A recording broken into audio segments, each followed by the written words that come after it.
Inside a classroom, a young guy suddenly wakes up with an expression on his face like he'd eaten shit, realizing in that moment that he'd went back in time, exactly 25 days before the college entrance exams, at the Xia Kingdom, specifically the Anqing No. 1 high school. Inside the 3rd grade of the 7th class, every student seems to be busy doing their assignment when suddenly, a young man stands up abruptly, screaming like a disfigured banshee. Horrified, he grabs his messed up hair and curses his rotten luck.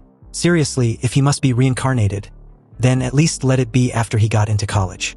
Why the hell does it has to be back in high school, and before the college entrance exams at that? I mean, who the hell is up there fucking with his plot armor?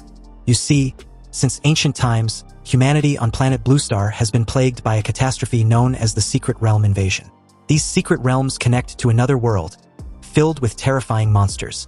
Sometimes they take advantage of rifts in the realm to invade the human world. Although these terrifying monsters differ in strength, some are extremely powerful that they can destroy several nations and threaten the entirety of human civilization. To fight back, humanity developed a beast gene system, injecting beast genes to awaken a monster template and unlock genetic talents.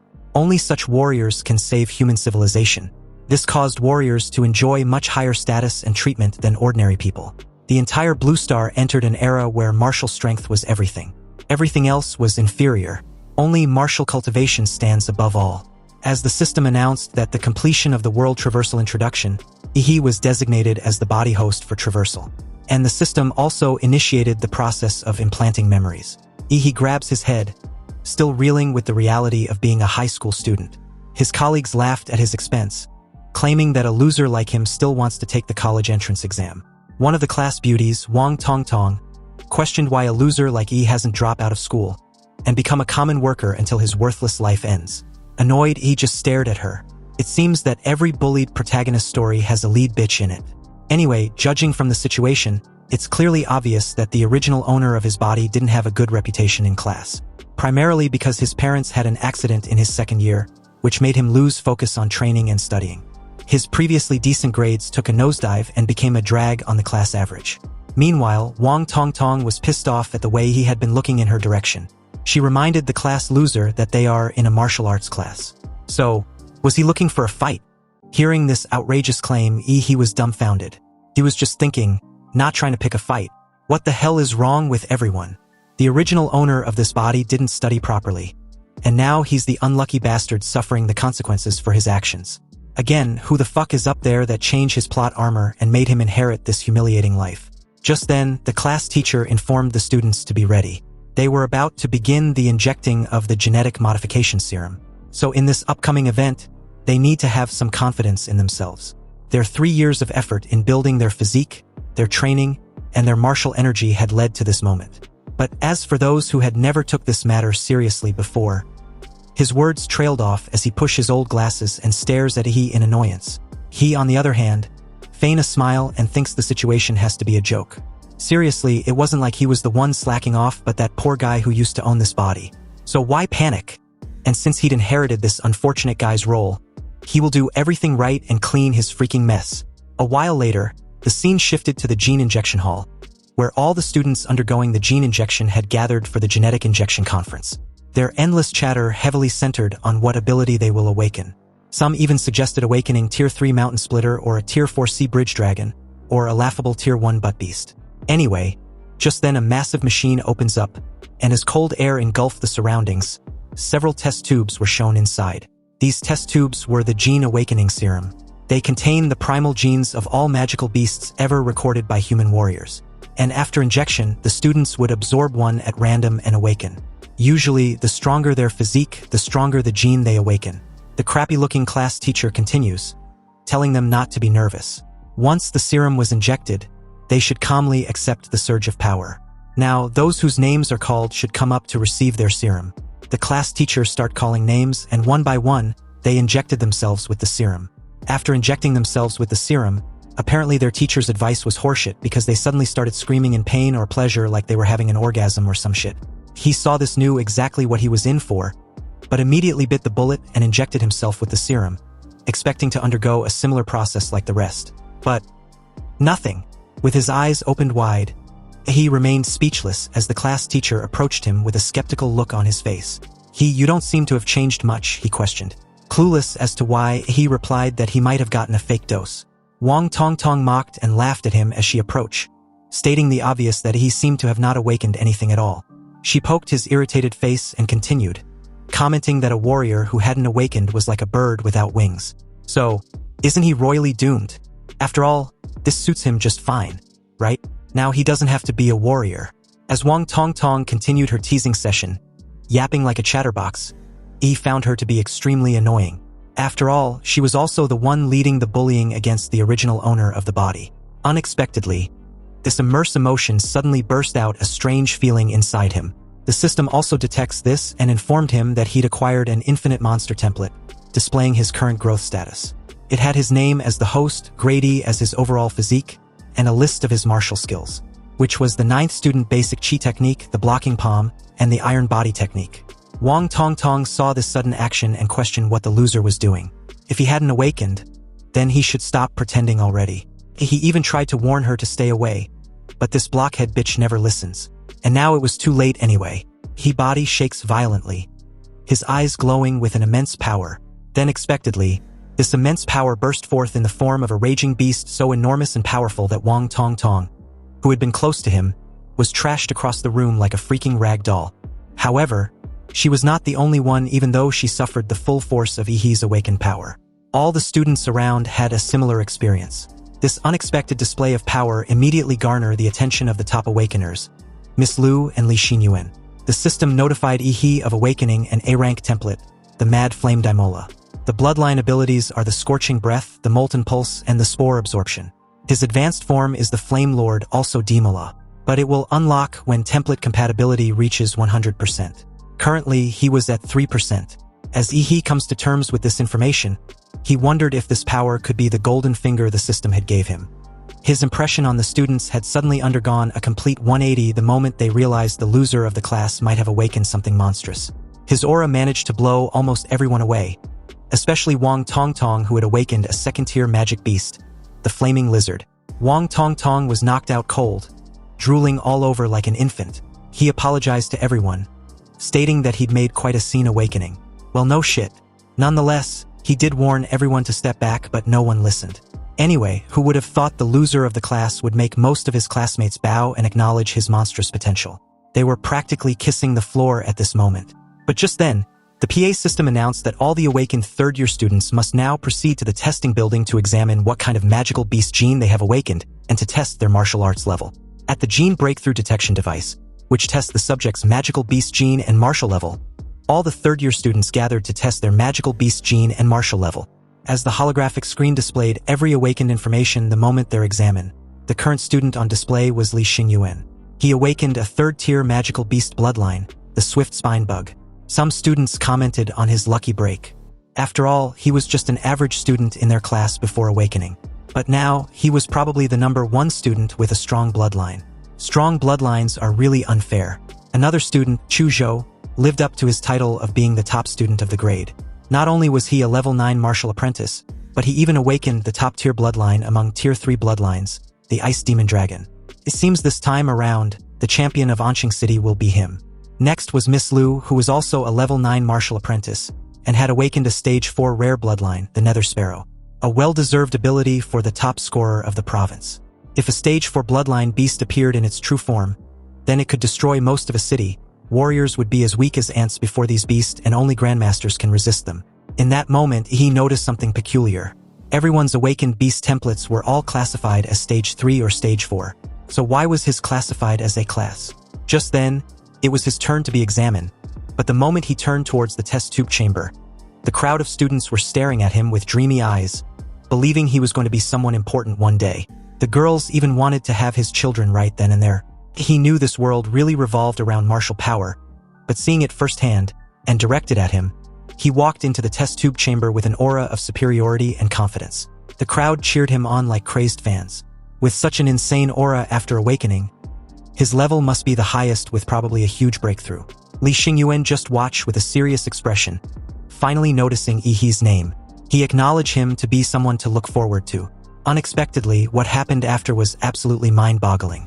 Because Ihi's data only showed basic information, a stage 3 with an unknown beast bloodline. Seeing this, A brief silence ensues as everyone tried to make sense of what they were witnessing, their surprise and shock evident. But the moment apprehension sank in, the guys laughed at Ihi like the mad joker, while the girls cringe in disgust and embarrassment for ever entertaining the idea of being with such a person. Meanwhile, Ihi calmly walked out of the test tube chamber, expecting this result. Inwardly, he knew. His martial power and beast bloodline are unique and probably immeasurable. His system template also wasn't detected, but it triggered the prompt for the infinite monster template. His template rank might be different from the rest, but this also means as long as he meets the conditions, he can draw monster templates infinitely. With this, Ihi aims to become the king of monsters. So, later that day, the awakening ceremony ended and classes was over, but inside the class teacher's office, the old guy wondered why he suddenly wants a break to study and come back for the college entrance exam. Did he honestly think he would believe that a student such as him will actually study at home? He tells him he really wants to improve. He knows he has fallen too far behind, so he has to go through special training now. If he follows everyone else's pace, then there's no hope for him. Just then, his class teacher tells him he knows this.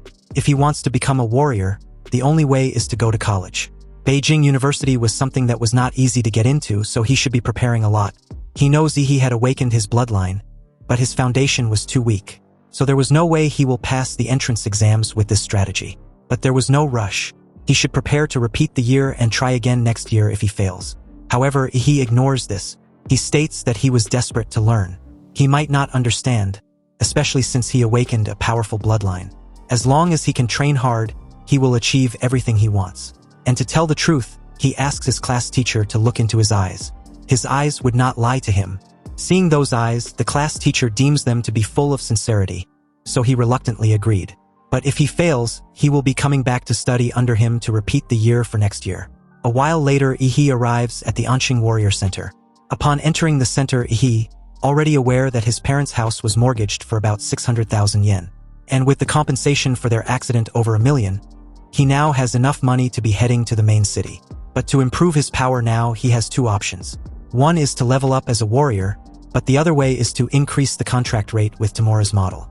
And according to the data of the Infinite Monster template, each template starts with only 1 point of compatibility. But Tamura clearly has 3 compatibility points. What Ihi doesn't understand was where did the last 2 points come from? And for that, there was only one answer. The Tamura model absorbed the power of the genetic awakening serum and gained 2 accounting points. This proves that the serum basically related to the genes in this world may be improving its model abilities. Instead of training to death as a warrior, he could be spending money to increase his compatibility. This strategy, if he's being honest, will be much better and suits him perfectly. Anyway, he needed to hurry up and buy some genetic enhancement serum. However, the moment Ihi passes by the identification card checkpoint and entered the building, he experienced the biggest shock of his life. His eyes widened in surprise. In front of him were warriors with various awakened bloodlines, the overwhelming presence of their genes clearly evident. But what was surprising was that everyone in there had already awakened their lineage. After awakening the Mad Flame Tamura, Ihi obtained a unique sensory ability, the magnetic field of life. Since Tamura may be sensing vital signs emitted by creatures through the release of his vital magnetic field, he may be clearly feeling the chi and blood of the warriors burning them, as if it were a furnace inside them. And along with the roars of their beast bloodlines as warriors or monsters, he can no longer suppress the fighting desire within him. After all, the Mad Tamura is the king of beasts in their world, destined to conquer all life on the planet. But unfortunately, he was just a rookie at the moment, so he can only suppress Tamura's fighting bloodline for now. When he gets stronger, he will show the whole world the meaning of being the king of beasts. Suddenly, someone grabbed him by the shoulder from behind and called out to him.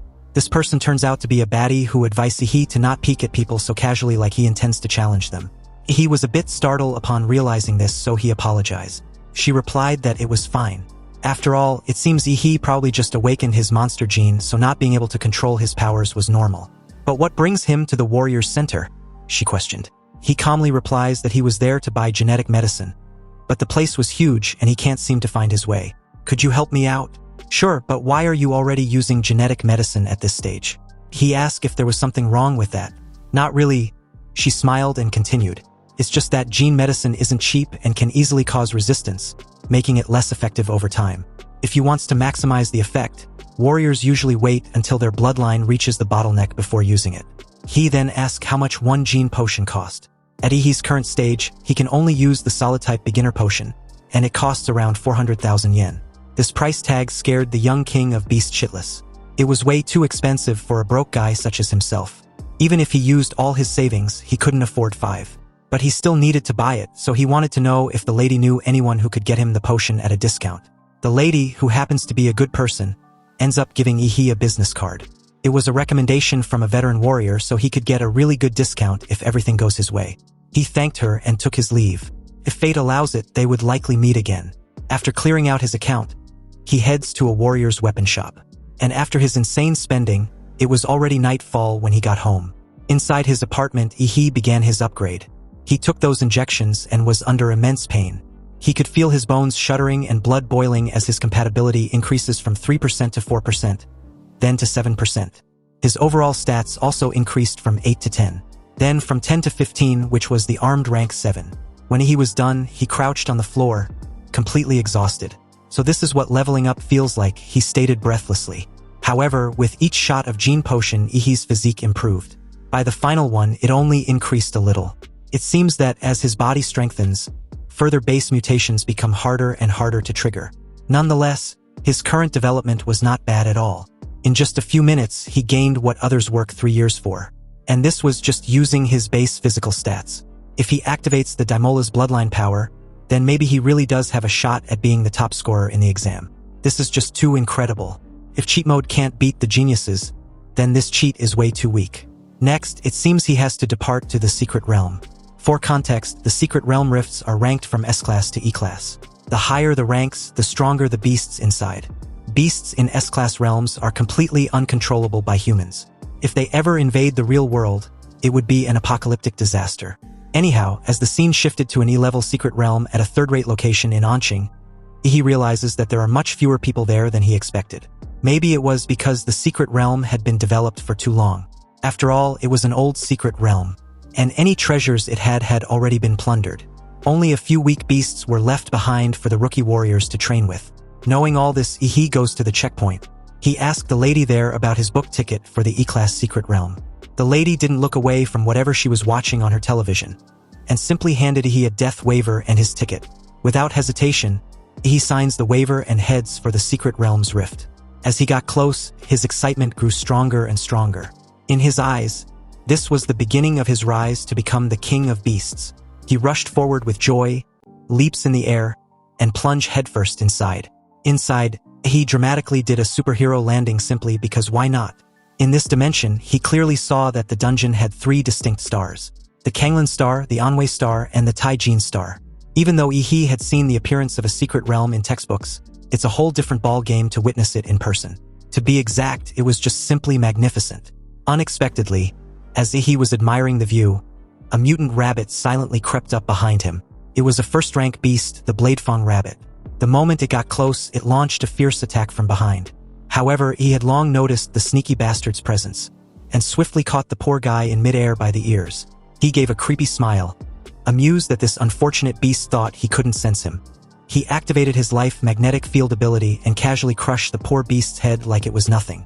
So with that kill, he ends up obtaining the core of a Bladefang rabbit. He realizes that its core was of average quality, worth around a few thousand yen. If he earns 1,000 yen within the span of mere minutes after entering this dungeon, then he's pretty efficient. Life is truly boundless for the strong. You see, ordinary people would kill themselves to work all month just to earn 3 or 4 times that amount. Anyway, collecting too many first-rank beast cores is pointless. It would be better to find at least a second-rank beasts. But who would have guessed that just as he thought of this, a second-ranked beast, the demon corpse bug, would present itself just like that? Was this beast begging to be killed, or what? Nonetheless, he would grant this bug its wish. So, inside the E-level secret realm, he unsheathed his short sword and skillfully slashed the lower abdomen of the beast. He had read the monster's encyclopedia, so he knew that comparing the monster's steel-like shell on its back to the soft armor on the abdomen, it was easier to break through the defenses of the corpse demon bug. The beast coiled its worm-like body in a circular form and spun rapidly towards Ihi.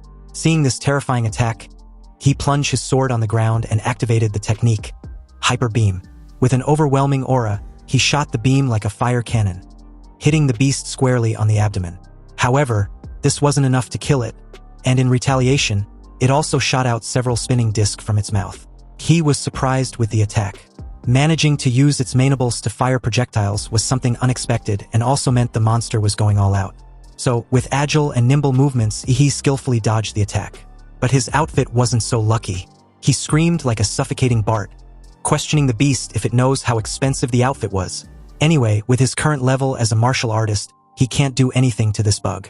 Without powerful martial techniques as support, even with deep Dantian energy and strong blood vitality, he can barely exert 50% of his strength.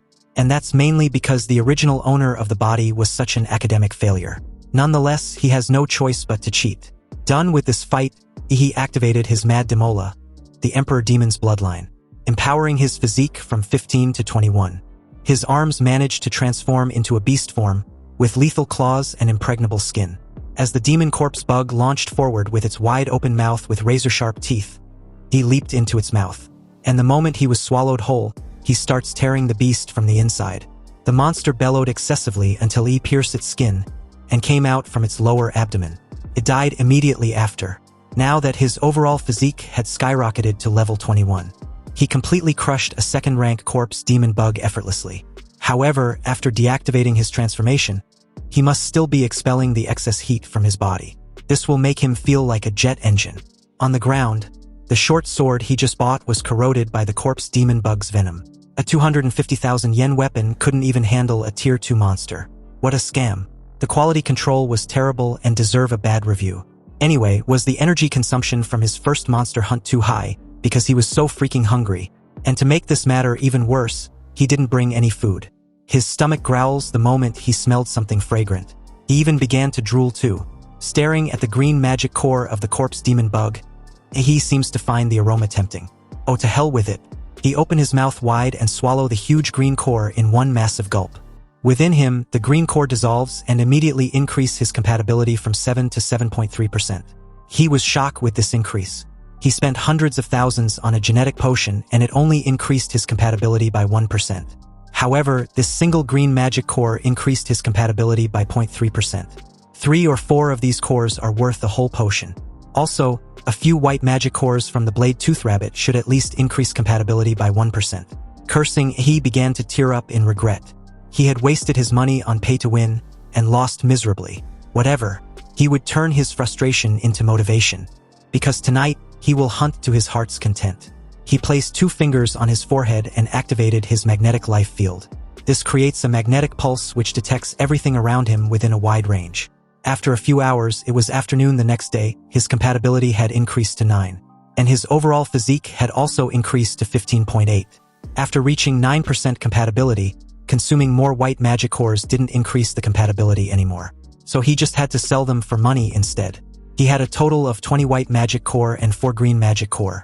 When the receptionist at the checkpoint saw the number of magic stones presented in front of her, she asks if he was seriously a mere high school student. To be able to collect this many magic cores was just mind-boggling. According to government's regulations, martial artists must submit 1/10 of their loot. For 1 green magic core, he needs to hand in 5 white stones. All in all, he racked up 200,000 Xia Kingdom credits. Meanwhile, the clock was ticking and with only 9 days left until the college entrance exams, the scene shifts to a D-class secret realm. Near the entrance, a team of 6 warriors discuss their mission once they head out. The driver asked the captain if they would be able to complete the Blood Jade Flower bounty mission this time around. The captain of the team, Lin He, a tier 2 martial artist, simply stated that during their last exploration, they already found the general location of the Blood Jade Flower. However, since their fellow team member, Old Chin, was injured by a monster, he won't be able to join them in the secret realm this time around. Hearing this, the young lady among them questioned if the mission was going to be a 5-people job. The guy beside her seconded her question and added that the rules state that at least 6 people were requested to enter a D-class secret realm. So what were they going to do? Captain Lin pointed behind him and told them not to worry. He contacted an agency to introduce them to a new martial artist. Of course, this new person was none other than He. He picks his nose and greets the team, introducing himself as Dadsla, a level 9 martial disciple. Since he was still a student and was not qualified to enter a D-class secret realm, he had to use an illegal agency to create a fake identity to join a team. It cost him 100,000 credits. What a fucking rip-off. The captain then turns towards He and questioned that his Dadsla name feels a bit off. He gave a disdainful look and replied that he had no choice. If he used his original name, then it would violate the copyrights. Captain Lin dropped the matter, stating that Godzilla was just a codename anyway. At Ihi's level 9 martial disciple strength, he really doesn't qualify for a Class D secret realm. So, their team will let him observe and learn, but he shouldn't hold them back. Ihi agreed. He had no problem with this arrangement. After all, clarifying responsibilities before a mission was actually pretty reliable. Far better than screwing him over during the mission. They soon took off and drove into the portal. According to the tracker, the bloody jade flower was in an oasis a little further ahead. It was guarded by a Tier 2 monster with general-level bloodline. He observed his surroundings and noticed something. Just recently, he was at a rainforest, now a desert. It seems that the secret realms were not connected to just one world. In that moment, the driver noticed the horde of earth demon rats from his rearview mirror. He notified the captain, adding that they seemed to have locked on their scent. The guy in the back seat named Hood was ordered by the captain to take care of them. With a murderous glee in his eyes, he replied that he understood. He took out a couple daggers, then casually threw them at the horde of earth demon rats. The moment the daggers pierced the earth demon rats, they exploded. The team casually proceeds forward without any further interference. Mr. Hood nonchalantly stared ahead, inwardly feeling full of himself. He, on the other hand, just stared at the guy. Mr. Hood infused martial energy into his throwing dart, which exploded like a bomb upon impact. Seems this guy is ruthless. Shortly after, the group arrived at their destination. They got out of the car and walked the remaining distance on foot. He, like a true rookie, casually asked why they weren't driving. There was still some distance to the oasis. Captain Lin replied that the monsters in the oasis were highly sensitive, so the sound of an off-road engine would definitely alert them. Anyway, to distribute tasks while walking, Captain Lin tells Xiao Xia to throw the stun grenade later to lure the beast out. Xiao Wu and Hood would set up the traps.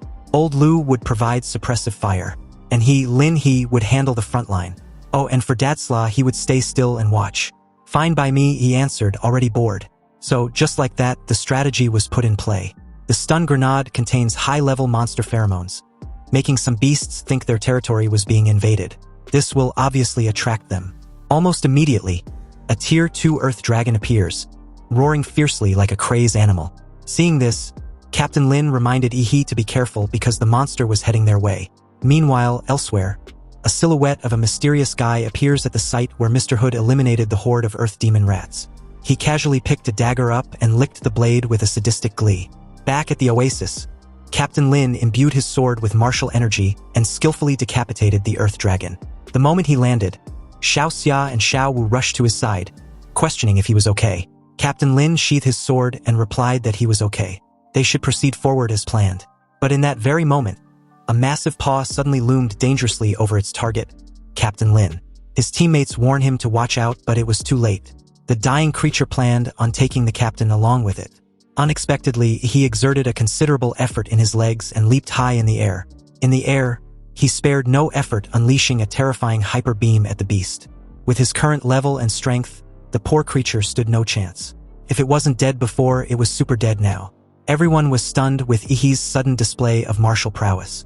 After all, he was just a mere martial novice, yet he had the power to shake a Tier 2 beast. Seriously, what an incredible punch. Xiao Xia, Xiao Wu, and even the captain began to fawn over him. He just casually basked in all the attention and simply acted like it wasn't a big deal. Captain Lin then thanked him for saving him. With the death of the Earth Dragon, Old Lu pulled out its soul essence and called out to the captain to take a look. Everyone's attention shifted to the great harvest they've gotten, which, to be honest, looks like a large fruit. Xiao Wu was surprised that the soul essence was worth that much. Of course, the captain stated and added that it could also greatly improve a warrior's template. It was a close call this time around, but he believes they would be able to defeat the dragon and find the blood jade flower. But in a surprising and unexpected turn of events, his lower abdomen was suddenly pierced from behind by a sharp dagger. The shady backstabbing weasel was none other than Mr. Hood. He told the captain that there was no point in thinking of such things now, he was going to die, and soon his entire team will follow. The group was shocked with this betrayal and questioned Mr. Hood what he was doing. Mr. Hood made a massive leap backward the moment the captain swung his fist behind him. He landed beside Huapeng, the bulky guy from earlier. Huapeng simply replied the group that Mr. Hood was doing what he was always meant to do, which was to strike it rich. The team was furious with the sudden appearance of Huapeng, so he questioned Xiao Wu if they know Huapeng personally. Xiao Wu informed Yi that Huapeng robs martial artists of their loot they find in the dungeons. And recently, he had set his eyes on them. Old Lu helps Captain Lin, but was surprised to know that the blade Hood used was poisoned. That damn traitor. But how did Huapeng know about the location of the oasis? Even his teammates only learned the blood jade flower's location after entering the dungeon. Just then, Yi remembered Mr. Hood's explosive daggers. Apparently, Mr. Hood not only imbued them with martial energy but intel on the oasis location as well. Mr. Hood gave a menacing smile and told Yi that he was pretty smart. With the college entrance exams right at the corner, he should have stayed in school instead of walking hand in hand with death. Yi agrees with him about the college entrance exams. After all, he's got the top scorer's title waiting for him. But about walking hand in hand with death, that's for him to decide. Mr. Hood throws a dagger, claiming he was arrogant and didn't know what was good for him. He caught the dagger in between his two fingers and counters that a bald freak like him having the balls to bark in front of him. Now that's true arrogance. Was he courting death so badly that he had lost his mind? Anyway, the situation was so noisy, so it was time to pick up the trash. And by trash, he means those two. Huapeng just grinned with glee. He finds Yi to be quite interesting. He then orders Mr. Hood to take care of Yi. To be exact, he wants his head. At that command, Mr. Hood grabs numerous daggers and throws them toward Yi within a fraction of a second. Knowing full well of the explosive nature of the daggers, he roared, and the mere shockwave of the roar shattered the explosive daggers. The next moment, Mr. Hood, known as Huda, disappeared from Yi's line of sight and appeared directly above him. The team warned Yi to be careful the moment Huda's martial technique, the mountain splitter, was locked on him. He placed 2 fingers on his forehead, stating that it was the perfect chance to test out his new skill. He shot Huda with a hyper beam that shattered his defenses completely and pierced him in the chest. The group was again surprised to see how effortlessly Yi managed to defeat Huda with just a single move. Was he really a martial novice? He blows the smoke from his finger as Huda's lifeless body falls to the ground with a dull thud. Of course, Huapeng was annoyed and surprised with Yi's gene technique, so he questioned which family he was from. Family? He repeats with a dark look. Well, if you must know, I'm from the Damanra clan. Why? Are you planning to beg for mercy? Brat, even with a gene technique, you can't possibly close this massive martial gap. With a massive bear-like roar, Huapeng activated his Tyrant Terror Black Bear bloodline, his already massive size growing 1,000 times over. As his imposing figure looms over Yi, he activated his Peak Shaker martial technique. He bend lower, and with his hyper beam, aims at Huapeng's legs. The mountain beast of a man roared in pain the moment he was shot at. The moment he closed his hands into one massive fist and slams down on Yi, he was already above him in the air. Huapeng immediately leaps in the air as Yi comments about how second-tier martial artists are really something else. His atomic beam couldn't even penetrate or melt Huapeng's ankle bone. The moment Huapeng leaped in the air, his massive hands appeared on opposite sides of Yi, intending to literally clap him into meat paste. The clap created a terrifying shockwave the moment they connected. But obviously, he dodged and suddenly appeared behind Huapeng, stating that it was his turn. Huapeng's eyes widened the moment Yi activated another technique, the core-fused mountain-crushing fist. His hands grew in size and was imbued with martial energy. With this, numerous fists rained down on Huapeng like a tsunami. Huapeng was done for and could not even dodge a single blow. As the dust settles, he, with steaming fists, stood tall over Huapeng's body. The idiot's body was raided with countless blows. Not even his face was spared. The group stared at the scene with wide eyes, speechless at the sight. As Huapeng's disfigured face came to view, he painfully states that Yi's gene technique emits toxic gas. It was so despicable. A wicked martial artist like him will definitely be punished. He curses Yi with this fate. With an overwhelming aura, he glared at the idiot and presented him with another core-fused mountain-crushing fist. With people cursing him left, right, sideways, and center, their curses will just keep piling up and Huapeng's own will only have to wait in line. So, who the hell was he supposed to be again? The scene shifted and just like that, 9 days had passed, and the college entrance exams was about to begin in full swing. The event was taking place at the Central Sports Stadium of An City. The host of the event welcomed everyone, mainly the students. The year's General Higher Martial Arts School enrollment was about to begin, so he would like to wish everyone good luck in the competition. The college entrance exams adopts a competition system. Candidates will compete in pairs, and the winners will advance to the next round. The exams will last for 3 days with the first 2 mainly centered on additions. The students who advances will take the exams on the 3rd day. Each student will fight 3 matches in the additions, and the students who get promoted successfully will compete all the way until the top scorer of this year's college entrance examination is selected. To each student, the prospects you carry on your back are the future of humanity. So please, show your true potential during this examination for both yourself and humanity. So with that, the host officially announced the beginning of the event. In Arena 1, it was a fight between two male candidates. In Arena 4, the fight was between a male and a female fighter. But as the scene pans to Arena 6, the female candidate was missing an opponent. Apparently, the opposing candidate hadn't arrived yet. The host took a look at the list of contestants and found out that Arena 6 was a duel between Wang Tongtong and Yi He, both from Ant City No. 1 Middle School. But only Wang Tongtong was in the arena. According to the rules, if Yi He still doesn't show up after the competition begins, he will be considered as a forfeit.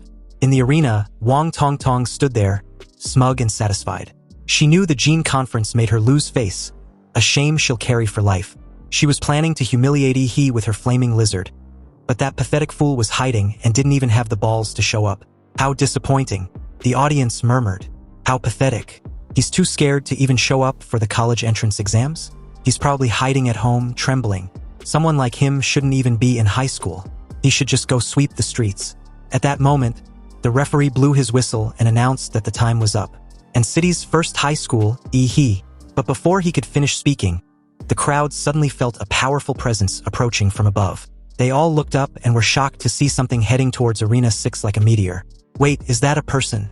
What kind of immense power could allow someone to fly like that? Just as the audience below were debating, the person suddenly landed in the arena, and the immense force caused the entire platform to shake. When the dust cleared, Wang Tongtong was still confused. But in the next moment, a foot was seconds away from warming her face. Wang Tongtong could not dodge and was immediately kicked off the arena. He watched the annoying bitch knocked out cold for the second time and muttered about his close timing. He almost had to wait and come back next year. With Wang Tongtong out of the arena, unconscious, the host loudly announced Yi He as the winner. Hearing this, Yi He scoffed at how easy it was to defeat his previous bully. The audience was amazed at what they had just witnessed, and immediately began shouting and praising Yi He for his martial prowess. One kick and his opponent was done. Also, the way he entered the arena was so cool. Is this what they call a kick from the heavens? At that moment, the system displayed that Yi He's total physique was at 226, and his compatibility was 20%. This sick fucker couldn't help but feel smug. This was all thanks to Captain Lin, who gave him the blood jade fruit. Although it took some time to improve his physique, he can relax and enjoy what's about to happen. After defeating Wang Tongtong, Yi He continued his winning streak. First, it was against a guy from Ant City's No. 4 Middle School, Long Tao. Then against another from the same middle school. 3 matches, 3 wins. And each one ended with a single kick with no hesitation. The audience went wild, shouting like crazed fans, and even named Yi He as the one-kick Superman. As expected, the host announced Yi He from Ant City's first high school as the winner of 3 matches in a row with just 1 strike. And with that, he had advanced to the 3rd round. In the stands, a crowd gathered around Yi He, asking for his contact information. Some even recommended their own schools, and reporters asked him about his dream university. Upon hearing these questions, Yi He's eyes flashed with a proud yet creepy smile. He confidently replied that he was aiming for Huadu University.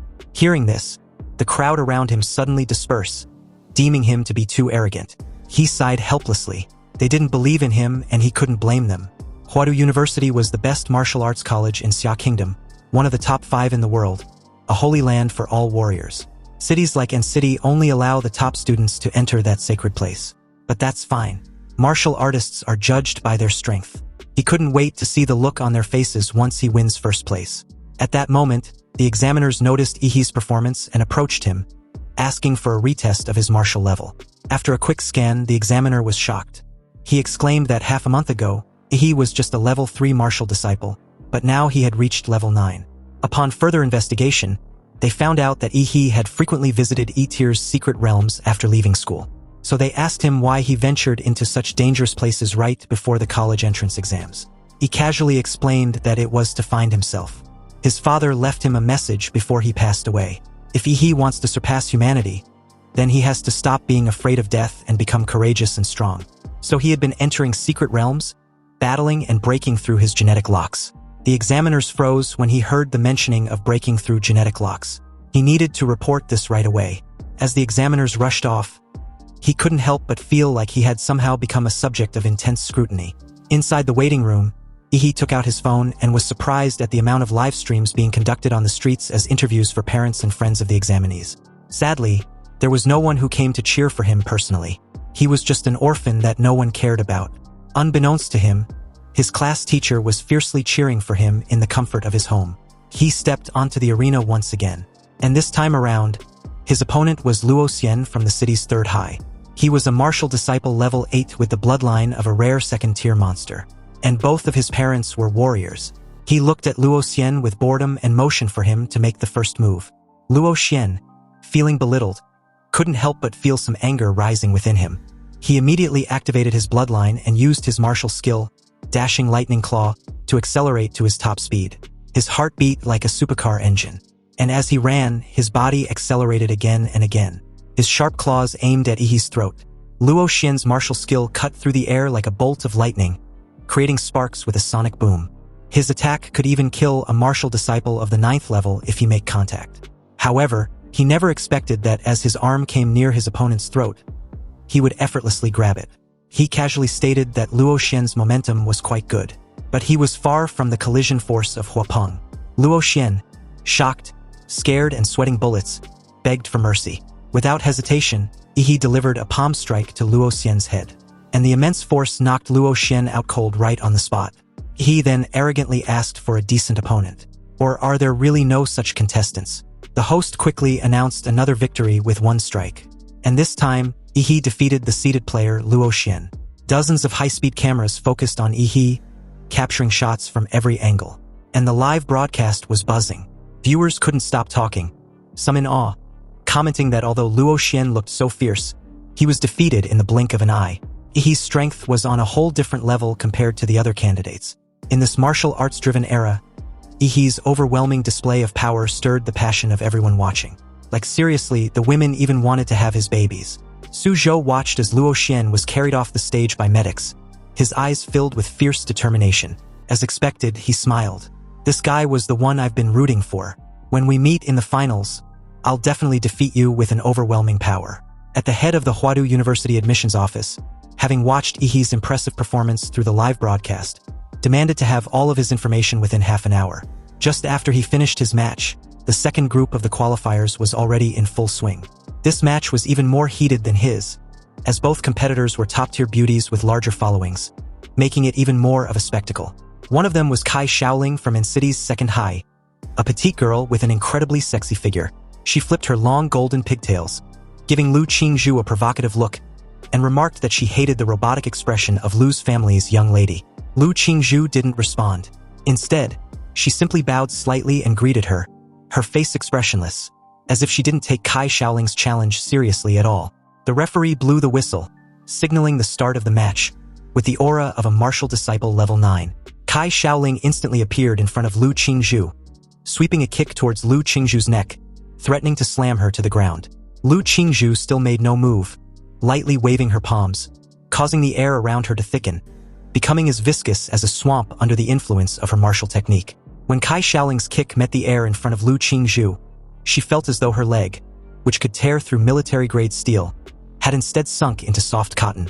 Under the diminishing effects, even the high-speed cameras could only capture Kai Shaoling's white leg moving in slow motion, visibly decelerating.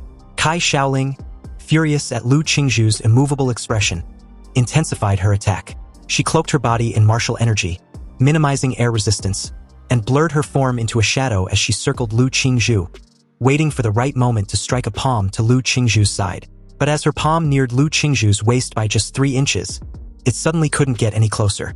Realizing she had fallen into a trap, Kai Shaoling tried to retract her hand, but the air in front of her exploded with unimaginable suction, preventing her from pulling back. At that moment, Lu Qingzhu made her first move, extending her slender fingers, which now shimmered with a jade-like light. The warriors watching the livestream had their eyes widen as they recognized the move, the Hunyuan jade finger from the Xianhuang martial technique. To see a student about to take the high school entrance exams mastering the Xianhuang technique was astonishing. Such martial talent didn't need to be proven through exams. This alone could guarantee a direct admission to Huadu University. Standing close to Lu Qingzhu, Kai Shaoling could feel the terrifying energy from the jade finger, realizing that if she didn't pull out her trump card now, it would be her last chance. Without hesitation, she activated her bloodline, Shadow Tiger King. A massive shockwave exploded from her body, shattering the air around her. Lu Qingzhu, however, didn't choose to withstand the blow. She lightly tapped the ground with her foot, her body swiftly sliding a dozen meters to create some distance. The examiners in the stands held their breath, eyes fixed on Kai Shaoling, amazed. A king-level bloodline is hard to control, and the Shadow Tiger King is known for its brutal power. This girl's future is boundless. The awakening of the Shadow Tiger King's bloodline placed a heavy burden on Kai Shaoling's body. She exhaled hot air and struggled to speak to Lu Qingzhu, challenging her to display the Phantom Crow bloodline. Lu Qingzhu, ever the woman of few words, spoke her first line since the battle began. "This is enough." Kai Shaoling, completely enraged, shouted, "Do you think anyone below a warrior can challenge me?" Her body moved like a vicious tiger, her fierce blood energy coiling into a torrent behind her, her palms slashing through the air toward Lu Qingzhu. Facing the brutal strike, Lu Qingzhu softened the blow with grace, her hands moving like she was playing a piano, the invisible threads of her technique gradually reducing Kai Shaoling's force until it disappeared entirely. Kai Shaoling's attack failed, and she immediately drew on her immense blood energy, dispelling the invisible threads around Lu Qingzhu. With her small body in midair, she kicked again. Seeing this, Lu Qingzhu activated the Xianhuang technique once more, the Hunyuan Jade Finger. The jade-colored tip of her finger collided with Kai Shaoling's fierce kick, and the two powerful techniques clashed, shattering the specially made arena beneath their feet. The arena erupted in a cloud of dust. Tens of thousands of spectators watched with bated breath, waiting for the final victor. As the dust cleared, Kai Shaoling was the first to appear. She was covered in dirt, stumbling a few steps before collapsing to the ground from exhaustion. Lu Qingzhu, however, stood like an ethereal fairy, her hair slightly disheveled but otherwise pristine and composed. With just his martial skills, he completely dominated Kai Shaoling, who also had a martial disciple level 9 and a king level bloodline. Lu Qingzhu's powerful display instantly exploded the live broadcast room. Viewers were amazed by Lu Qingzhu's strength. Some even claimed she was the top scorer from its city, while others leaked that Lu Qingzhu had awakened the 4th-tier bloodline of the Phantom Crow, a talent so rare that most warriors would be unable to defeat her. After Lu Qingzhu's battle, the rest of the matches, though still exciting, seemed dull in comparison.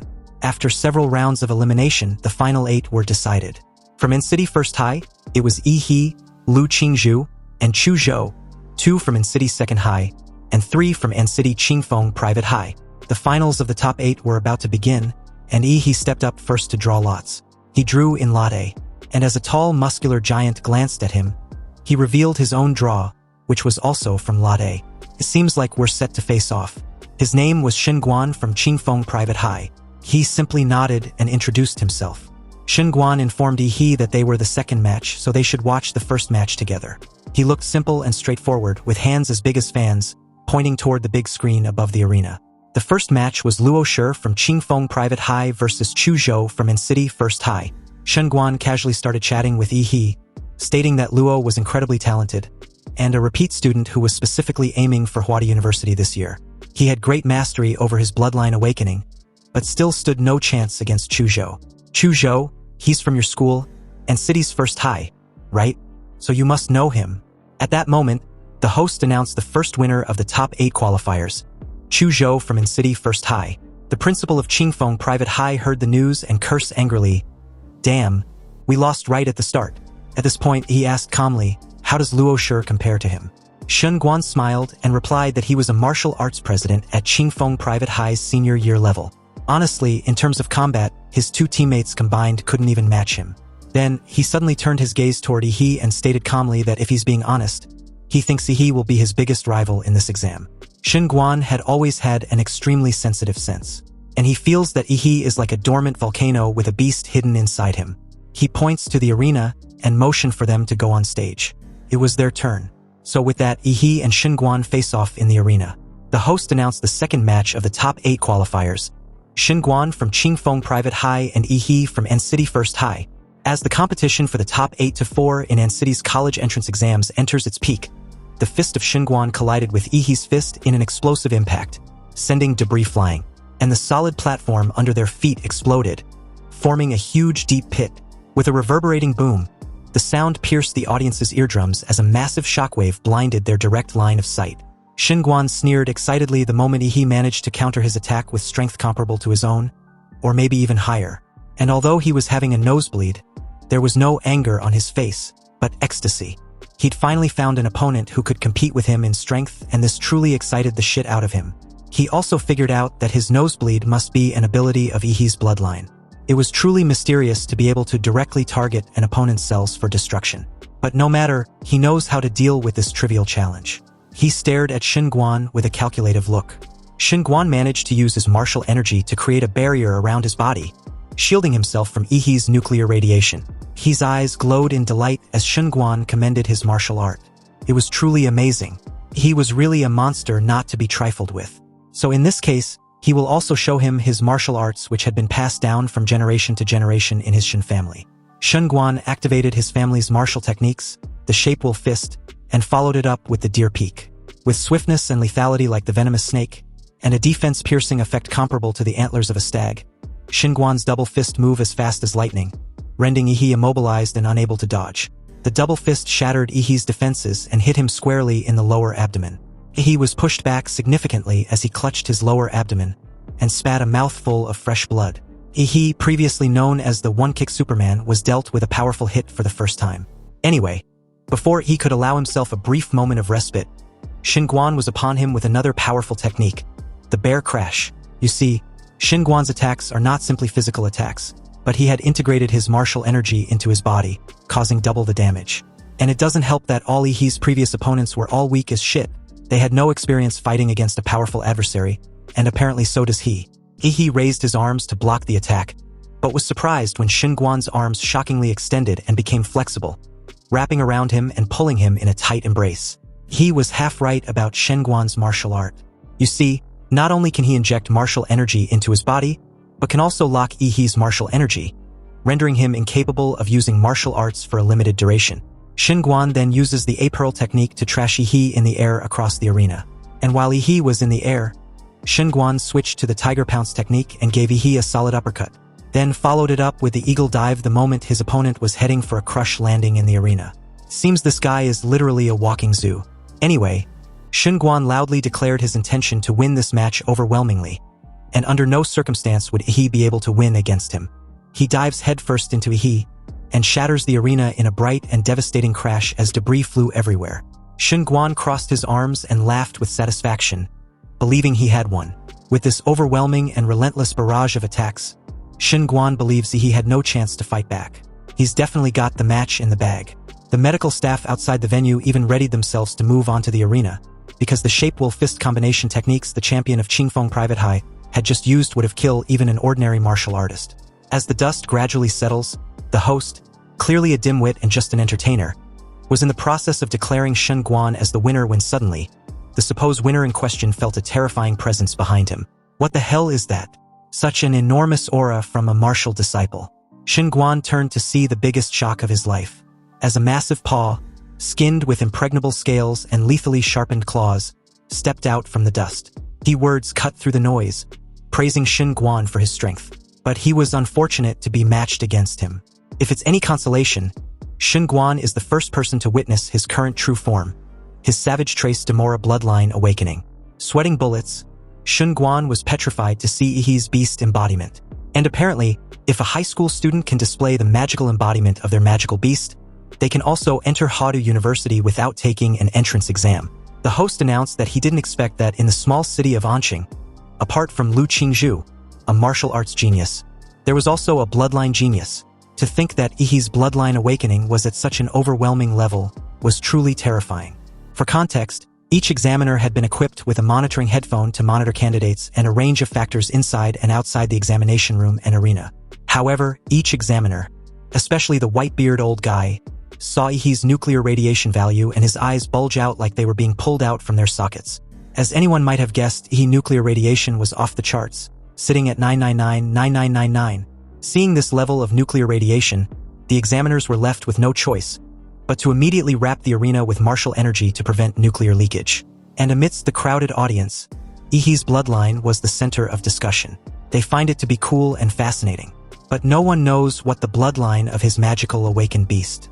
What's even more shocking to them was that there was no record of his awakened bloodline in N's #1 middle school. Seriously, how could such a powerful monster be unknown? Anyway, surprising enough, he heard all these discussions due to his heightened senses and was not surprised. After all, it seems that there was no creature like Demora on planet Bluestar, so it's of no wonder that no one had heard of it. Anyhow, back to Xinguan, he was currently having a nosebleed again. So it seems that his martial energy, acting as a shield, was no longer sufficient to block Yihee's nuclear energy. With this in mind, Xinguan intended to end the fight since he couldn't drag it out for long. He also activated his bloodline awakening, the Golden Star Ape Demon, which encased his body with martial energy and increased his physique and overall stats. He even grew in size. He activated his Form Will Fist technique, the Snake Strike, and went on the offensive.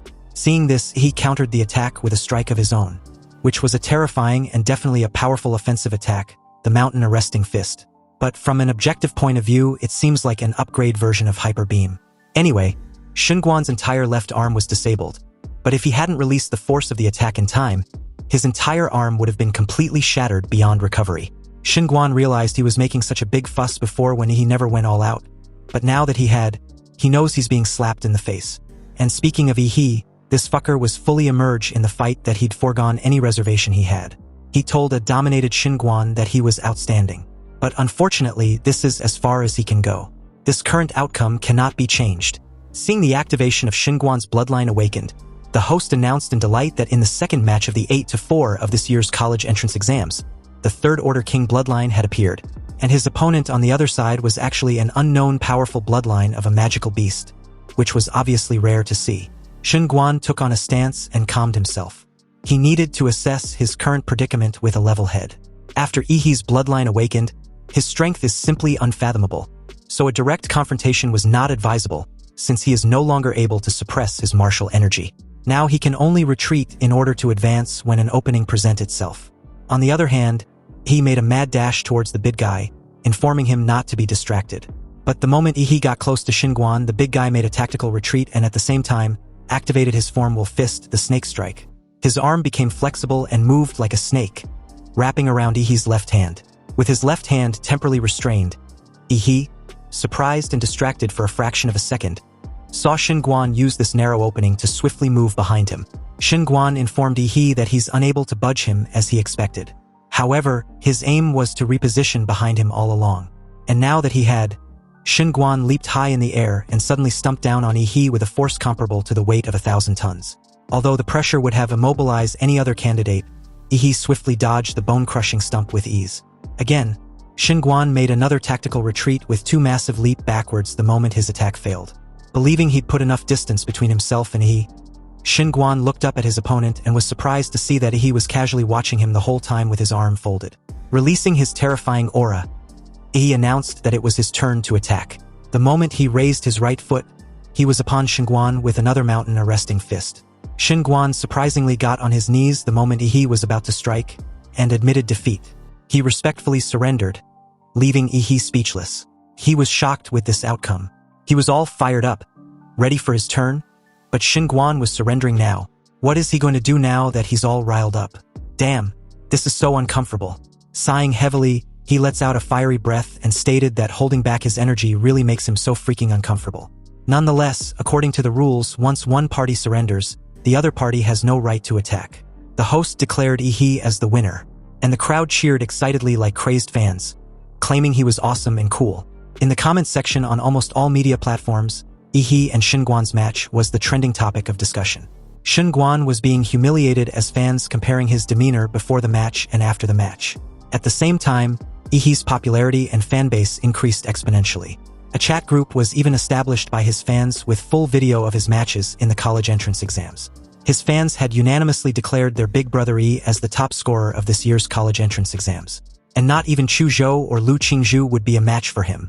At this moment, the principal of Qingfeng Private High was trembling all over with pent-up anger. After all, he'd placed all his hopes on Xinguan the moment Luosher lost. So, the moment Xinguan showed his face, he spared no time expressing his displeasure. How can Xinguan admit defeat? Did he know how much money they've spent on training him? Such an ungrateful bastard. If he doesn't pay off the debt, he shouldn't even think about going to college. Xinguan calmly approached the principal and placed his injured hand on his shoulder. When the principal asked what Xinguan was doing, he simply replied that he couldn't take Yihee's punch, so he admitted defeat in order not to hurt his already injured body. If he hadn't done that, was the principal going to take that punch for him? And as for the kindness Qingfeng Private High had shown him, he will slowly repay it in the future. But the principal should please refrain from threatening a warrior who was significantly stronger than him. The subtle threat shut the fat old bastard up real quick. Sweating bullets and trembling from fear, he stated that Xinguan had a point. Anyway, after a fierce competition, the top 4 of the year's college entrance exams was decided. They were Yihee, Lu Qingzhu, Chuzhou, and some nobody no one cared about. Meanwhile, the principal of An City's No. 1 middle school was in Cloud 9, fanning himself with an expression of a creepy old fucker. He admits old Lu had worked hard in the school for so many years, so it was time he got promoted.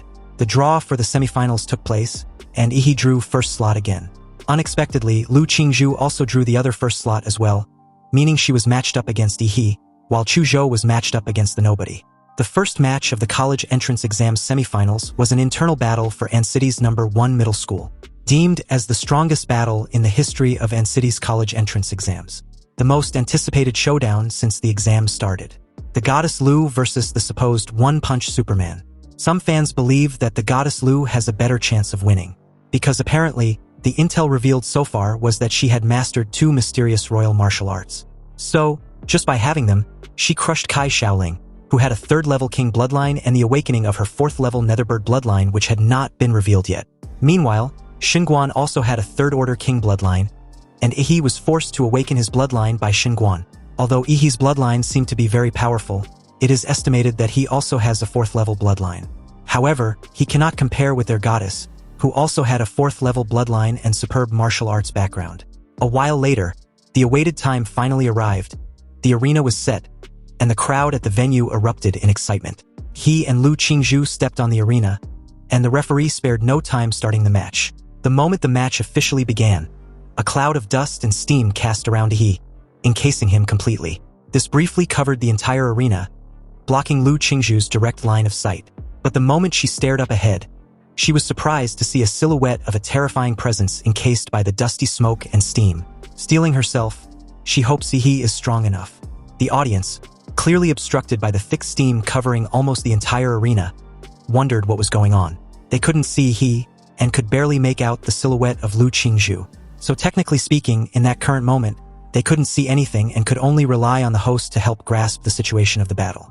Anyway, the host kept the engagement high and anticipation palpable, questioning how Lu Qingzhu, the talented young miss from the Lu family, would deal with Yihee, the dark horse in this year's college entrance exams. With this amount of steam, could it be that the dark horse Yihee had awakened his bloodline again? They can only wait and see. But apparently, it turns out that Yihee had only directly entered the state of blood awakening to burn out this amount of steam. And the reason for this was to hinder Lu Qingzhu's direct line of sight, and by just a little more time to assess his battle strategy more in depth. And besides, he knew Lu Qingzhu wouldn't make the first move anyway, so this works in his favor. He had studied the battle video between Lu Qingzhu and Kai Shaoling, and had formulated a battle strategy based on it. He was obviously aware that Lu Qingzhu's martial arts skills were far superior to his. With her magical martial arts skills, no matter how strong his power was, he can't hurt her. She was the kind of martial arts genius that had a very high combat IQ. So the longer the battle lasts, the more disadvantageous it will be for him. Seems Yihee has to go all out right from the start. Activating his mountain arresting fist, a sonic boom occurred on the spot as Yihee made a mad dash forward, and was upon Lu Qingzhu with a massive glowing fist. The attack was so obvious that Lu Qingzhu, ever calm and vigilant, evenly spread her hands and stirred the airflow in front of her, as if trying to absorb the fist that was coming at her. She believed that since Yihee was taking the initiative to make the first move to attack, then she will use her martial arts to defend and counterattack. However, in an unexpected turn of events, Yihee's mountain arresting fist never came. Rather, he skillfully twisted his hips together with his waist the moment he deactivated the skill and landed abruptly, closing the distance between himself and Lu Qingzhu. Then, he used his martial energy to create Demora's thick tail behind him and swung it flexibly like a steel whip, bursting the air and striking Lu Qingzhu's lower body from the side. What the hell? He actually cheated me. In all her years fighting since she was a child, Lu Qingzhu had never encountered an opponent who had clearly committed to using a fist to strike, but changes abruptly and ended up using a steel whip. You see, when masters fight, changes often occur within a few critical seconds. Now, Lu Qingzhu's rhythm was disrupted, so she backflipped a couple times to put some distance between herself and Yi. However, Yi was not going to waste such a good opportunity when his opponent had clearly lost her rhythm. Relying on his strong physique to chase and attack fiercely and firmly to gain the upper hand, he was suddenly upon Lu Qingzhu the moment she tried to balance herself. Meanwhile, in the live broadcast, netizens watched Lu Qingzhu being deceived by the cunning Yi and had immediately fallen into a disadvantage. Some began to scold Yi for being unethical, but there were others that still supported Yi's actions. After all, when warriors fight on a battlefield, all is fair war. Anyway, Yi's pursuit was too fierce and relentless, leaving no chance for Lu Qingzhu to escape at all. An endless barrage of skill and attack rained down on Lu Qingzhu like a meteor shower. At some point, Lu Qingzhu was able to use her martial energy to shake off Yi slightly, briefly escaping her opponent's grasp. Or so she thought, because Yi transformed his right hand into a beast form with lethal claws. And it seems Lu Qingzhu wasn't getting away that easily. Suddenly, the dark, impregnable claws of Yi was directly imbued with martial energy as it tore through the air. Fortunately for Lu Qingzhu, she was able to sense this.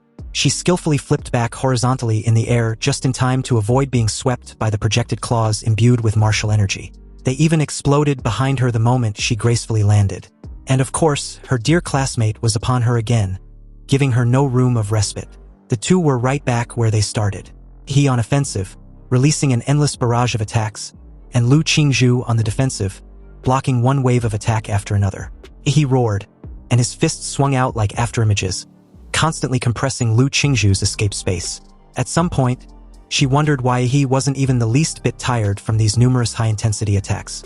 Seriously, it seems her opponent had a great physical strength and stamina.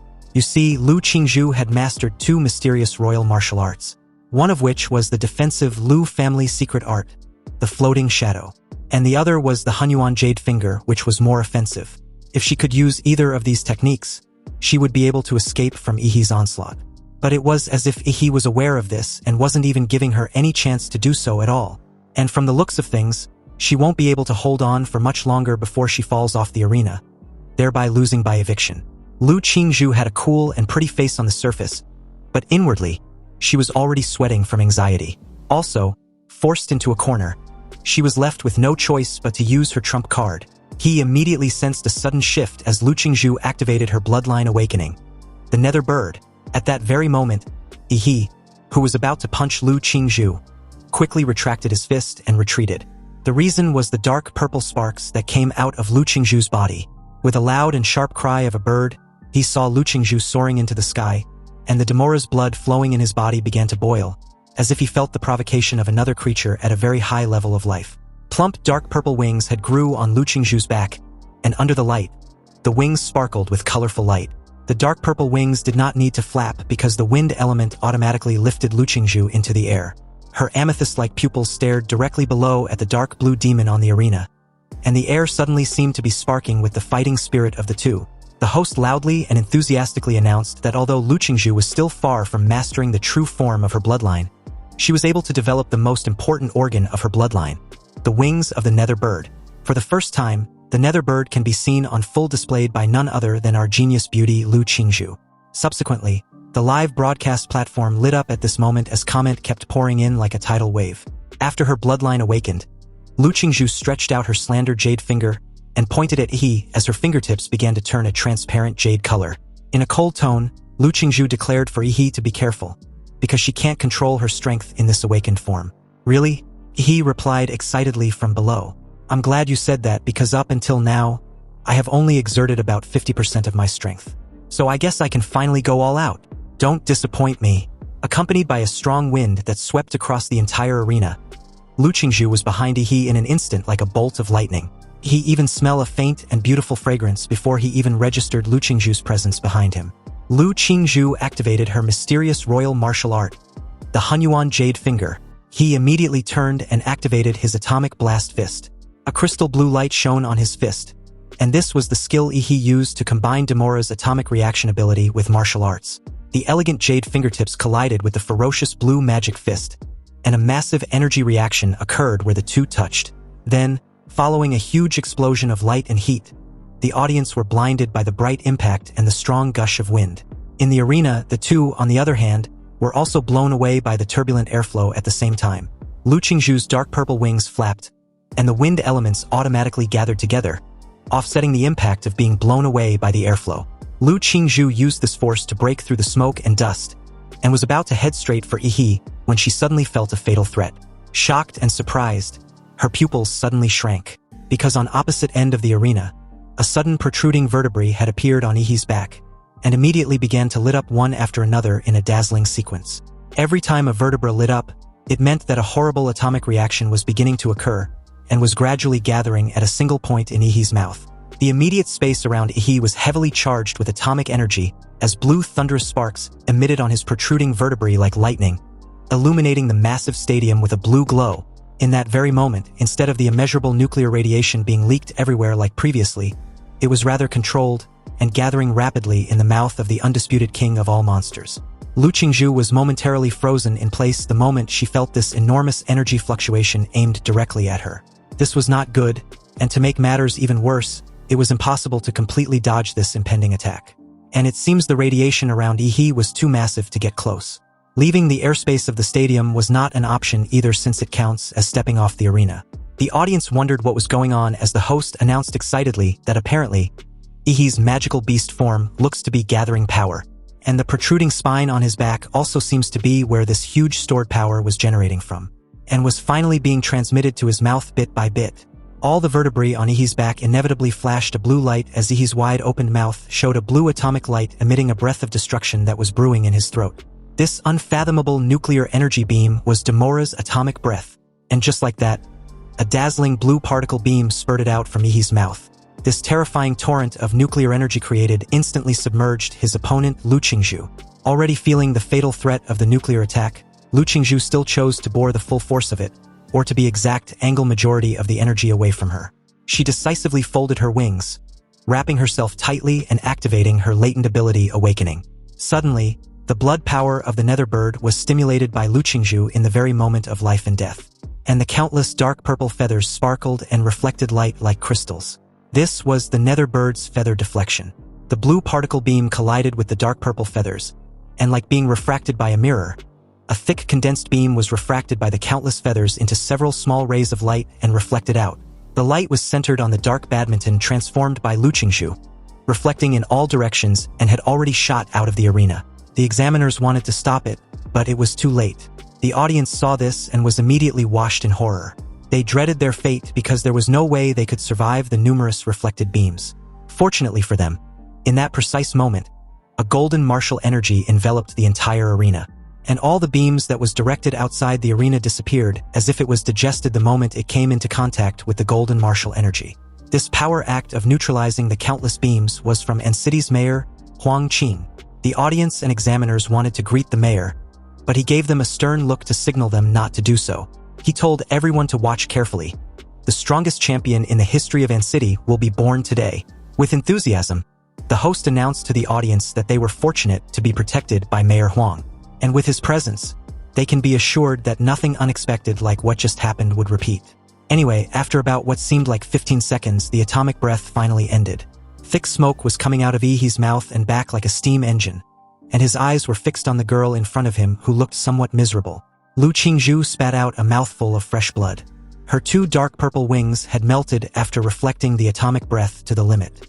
If she had not used Vanity and Shadow in time to dissipate the remaining energy impact to the surroundings, she might not have been able to withstand Yi's attack. It's a pity that the bloodline of the Netherbird's true form was too difficult to control, so she hadn't unlocked its core attribute abilities yet. Otherwise, she wouldn't have had such a hard time facing that energy beam just now. You see, from the moment Lu Qingzhu was born, the Lu family had placed high hopes on her. Under the expectations of her family, Lu Qingzhu had to fight in one battle after another to establish her reputation as the eldest daughter of the Lu family.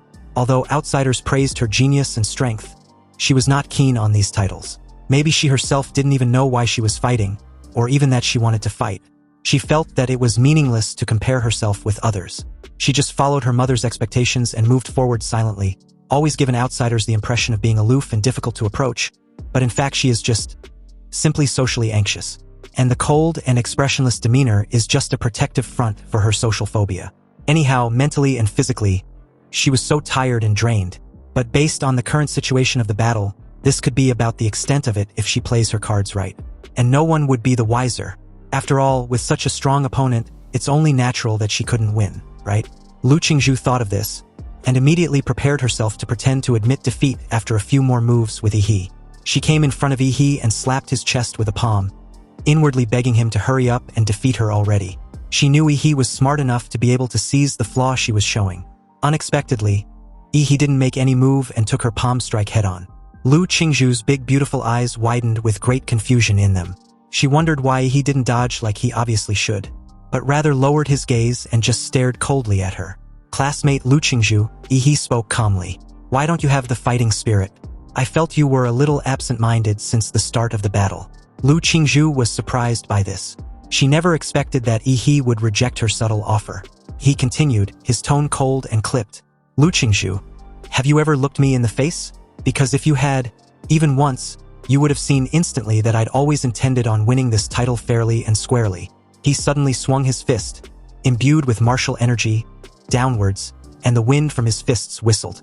In desperation, Lu Qingzhu used her arms to block her face and mobilize the airflow, trying to block Yi's fist. But in that moment, all the airflow mobilized by her was torn apart by her opponent. And although her arms protected her face, the punch still managed to connect with the lower section of her face. He called her out on her earlier move and warned her to better start facing him seriously. If she cherished her face, that is. You see, he didn't just throw that one punch and call it a day. He pounced on Lu Qingzhu and began raining punches on her face wildly, furiously urging her to start getting serious. Lu Qingzhu, on the other hand, protected her face with her arms, looking extremely embarrassed. She felt extremely wronged, recalling how she had never been beaten like this since she was a child. And now she's been dunked on the ground in front of hundreds of thousands of live viewers, with punches raining down on her head endlessly. She clearly wanted to give Yi the victory, so why was he still provoking her, trying to force her to fight seriously? You see, everybody has a bottom line, and Lu Qingzhu had tried her best not to lose control, but she finally reached her limit to what she could tolerate after being punched in the face. She roared like a phoenix rising from the ashes, calling Yi an asshole for hitting a girl in the face. Her eyes turned red, and an extremely powerful martial energy burst out, knocking Yi back a couple steps. When the scene shifted to Yi, the fucker looked extremely pleased. That's more like it, he coldly murmured. If the eldest daughter of the Lu family doesn't want to be hit in the face again, then she needs to get serious. There was a strong fighting spirit in Yi's eyes. As the king of monsters, his innate desire was to conquer other monsters. He wanted to let other monsters know that even if they try their best, they will inevitably submit to him in terms of strength. Lu Qingzhu's eyes were red, and the sudden burst of power was her activating the Lu family's forbidden martial arts secret technique, the blood ignition. It can increase the purity of the user's blood in a short period of time, squeeze out the maximum potential of the user, and increase the user's strength dramatically. However, this secret technique has too many side effects and should not be used until it's the last resort. This also means that Lu Qingzhu was starting to fight for her life. Ashes flew all over the sky, and a huge pair of dark purple wings spread out, stirring up a howling wind. There were strange patterns that had spread on Lu Qingzhu's pretty face, and the tail feathers behind her were swayed like an imperial robe as the shrill cries of the bird in her body echoed in all directions. Lu Qingzhu had also unexpectedly entered the true form of the nether bird, and after her true bloodline awakening, she looked radiant and confident, staring at Yi from above. Classmate Yi, I will defeat you with my strongest form as you wish. So, in that very moment, the fight between Lu Qingzhu and Yi reached the point where both parties were finally clear and explicit about their intentions to go all out. All the expectations from her family and everything that goes with it, such as her reputation as the eldest daughter of the Lu family, any lingering doubts, and all the expectation of affirming her status of being the strongest student in this year in city's college entrance exams faded at this moment. Lu Qingzhu was ultimately resolved, and her only focus was on defeating Yi. On the other hand, Yi, finally successful in pushing Lu Qingzhu to fight seriously and revealing her strongest form, was satisfied with this outcome. From below, he stared at Lu Qingzhu's radiant and dazzling nether bird's magical beast form with excitement. Now that his opponent's true form was revealed, the battle was eventually getting interesting. And since it had finally come to this, he won't be negligent either. He will also reveal his true form. Suddenly, the martial energy of Yi attached with his atomic reaction energy enveloped his whole body as blue flaming lights and thunderous sparks surrounded him. Shortly after, his entire body was skinned with impregnable scales radiating with a terrifying energy, radioactive energy to be precise. This was Ihi's physical skill that combines Demora's template with his hard qigong, named the Nuclear Light Combat Body. Accompanied with a sudden explosive boom, the energy gathered under Ihi's feet made a deafening sound as he was propelled into the sky. This huge energy explosion pushed Ihi straight towards Lu Qingzhu like a missile. But this sudden display of engagement did not faze Lu Qingzhu at all. She just watched Ihi with an eerie calm. Then, she flapped her wings, mobilizing the surrounding air currents to gather into a hurricane. This hurricane, known as the Tearing Hurricane, was attached with the netherworld energy which had the property of devouring any form of energy. The Tearing Hurricane enveloped the entire space, crushing the base of the arena to pieces. He showed no fear at all, and dived directly into the netherworld hurricane like a torpedo. For context, diving headfirst into the Tearing Hurricane was tantamount to nothing short than a suicide, especially for a martial art disciple. The moment Ihi entered the Tearing Hurricane, he activated his atomic fist and produced a blasting punch. A massive blue energy explosion tore through the hurricane, breaking through the dust and rushing towards Lu Qingzhu in an unstoppable manner. Seeing this, Lu Qingzhu tapped into the explosive power of her netherworld bloodline and activated the cry of the nether bird. The strange patterns on her face instantly turned red and purple, becoming as hot as a branding iron. Lu Qingzhu endured this pain and opened her mouth towards Ihi. Then, visible sound waves distorted the air and swept over. Ihi's figure was drowned by these sonic waves, and the atomic energy in his body began to flicker like a flame. You see, if Ihi's legendary Demora bloodline wasn't high enough, his internal organs would have directly been torn into pieces by the aura of the nether bird's sound waves. Obviously, Ihi would eventually die by the attack. "Do you think you're the only one who can scream?" he questioned, almost amused, his eyes sparkling with a blue atomic glow. And just like that, he opened his mouth, and beams of blue light lit up on the vertebrae behind him, one after another. The atomic energy reacted violently, and this terrifying aura spread out. This sequence was familiar and could only lead to one outcome, Demora's atomic breath. Only this time, however, it was at the maximum power output. Seeing this, Lu Qingzhu also felt the pressure but was not overwhelmed like previously. There was determination in her beautiful eyes. Already accustomed with this move, she neither backed down nor tried to use her strongest defense. Rather, she decided to use the strongest defensive move in her family, deeming the strongest offense as the best defense. Placing her middle and index finger on her forehead, a familiar jade color shimmered brightly on the tip of her fingers. It was evident at this point that Lu Qingzhu wants to confront Yi head-on. In that moment, a dazzling blue light beam rushed straight towards Lu Qingzhu with the force that broke through the clouds. You see, the outcome with this move will decide the winner of this battle, because after using the maximum power of the atomic breath, no atomic reaction will be able to take place in Ihi's body for the time being. On the other end, Lu Qingzhu, who had already given up on any defense and released her strongest means of attack, the Shenhuang martial arts Hunyuan Jade Finger, superimposed with the power of the Nether Sparrow bloodline, the Netherworld Bloodthorn, produced an explosive and matching counterattack. The jade-colored fingertips gathered purple-red destructive energy, and Lu Qingzhu pointed at the incoming atomic breath light column. The dark purple wings behind her also provided her with all the impact force to split the atomic breath light column forward. The two destructive attacks headed towards each other with a head-on collision imminent. But at this moment outside the arena, everyone watched with anticipation as the host announced excitedly that the kind of collision of power released was not something the two warriors can control. The examiners knew the severity of the collision and immediately maxed the barrier around the arena with martial energy. On the other hand, the mayor wasn't pleased with Lu Qingzhu's battle strategy of using an offensive attack to counterattack Yihi's atomic breath. In his eyes, no matter which of these two geniuses had an accident, it would be a loss for the entire Anqing and even the Xia Kingdom, so he decided to intervene. Not to stop the match, but rather to make sure neither Yihi nor Lu Qingzhu ends up as collateral damage. They've proven to be too important for their city to suffer any irreparable damage. Activating his genetic earth magic, the divine leyline wall, the earth trembled, and three thick high walls blessed with his martial energy rose up in an instant, blocking the atomic breath and netherworld blood thorn. The next moment, the stone wall collapsed and dazzling colorful light flooded everything. So as the dazzling energy explosion drowned everything, the martial arts shields released by the examiners together were all crumbling under the impact of this energy. Dust and smoke filled the entire arena and covered a huge portion of the stadium. Witnessing the aftermath of the collision, the audience realized that if the mayor hadn't intervened, most of them would have been collateral damage. Anyway, speaking of the mayor, the guy just stared at the smoke-filled arena with a solemn expression. You see, although he had just released 3 divine leyline walls in time to slow down the full-strength attack of Yi and Lu Qingzhu, his preparation time was too hasty, so the 3 divine leyline walls were not as strong as usual. In the end, they were smashed one after another from both sides, causing Yi's atomic breath and Lu Qingzhu's netherworld bloodthorn to inevitably collide with each other. You see, if anything goes wrong with either of these 2 people, even if he resigns as the mayor, he will not be able to quell the public's anger. In the hearts of the Xia people, a martial arts genius had the same appeal as a top star. Anyhow, at this moment inside the arena, a slender hand came to view as fresh blood drips onto the floor continuously. This hand obviously belongs to Lu Qingzhu, who had her entire left arm severely burned and messed up. She looked very miserable, crouching on the ground with her wings utterly burnt off. The martial power of her magical beast's true body had also been exhausted, so no more transformation for the time being. But even after all this, Lu Qingzhu didn't want to give up. She urged on, trying to will herself to still continue fighting.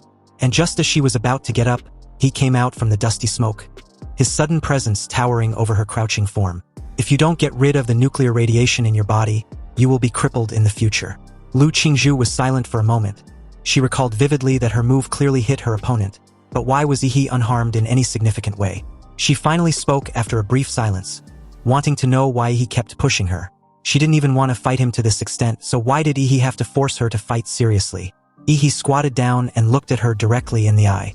Do you really not want to fight me? Or are you just being rebellious and not wanting to admit your competitive spirit? When you were fighting so hard just now, I could feel your desire to win. Lu Qingzhu was speechless when she heard this, but when she thought things over during her recollection of the battle, she realized that Yi was right. She was thinking about defeating him just moments ago. That's why she even gave up on defending and used all her strength to attack. But then she suddenly wondered what was wrong with her. She obviously hated fighting and wanted to lose to Yi as soon as possible. But when she was fighting just a while ago, she felt it, a shift, an exhilarating feeling of fighting not for anyone but just for herself. Her wondering thoughts were cut short as Yi placed a hand on her left shoulder. This unexpected contact suddenly made Lu Qingzhu blush like a cherry tomato. He informed her of the reason she lost decisively.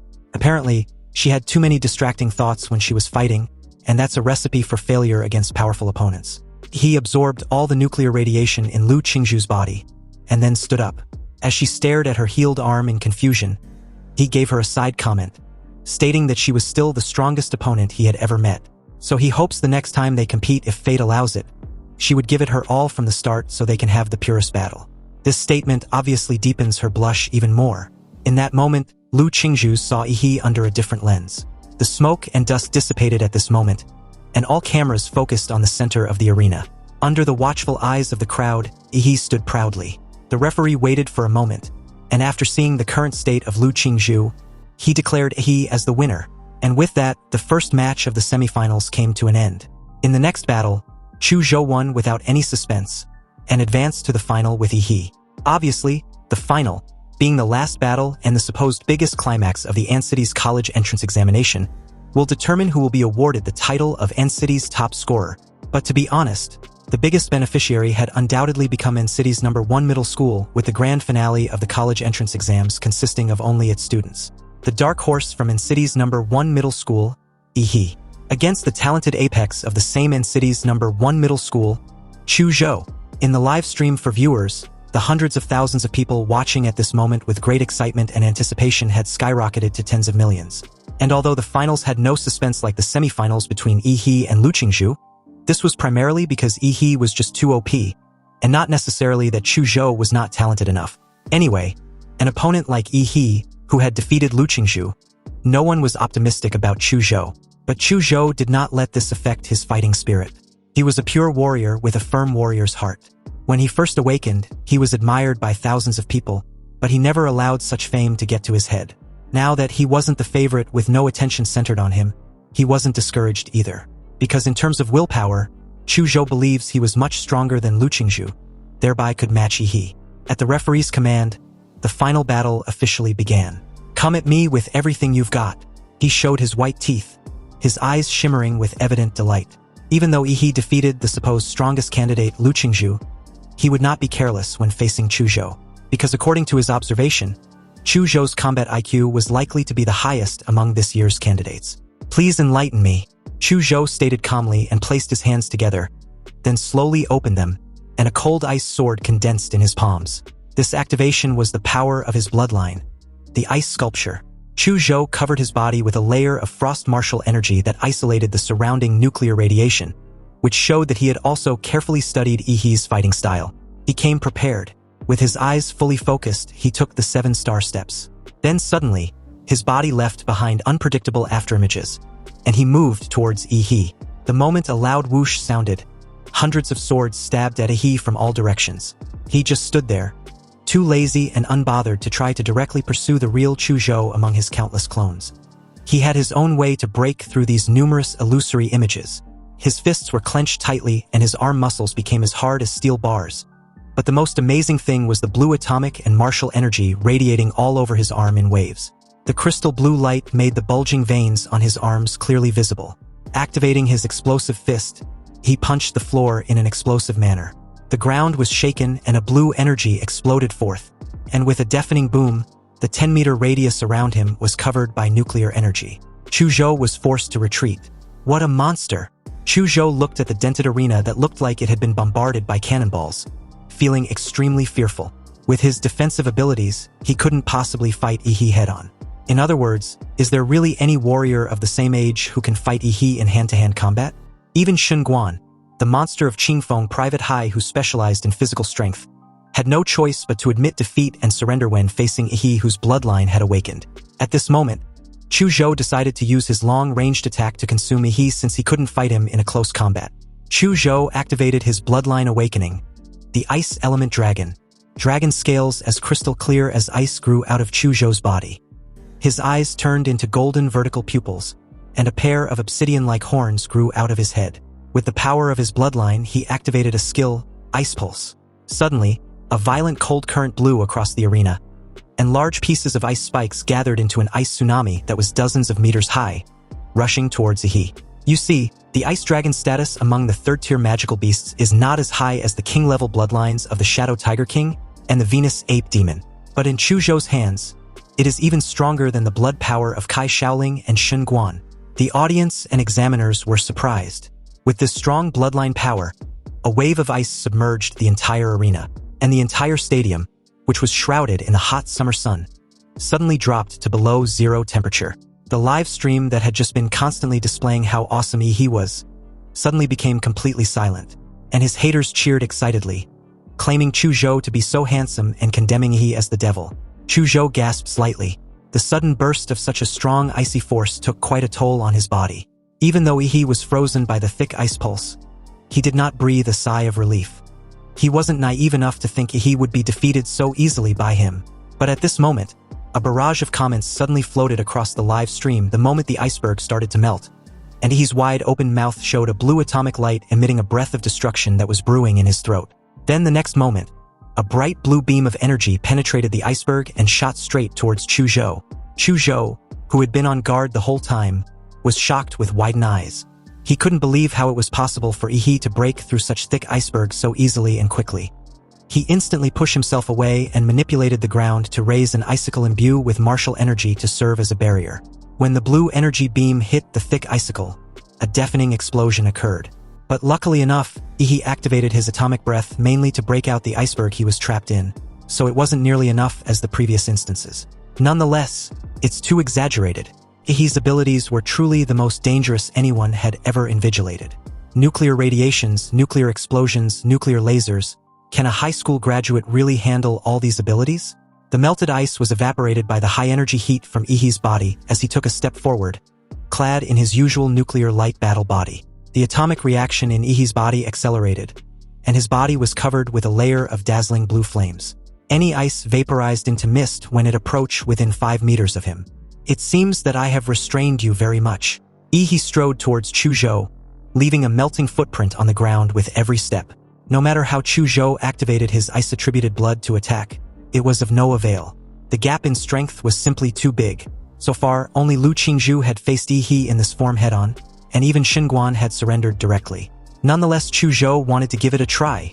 Chu Zhou's golden dragon eyes flashed as he stared at Yihee. He told his overpowered opponent of his last move. It was the current limit of his martial arts, and what he originally saved to face Lu Qingzhu with. Chu Zhou closed his eyes, shut down his 5 senses, and pointed the ice sword in his hand directly at the sky. A layer of frost covered his body, and the ice crystal dragon scales on his body appeared even more dazzling. This was a manifestation of the full activation of his bloodline power. Soul-damaging sword intent. The first person to react was the mayor. The shock on his face was no less than when he saw Lu Qingzhu performing the Shenhuang martial arts. This is sword intent, he thought silently. But how old is Chu Zhou to already possess such strength? Accompanied by a gust of cold wind, Chu Zhou was already upon Yi, and a high-pitched dragon roar and sword sound echoed throughout the arena. A few drops of hot fresh blood dripped onto the ground, burning several pits in the ground as Yi showed his slightly injured hand. There was a sword wound on the back of his hand that was deep enough to draw blood, but the flesh on the wound began wriggling and also started to flash a familiar blue light, as if it was slowly healing itself. He calmly told Chu Zhou to wait until he gets a better sword in the future. Then there might still be a chance to seriously cut his skin. Chu Zhou's eyes widened as he stared at the broken ice sword in absolute disbelief. He knew full well he had lost, but his curiosity made him ask Yi how much of a chance he had. Well, the chance of success is a little better than being a dog licker. Sighing softly, Chu Zhou raised his hand, looked at the referee, and announced that he'd given up. And just like that, Yi became the winner of An City's college entrance examination finals. The audience and the viewers across all platforms on every live stream erupted in joy and celebrations, especially the numerous fans of Yi. It was unbelievable for the dark horse of this year's college entrance exams to truly be the dark horse to the very end. Yi's face and title was displayed on every billboard, every news channel, and every live streaming platform as netizens praised and celebrated their city's champion. Everyone knew that the level of this An City's college entrance examination qualifying tournament was much higher than in the past, and Yi, who was able to make it out of it, was naturally the strongest number 1 scorer in the entire Anqing's history. No one will be able to surpass him in the future. Back at the stadium, the audience chanted Yi's name repeatedly as the mayor joined him on stage. The host also quickly got on the stage and announced with bated breath. To all the viewers who followed the 24th college entrance examination in Anqing on site and through the live broadcast, after 3 days of bloody battles, our Anqing city's top scorer in the college entrance examination has finally been born. He is Yi from An City's number 1 middle school. Student Yi, I heard that your strength is the result of catching up from behind and accumulating strength over time. Now that you have won the top spot, do you have anything to say? He was beyond stupefied. He thought the host was indeed a cultured person. He can even describe his cheating in such a subtle way. First of all, I want to thank my teacher. He was the one who did not give up on me and encouraged me when I was at my lowest point. That's what gave me the fighting spirit. At this moment elsewhere, the head teacher who was watching Yi's speech through the live broadcast began to shed tears, thinking that he was really unworthy of Yi's praise. He was really derelict in his duty by not noticing this monster until just before the college entrance exams. Anyway, the moment Yi was about to continue, a lean, middle-aged man suddenly appeared in the audience and waved his hands excessively in front of Yi. But realizing Yi had no intention of acknowledging his presence, he raised his hands in the air and made the number 2 million. The middle-aged man lip-synced, and he turned out to be the principal of An City's number 1 middle school, who wanted Yi to promote their school. His reward was a 2 million scholarship. This changed the attitude of the money-hungry hyena real quick. Also, I want to thank my alma mater and my principal. Without his wise leadership, we wouldn't be here. Yi originally didn't know what to say, but after seeing the principal's clear instructions, he suddenly understood how to finish the award speech. Finally, I want to thank myself. Without my hard work and wisdom, I would never be as glorious as I am today. Seriously, this bastard didn't even feel the least bit embarrassed when he spout those lies. Unexpectedly, in that very moment, the system also congratulated him for winning the title of champion. He will be rewarded with a random template ability. His eyes widened. It turns out that this template also had an achievement system. He wanted to check his new template ability right away, but he also knew the awards ceremony was going on, and with tens of thousands of eyes staring at him, he would have no way of studying it carefully. It seems he could only wait until later. After that, the mayor gave a summary and announced how smoothly the college entrance examination was held and how it ended successfully. But the moment he left the arena, passing through the stadium's corridor and heading towards the entrance, a swarm of reporters, like a cackle of crazed hyenas, rushed him with cameras of all kinds as soon as he passed through the open door. Student Yi, do you feel any pressure in winning the first prize? How did you grow so fast in just half a year? Are you going to Huadu University? He screamed desperately for the reporters to stop chasing him. He had to pee. But a sleazy-looking guy made his way beside him and shoved his phone in his face. Smirking. Student Yi, quick question. Between Lu Qingzhu and Kai Shaoling, who's prettier? Or do you prefer Xinguan? Or maybe Chu Zhou? He said nothing and bolted even faster. He didn't have time to waste with these reporters and their weird fan service interviews. After finally ditching the frenzy media, he made his way inside an empty basketball court, his eyes full of excitement with this new system's development. Seriously, who would have known that Yi was not limited to just one template, but more can be drawn through the system rewards? This is just too freaking insane. Just then, a man in a black windbreaker came to him and interrupted his amazing reverie. Student Yi, congratulations on winning the top spot. He jolted in surprise, wondering if the guy was a reporter. The man took off his hat in a respectful gesture and smiled knowingly. Don't get me wrong, I'm not a reporter. I'm from the imperial capital, so let's talk about something more classified, something like the issue of genetic lock. He immediately became nervous when he heard this. He knew that he hadn't unlocked any so-called genetic lock. All his abilities came from the monster template. Did this guy know of his abilities? Who exactly was he? As Yi remained silent, the guy then asked if he'd heard of the term genetic lock from his father. He replied calmly that he had. You see, according to the memory from the original host, this is indeed the case. But from the little memory he obtained after the traversal, that term had only come up once from his supposedly ordinary father. The guy pulled an envelope from his bag and asked Yi if he was curious about how his father, an ordinary taxi driver, knew the word that was completely inconsistent with his profession. He raised an eyebrow. Could it be that there was a big secret? Or was there another expert? The guy handed Yi the envelope and stated that due to his special status, the imperial capital had authorized a restricted document for him. He opened the envelope, and his eyes widened the moment he began to read through. Project Prometheus, the research institute which was once a giant in the field of biological genes on Blue Star, was wanted and blocked by various countries due to a certain incident. Therefore, a large number of core researchers were forced to hide their identities and disappear in the city. Apparently, it was said that genetic lock technology was once a key project of Prometheus. After reading through the document, Yi's expression was full of disdain. He understood what the man in the windbreaker meant. Apparently, these guys believe Yi's ordinary father was a senior researcher at Prometheus. And he, the son, was definitely one of the secret research results of Prometheus. The guy in the windbreaker assured Yi not to worry. The country will not make things difficult for him. He specifically came there just to let Yi know the situation. After all, as the person involved, he had the right to know. The guy clearly feared Yi might panic and do something reckless. As a key prospect in the cultivation program of the country, his safety was their top priority from here on out. He just stared at the guy, deadpan. Seriously, if he tells this guy that he was calmer than even him right now, would he believe him? Then his attitude suddenly shifted, feeling all smug like he's been burdened with an enormous duty rather than an enormous convenience. Damn, it's so annoying being famous and important these days, isn't it? When one becomes famous, they get more attention and invite more trouble. Society was really all about status. Anyway, with that, the guy took his leave first and left the basketball court. The moment the guy left, this shameless money-hungry hyena rubbed his hands in delight. Now that he had made a lot of money in this college entrance exams, everything seems to be heading in the right direction. Not only did he get a ticket to Huadu University, but he also received a $2 million scholarship from the principal and an additional $800,000 bonus. However, the most important thing was of course being able to draw a new template ability. Although he knew that a template as powerful as the legendary Madflame Demora was hard to come by, he still looked forward to the new template. He spared no time initializing the beginning of his new template ability. A swirling dark purple vortex appeared in front of him, and the roars of countless monsters were heard from it, like a cursed void full of ancient beasts. He stared in awe, slack-jawed.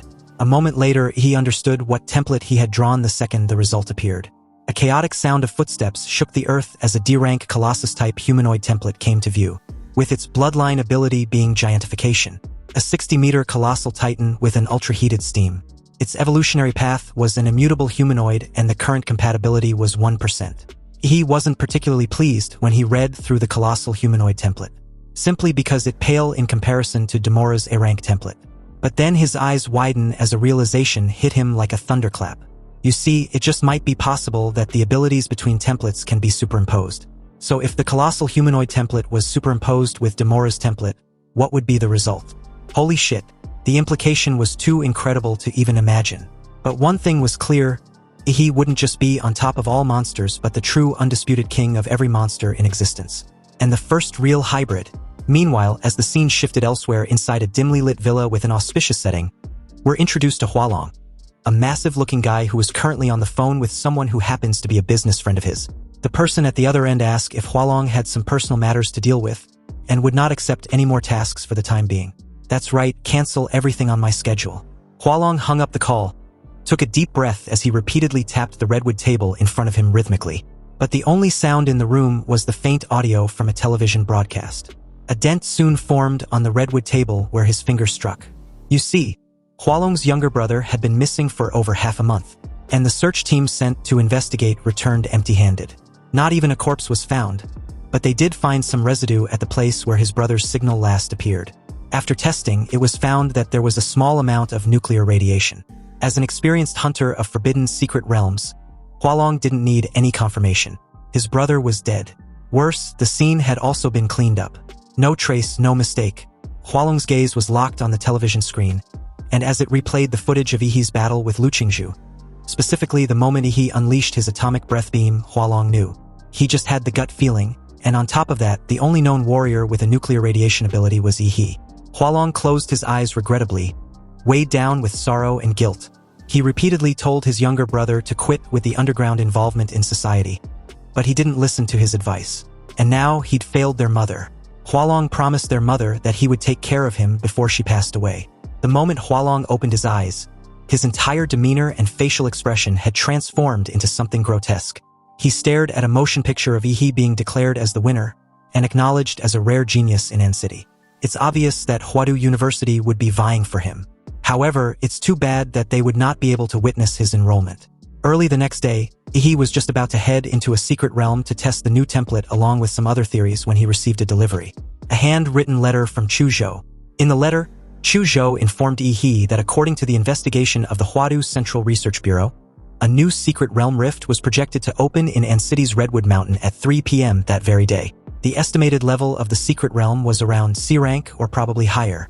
Chu Zhou plans to join the warriors who plan to explore the new secret realm, and was asking if Yihee would like a team-up. Yihee's first reaction after reading the letter was not about the new secret realm, but rather at the absurdity of using a letter as a means of communication. Seriously, what era was Chu Zhou freaking in? Could that weird fucker also be a time traveler? Anyway, 3 o'clock in the afternoon at An City's Redwood Mountain. The once sparsely populated Mangrove Mountain finally welcomed the most visitors it's ever had in its history. Thousands of warriors had gathered at the Mangrove Mountain, including many powerful warriors and organizations with a long-standing reputation. Even helicopters and troops have been stationed there to prevent any accidental conflicts. The new secret realm means unpredictable dangers, but it also means that everything is undeveloped. It's also filled with rumors of getting rich overnight or opportunities for low-level warriors to soar to the sky. At the base of the mountain, he met up with Chu Zhou, who now had a sword hanging around his waist. Chu Zhou noticed immediately that Yihee had grown stronger again. He gave a creepy smile, annoyed and also surprised at this insight. He didn't expect Chu Zhou to have such a keen sense. After all, he had just used some of his prize money to buy several gene serums and managed to increase the compatibility of the colossal humanoid template to 35%. Sure, it's just a D-rank monster template, but it has its advantages and grows faster, which can produce results quickly. The two chatted casually as they waited for the rift to open. Curious, he asked Chu Zhou which university he applied for. Chu Zhou's mood seems to be a little off, but he still replied that he applied for Huadu University. He had noticed this but chose not to pry. He simply stated that they might still end up as classmates in the future. In that very moment, the crowd erupted in excitement, announcing that the secret realm was opening. A gap about several dozen meters long appeared on the mountainside of Redwood Mountain, with a galaxy-like fluid flowing inside. Suddenly, a sharp scream came from the spatial rift, and the next moment, a ferocious monster bird with 3 heads and dark and purple feathers forced its way halfway out of the rift. This was undoubtedly a high-tier monster. Relying on its incredible advantage in the air, it grabbed the first position to rush out of the secret realm. But unfortunately, it was greeted by thousands of fully armed warriors. The warriors let out a battle roar that shook the mountains and forests, not caring at all about the 3-headed strange bird stuck in front of them as they all rushed forward aggressively. The 3-headed strange bird looked in horror at the thousands of warriors rushing towards it like crazy. The poor bird tried to drill back in, but embarrassingly, it was stuck. Within a few seconds, its huge body was trampled into mud by the warriors. He and Chuzhou followed behind a large group of warriors and also passed through the rift in the secret realm. And as for that three-headed strange bird, both its body and magic core were hacked to pieces. It was a tragic death. Inside the Redwood Mountains secret realm, everyone was greeted by a jaw-dropping sight.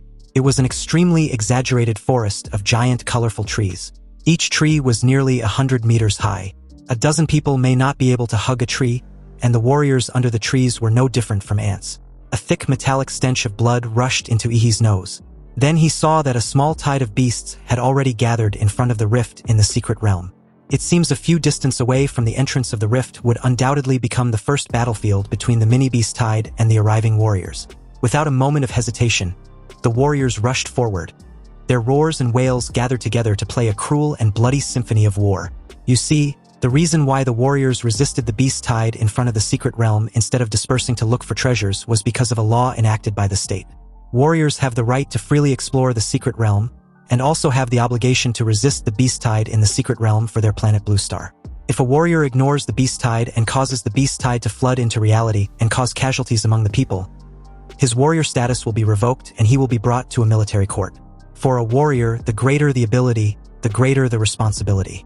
He and Chuzhou also joined the ranks to fight against the beast tide.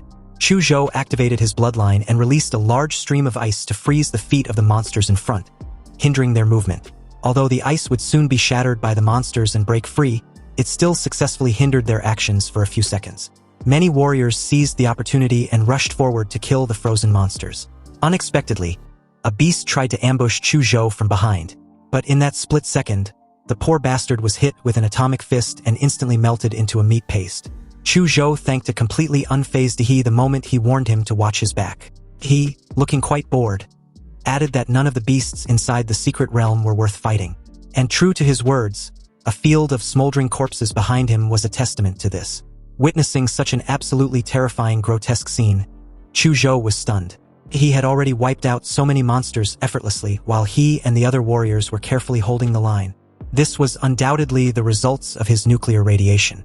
It was hard to resist and silent.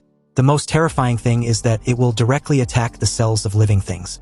On the battlefield, He, the human-shaped nuclear pollution source, can finally release radiation without restraint. There were constant wailing sounds coming from the herd of beasts. They opened their bloody mouths wide and tried to get close to He, but before they got a few meters closer, their flesh and blood melted and they collapsed to the ground, wailing weakly.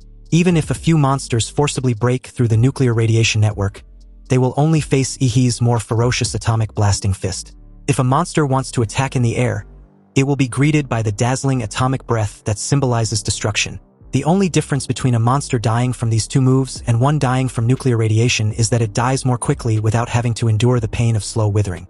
He was just absolutely terrifying. He was like the god of death on the battlefield. Wherever he goes, life within that vicinity begin to rot and die. His fighting style even made the rest of the warriors extremely frightened.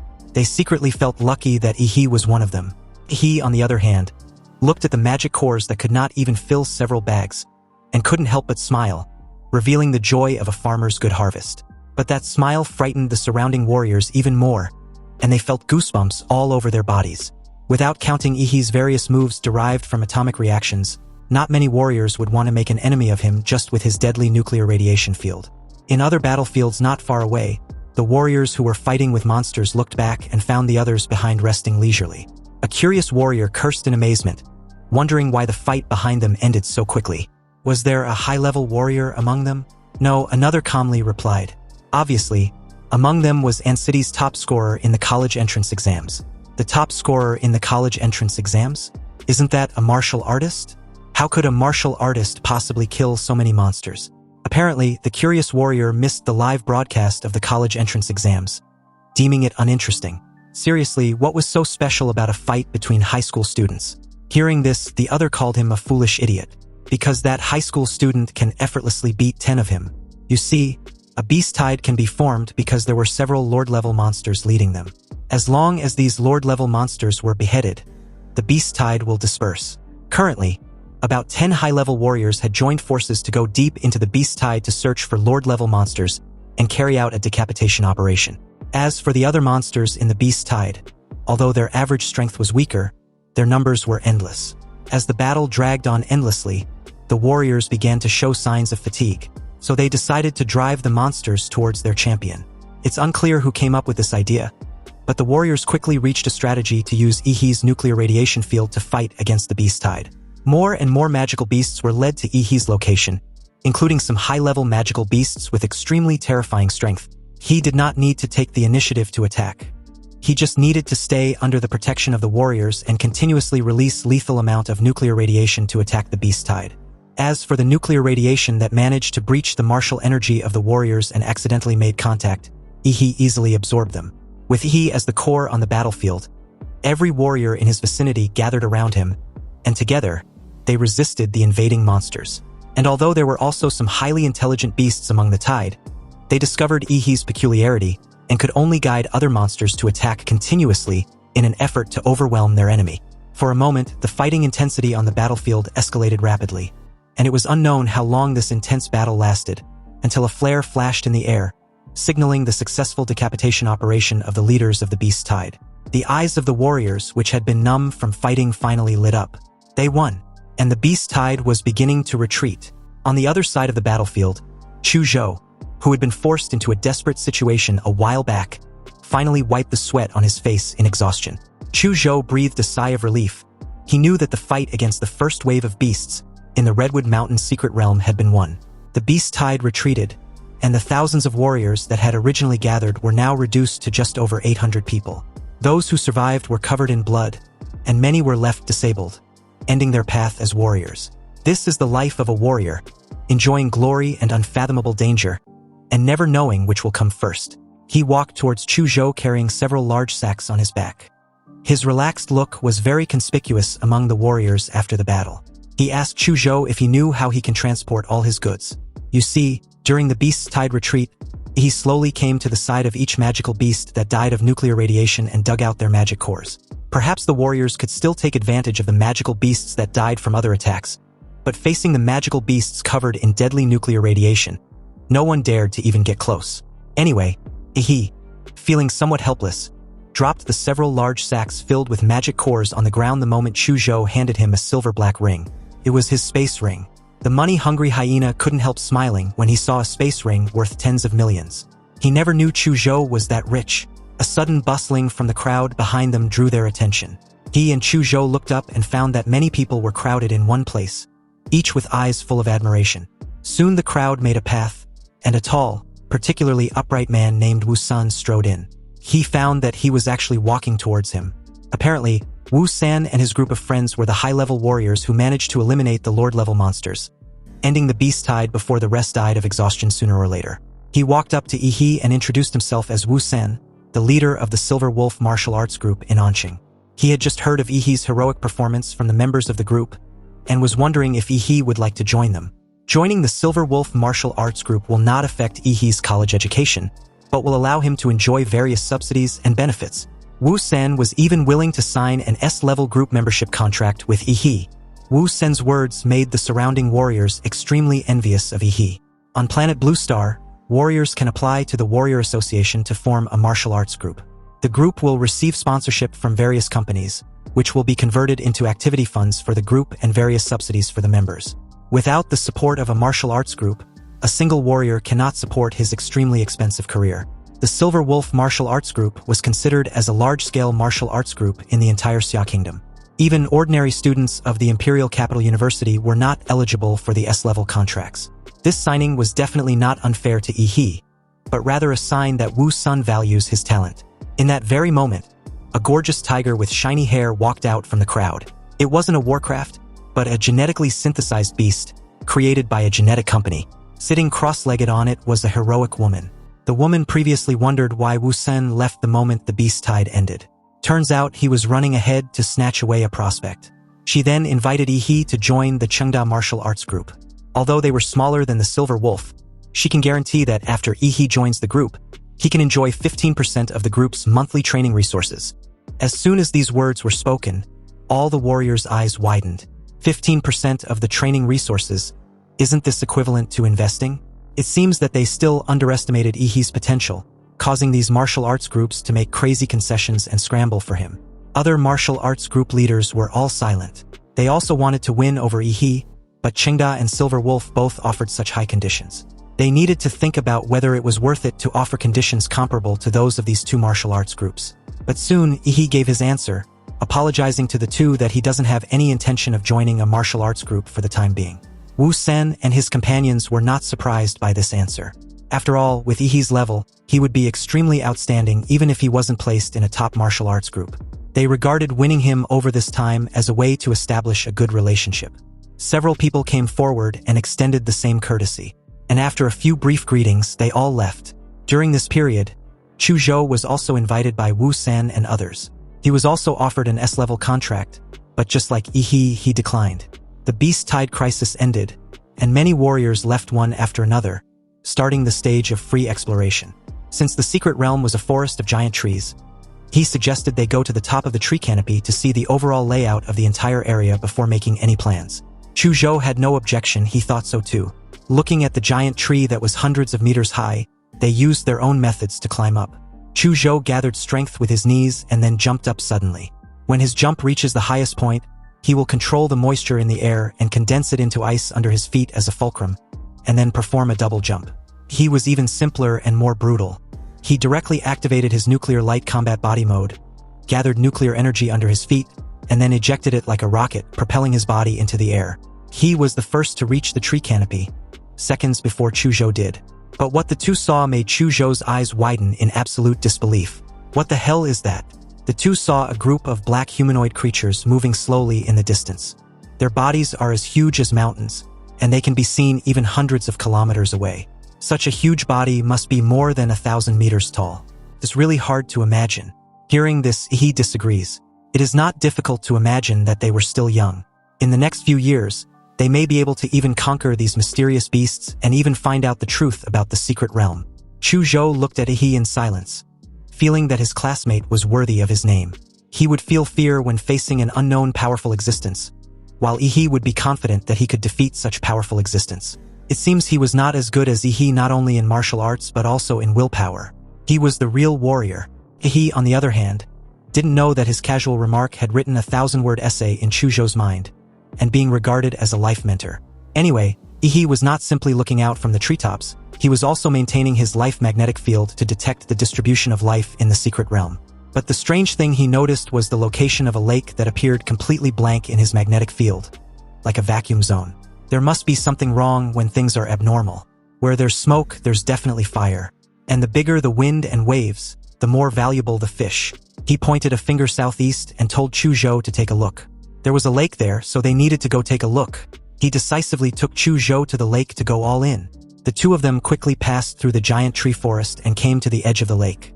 When they arrived, 3 people had already gathered there, one of whom was an acquaintance of Yi. He was surprised to see Huang Yuli, who joked about his sudden appearance with a chuckle. Well, isn't this our top scorer? Huang Yuli didn't expect the high school student she helped weeks ago to be so powerful. She sponsored Yi with a discounted warrior business card when he debuted. And although it wasn't a big help, he always remembered it. The teammate beside her, a tattooed bald guy, also joked when he found out Yuli knew the little top scorer of An City. Exactly, hurry up and introduce him to us, the other teammate in glasses added. After all, this top scorer was quite impressive when he was fighting against the Beast Tide a while ago. Huang Yuli briefly recounted the story of Yi's first entry into the Warrior Center, which made the other 2 teammates marvel at the wonder of fate. A young man who was met by chance would surprise everyone half a month later. Curious, Yi asked how long Huang Yuli had been there. She replied that they just arrived not long ago, and 2 of her teammates who were good at swimming went down to the lake to explore the way. But just as Huang Yuli finished saying this, a figure rushed to the surface of the water. He was a teammate of Huang Yuli and the others. Yu Yang said to everyone with evident excitement, "Jackpot! We've hit the jackpot, guys, we're gonna be rich." Hearing this, Huang Yuli asked Yu Yang to explain what he just said more clearly. How did they strike it big? Yu Yang explained that there's a ruin under the lake. Upon hearing this, the entire team, especially Huang Yuli, was extremely excited. But with the exception of Yi, everyone understood what Yu Yang had just explained. He nudged Chu Zhou's arm and asked him to explain. In the secret realm, there are some mysterious buildings that are suspected to be left by a civilization in the secret world. They were collectively called ruins by experts. The ruins contain technologies or artifacts left behind by a civilization in the secret realm. Chu Zhou paused, and then continued. It is said that the theoretical basis of our modern human martial arts and many genetic technologies come from these ruins. Perhaps Yu Yang was too excited, because he realized that two outsiders, Yi and Chu Zhou, were also present after he told his teammates this information. Yu Yang secretly regretted having leaked the news without surveying his surroundings. He immediately stared at the two with hostile eyes. Chu Zhou sensed the murderous intent as Yu Yang placed a hand on the sword at his waist. People die for money every day, so it is not uncommon for them to kill each other in front of ruins where interests are important. Anyway, just as Yu Yang was about to engage, Huang Yuli angrily shouted, stopping the idiot. He placed an elbow on Chu Zhou's shoulder as the two stared at Yu Yang with a mocking look. Huang Yuli explained that Yi and Chu Zhou were the first and second in City's college entrance exams. Their strength far exceeds that of most ordinary warriors, so it would be better to have them join for the raid. This made Yu Yang ask how they were going to divide the spoils. Hearing this, he was unbothered. As external aid, the two of them will be allocated according to their effort. The more they contribute, the more loot they get. Yu Yang's eyes flickered, and seeing that the remaining two teammates agreed, he didn't say anything more. After all, he was in an extraordinary position now and was destined to be a big shot in the future, so it was better not to make enemies with him if possible. Finally, Yu Yang led the way as everyone followed him into the lake. Relying on a warrior's powerful lung capacity, the six of them dived 30 meters to the bottom of the lake. Yu Yang found the mark left before and led everyone to a cave at the bottom of the lake. There was a hidden secret passage in the cave. When everyone surfaced from the water, they found themselves in an underground cave. After Yu Yang got ashore, he muttered in confusion. This is really strange. Where is that guy Li Wei? Wasn't he asked to stay here? Maybe he found some treasure and left first. The tattooed guy stated a little angrily, obviously thinking that Li Wei was very unfair. Yu Yang took out the walkie-talkie and called Li Wei several times, but there was no response. Yu Yang had a bad feeling that something had happened. But then Huang Yuli asked calmly, after you guys came to this underground cave, did you explore whether there are any signs of monster activities? No, Yu Yang replied. Li Wei and I released all the monster bait bombs, but not a single monster hair appeared. The other female teammate was shaken. This underground cave seems very dangerous, and Li Wei was also missing. Maybe they shouldn't continue exploring. This annoyed Yu Yang, who shouted in response. We must explore. If we dare not take the wealth and glory in front of us, then we will be low-level warriors all our lives. Those who are afraid of death should get out now while they still can. Due to this, no one present withdrew, and even the female teammate who had just proposed the withdrawal remained silent. As Yu Yang said, if the mountain of gold was right in front of them, it would be against human nature not to grab it. In that case, the group proceed forward. Yu Yang led the way for everyone. Because of Li Wei's loss of contact, the group was now very silent, always on guard against possible dangers. Yu Yang took out an ultraviolet flashlight and shone it on the ground. The marks he and Li Wei had left in advance were clearly visible under the ultraviolet flashlight. The group gradually went deeper into the underground cave, and the road became narrower and narrower until only one person could pass through. He walked in the narrow tunnel with his eyes flickering. He turned his head to meet Chu Zhou's eyes and began to speak in lip language. Chu Zhou, something is wrong. Yeah, I noticed too, the time doesn't match. They both noticed something was wrong because it was so obvious. Huang Yuli said that their team had just arrived at the lake not long ago, about 10 minutes at most. But Yu Yang and Li Wei were able to find this cave at the bottom of such a huge lake, and through the underground cave, they found such a hidden route leading to the ruins. It's just like having a map perspective in a game. Perhaps the temptation of the news about the ruins was too great, or perhaps the parties involved are confused while the bystanders can see more clearly.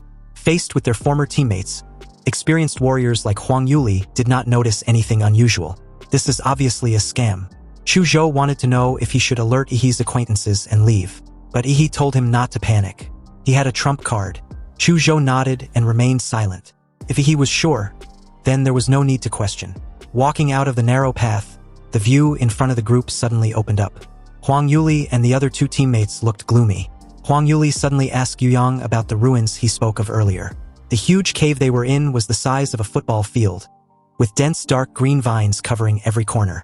Many vines were wrapped with dull magic cores, and around them were the corpses of magical beasts that had turned to bones.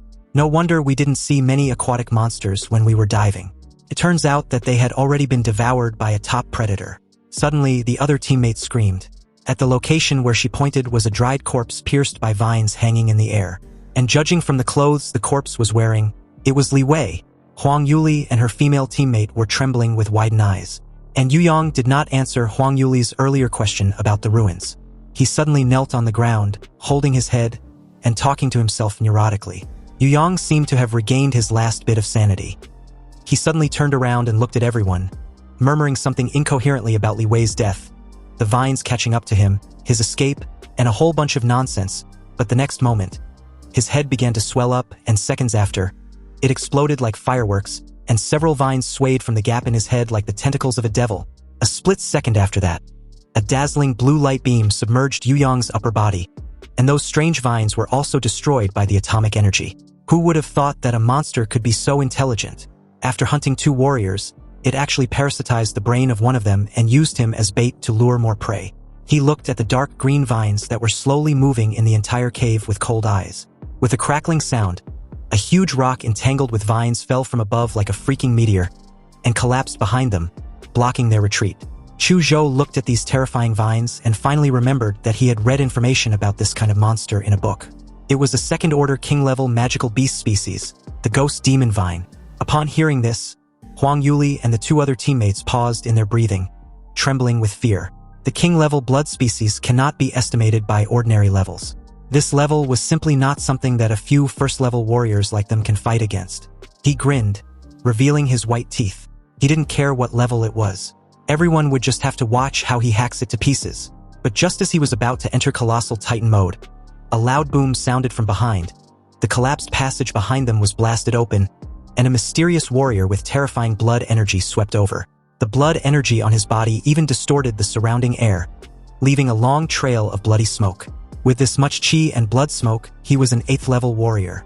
You see, originally, Huolong had no plans to come to the secret realm of Redwood Mountain. But when he heard that a certain someone in the secret realm was using terrifying nuclear radiation capabilities to help the warriors resist the beast tide, he immediately realized that this person was Yi. After arriving at the secret realm, it was very easy to find his target's trace. As long as he follows the routes where there was a small amount of radiation left, he can find Yi's whereabouts. When he found Yi, it was just when Yu Yang emerged from the lake. And although Huolong was far away from them when he found Yi's location, he also heard Yu Yang's mention of ruins. Huolong's breathing became a little rapid, so he chose to stay put for the time being, waiting for Yi and the others to enter the bottom of the lake and find the ruins before taking action. In the secret world, warriors killing each other often occurs. And because it was difficult to obtain evidence, the government often turns a blind eye. So this was the perfect opportunity to kill his brother's murderer and City's top scorer without worrying about the Xia Kingdom's retribution. If he can take some valuable items from the ruins with him, then he will definitely flee to a country that is strong enough to shelter him if trouble arrives. Huolong concealed his breathing and followed the group into the underground cave. But unexpectedly, they destroyed the narrow tunnel as soon as they went in, blocking Huolong's way forward. Huolong's heart sank, and his first reaction was that he had been exposed. Huolong believed he noticed his presence, even though he stopped his heartbeat, breathing, and other states and fell into a state of suspended animation. He really underestimated Yi, and Yi was worthy of being the one who can force his younger brother into a desperate situation. He, on the other hand, had just noticed Huolong's presence, and was even confused that the mysterious 8th-level warrior was in search of him. Why was this freaking uncle pining for him? He didn't even know the guy. He just rushed in all of a sudden and monologued some gibberish like they knew each other. The strange thing was that he seemed to feel that this mysterious warrior glanced at him with resentment. But it must be an illusion, right? Huolong directly burst out with the blood and energy of an 8th-level warrior, and had already broken through the collapsed tunnel, bulldozing his way out and declaring that Yi should prepare to die. Huolong launched in Yi's direction, his roar like the sound of thunder. In the air, he soon realized that something was wrong. The supposed ruins in front of him was clearly the cave of a powerful monster. You see, the demonic vine hunts its prey based on its life breath. And at this moment, Huolong's life breath was the strongest, so he became the demonic vine's primary target. A thunderous boom sounded, and the entire cave at the bottom of the lake was shaking as if there was an earthquake. Countless vines shattered the rock layers and rushed towards Huolong. Huolong looked at Yi unwillingly. Cursing, Huolong questioned Yi if this was also his plan. Huolong's path towards Yi was blocked, and he could only resist the attack of the demonic vine. After all, it was a king-level blood species, Even if it was only the second level, it could still cause a veteran warrior like him to fall. The ghost demon vine raised wave after wave of demon vines, trying to kill Huolong. But Huolong's punches and kicks were like artillery shells, and countless vines close to him were blown into pieces, with their juice spilling onto the ground. Although it seemed that Huolong had the upper hand, the greatest characteristic of the demon vine was that it absorbed qi, blood, and martial arts and released nerve toxins. Huolong could feel that his condition was declining, while the demonic vine was growing endlessly. If the battle lasted a long time, he would definitely be defeated there. Huang Yuli, clearly alarmed, informed the group that the cave was about to collapse because of the fight. But she was immediately told to get out of the way. A dark blue rough skin had grown on Ihi's body, with crystal blue light flowing through the cracks on his skin. He opened his mouth, and the protruding vertebrae on his back lit up with blue light one after the other. Then, accompanied by a thunderous boom, the maximum power of the atomic breath was released, and a torrent of blue light that seemed to break through everything broke through the rock formation above everyone, shot into the lake above the rock formation, and then rushed out of the lake and shot into the sky. A large amount of lake water poured into the cave from the gap above, and the passage leading to the outside world was surprisingly opened by Ihi. He told Huang Yuli and her teammates to escape first. Hearing this, they did not hesitate and did as they were told. After all, among them, Ihi, although not an official martial artist, was the strongest. If he did not stay behind to cover the retreat, the others would not be able to do so.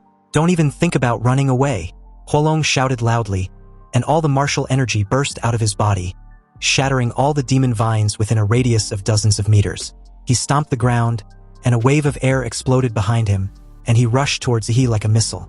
Chuzhou, who had been on guard the whole time, drew his sword at the first opportunity, and the power of his bloodline burst out, pouring all the cold air into this sword made of cold attribute material with a martial energy transmission rate of up to 82%. He activated his soul-damaging sword intent, and an extremely sharp sword energy cut a vacuum zone in the air, and a thick layer of ice condensed wherever the sword energy passed. Huolong threw a punch, and his fist rubbed against the air to create a flame, and his raging blood made the flame appear blood red. The blood flame fist and the icy sword intent collided, causing a large amount of water mist to scatter. He knew that Chuzhou's sword could not stop the opponent. After all, the gap in martial arts was too big, so he rushed into the water mist right after him, activated his nuclear light combat body, and the terrifying atomic energy gathered on his fist. The dazzling blue light illuminated the entire underground cave as Ihi activated his atomic explosive fist. Huolong, who was caught off guard by Ihi's punch, flew backwards and smashed into the stone wall. Huolong spat out a mouthful of fresh blood and crawled out from the stone wall. After receiving Chuzhou's strongest sword and Ihi's charged punch, except for the burns on his skin, he still exuded a powerful aura. High-level warriors have their skin, flesh, and bones tempered, and even their internal organs have been tempered in every way. Their entire body has long since turned into an incredibly tough killing machine. He told Chuzhou to leave first. After Chuzhou swung his sword, his momentum weakened. He knew that he could no longer help Ihi, so he decisively withdrew so as not to cause him any trouble. Not long after Chuzhou left, the cave began to collapse on a large scale. Countless rocks fell down, revealing the thick ghost vines inside. Meanwhile, Huang Yuli and the others stood on the shore, watching the lake become turbid, and the sound of the ground collapsing continued to echo at the bottom of the lake. It was obvious that the demon vine had gone completely crazy, and it was stirring up the entire lake bottom into a mess. Huang Yuli was relieved when Chuzhou also came ashore, but she found that Ihi did not follow Chuzhou. "Where's Ihi?" Chuzhou looked at the bottom of the lake and didn't say anything. At this moment, a brilliant blue lightning flashed across the lake, illuminating the entire surface. And the moment Ihi bit his palm, fine blue electric current burst out from the wound. Huolong felt something was wrong, so he sprinted towards Ihi with all his strength, trying to interrupt him. But it was too late. With a deafening boom, a dazzling blue lightning burst out from Ihi's body, and Huolong was directly submerged by the countless blue lightning. His muscles, which were as hard as an alloy, began to carbonize the moment they touched the lightning. Similar to an Attack on Titan transformation type shit, every Titan transformer transforms by biting their palm. And during the transformation, huge energy will burst out of their body, usually released in the form of lightning. Since the Colossal Titan was the largest after transformation, the energy released by the transformer was also the largest during the process. Therefore, one of the strategic attributes of the Colossal Titan is to be used as a small human nuclear bomb. With a roar like a giant beast, he turned into a dazzling blue ball of lightning, and then the lightning exploded, submerging everything in a terrifying energy explosion. Chu Zhou and the rest watched the terrifying blue energy current in the lake explode out of the water, and hurriedly moved away from the lake to avoid being accidentally injured. A large amount of water vapor rose, and the raging blue lightning stopped only after half of the lake water evaporated. Chu Zhou and the rest vaguely saw a huge figure flash by in the mist, but soon the huge black shadow disappeared, which made them wonder if they had seen it wrong. Just as they were on guard, a naked Yi rushed ashore and asked Chu Zhou for some clothes. Chu Zhou took out a dark leather pants and a tank top from his space ring and threw it to Yi. Fully clothed, Chu Zhou asked Yi about the sudden explosion just now. Yi explained that it was that mysterious warrior. He actually carried a plasma bomb and died together with the demon vine. Plasma bomb? Isn't that a military contraband? What kind of person has access to that thing? And I feel that the explosion just now seems to be more powerful than a plasma bomb. Chu Zhou stated skeptically. Although many things seemed to be out of place after the mysterious warrior appeared, and everyone did not have much time to think about these things, Chu Zhou, on the other hand, was as rational as ever, pointing out that the massive lightning and the giant in the smoke didn't seem like a plasma bomb. He kept insisting that it was a plasma bomb, and Chu Zhou saw wrong. He was relieved when Chu Zhou nodded and tactfully didn't delve into the matter further. Everyone has their own secrets, including himself and Yi. Also, it would be bad if Chu Zhou learns of his monster template abilities. He was already a little heavy-handed, and Huolong was crushed by him. He lost the corpse, but fortunately, he got the magic core of the ghost demon vine. Anyway, after they had just escaped death, Huang Yuli and her two teammates were very tired and had already planned to leave that secret place. She apologized to Yi for not only following them for nothing, but also troubled him to save them. They will compensate him when he leaves the secret realm. He told her not to be so polite. He will just consider this trouble as repaying the favor she did for him. However, if she gives him any compensation regardless, then won't he always owe her a favor? Huang Yuli smiled heartily and said no more about the matter. She waved goodbye to Yi and left with her two teammates. In the next 2 days, Yi and Chu Zhou continued to explore the secret realm. With the powerful perception of the life magnetic field, Yi and Chu Zhou found many spiritual medicines. Although they did not find any magical and rare spiritual medicines like the blood jade fruit, it was still a fruitful harvest. By the 3rd day, Yi and Chu Zhou felt that they had reaped enough harvest and was ready to leave the Redwood Mountains secret realm. In the end, the spoils that the two of them had found were divided, with Yi taking the lion's share. After the two came out of the rift of the secret realm, they were slightly shocked to see the current appearance of Mangrove Mountain. The Redwood Mountain, which was once a barren mountain, has been completely transformed. All the trees and boulders on the entire mountain were razed to the ground and replaced with a steel jungle made of concrete and steel bars, which housed a hospital, an auction, an arsenal, and even a hot spring hotel. Even a temporary airport was built far away from the Red Tree Mountain. When night falls, the bustling lights of the entire Mangrove Mountain can probably be seen in the atmosphere. Xia country's infrastructure capabilities were truly terrifying. He and Chu Zhou couldn't help but admire this incredible development.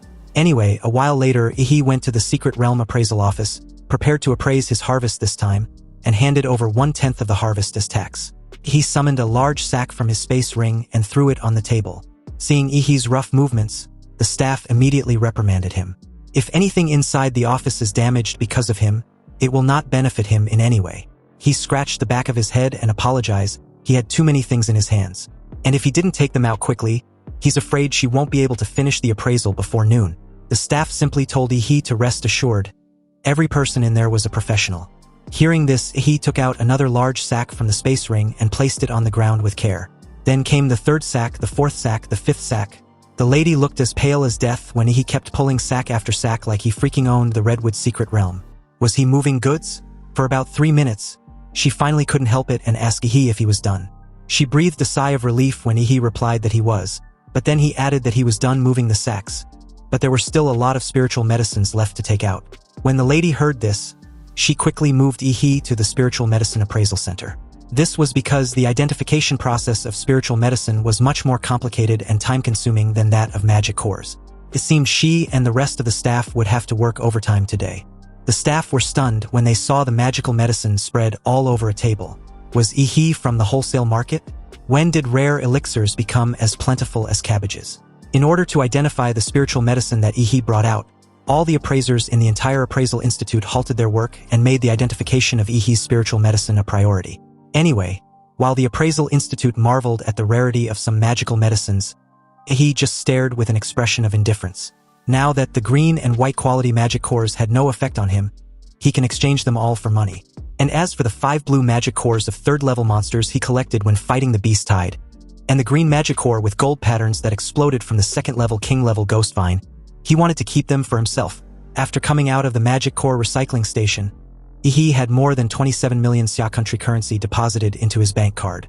Although his account now had a long string of zeros behind a number, he no longer had his previous joy. Maybe it was because there was so much money that it was just a string of numbers, or maybe it was because Ihi's vision had broadened. He felt that such a large number was not as beneficial as being able to improve the degree of his template compatibility by 10%. Just as Ihi was about to pick up the elixir stored at the appraisal center, an extended luxury business car stopped beside him, and a friendly middle-aged man got out of the car and greeted him with a warm smile. He introduced himself as Li Yutian, the owner of Pingy Pharmacy. He heard that Ihi got a large number of spiritual medicines from the secret realm of Redwood Mountain, and was wondering if he was willing to sell them to him. Li Yutian was willing to buy them at a price 1 point higher than the market price. He just stared silently.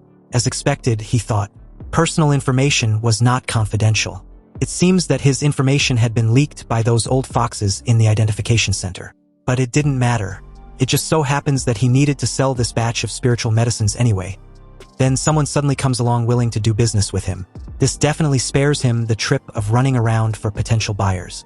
The deal went smoothly, and as the owner of Pingy Pharmacy was leaving, he happily handed over a contract. Those who didn't know would have thought that it was him, the pharmacy owner, who was begging for purchase. Of course, this was indeed the case. The reason why Li Yutian was willing to suffer a loss and give profits to Ihi was because of the young man's talent in finding a large number of elixirs in one raid. As a businessman, Li Yutian keenly sensed that Ihi was exceptional. He wanted to take this opportunity to establish a long-term relationship with Ihi, and perhaps he would be able to purchase rare and large quantities of goods from him in the future. With a large sum of money added to the bank card, Ihi also faced a new difficulty. All this money still couldn't compare to improving 10% of his personal strength. The genetic potions generally available on the market, and the white magic and green magic cores also give almost no improvement. Thinking of this, he couldn't help but sigh. It turned out that the template had a picky appetite, more so than himself, the host. Ihi wanted to get a higher-level genetic medicine, but unfortunately that kind of thing was subject to purchase restrictions, and his current status did not even allow him to have the privilege to purchase it. If Ihi wants to improve the degree of compatibility, he must get another rare treasure like the blood jade fruit, but that kind of thing was in short supply and there was no place to spend money even if he wants to buy it. But suddenly, his eyes lit up when a realization occurred to him. There was another way to improve his strength. And this was none other than martial arts techniques. In the college entrance examination, he was able to defeat Lu Qingzhu and the others, relying entirely on the powerful abilities of Demora's template. However, in terms of martial arts, he was no match for those martial arts masters. He only had the upper hand because of the powerful bloodline abilities. After realizing this, Ihi thought of the only person he knew who had the best social connections around and could help him obtain advanced martial arts, Principal Lao Deng. With this realization, he immediately bolted in the direction of An City's number 1 middle school. At the principal's office, Principal Lao Deng poured Ihi a cup of hot tea, massaged his shoulders, and stated that he didn't expect his champion to still come back to visit his alma mater. With his experience, this old fucker naturally saw that Ihi had something to ask for. He happily took out a bottle of white wine, in which was soaked a rare ginseng elixir. This was the medicinal wine he had just obtained from Li Yutian, the boss of Pingy Pharmacy. According to him, no middle-aged person could refuse this bottle of treasure that could invigorate blood circulation, strengthen his yang, and maintain health. When the principal saw this, his eyes lit up like stars. It seems our top scorer was indeed a good student who is not only good in character and academics, but also respect his elders as well. He told the principal that it was his duty to honor his elders. That was the reason for his gift, a fine traditional virtue of their Xia country. The principal said no more as Ihi handed his gift over. The moment he did, he knew it was his opportunity to speak frankly. He asked the principal if he had any connections. He wants to learn martial arts. Although there are a large number of martial arts circulating on the market, most of them were of varying quality, and high-end martial arts were extremely rare. There are only 2 ways for a warrior to obtain more powerful martial arts. First, within the university, students of the school can redeem it through contribution points. The second type is the martial arts passed down within the warrior family, such as the Lu family's secret techniques, which was a martial art that only the core members of the family or outsiders who have made special contributions to the family can learn. This is why Lu Qingzhu, Chu Zhou and even Yi He, the top scorer, had been stuck at the peak of martial arts apprentices and had not been promoted to warriors. It obviously couldn't be because of lack of talent. And it wasn't because of lack of physical foundation either. After all, in terms of physique alone, these 3 top-notch martial art apprentices were better than many martial artists. This is because all the training methods for martial artists to become warriors can only be learned in college. The country does not allow civilians to control the methods of promotion to martial artists. Only college students can become real warriors.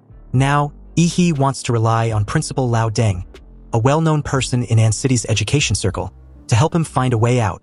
Curious, the principal asked why Yi He doesn't want to wait until he gets into a university to learn martial arts. He was too impatient. He already applied to Huadu University, which he was 100% certain to get accepted. He gave the principal his most sincere signature move and stated that he really wants to improve. Seeing those dazzling eyes, the principal reluctantly agreed to help Yi He with this matter. After all, he had a special talent, and his future achievements would definitely be higher than his own. And as educators, they must teach students according to their aptitude and not be fixated with a dead end.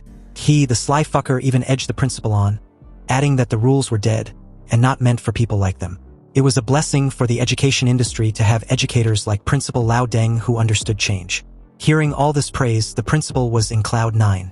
The next day at noon, Yi He, who had just exited the shower after training, received a call from the principal. The principal had arranged everything for him, so he just needed to head there now. He thanked the principal, but when he asked which martial arts family he had asked for, his eyes widened in absolute disbelief. Apparently, the Lu family was willing to teach him their family's secret techniques. This was wonderful but suspicious. How could the Lu family be willing to teach their family's secret techniques after Lu Qingzhu, the jewel in their family's crown, had been defeated by him in front of hundreds of thousands of spectators? Was the principal teaming up with the Lu family to cheat him? He had many doubts, but he decided to go anyway. The Lu family had a leased manor on the outskirts of An City as their family land. Meanwhile, a while later at the outskirts of An City, Lu Chengjie, a guy in a slick dark glasses and a leather jacket, leaned over and drove a black modified motorcycle which cost about 2 million yuan. Its engine was comparable to that of a supercar which released a buzzing sound on the entire street. Behind him was a blonde girl hugging his waist tightly, her hair blown behind her by the strong wind. Feeling an unprecedented stimulation, she hugged Lu Chengjie even tighter and praised him endlessly about how awesome he was. With the beautiful woman praising him, Lu Chengjie felt even more proud. But just when he was about to brag, a figure suddenly appeared almost directly beside him and easily freaked the shit out of him. This person turned out to be none other than Yi He, who advised Lu Chengjie to not be distracted when driving at high speed. If he drove in an unsafe manner and something terrible happens, his loved ones will be the one in tears. He said this while pedaling his little yellow bicycle beside Lu Chengjie. Lu Chengjie felt insulted that a broke biker dared to compare himself to him. He twisted his motorcycle's handle tightly, and the steel beast under him roared furiously.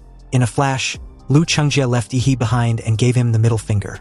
No matter what Yi He's status was, he was not worthy of being on par with him.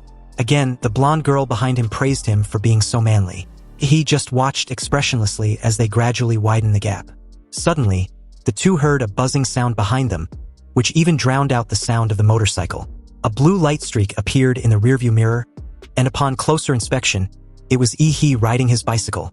He only activated the nuclear light combat body mode in his legs, and the blue light like a rocket's tail flame pushed him past by the two in a flash. Lu Chengjie, like his girlfriend, stared with an embarrassed expression, wondering when a shared bicycle became so fast. It was even faster than a freaking airplane. He arrived at the entrance of Lu's manor, and as he stared at the castle-like building, he wasn't surprised, although he did admit the place looked magnificent. The setting of the entire Lu family manor was centered on the Lu family castle, with various garden landscapes built in circles around it.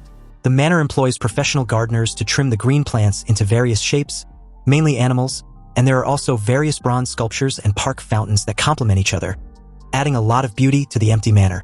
The Lu family castle itself was much more solemn and dignified, with towering stone walls and spires, combined with an old-fashioned architectural style with a strong historical heritage, making anyone feel intimidated when standing in front of the castle.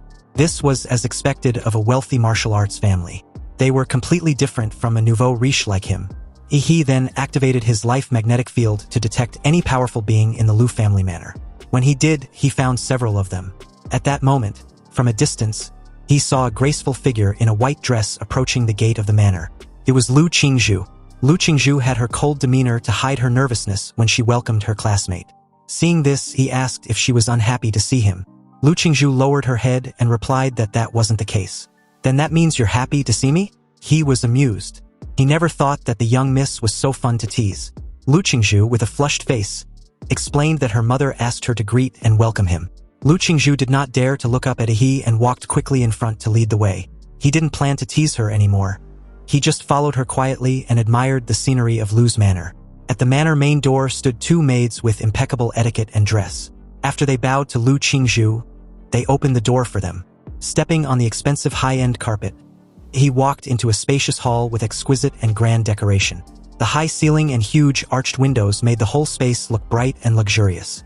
On the wall opposite the gate were self-portraits of successive heads of the Lu family, showing the Lu family's heritage and confidence, and displaying the glory and brilliance of successive heads of the family to outsiders. Lu Qingzhu raised her head and announced to her mother that he had arrived. The crisp sound of high heels clicking on the floor was heard. He looked up and saw a beautiful woman with mature charm, dignity and grace slowly walking down the stairs.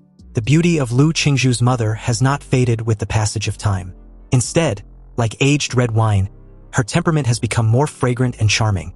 He held his breath and shouted Prime Minister Cao Cao's name in his heart, stating that he finally understands.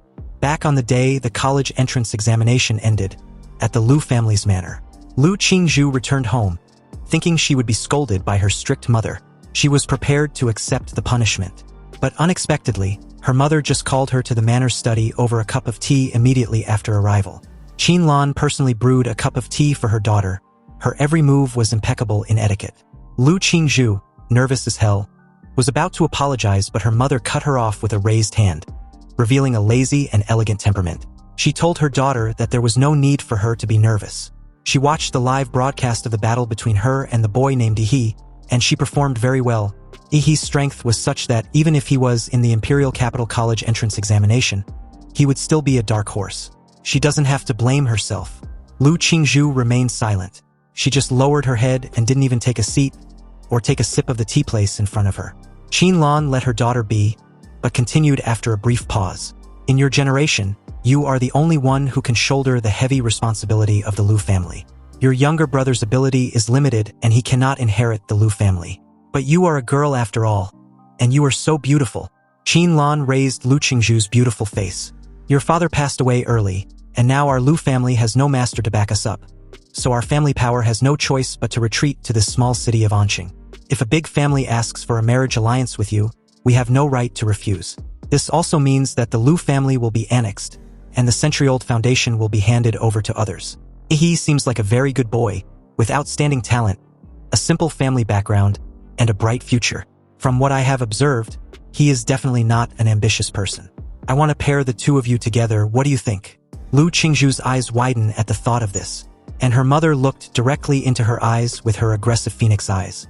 But before Lu Qingzhu could say anything, Qin Lan added that she didn't have to answer now, but should just try to get along with Yi first. Back to the present, Qin Lan walked down the stairs and officially welcomed Yi to the Lu family. He greeted politely with a serious expression, trying hard to suppress the wayward thoughts that emerged in his mind. He presented a gift, but Qin Lan just stared expressionlessly. I heard from Principal Lao Deng that you want to learn some advanced martial arts. He replied that she was correct. Without hesitation, Qin Lan added that her daughter will show him the way. He was a little surprised. He didn't expect Qin Lan to be so generous. Qin Lan walked down the remaining stairs, took the gift but didn't even bother to look or know what it was. She simply stated that her daughter will take Yi to the Lu family's martial arts pavilion. Since the martial arts in the pavilion were not allowed to be taken out, he will only have 1 day to study inside. There were 3 sets of Shenhuang martial arts deep in the martial arts pavilion. Whether Yi can learn them depends on his ability. When Yi heard that he could also learn Shenhuang martial arts, he was once again surprised. He thought that learning some slightly more advanced martial arts would be enough, but he didn't expect Qin Lan to give him the right to learn the Shenhuang martial arts. He didn't know whether to say that Principal Lao Deng had a lot of face, or that Qin Lan was too generous, or was investing in him. After all, there are so many benefits, it can't be without reason. Nonetheless, the cake was already in front of him, and he couldn't refuse to eat it. Even if there was a knife hidden in the cake, he had to lick the cream clean first. Got it, madam. Then he would like to thank the Lu family. He thanked the Lu family instead of Qin Lan herself. The meaning of this could be very different. It meant that Yi had made a promise to the Lu family. If the Lu family needs him in the future, he will fulfill his promise.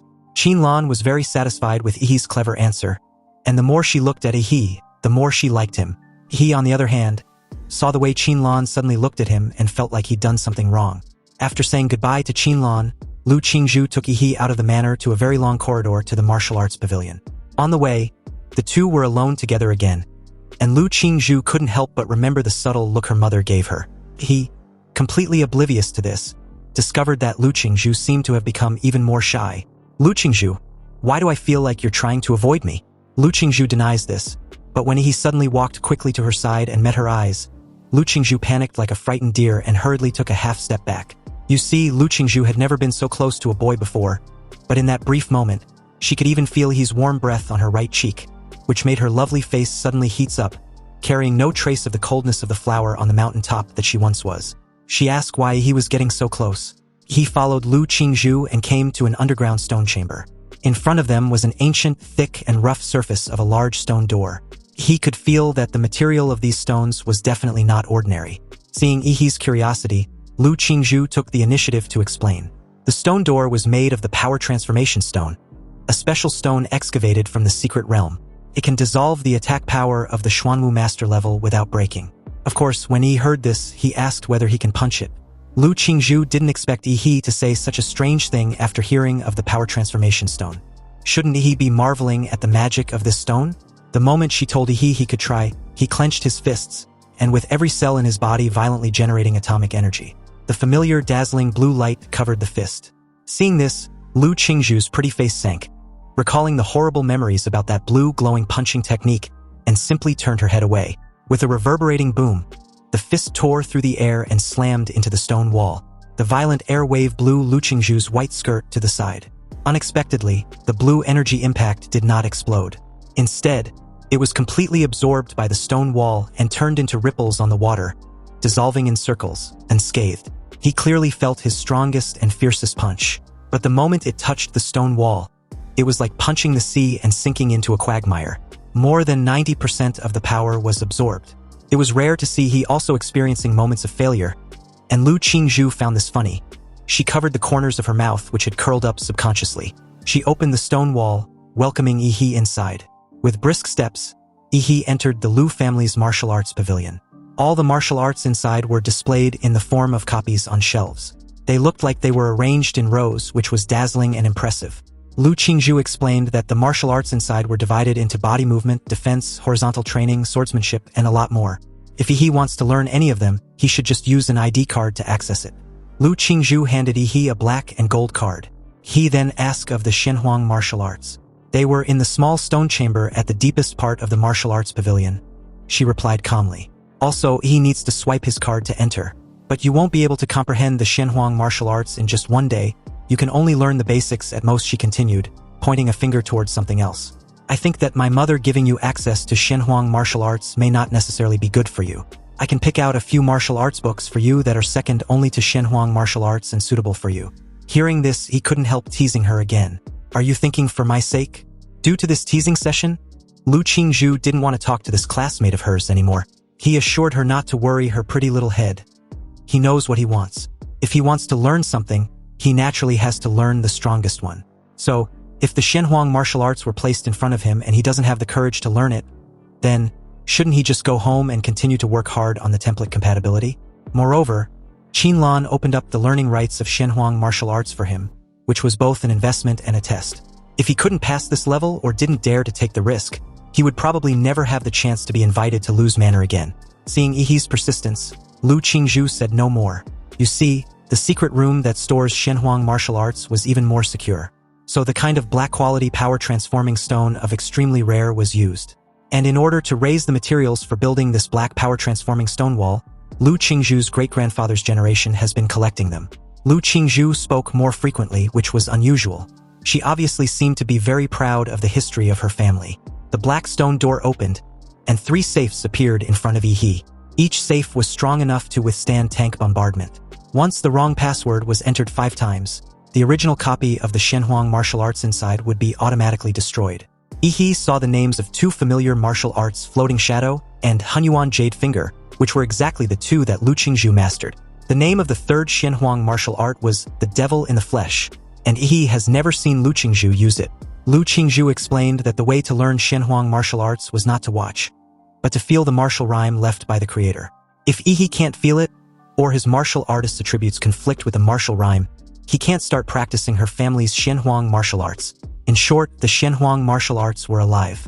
And it was not the martial artist who chose the martial arts, but the martial arts that choose the martial artist. After Lu Qingzhu's explanation, he understood why Lu Qingzhu did not use the third Shenhuang martial art in the college entrance examination. It wasn't a talent problem, but a conflict of attributes. How can a beautiful girl like Lu Qingzhu be compatible with the rough martial arts called the Devil in the Flesh? But Yi, on the other hand, was very suitable for this direct and violent Shenhuang martial arts. He chose the Devil in the Flesh. Lu Qingzhu cracked the code for him, and the safe opened, revealing a bronze statue of a muscular and ferocious man. The whole statue was lifelike, and every muscle was vivid. He discovered that in the gaps between the statue's muscles, there were evil ghosts wailing and crying. This statue of a virile man who was supposed to suppress ghosts displayed the murderous aura to the fullest. After the statue appeared, he seemed to hear the wailing of evil ghosts. It seems the Shenhuang martial arts was not a book, but a statue. Not only statues, but also paintings or utensils. Basically anything can be the carrier of martial rhyme. This is one of the mysterious arts of the martial master. Lu Qingzhu continued yearningly. Only martial masters can condense the martial arts rhythm and attach it to objects to pass on the mantle to future generations. Many martial arts not only fail to improve the warrior's combat effectiveness, but will also leave hidden injuries. But only the Shenhuang martial arts can be created by the Grandmaster. High threshold also means high quality. Lu Qingzhu walked out of the secret room and left the space to Yi. The rest of the journey could only be completed by Yi himself. Yi was surprised. He didn't understand how to feel the martial arts rhyme. So he asked Lu Qingzhu, but she simply replied that if Yi was fated, then he will be able to sense the martial art rhyme. He looked a bit disappointed. He even felt that Lu Qingzhu was withholding any insight on her experience as a form of revenge. Anyway, since it's preordained by fate, he decided to take a nap to wait. He lay down and fell asleep without saying a word, which made Lu Qingzhu, who was observing Yi through the surveillance camera, speechless.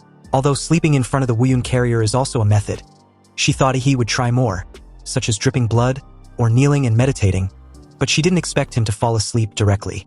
When he opened his eyes again, he found himself in a dilapidated temple, with cobwebs all over the place and dust all over the floor. Even the angry-faced Buddha on the throne had a broken arm. Is this what's called the sensing the martial rhyme?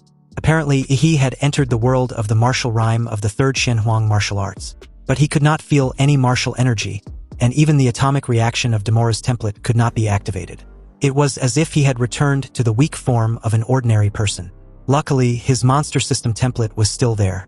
It detected that the host's consciousness was in a special space. And to prevent the host from dying suddenly, the system will bless the host's spiritual body. Suddenly, a domineering and ferocious voice entered Yi's ears from above. Only a real man can inherit my martial arts. Otherwise, I would rather let it rot in the ground. Boy, prove to me that you are a real man made of iron. At some point, a ferocious man as big as a wild bear sat on the only remaining arm of the angry bodhisattva. He stared at Yi with his wild eyes like a wolf. He raised his head and stared slack-jawed at the mysterious man, who looked exactly like the statue. When the thunderstorm comes, there will be hundreds of ghosts roaming at night. When that time comes, you must guard this dilapidated temple for me and don't let this angry-faced Buddha be defiled by evil spirits. If you succeed, I can at least grant you the ability to guard the house. However, if you fail, you will go insane because of the ghosts devouring your spiritual body, and you will never be able to cultivate martial arts again. If you are a wimp, then run away quickly. A drop of cold rain passed through the broken ceiling and dripped onto Yi's face. He came to his senses and found that the vicious man sitting on the arm of the angry-faced bodhisattva had disappeared. And the rain also means the trial has begun.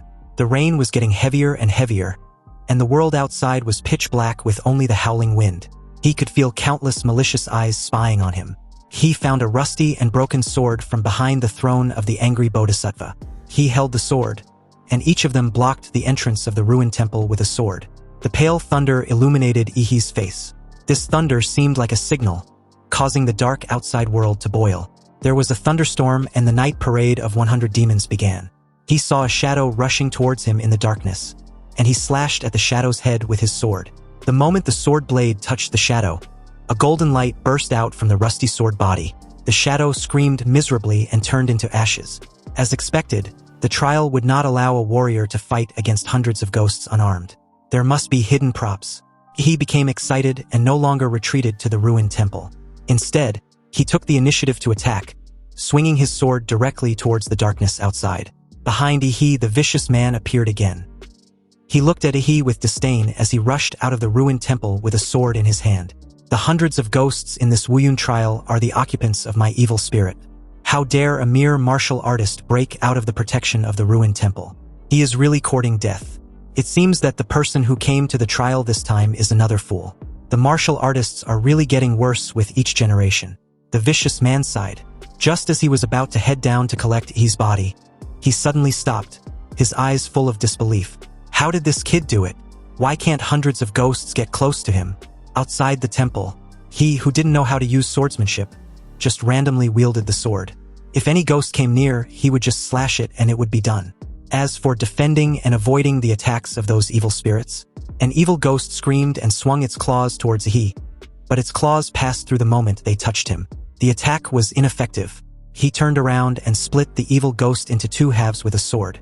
It seems that in the spiritual world, the system will automatically protect the host, making Ihi immune to attacks. Doesn't this mean I have an invincible golden body inside this world? The broken sword in Ihi's hand flew up and down under his turtle sword skills, slashing left and right, harvesting one evil ghost after another like chopping melons and vegetables. This made the vicious man dumbfounded. When did the levels he set become so simple? As the wind howled, he stood proudly with a sword in his hand. But those ferocious evil spirits retreated like little lambs at this time and did not dare to approach Ihi at all. Seeing that hundreds of ghosts could not do anything to Ihi, the vicious man had to show up in person. "Boy, how did you do it? You are not affected by my martial arts." Ihi replied that it was nothing but hard work and diligent practice. What a good and convenient excuse. Nonetheless, since you can subdue hundreds of ghosts, I will naturally keep my promise and pass on this inheritance to you. However, it depends on whether you can accept it. The angry-faced bodhisattva in the ruined temple collapsed, revealing a dry well underneath it. The bottomless black well made people feel uneasy just by looking at it. The well contains the essence of evil spirit that the vicious man condensed during his lifetime. The technique of paralyzing the demon in the flesh was also in the well. If you can refine it. But before the vicious man could finish his words, he jumped down. The vicious man was momentarily dumbfounded, but he quickly recovered and couldn't help but have expectations for Ihi. Good, that's excellent. This is the first time I have seen a young man with such a unique personality. You see, when the vicious man was alive, he was a hero who had passed through the S-level secret realm.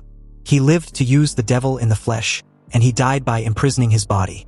As he aged, his energy and blood began to decline, and the evil spirits suppressed in his body began to eat back at him. He began to go astray and even killed people around him. In order to avoid making the same mistake again, he chose to commit suicide. Before his death, he mixed all the evil spirits and the soul in his body with his martial arts style and cast them into the statue. Although 100 years have passed and the evil spirit in the martial rhyme space has dissipated a lot, it is still not something a mere martial artist can withstand. If Ihi can conquer the evil spirit that caused his failure, he will surely surpass himself on the road of the devil in the flesh.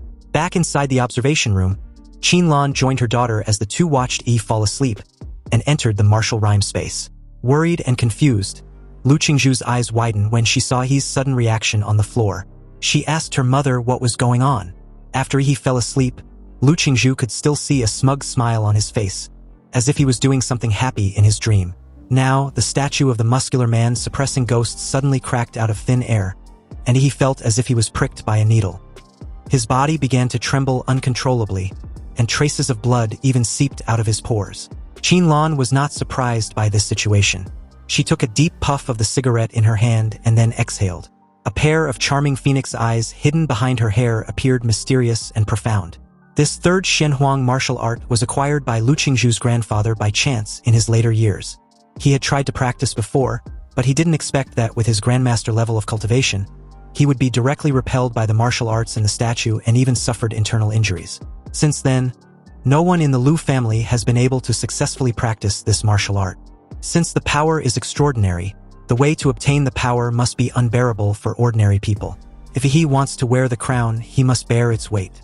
And since he has chosen to accept the power of this martial art, then Qinlan stopped short when she looked at the surveillance footage, and her confident eyes, which seemed to be able to calculate everything, showed a rare moment of confusion.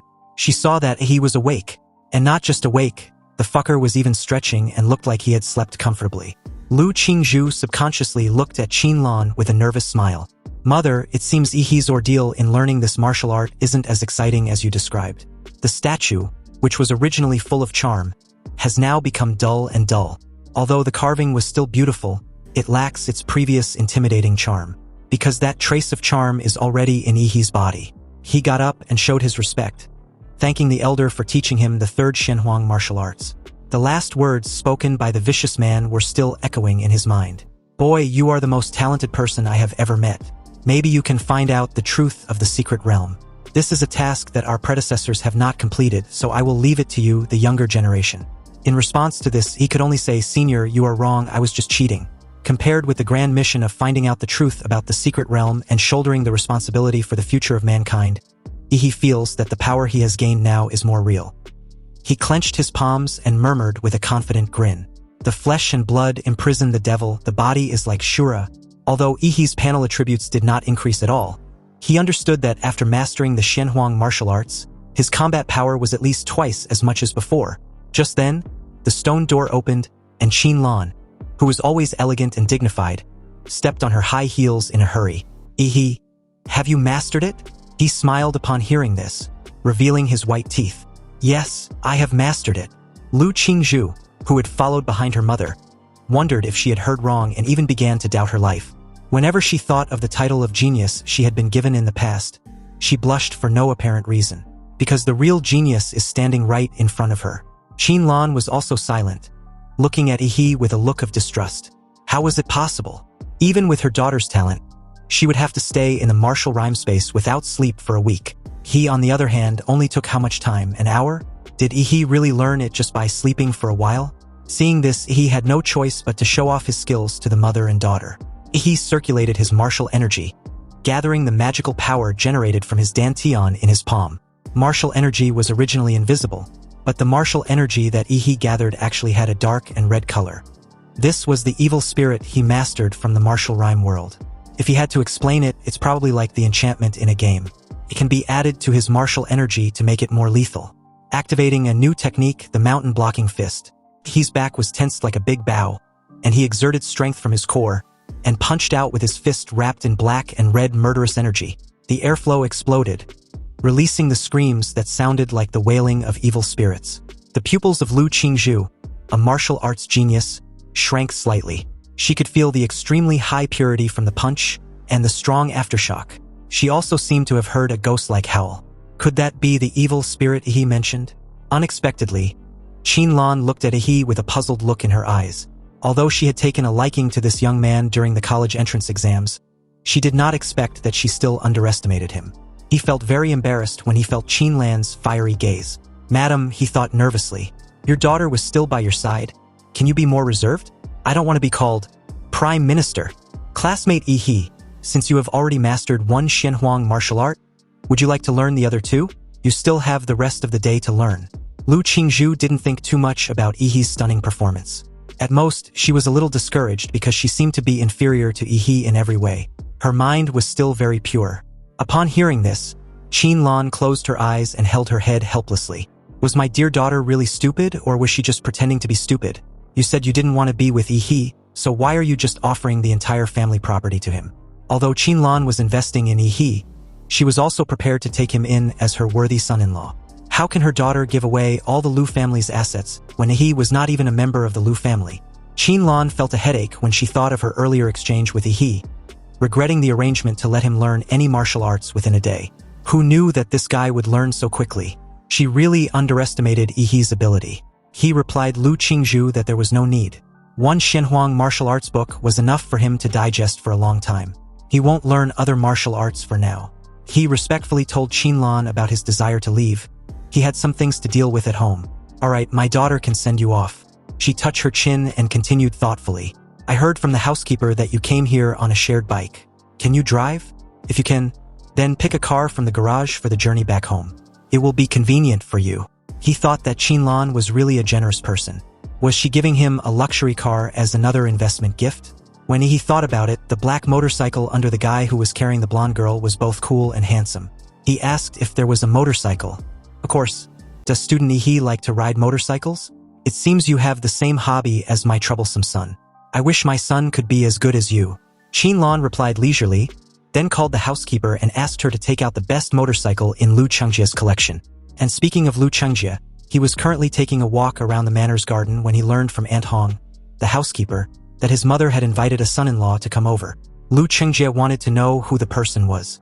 His sister was both talented and beautiful. She was a genius beauty that only appears once in 100 years in N City. Not everyone can match her. Then he suddenly got pissed off remembering his encounter with Yi. His day got ruined because he scared away the blonde girl. According to Lu Chengjia, he better pray he doesn't cross path with him again. Suddenly something whizzed past him. Lu Chengjia was stunned for a moment, then reacted. Wasn't that guy the same person who was riding the shared bike?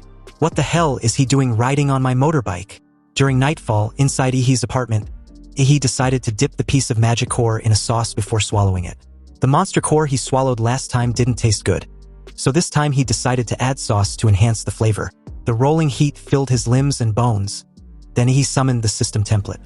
Back inside the Redwood Mountain secret realm, Yi superimposed the colossal humanoid template and the legendary Demoris template, which now had their compatibility at 85 after several absorption and 21% respectively. He used the supergiant humanoid for the first time and it was about 50 meters tall. Although compared with ordinary monsters, it can be called a behemoth. But compared with the mysterious creatures as big as the mountains in the secret realm of Redwood Mountain, it is still too small. He wants to be bigger, so he added all points to the colossal titan template. He picked up the green magic core with gold patterns, dipped it in some sauce and swallowed it.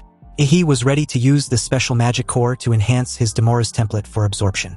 So the very second he did, a surge of energy exploded within him and an intense lightning enveloped his whole body. But after the excruciating process, something unexpected happened to Demoris template. The system template stated that after absorbing the genetic sequence of a special plant lifeform, a special mutation has been produced. The system template wanted to know if the host would want to prevent the template from mutating. He was surprised by this. After all, mutation means that it will become a monster template with other attributes. If the results become an advantageous attribute, then it's fine. However, if it becomes a disadvantageous attribute, then it will be a negative evolution. After a careful consideration, Yi decisively chose yes. There was no need to think about it anymore. He plans to gamble and hope for the best outcome. And as luck would have it, the mutation unlocked an S-rank nuclear template, leaving him completely speechless. When the Savage Trace Demora's template reaches 100%, there was a 2% chance of it changing into a Star Universe Demora. He clenched his fist excitedly when he read this. From the name alone, the Star Universe Demora sounds very powerful. But it requires the current template to reach 100%. It seems that he had to upgrade it quickly. Unexpectedly, Yi's reverie was interrupted by a sudden commotion not far from his apartment complex. He wondered what was going on. Could it be a terrorist attack? Right down the streets outside of Yi's apartment complex, a loud roar instructed the several armed men as dozens of police cars flooded the entire area, evacuating the crowd and forming a perimeter. Back inside his apartment, there was a sudden knock on his door that made him alert and suspicious. He knew the original owner had a withdrawn personality, and no friends would visit his home at this time. He hadn't ordered any delivery or packages, so who could be outside at this time? As he said this, his gaze suddenly shifted the moment he turned towards the open window behind him. And in a calm tone, he questioned the mysterious invisible intruder if she knew who it was. Under Yi's knowing gaze, the air around the window distorts and vibrates. Then seconds after, a figure suddenly appeared out of nowhere. This mysterious lady with a very sexy figure was wearing a white nanobattle suit that clings tightly to her skin, perfectly highlighting her curvy figure. Unfortunately, she was also wearing a black reflective mask, so her true face couldn't be seen.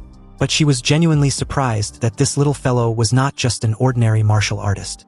Originally, she just wanted to hide something in Yi's apartment and conveniently alter his memory while she was at it.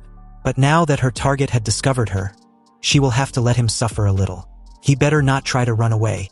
Not the least bit scared and wanting no involvement, He quietly asked who she was and what she was doing in his apartment. But after receiving no reply, the shadow on the floor in front of him showed a stream of energy locked onto him like a poisonous snake. In that moment, he realized that he had no way of moving the battlefield outside. In that case, screw it. He had so much savings anyway, so he might as well buy another house. Puzzled, the mysterious lady Yaoime asked what nonsense he was spouting. For dramatic effect, he took a moment to reply and explained that Yaoime was already a dead woman walking. Anyway, in that very moment down the streets, several warriors in sweat uniforms were fighting with a man named Zhou. Facing the siege of so many special warriors, Zhou seems to actually have the upper hand until he was caught off guard and hit in the abdomen by a powerful punch. The opponent's martial energy penetrated his internal organs, and the piercing pain made Zhou clutch his lower side in pain. One of the special police soldiers instructed his group to take Zhou down the moment he revealed a flaw. You see, these special police fighters were good at cooperating in combat. And after Zhou revealed a flaw, everyone tacitly pursued him and forced Zhou to retreat step by step. Although Zhou was about to lose, he felt much more relaxed because everyone's attention was drawn to him. This was his plan all along, to buy time for Yaoime to escape with the golden gene. Thinking of this, Zhou laughed out loud like a crazed victor, and even used the forbidden blood-burning technique to fight to the death to resist all the armed police. The flames rose, illuminating the streets, but just as the battle became increasingly intense, a bright blue beam of light suddenly burst out above everyone's heads and shot straight into the sky. A dark figure fell beside Zhou, creating a hole in the ground. Zhou recognized this person as Yaoime at a glance, because her figure was so recognizable. But wasn't the nanobattle suit on her body white? How come it has now turned as black as charcoal? Zhou had risked his life just to let her take the item and escape. Why was she suddenly back? Yaoime stood up from the shallow pit, feeling extremely gloomy.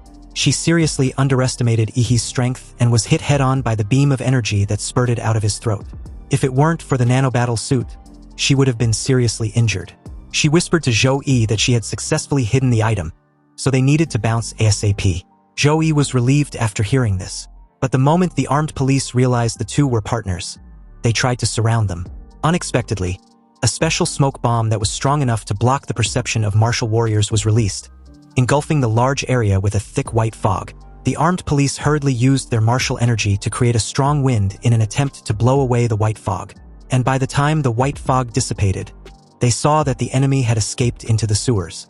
Half an hour later, Zhou and Yaoime emerged from an alley and heard the sirens in the distant street. They knew they had temporarily escaped pursuit and finally breathed a sigh of relief.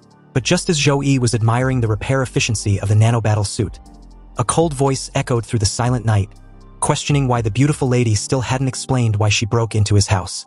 Yaoime's eyes widened in shock. She realized that she had made a serious mistake, which was to randomly select a lucky resident, but having the shittiest luck, she ended up picking Ihi, the final boss, and as a reward for breaking into his house, he will make sure to have some fun with the two of them. Zhou looked at Ihi with murderous eyes and shouted, questioning Ihi how he found them when the special cops hadn't. Ihi naturally would not explain to him that Yaoime was contaminated with his nuclear radiation. After all, when it's time to take action, he always had few words. A tiny explosion occurred under his feet, and Ihi took off like a missile using the recoil. The air buzzed, and a fist instantly appeared in front of Zhou. With the blessing of the dark and red evil spirit, a cellular-level atomic reaction was also taking place inside the fist. Activating his super mountain blocking fist, Zhou's arms that were protecting his chest tried blocking Ihi's fist. But the dark and red energy lightning burst out, blasting Zhou's tough skin like it was nothing. The moment this huge force hit him, he spat a mouth full of fresh blood. Zhou felt as if he was hit by a train and was directly thrown into the air. His flying body smashed into the concrete wall behind him as dust flew wildly in the air. Yaoime couldn't help but gasp when she saw her brother being knocked flying. A 6th-rank martial warrior was actually severely injured by a punch from a young boy whose martial energy fluctuations were that of a martial arts apprentice. Whose master's disciple was he? Zhou struggled to even get up as he grinned brightly at Yaoime. He replied that he was the disciple of Emperor Guangla. Yaoime had never heard of Emperor Guangla, and she didn't expect a small city like Anqing to have hidden masters. Zhou interrupted at this moment, telling he not to get too cocky. He had just experienced a fierce battle and used a forbidden technique that burned his blood. Now his energy and blood were declining, and his strength was probably less than 70% of what it used to be. Nonetheless, He was not someone a mere martial apprentice like he can handle, although he doesn't know which master's genius disciple he was. Geniuses had always died early since ancient times because they are all too arrogant and inflexible. Joey activated his 5 steps to form and stomped his foot heavily on the ground. His soles dug deep into the cold, hard floor as he took 5 steps forward. With each step, Joey's momentum would rise to a higher level, and the surging blood and energy gathered behind him turned into a blood and energy smoke. Under the dimly lit night sky, Joey's skin was stained with a layer of steel-like silver color, and a thick-looking silver horn grew on his forehead. This was the true form of his bloodline, the iron-crowned rhino.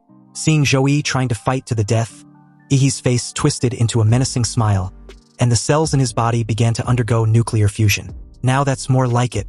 However, the next second, Yaoime, believing she was the true attacker, and thought Ihi would never expect her to use the stealth ability of her nanobattle suit to attack him from behind, launched forward. But in the air, she was shot and hit in the abdomen with an atomic beam from Ihi without even looking behind. She was blasted away as Ihi casually warned her to stay out of his way. Seeing his companion's sneak attack fail, Joey was annoyed that his useless sister couldn't even succeed in a simple ambush. He roared and rushed towards Ihi like a runaway train. He also experienced a miniature explosion under his feet, which propelled him straight towards Joey. When the two fists collided, the air shook into distorted ripples visible to the naked eye. The atomic energy lightning blessed by Ihi's evil spirit struck Joey's silver skin, leaving only dark marks, not even a flesh wound. He was shocked that Joey's defense ability had increased to an astonishing degree. But Joey just gave a menacing grin. His iron-crowned rhinoceros true demon beast form can easily withstand even tank bombardment. What does Ihi have that can break through his defense? Also, not only had his defense power increased, but the attack power had surged even more. He tried to create some distance, but the moment Joey saw this, he didn't miss this opportunity and approached Ihi again in a close combat. Joey's eyes were still filled with ecstasy, and the spontaneous pleasure of being able to kill a genius did not hinder his fighting acumen. Although he had the upper hand, he also clearly remembered the blue beam of light that severely injured Yaoime. And as the scene pans to a broader view, the head-on collision never came. You see, the very moment Joey approached, he suddenly disappeared. Joey was unsure of what just happened, but he was sure that no matter how arrogant Ihi was, he still wouldn't be able to match his iron-crowned rhino. But where did that brat disappear to? He knew he wasn't dead because his attack never landed. A sudden explosion of blue lightning behind him made him turn. However, when he raised his head and saw a 30-meter-tall giant partially obscured in a mist, with a pair of dark blue eyes staring at him, he naturally felt a sense of awe and fear.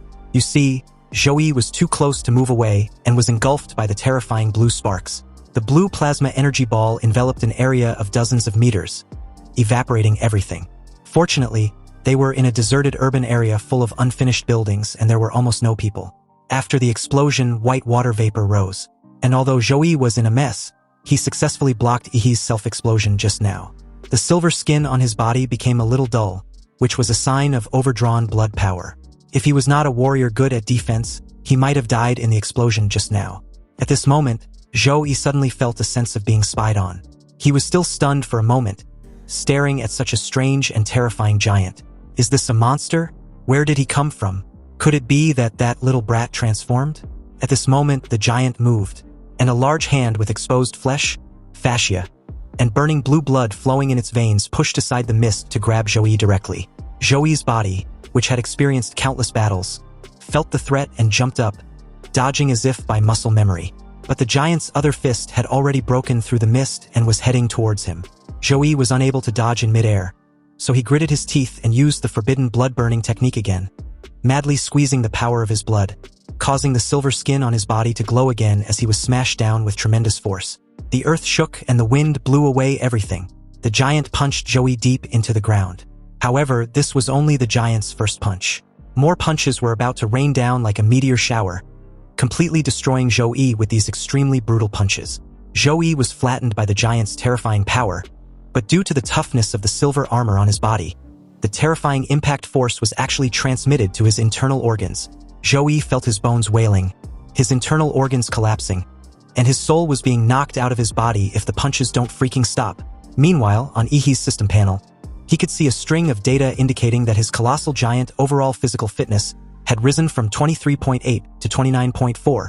Yaoime, who was struggling to get up, trembled all over when she saw this scene. Zhou, a dignified 6th-rank warrior, was actually being beaten like a sandbag in front of a giant who seemed to be he. Yaoimei felt extremely stupid at this moment. Seriously, why the hell did she provoke such a monster? She couldn't let her companion die just like that. She had a brief contact with Yi, but he still managed to track them down through some means. So even if she abandoned Zhou, she would not be able to escape from Yi's clutches.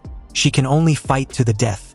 While Zhou was resisting the giant's punches, Yaoimei rushed to the top of a tall building and jumped down holding a thin yellow thread in her hand, her eyes fully focused. She came to the giant's throat, and with the molecular yellow line pulled from the nanosuit which had enough strength to cut through high-grade alloys, she immediately wrapped it several times around the giant's throat. Although the giant in front of her, who was suspected to have been transformed by Yi through some kind of genetic technique, was powerful, but the weaknesses of the human body must not have changed. There was a flash of blood, and to Yaoimei's surprise, the giant did not resist at all and let her cut his throat. A large amount of burning blood gushed out like a fountain, forming a small pool of blood on the ground. Yaoimei got up and let out a sigh of relief, believing it was over. She looked into the giant's dark blue pupils, which were bigger than a lantern, and there seemed to be a teasing expression in there. The giant opened his mouth and a blue light of destruction brewed in his throat. The humming sound of gradually increasing energy sounded in Yaoimei's ears, and the last image in her memory was an endless expanse of brilliant blue beam. Then accompanied with a thunderous boom, the atomic breath engulfed Yaoimei's slender body, then penetrated a building, leaving a brilliant blue mark in the air. After the exhalation ended, what's left of the giant's head, together with the huge body with exposed muscle fibers, emitted an enormous amounts of hot air like a steam engine and gradually disappeared in the endless heat. He walked out of what's left of the giant's head. The flesh and blood threads that were stuck on his body also emitted a large amount of hot air. With his hands leisurely in his pockets, he stared down at Zhou indifferently, who was currently covered in blood. It was Zhou's turn to take a permanent nap. Zhou slowly raised his head, coughing and trembling helplessly. He opened his mouth and spat out a mouthful of fresh blood at He. He was truly a monster. He simply replied that it was only fair that those who kill should be prepared to be killed. Both of them heard the sound of sirens approaching in the distance. He's fight just now was so loud that the patrolling police had definitely been noticed. But just when he was about to finish off Zhou, the already dying bastard wanted to drag He with him. He told He that Yaoimei, the woman he just killed, hid something in his room. It's called the Golden Gene, and it now belongs to He, along with all the troubles it carries. He should run because he will face endless pursuit. The fucker had to have the last laugh, promising to be waiting for He in hell. This annoyed He. He raised his foot and bashed Zhou's head in the concrete wall, putting an end to his nonsense. And about running away, when has he ever done such a thing? With the cops nearing the site, he efficiently dealt with Zhou's body, turned around and disappeared into the night. Not long after his departure, the cops arrived and witnessed the charred streets that looked like they had been bombed, especially the huge hole in the building that was created by Yi's atomic breath. He returned home not long after.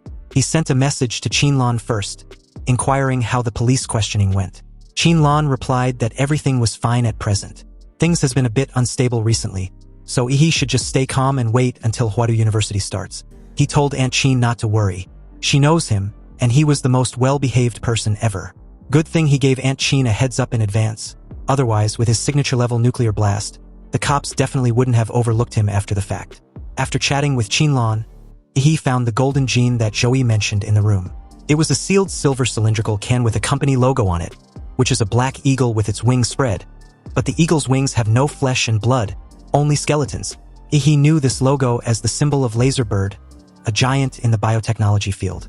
And according to Zhou, the golden gene is a masterpiece of genetic engineering created by Laserbird after it inherited part of Prometheus' biological research legacy. What made Yi unable to help but complain was that the security team hired by Laserbird to guard the golden gene actually committed embezzlement. The two stole the golden gene and got hunted during their escape. Now, they managed to dump the whole mess on him. He tried opening the sealed silver cylindrical can, but the damn thing wouldn't budge. Putting the matter of the golden gene aside for the moment, he looked at the living room, which could no longer be called that, and felt a headache. Looks like it was time to move. He needs to find a hotel to crash for the night. A month had passed since that incident, and as the scene shifts, we're introduced to the only B-level secret realm in An City, the Swan Lake. At this moment, somewhere inside the inner region of this B-level secret realm, A team with an average strength not less than a 5th-level martial warrior successfully surrounded and suppressed a 3rd high-level blood wolf monster. Just as the team captain cut open the monster's belly and took out the magic core, a sudden ominous sound reverberated from a nearby distance and immediately alarmed the entire team. With a trembling voice, the female redhead of the team called out her captain and pointed out the obvious. Something was wrong. From this distance, the trees collapsed, and footsteps of numerous monsters sounded like rolling thunder, crushing everything that stood in their way into pieces. These endless monsters filled the horizon, with no end in sight. On the head of a crocodile-type monster that was larger than a mountain, there was a throne made of bones, and countless skulls were gathered into well-crated hill, serving as the base of the throne. It's common knowledge that monsters didn't leave any bones after they die, so these bones can only be the remains of high-level warriors. Anyway, on this ostentatious throne of bones, a black ape was sitting lazily with its legs crossed like a human, its eyes half closed as if it was sleeping. But even when it was sleeping, the strange phenomenon of heaven and earth above its head proved its nobility and power. There were dark clouds with crackling thunder overhead, and in the center was this ferocious black ape on his imposing yet terrifying throne. This was a strange phenomenon between heaven and earth that only a dominant-level monster could impose. As the entire team bolted in the opposite direction in terror, the captain, not caring about the magic core he and his teammates had hunted so hard for, urgently stated about the need to notify the army. An overlord-level monster had been spotted leading a massive beast tide, about to invade An City, and it's almost impossible to resist, let alone survive it. The country must deploy grandmasters and senior grandmasters immediately to support. Cursing, he also added that high-tier monsters rarely leave their own territories and invade low-level monster areas. This was also the reason why the danger level of the secret realm has remained stable for a long time. So what was this terrifying fucker doing here? You see, each overlord-level magical beast is a moving scourge. They release a kind of sound wave from their bodies that only magical beasts can sense. And all magical beasts below the sovereign class will be controlled by this sound wave and will automatically gather around the overlord-level magical beast to become sovereign soldiers. This will snowball into a large beast tide. Moreover, the overlord-level magical beasts can promote the evolution of low-level magical beasts, and a large number of lord-level magical beasts will be born. If this 5th-tier sovereign class monster leads this large beast tide into An City, An City will turn into a hell on earth, and millions of people will die at the hands of these monsters. The black ape sitting on his throne of bones slowly opened its scarlet eyes and looked disdainfully at the team of warriors. Then, almost immediately, the giant crocodile underneath it seemed to understand what it meant, and a sudden ferocity flashed in its vertical pupils. The crocodile opened its mouth as if chanting silently, releasing an enormous sonic colorful waves that seemed to engulf everything. The mud and rocks within 100 meters radius rolled and gathered in the air in a spiral shape, constantly compressing, and finally turned into a 10-meter-sized stone cone, which shot out like a missile. The air wave exploded, and an entire mountaintop was pierced through by these stone cones. The team of warriors that discovered the beast tide was submerged in the bombardment of stone cones like they've encountered a meteor shower. When the dust cleared, a radio communicator was still held at arm's length from a broken hand, and a signal of overlord incursion was successfully sent out. The black ape also stood up from the throne of bones at this time, and spoke in human language as it gave the order to charge full speed ahead. The surging tide of beasts responded to the overlord's voice, letting out loud and bloodthirsty roars. Meanwhile, at this moment outside the Swan Lake's secret realm, a high-pitched and sharp alarm of the beast tide approaching sounded, and the citizens of An City fell into a brief state of stiffness. The citizens knew what this meant, but they had only heard about the beast invasion in a certain country or place in the news. When the beast invasion came upon them, they all felt a sense of unreality and even wondered if they were dreaming. But soon, the mayor's voice was heard over the city's radio.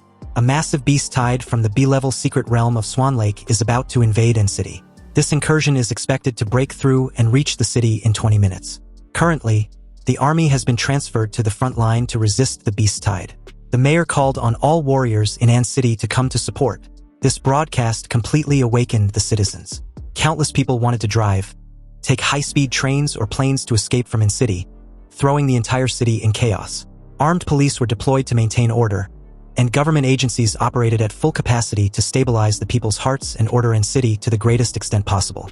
As for the means of transportation to escape An City, currently only students and children can take it. They were the hope of the future. If An City really falls, then every future in the city will be placed on them. When these children grow up, They will avenge their hometown and the souls of their mothers and fathers. Inside the mayor's office, Mayor Huang Qing frowned after he'd made one phone call after another, trying to buy more time for N-City. And the moment his secretary rushed into his office with an update, he asked if she had finished the reinforcements request, which cities were willing to send troops. The secretary's face was gloomy when she replied that it wasn't just N-City encountering a large-scale incursion. There have been beast invasion warnings in many places across the country, and they were now unable to take care of themselves. And the fortunate cities that were not experiencing beast incursions had started building fortifications to guard against the possible beast disasters. With a slightly trembling voice, the mayor then asked of the imperial capital. He wanted to know if any Grandmaster warrior or above was sent over to support them. Even just one will do. But that seemed like a pipe dream because an S-level secret realm has appeared in Guanshan City, the neighboring city of the imperial capital. All warriors in the imperial capital were deployed to Guanshan City to curb the expansion of the S-level secret realm. Mayor Huang slumped in his chair. His keen political sense made him realize that the entire Xia kingdom was caught in a huge net. This beast-tide attack was not an accident but a premeditated one. But soon he stood up again. Nearly pushing towards 50 years, Huang Qing showed the resolute look he had in his youth. They have no time to waste. The battle to defend N-City had already begun, and they can only rely on themselves. Meanwhile, in the Chu Zhou family's training ground, he and Chu Zhou were having a sparring session. Chu Zhou now understood that any so-called temptation was meaningless in front of He, and only by trying his best could he make him take things seriously. However, it seems his best was still not enough. He gave Chu Zhou a bright smile as he punched him in the chest. Chu Zhou quickly condensed ice armor on his chest for defense, but he still underestimated the power of this punch. The fist hit the ice armor, and the extremely cold ice that was several decimeters thick was torn and shattered by the evil magic fangs attached to the fist the moment Chu Zhou was forcefully pushed back. He praised Chu Zhou for being able to withstand his punch. Chu Zhou could feel the mystery of that evil spirit, which was definitely not something that could be cultivated through ordinary martial arts. He asked He when he learned Shenhuang martial arts. About a month ago, so I'm still rough around the edges, he replied. But he'd finally understood the essence of the demon in the flesh, which was centered on evil spirits. Every time he goes through a tough battle and slaughters the opponent, his own evil spirit can simulate the slaughtered person. Just as He and Chu Zhou were resuming their battle, an alarm of a beast invasion suddenly sounded outside. The expression on their faces changed at the same time because they knew something terrible was going to happen. They also received a message on their mobile phones, informing them that all college preparatory students in N-City had priority to leave. They were to go to N-City's airport and take planes B-521 and B-753, or go to the high-speed railway and take the high-speed train A-423 to evacuate immediately. He questioned Chu Zhou if he was thinking of leaving. Chu Zhou replied with a suggestion of his own. He believes that with He's talent, he should run rather than staying to defend N-City. Unbeknownst to Chu Zhou, he was already getting excited thinking about the beast invasion. The fucker was even giving off his creepy smile like the titan he was. He told Chu Zhou that he talks too much. Since when did he become this sentimental? If he was staying, then there was only one thing left to focus on. The scene shifts to the Lu family's manor.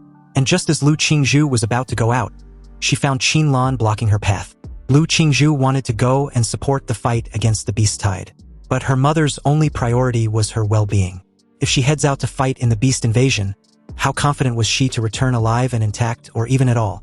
There are about 30,000 warriors in N-City. Even if they include the old and weak retired warriors and the warriors who volunteered to join the war, there are less than 50,000 of them. This number of people was like a small sailboat in front of a large beast tide. Once it hits the beast tide, it will be buried in the sea. As for the Overlord-level monsters, they were not monsters that N-City could face at all. They were beings that only Grandmasters can barely fight against. Her daughter's life was not only her own, but also the life of the entire family. Lu Qingzhu was silent for a moment, but her action of still moving forward showed her attitude. To her, a warrior family that cannot resist monsters probably has no value in existence. Qin Lan didn't answer and let Lu Qingzhu walk past her. The moment she shut the door behind her with a loud thud, Aunt Hong suddenly appeared from the shadows behind Qin Lan. Qin Lan gracefully lit a thin cigarette, half of her face hidden behind her long hair. She didn't need to give the order for Aunt Hong to know that Lu Qingzhu wasn't allowed to leave the manor. However, Aunt Hong was curious about the boy named He. Was he leaving N-City with them? Qin Lan replied that she should send He a message and let him make his own choice. As the scene cuts back to the Swan Lake's secret realm, Tens of thousands of warriors had already formed an iron formation immediately after entering the mysterious rift with the color of the starry sky. 60% of An City's military and high-level warriors above the level of martial artists had all entered the secret realm. They were named the Vanguard Troops and have only one mission. That is to gather intel about the Beast Tide and to try to find out the strength and abilities of the powerful Lord-level monsters, or even the Overlord-level monsters. Then, make it out alive to report back. Staring at the horrific tide with bated breath, these brave warriors, which to be honest are merely cannon fodders, charged forward aggressively. Their battle roar and wails gathered together to play a cruel and bloody symphony of war that shook the mountains and forests. Meanwhile, at the entrance, a temporary military defense line has been established with tanks, anti-aircraft guns, and countless Gatling guns and large-caliber machine guns forming a steel formation. Any monster that steps out of the secret realm will be overwhelmed by countless bullets and artillery fire. The size of the spatial rift was limited, which meant the number of monsters that can pass through would also be greatly limited, thereby eliminating the advantage of the Beast Tide which was in play. As long as they hold the line at the entrance of the spatial rift of Swan Lake, which was the last checkpoint for the monsters to enter the human world, and City's capability of withstanding this disaster would not be impossible. This was what Mayor Huang was banging his hopes on when his serious gaze suddenly shot up in surprise. And not just him. Everyone was astonished to see a warrior with a broken arm and covered in blood stumbled out of the rift in the secret realm. The moment the guy got out of the rift, he drops to the ground helplessly like a bag of sand, desperately calling for Mayor Huang. A medical staff and Mayor Huang quickly rushed over, but at this point, it's obvious the guy was at death's door. He raised his trembling hand towards Mayor Huang, and in it was a USB flash drive containing all the results of the Vanguard Troops battle. Mayor Huang asked anxiously where the others were. Upon hearing this, the warrior's dirty, blood-stained face wrinkled into a ball, like a ravaged chrysanthemum. He announced that they were dead. Everyone was dead. The Beast Tide crushed everything to pieces. Not even the corpses could be brought back. As the warrior spoke, his eyes suddenly widened again, with unconcealable fear and hatred in his eyes as he recalls the brutal encounter. He advised Mayor Huang to be careful of that blood-eyed black ape. It has plotted and set them up. Otherwise, at least a few thousand of them would have made it out alive. Just as Mayor Huang was asking for specific details, a loud noise suddenly occurred from the other side of the rift. Then a huge stone cone flew out in a rotation, piercing through a building in the distance. Without stopping, more stone cones flew out. The fortifications that were built with great difficulty at the entrance to the secret realm were destroyed, and countless buried mines were also detonated by the stone cones. Several deafening and destructive explosions sounded in perfect unison, and it became apparent that the Beast Tide was trying to blow up the unfinished defensive structures. A dreading realization flashed in Mayor Huang's eyes when he noticed that the enemy's first target was the landmines beneath the defensive structures, and the attack obviously came from the secret realm. It seems these monsters want to disrupt every trap before coming out of the rift. Cursing, Mayor Huang loudly issued the order to fire towards the spatial rift in the secret realm. The tanks and anti-aircraft guns in the rear opened fire, and the flames that shot up into the sky submerged the rift in the secret realm, while the stone cone attacks on that side never stopped. Mayor Huang's expression was solemn. Instead of sending out the beasts, these monsters use long-range attacks to consume their strength first. Since when do monsters use military tactics like humans? At this moment, the words of the dead warrior echoed in his ears. The Overlord-level magical beast had indeed plotted against them, otherwise at least a few thousand of Vanguard troops would have gotten out alive. Huang Qing clenched his fists. Damn them all! Damn that blood-eyed black ape beast! Another round of stone spikes broke through the artillery encirclement and flew over with the air wave. The tank troops in the rear were prepared in advance and moved away, allowing the stone spike to hit the ground. A soldier who was on defense suddenly heard some strange sounds coming from the stone cone fragments behind him. A giant rat with membranous wings suddenly emerged from the rubble and bit off the soldier's head. This cruel and bizarre scene was played out in countless places on the battlefield. The stone cones were actually used as projection cabins for warcraft. They flew out of the cracks in the secret realm through the stone cones and were directly dropped to the rear of the battlefield to cause destruction. Mayor Huang warned everyone to be careful. The enemy's attacks were strategic and should be intercepted before they land. Damn it! Don't let those stone spikes fall. Stop them immediately. The missiles began to intercept the stone cones, but this resulted in a decrease in the firepower attacking the secret realm. The tank troops fell into a brief chaos, and the warrior troops began to provide support, but the monsters had no desire to fight. They quickly hid and fled, focusing on destroying various military equipment, causing the gunpowder network surrounding the cracks in the secret realm to be sharply reduced. In the secret realm, the blood-red pupils of the black ape revealed a very cunning human-like expression. In a condescending demeanor, this ugly fucker knew time was almost up and relish every second of it. In a few moments, the humans would no longer be able to resist his beast tide. So, in a commanding tone, it ordered its soldiers to flatten the humans and their piece of land until there was nothing left standing. A white-haired giant gorilla king of lord level, with the size of a small building, rushed out first, and the group of beasts behind it followed closely, all charging towards the rift in the secret realm. A bone-chilling roar resounded through the sky, and the white-haired giant gorilla king, together with an overwhelming magical beasts, rushed out despite the bombardment of several shells, pounded his ground with his fists, and howled to the sky.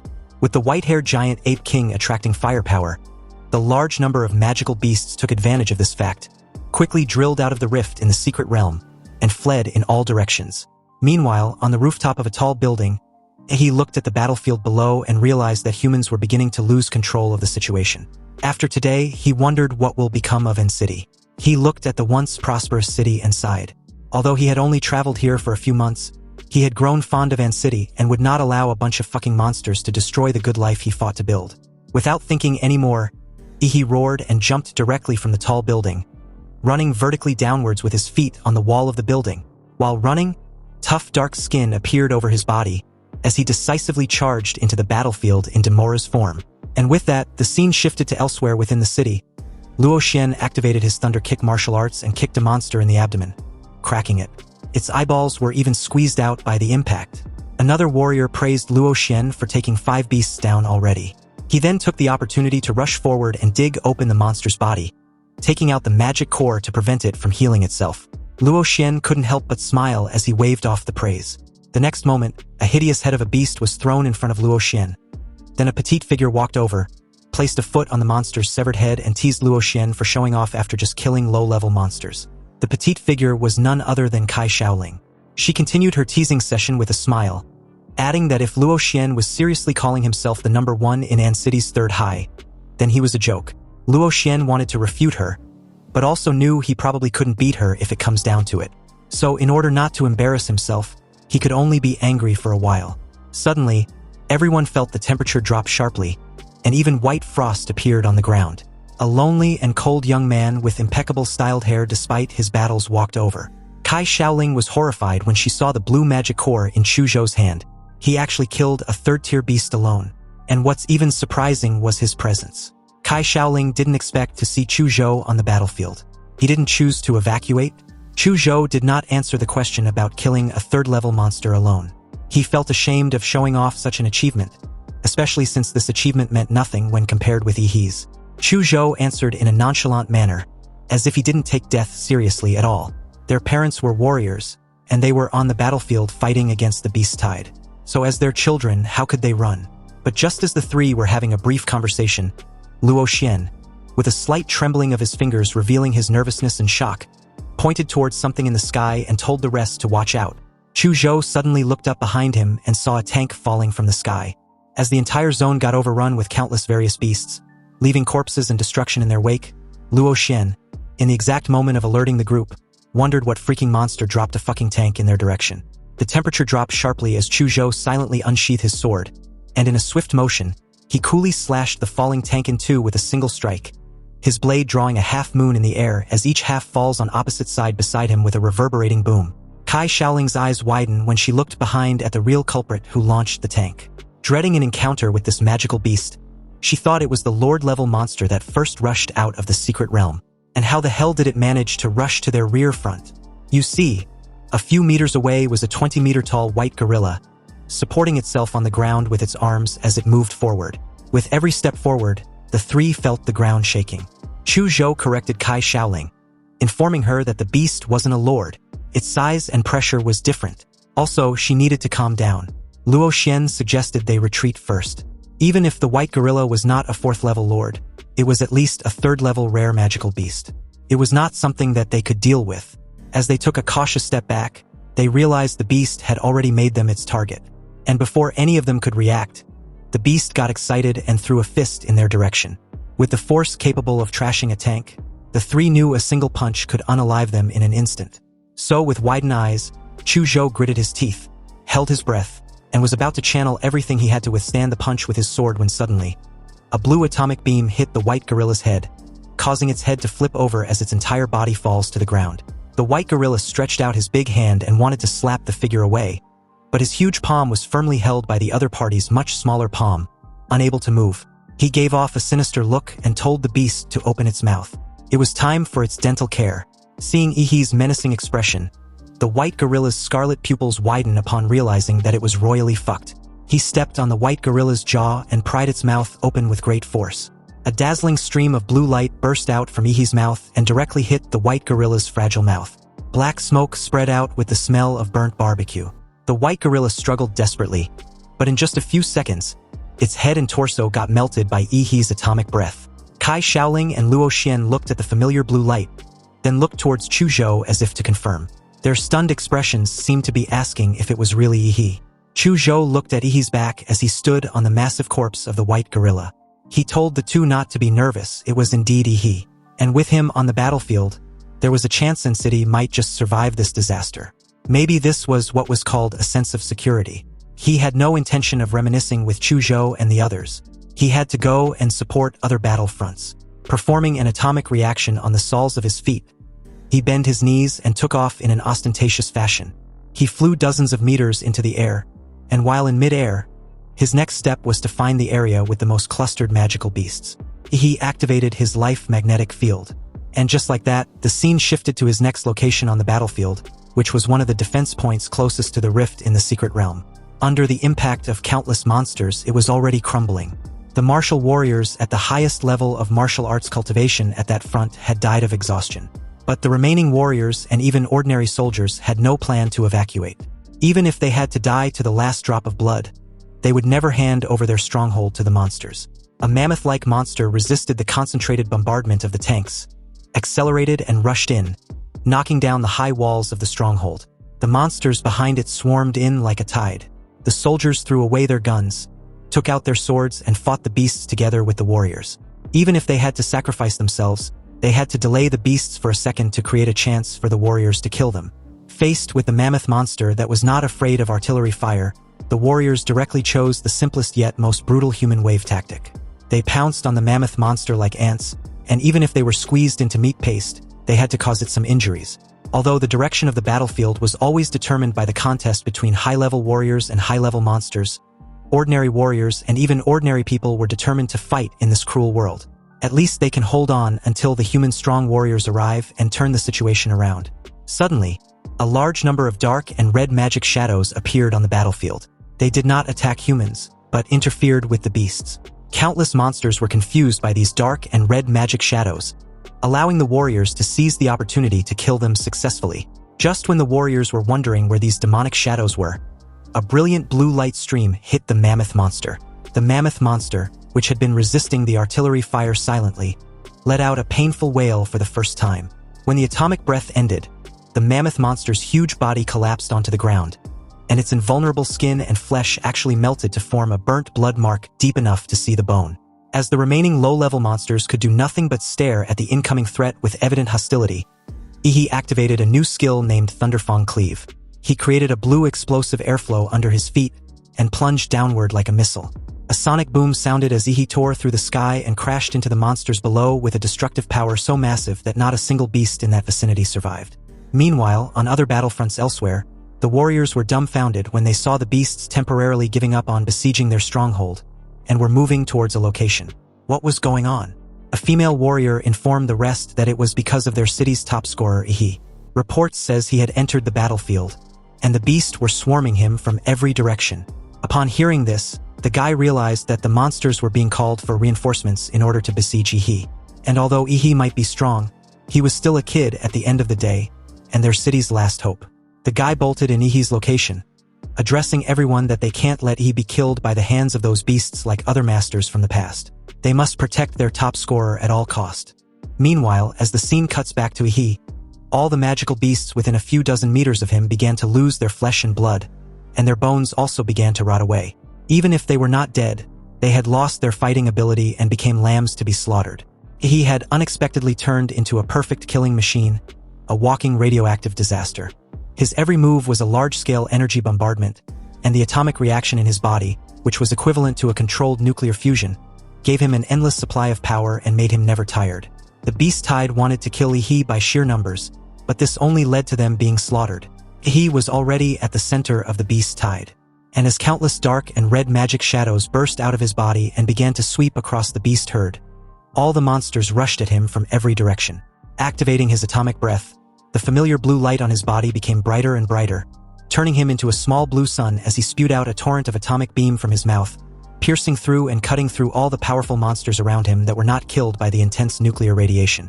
Soon, the situation on the battlefield began to reverse, from a tide of beasts attacking human strongholds and humans having no choice but to defend, to humans taking the initiative and chasing the monsters. Ihi's battlefield was also noticed by many warriors and even high-level magical beasts. The warriors marveled at Ihi's powerful combat ability. After all, most ordinary warriors did not have the means to carry out large-scale attacks, and even high-level warriors found it difficult to have such a high efficiency in killing the enemy. A small number of human strongholds even started a counterattack with the help of Ihi. Whenever he arrives at a human stronghold, the warriors in that place become more defensively resilient. At some point, Ihi was no longer a simple battlefield support soldier, but a symbol of hope. Every time he arrived at a human stronghold, it meant that there was hope of defending that stronghold. A Lord-level monster successfully rushed out of the rift in the secret realm, and after seeing that Ihi was actually leading the humans to control the Beast Tide, it began to charge towards him regardless of everything like an enraged bull. And due to the sheer size and strength of the beast, it was difficult for any high-level warrior to even get close to the crazy Lord-level monster when suddenly, out of nowhere, 4 massive stone walls nearly 100 meters high rose from the ground very abruptly, trapping this bull-type Lord-level beast along with 4 other Lord-level monsters inside. Mayor Huang, who currently had the highest combat power in An City, stood high in the sky and was responsible for casting the genetic technique of the Earth Vein Divine Wall. He knew his Earth Vein seal won't stop all the primal beasts, or even be able to hold them indefinitely. Only the decapitation of the Overlord-level beast would seal the deal permanently. But at the moment directly below his figure, the Lord-level bull-type monster madly rammed the Earth Vein Divine Wall. Each collision had a force of hundreds of tons, but the stone wall not only did not move at all, but it was constantly shrinking, as if it wanted to squeeze the Lord-level monsters to death. Unexpectedly, a white-haired ape king stepped on the other Lord-level monsters and jumped suddenly, as if trying to jump out of the stone wall. Mayor Huang clasped his hands together as a golden energy began surging in between his close palms, and was directly aimed at the Lord-level white-haired ape. This golden energy shot out in a massive beam that instantly vaporized the head of the white-haired ape king to dust. The poor bastard had the rest of its massive body inches away from Mayor Huang in midair. This was the power of the Black Tortoise Warrior, which has the ability to suppress the existence of Lord-level monsters. Mayor Huang's strength had exceeded the scope of ordinary creatures, making him the optimum option for fighting the Lord-level beasts. However, just as he was about to descend to deal with the remaining Lord-level monsters, something suddenly burst out from the spatial rift that immediately got his attention. His gaze locked at the huge crocodile's head that had barely squeezed out from the dimensional rift in the secret realm. It was so big that its main body could not pass through the rift at all. A drop of cold sweat broke out on Mayor Huang's forehead. He had learned about this terrifying monster from the information brought back by the Vanguard troops. It was the mount of the Fifth Order Overlord monster, the blood-eyed black ape, the giant mountain crocodile, a 4th-tier lord level of king class, with a towering figure capable of flattening anything in its path. Those missile-like stone cones were also condensed by this giant mountain crocodile using the Earth-attributed bloodline power. The appearance of the Overlord's mount meant that the fucking sovereign-level monkey could no longer hold back. Mayor Huang quickly made his way to the ground, placed his palms on the floor, and as he shook violently, an endless amount of powerful martial energy spread across the earth. This was the activation of his genetic earth magic, the mountain-crushing dominator hammer, commonly known as the rock tsunami. The hard soil and rocks began to soften like water, and the earth's crust in front of him rose hundreds of meters, and then collapsed like a tsunami towards the half-exposed head of the giant mountain crocodile. Facing the collapsing mountain, the giant crocodile flashed contempt in its deep green vertical pupils. As the king of the earth attribute, this was the first time that it encountered a human warrior who chose to fight with the same ability. Under the will of the giant crocodile that sank the mountain, the center of the rock tsunami began to collapse and gather, forming a huge stone ball. The stone ball absorbed the rocks that collapsed around it, causing the mass and volume of the rock tsunami to continue to shrink. But what the giant crocodile didn't notice was that Mayor Huang's figure was hidden in the mud and sand, quietly approaching in front of the enormous bastard. The moment the giant crocodile finally realized the threat and wanted to condense stone armor for defense, it was too late. Using the Xianhuang martial arts technique, the drilling mountain power, Mayor Huang punched out with a powerful spiral of golden energy, which was several times harder than diamond, and broke through the mineral eyelid of the supposedly giant crocodile that sank the mountain, blowing its eyeball apart. Blood spurted out like a fountain as the giant crocodile's howling and anger reverberated throughout the entire city of Anqing. The glass of the surrounding buildings was all shattered, and the earth also responded to this giant enraged mountain crocodile. Sharp stone spikes protruded from the ground within a radius of hundreds of meters, and in the blink of an eye, a huge stone forest was formed. Fortunately, Mayor Huang had obtained the information about the giant crocodile in advance and evacuated all the warriors and remaining citizens in time, preventing them from approaching within 1 kilometer of the giant crocodile, thus avoiding too many casualties. If the enormous bastard had completely entered in city, he would have hardly been able to weaken it. However, since it only showed its head, it was literally begging to be slaughtered. Approaching the enraged fucker in the air, Mayor Huang performed the 1,000 Hands of Guanyin and used several powerful martial arts in a short period of time. The air around him suddenly got filled with flames from his high-speed fists and feet. Mayor Huang attacked the weak point of the giant crocodile with all his strength. Blood spurted from its scales and armor, and the giant beast was soon covered in blood. If it wasn't for the powerful self-healing ability of its magic core, it would probably have been killed by Mayor Huang by now. However, even under this relentless assaults, the monster wasn't down for the count. Pissed off, it counterattacked, planning to catch Mayor Huang off guard.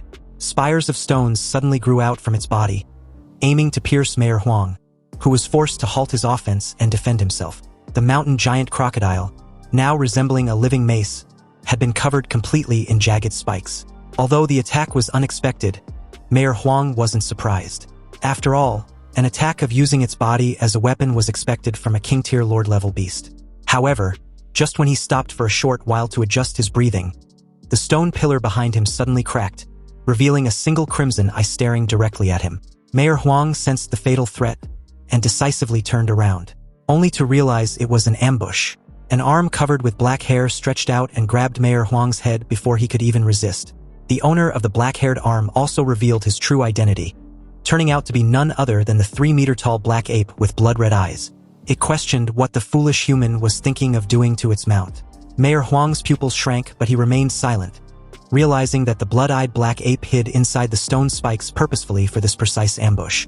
The blood-eyed black ape declared in an arrogant tone, informing Mayor Huang that he was going to crush his skull, so every human can see just how insignificant they are before him. Then, with the intention to kill in a single blow, it slammed Mayor Huang to the ground with so much force that a dent was formed. Unexpectedly, Mayor Huang's split-second decision of sacrificing his left arm to escape the blood-eyed black ape's death grip saved his life. However, this only excited the bastard immensely. It showed a sinister smile after confirming that there are no stronger martial artists left in the city. Now, it can kill without restraints. It had already tested humanity's trump card. And sure enough, there was no warrior in the entire city who could resist it. A 5th-level overlord. Mayor Huang had a blank expression on his face, seemingly not surprised at all by this situation. He waved his only remaining arm, and countless broad and sharp stone knives emerged from the stone forest created by the mountain giant crocodile. The stone knives gathered into a storm and swept towards the blood-eyed black ape. The blood-eyed black ape didn't seem to be in a hurry to unalive Mayor Huang. It informed him that his resistance was meaningless. He was only delaying his inevitable death. You see, when the blood-eyed black ape confirmed that it had no natural enemies on this battlefield, in its eyes, this was no longer a war, but a game. A game designed to make humanity drown in fear and despair. The blood-eyed black ape wanted to see with his own eyes the expression of fear and hopelessness on the face of the strongest human in N City, deeming it as a delighted sight it could ever witness in this game. The storm of stone knives that was powerful enough to smash a tank hit the blood-eyed black ape. But the arrogant and intelligent monster did not even bother to defend itself, and allowed the stone knives to cut its body. It then calmly walked out of the storm of stone knives. Although the speed was good, the power was way too weak. The fucker casually commented like he was some twisted human instructor grading an exam. Mayor Huang raised up his working arm, launching another tidal wave of stones which pounced on the overlord beast. But the arrogant bastard just simply jumped hundreds of meters high and avoided the attack range of the sea of stones. Then, accompanied by a thunderous boom, the stone forest was destroyed by the sea of stones. But the blood-eyed black ape was unharmed. This time around the attack was powerful but way too slow. It coldly teased as it made its way towards Mayor Huang in a blink of an eye, actively dashing on one ruined building to the next, then soaring over dozens of meters in a final massive leap, and was in Mayor Huang's face in an instant. It told Mayor Huang to kneel because it disliked lower creatures looking at him. Caught off guard for a moment, Mayor Huang was stunned. He hadn't expected this overlord-level beast to be this deranged. Then came the strike as the beast's fist descended him like a collapsing mountain. A thunderous impact reverberated throughout the battlefield as Mayor Huang hit the ground. He felt a pain in his knees but didn't fall to the ground completely, rather forced himself to stay half-crouched, refusing to kneel. The ground beneath his feet shattered into broken fractures, yet his eyes remained determined, unshaken. There was only calmness on that somewhat weathered face. As the blood-eyed black ape stared at Mayor Huang's face in confusion, it wondered why the human wasn't afraid. He should be scared shitless, just like the despair and fear it had seen on the faces of the countless warriors it had hunted and killed in the past. This was the first time seeing the opposite when they were about to die. Mayor Huang placed his remaining hand on the ground and replied coldly, questioning the arrogant fucker if it believes it is so clever. But it still miscalculated gravely because at the end of the day, it was just an ugly, arrogant beast. Mayor Huang activated a forbidden blood-burning technique, the Earth Vein Seal. Apparently, he had deliberately lured the blood-eyed black ape at that precise vicinity because that place had his trump card, a formation he laid out in advance. The ground turned into quicksand with terrifying suction and began to spin rapidly in a vortex. In just a few seconds, half of the blood-eyed black ape's body was stuck in this quicksand. The harder it tried, the deeper it sank. The blood-eyed black ape sneered, questioning if this was Mayor Huang's backup plan, purposefully trying to seal him underground? He was too naive for a human because there was no way he could keep him sealed forever. The moment he falters, he will tear every human in this city to shreds. Mayor Huang just stared down at the arrogant beast and smiled slightly, not with joy, but with a resolved pride. This wasn't a backup plan but a hymn to humanity, the hymn of courage. Mayor Huang pulled back his torn-up shirt, revealing a large star-shaped wound on his chest. Then, he pierced through his own chest with his remaining arm. Blood gushed out instantly. The blood-eyed black ape was puzzled. It questioned what the human was doing. Mayor Huang coughed out blood, but his gaze was resolute. You see, at the start of this war, he buried the city's one and only tactical nuclear warhead beneath the battlefield, and the trigger was implanted inside his heart. So if Mayor Huang's heart stops, the nuclear warhead detonates. The blood-eyed black ape roared in desperation upon hearing this. Mayor Huang was definitely bluffing, and also insane. Did he expect him to fall for such bullshit? Because no human would gamble their worthless life on something like this. Mayor Huang still had that prideful smile on his face as the blood-eyed black ape continued to roar desperately. From the very beginning of the war, he had no intention of making it out alive. After all, only by actively getting involved can he perhaps completely deceive this cunning beast. Mayor Huang thought of the declaration he made at the inauguration ceremony as mayor of An City 20 years ago, declaring his name as Huang Qing, and was willing to give everything, including his life, for the city and its citizens. Now, he was at peace, finally content with what he had done. Huang Qing closed his eyes as the bright light of the nuclear bomb broke through the earth. The endless light and heat flooded his body and the body of the blood-eyed black ape, annihilating them in a single blinding instant. A deafening boom sounded that literally shook the entire city of Anqing, and a huge mushroom cloud like a tombstone rose out at the center. When the nuclear bomb exploded, the temperature at the center even reached hundreds of millions of degrees Celsius, vaporizing all matter instantly under this terrifying high temperature. The warriors who had received information in advance to evacuate the range of the nuclear explosion all stood in silence. They looked towards the center of the explosion with eyes filled with tears and great respect. As one, they raised their hands and saluted with pride and gratitude that Mayor Huang Qing had for his city. Chu Zhou and the others lower their heads in silence as a tribute. This wasn't just an explosion, but a grand funeral worthy of legends. When the dark mushroom cloud subsided, the area of thousands of meters in radius turned into a dark red magma swamp. But it seems that all this destructive energy, which lasted for a while, still hadn't been enough to kill the fifth-level overlord. Because somewhere within that dark red lava swamp, a charred creature, barely recognizable as a humanoid, trembled. Its carbonized flesh had been completely burnt off, revealing the charred bones. The heart of the skeleton, which was a dull orange crystal, suddenly emitted a dazzling golden light as if revitalized. Then, mystic blood threads emanated from the magic core within and directly began to weave along the broken skeleton. After a few seconds, a bloody man was formed. Countless membranes grew on its surface, followed by black hair. A pair of blood-red eyes opened, revealing endless coldness and resentment. And just like that, the blood-eyed black ape was reborn from the ashes, although significantly weaker than its previous self before the explosion. It still can't even believe that it was nearly taken out by that lowly human. As it weakly supported its body, feeling the life energy in its magic core depleting, the brutality in its blood-eyed eyes nearly burst out. For monsters at the Overlord level, ordinary nuclear bomb attacks were too slow and the power was not concentrated, so they cannot cause effective damage to them at all. However, the blood-eyed black ape was trapped by Huang Qing and took the nuclear bomb head-on. The blood-eyed black ape roared, promising to slaughter every last person in An City. It will torture every human to death in the most brutal and unimaginable way possible for the humiliation. The unbearable humiliation of being forced to the brink of death by a human warrior who he could have easily eliminated with a single move. For now, it needed to first go back to the Sin realm of the secret world, the place where it came from. Once it recovers its blood and chi energy, it will return and flatten the entire place to the ground. However, in that very moment, it suddenly felt a strong murderous intent as someone questioned where it thought it was sneaking off to. The blood-eyed black ape looked back and found a young warrior covered in dark scales with blue flames on the back of his body, hovering near him. The blood-eyed black ape looked at the familiar blue light and recognized this person. This was one of the biggest obstacles to his beast invasion, a terrifying human genius. Apparently, after the nuclear explosion, he didn't let down his guard and used his life magnetic field to scan the entire area repeatedly. After numerous attempts, he found a slight fluctuation of life. It's just a shame that he was a little too late because the beast had already reconstructed its body. The moment the cells in Ihi's arms underwent an atomic reaction at maximum power, he spared no time charging at the Overlord level beast. The raging blue flames tore his muscles, exposing them to the air. With his superatomic blast fist already activated, Ihi punched directly in the direction of the Overlord level beast.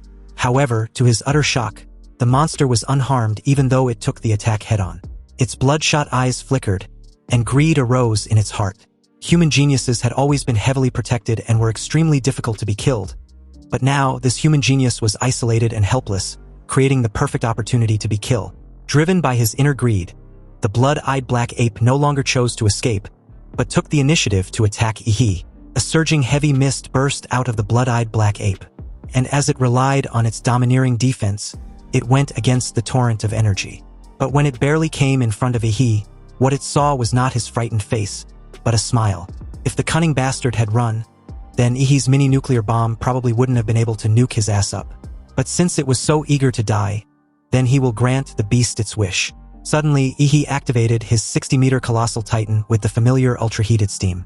And as this enormous ultra-heated steam engulfed everything in sight, brilliant arcs of electricity also burst out, and the blood-eyed black ape felt the familiar energy explosion. Before it could finish his words, it was engulfed in a blue light and heat. The atomic reactor in Ihi's body also underwent a horrific nuclear fission when the superimposed colossal humanoid template and the legendary Demora's template was triggered simultaneously.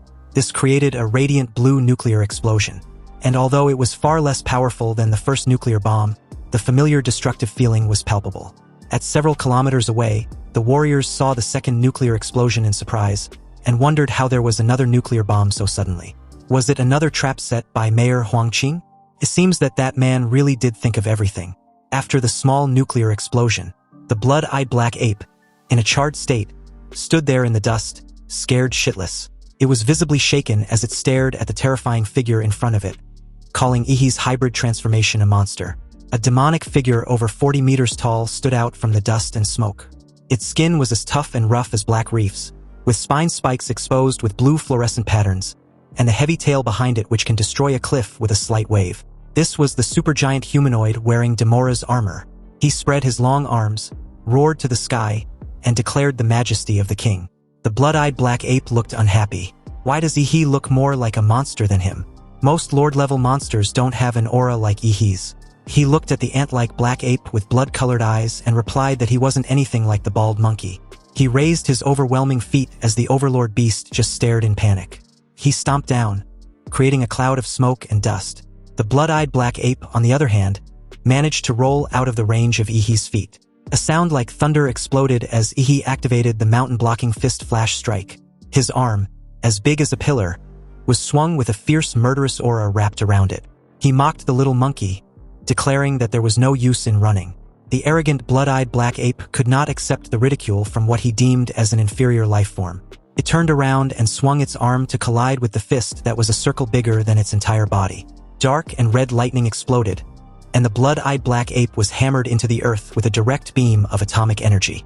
Ihi's fist was twisted into a knot by the huge force of the blood-eyed black ape, but with the powerful self-healing ability of the giant form, it recovered in just a few seconds. As long as his real body at the back of the giant's neck was intact, the external body of the giant will never disappear. He just didn't expect that the skinny Overlord-level beast was still stronger than the average Overlord. In his giant Demora's form, his overall physical fitness has exceeded the 30-point mark, but he didn't expect that he still couldn't overwhelm the opponent in terms of strength. The blood-eyed black ape looked at Ihi's arm that had healed instantly, and finally gave up on the idea of killing him. It used his full strength in that last strike, and Ihi had already healed it. He definitely can't beat this genius. He can't win. The blood-eyed black ape got up and bolted like its life depended on it. And at this point, it's obvious that it was.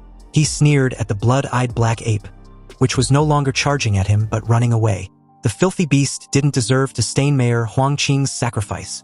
The cracks on Ihi's chest glowed blue, and the blue crystal-like spine behind was extremely dazzling. He controlled his body that was over 40 meters long and released a super-large atomic breath. The blue light that was like a divine punishment tore through the air like a sharp knife. Faced with such a large-scale energy bombardment, the blood-eyed black ape had to jump up and down in a ridiculous manner to dodge, but it was no use. The filthy monkey was hit hard by the atomic breath, and as its entire body got smashed into the ground, it suddenly disappeared. He narrowed his eyes, because the cunning beast had actually used the force of the atomic breath to escape underground. It had also gone into a state of suspended animation, pretending to be dead. But pretending to be dead also meant that it was afraid of being discovered. It was in the most serious condition ever after suffering those numerous unprecedented injuries. So this was the best chance to kill it. Ihi tried using his life magnetic field to find the beast's location, but it seems Overlord-level magic beasts can conceal their presence completely. Compared to Mayor Huang's plan that almost killed it, finishing it shouldn't be that challenging even with its skilled concealment. Because any faint traces of life, he can still sense it immediately. This time around, Ihi focused the life magnetic field underground and eventually found the damn monkey's location not far from him. It had swam in the soil like a fish, escaping from Ihi's pursuit. He immediately spurred out an atomic breath which cut through the surface of the earth, and the blood-eyed black ape jumped out of the soil like a fried fish, only to be greeted by another huge fist carrying a terrifying gust of air. The bloodshot eyes of the monster flickered as it cursed inwardly, wondering why this human's perception was so damn disgusting. It had already sensed the entrance to the secret realm not far away, and was hoping that once its energy and blood was recovered, it can devour this young warrior who dared to chase him. The punch sent the sovereign-class monster crashing into the earth upon impact, creating a cloud of dust. He confidently declared to make the Overlord-level beast wish it was dead, adding that it was what the filthy monkey deserved for trying to defile Mayor Huang's sacrifice. However, the sovereign-class monster just scoffed at this, telling the human to not push his luck. He was a vile worm, and if it weren't for that damn mayor's trap, he wouldn't have to endure such humiliation. In its current state, the sovereign-class monster plans on squeezing the magic core of its body to burn out the last bit of energy to drag Ihi to hell. The completely torn-off right arm of the blood-eyed black ape briefly recovered to its peak. And the moment it did, it leaped high in the air and launched at Ihi in one last final and desperate attempt. He raised his fist and countered the attack head-on. The very moment the two fists collided, a terrifying force was created upon impact that literally formed a brief vacuum zone. The burst of black and red electric current was dispersed by the monster's fist, and this terrifying force extended along Ihi's fist to his shoulders and chest. His python-like layers of muscles first collapsed and the bone fragments mixed with blood shattered completely. Ihi's entire arm exploded into bloody mist, and a bloody rain fell on the nuclear explosion wasteland. He even seemed to be injured at this moment, however. He had a mocking smile on his face because the Overlord-level beast had definitely had the worse if the two are compared. After his desperate attack, it was finally at the end of its rope.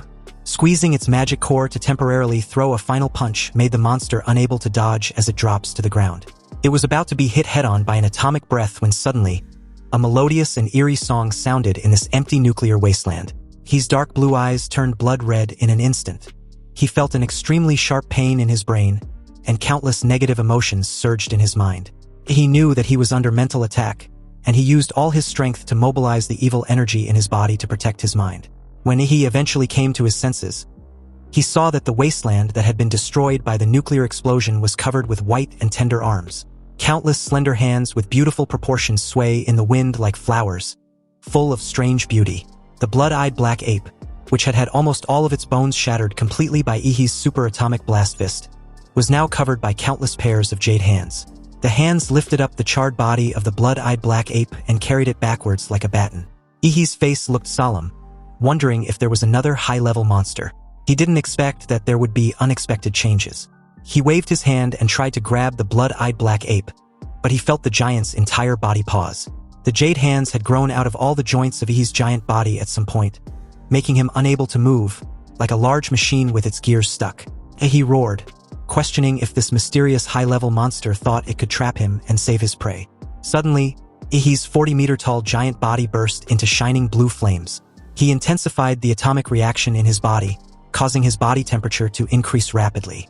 From 100 degrees Celsius to 200, then 400, followed by 600, 800, 900, and by the time it rose to 1,000 degrees Celsius, the shell of Demoras on the colossal humanoid began to melt, revealing the flesh and blood flowing in the blue magma underneath. The terrifying temperature caused the ground beneath his feet to start burning with wild, inextinguishable flames. The jade hands stuck on his giant's body also began to spontaneously combust. They made sharp cries like babies and eventually turned into ashes. At this time, the blood-eyed black ape had been sent by the jade hand and flowers to a position 50 meters away from the spatial rift of the secret realm. It was almost there when it heard a loud commotion not far from him. Driven by curiosity, it raised its trembling head to have a look with its remaining eye, only to see a giant body which was chasing him with big strides like a devil who had literally crawled from hell. He stepped on the ground, and every step made the large jade hands burn like wildfire. The flaming giant roared loudly and stretched out his hands to grab anything in its path as he moved forward. The blood-eyed black ape screamed in horror for the jade hands to hurry up. The flaming giant was catching up. For the first time in its existence, it felt that death was so close that it could practically taste it. In the face of the instinct for survival, it forgot its cunning and its arrogance, and only primitive fear remained. The strange singing voice appeared again, mixed with a woman's charming laughter. From the dimensional rift in the secret realm that was 100 meters high, countless arms stretched out like a tide and was as high as a huge mountain. In the center of the wave of arms, there was a woman's head, and two beautiful hands like masks covered her eyes. He was aware that the other party was on the other side of the rift, influencing him across the two dimensions. With such terrifying power, what the hell was it? Was it a monster? And if it was it also an overlord? If this mysterious creature's true form happens to appear out of the spatial rift, he will probably be on his knees in that very first second. The woman's head seemed to feel Ihi's approach. She opened her eyes, finally having enough with this young human's meddling. Under such a terrifying stare, she lets out a scream as loud as the glorified, disfigured banshee she was. Her screams made Ihi felt as if his brain was about to explode. Even though he had blocked out the giant anthropomorphic hearing, the eerie scream could still reach his brain. The giant howled in pain, and Ihi tore open the flesh at the back of its neck and crawled out. The filthy monkey had killed so many people, and now it wants to leave just like that. He was like a madman, and with only endless murderous intent and madness in his eyes. He roared and added that the fucking monkey was dreaming if it thinks he would just accept that. He poured all of his atomic energy into the giant's body. And the giant's body with Demora's genes immediately entered an overload mode. All of his flesh and blood was melted by the blue magma-like blood, leaving only a huge skeleton to support its movements. He controlled his giant's flaming body to the edge of the rift and shot out from the neck like a missile, burning all the jade arms, blocking his way to ashes. When the giant's body was about to step into the rift of the secret realm, he faced the head of the woman with covered eyes and gave her the middle finger. He gave her a mocking smile and added that it was a local specialty of his hometown, a nuke to light up her ass, and he hopes the bitch likes it. The woman with her eyes covered stared directly at the flaming giant which had entered the secret realm like the harbinger of death. At that moment, her screaming session intensified, but it was out of sheer desperation and shock. Then, the dazzling blue and white explosion flooded everything. Part of the aftermath of the explosion poured out from the rift in the secret realm, blowing the weak hundreds of meters away like a fallen leaf. The blue-white light passed through the rift in the secret realm, dispersing the nuclear explosion smoke and dust that filled the outside world. like a small sun rising in the nuclear explosion wasteland. This obvious phenomenon was soon noticed by warriors several kilometers away. A warrior pointed out uncertainly that the rift in the secret realm seems to have exploded. Another also discovered a surprising issue. Something unexpected had happened because the beasts were suddenly in chaos.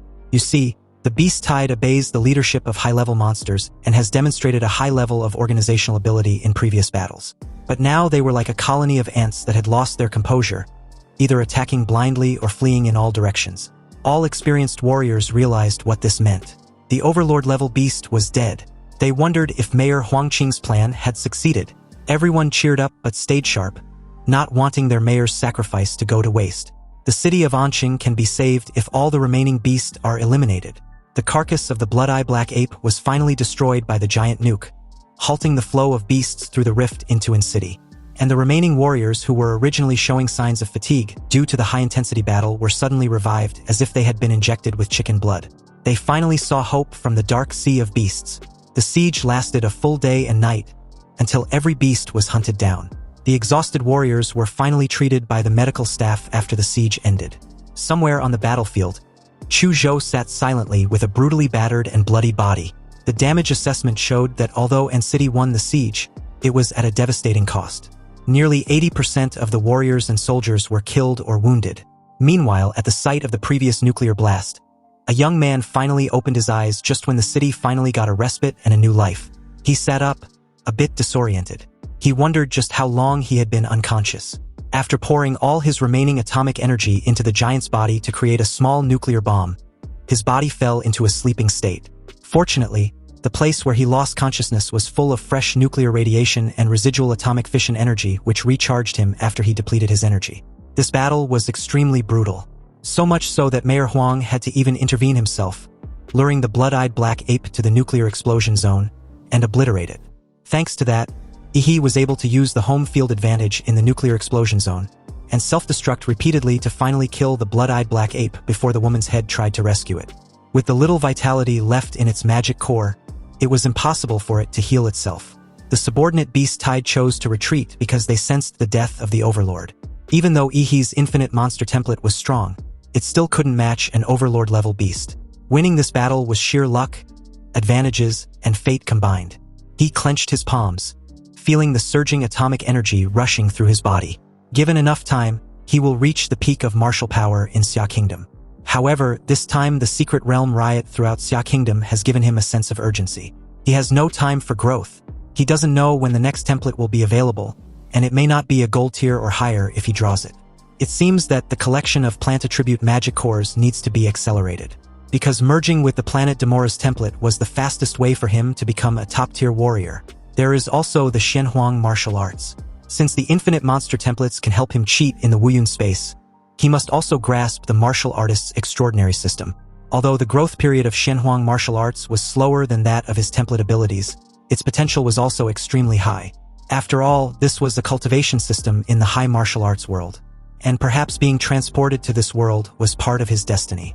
On the wasteland, he looked at the city in the distance that had just experienced war and silently planned for the future.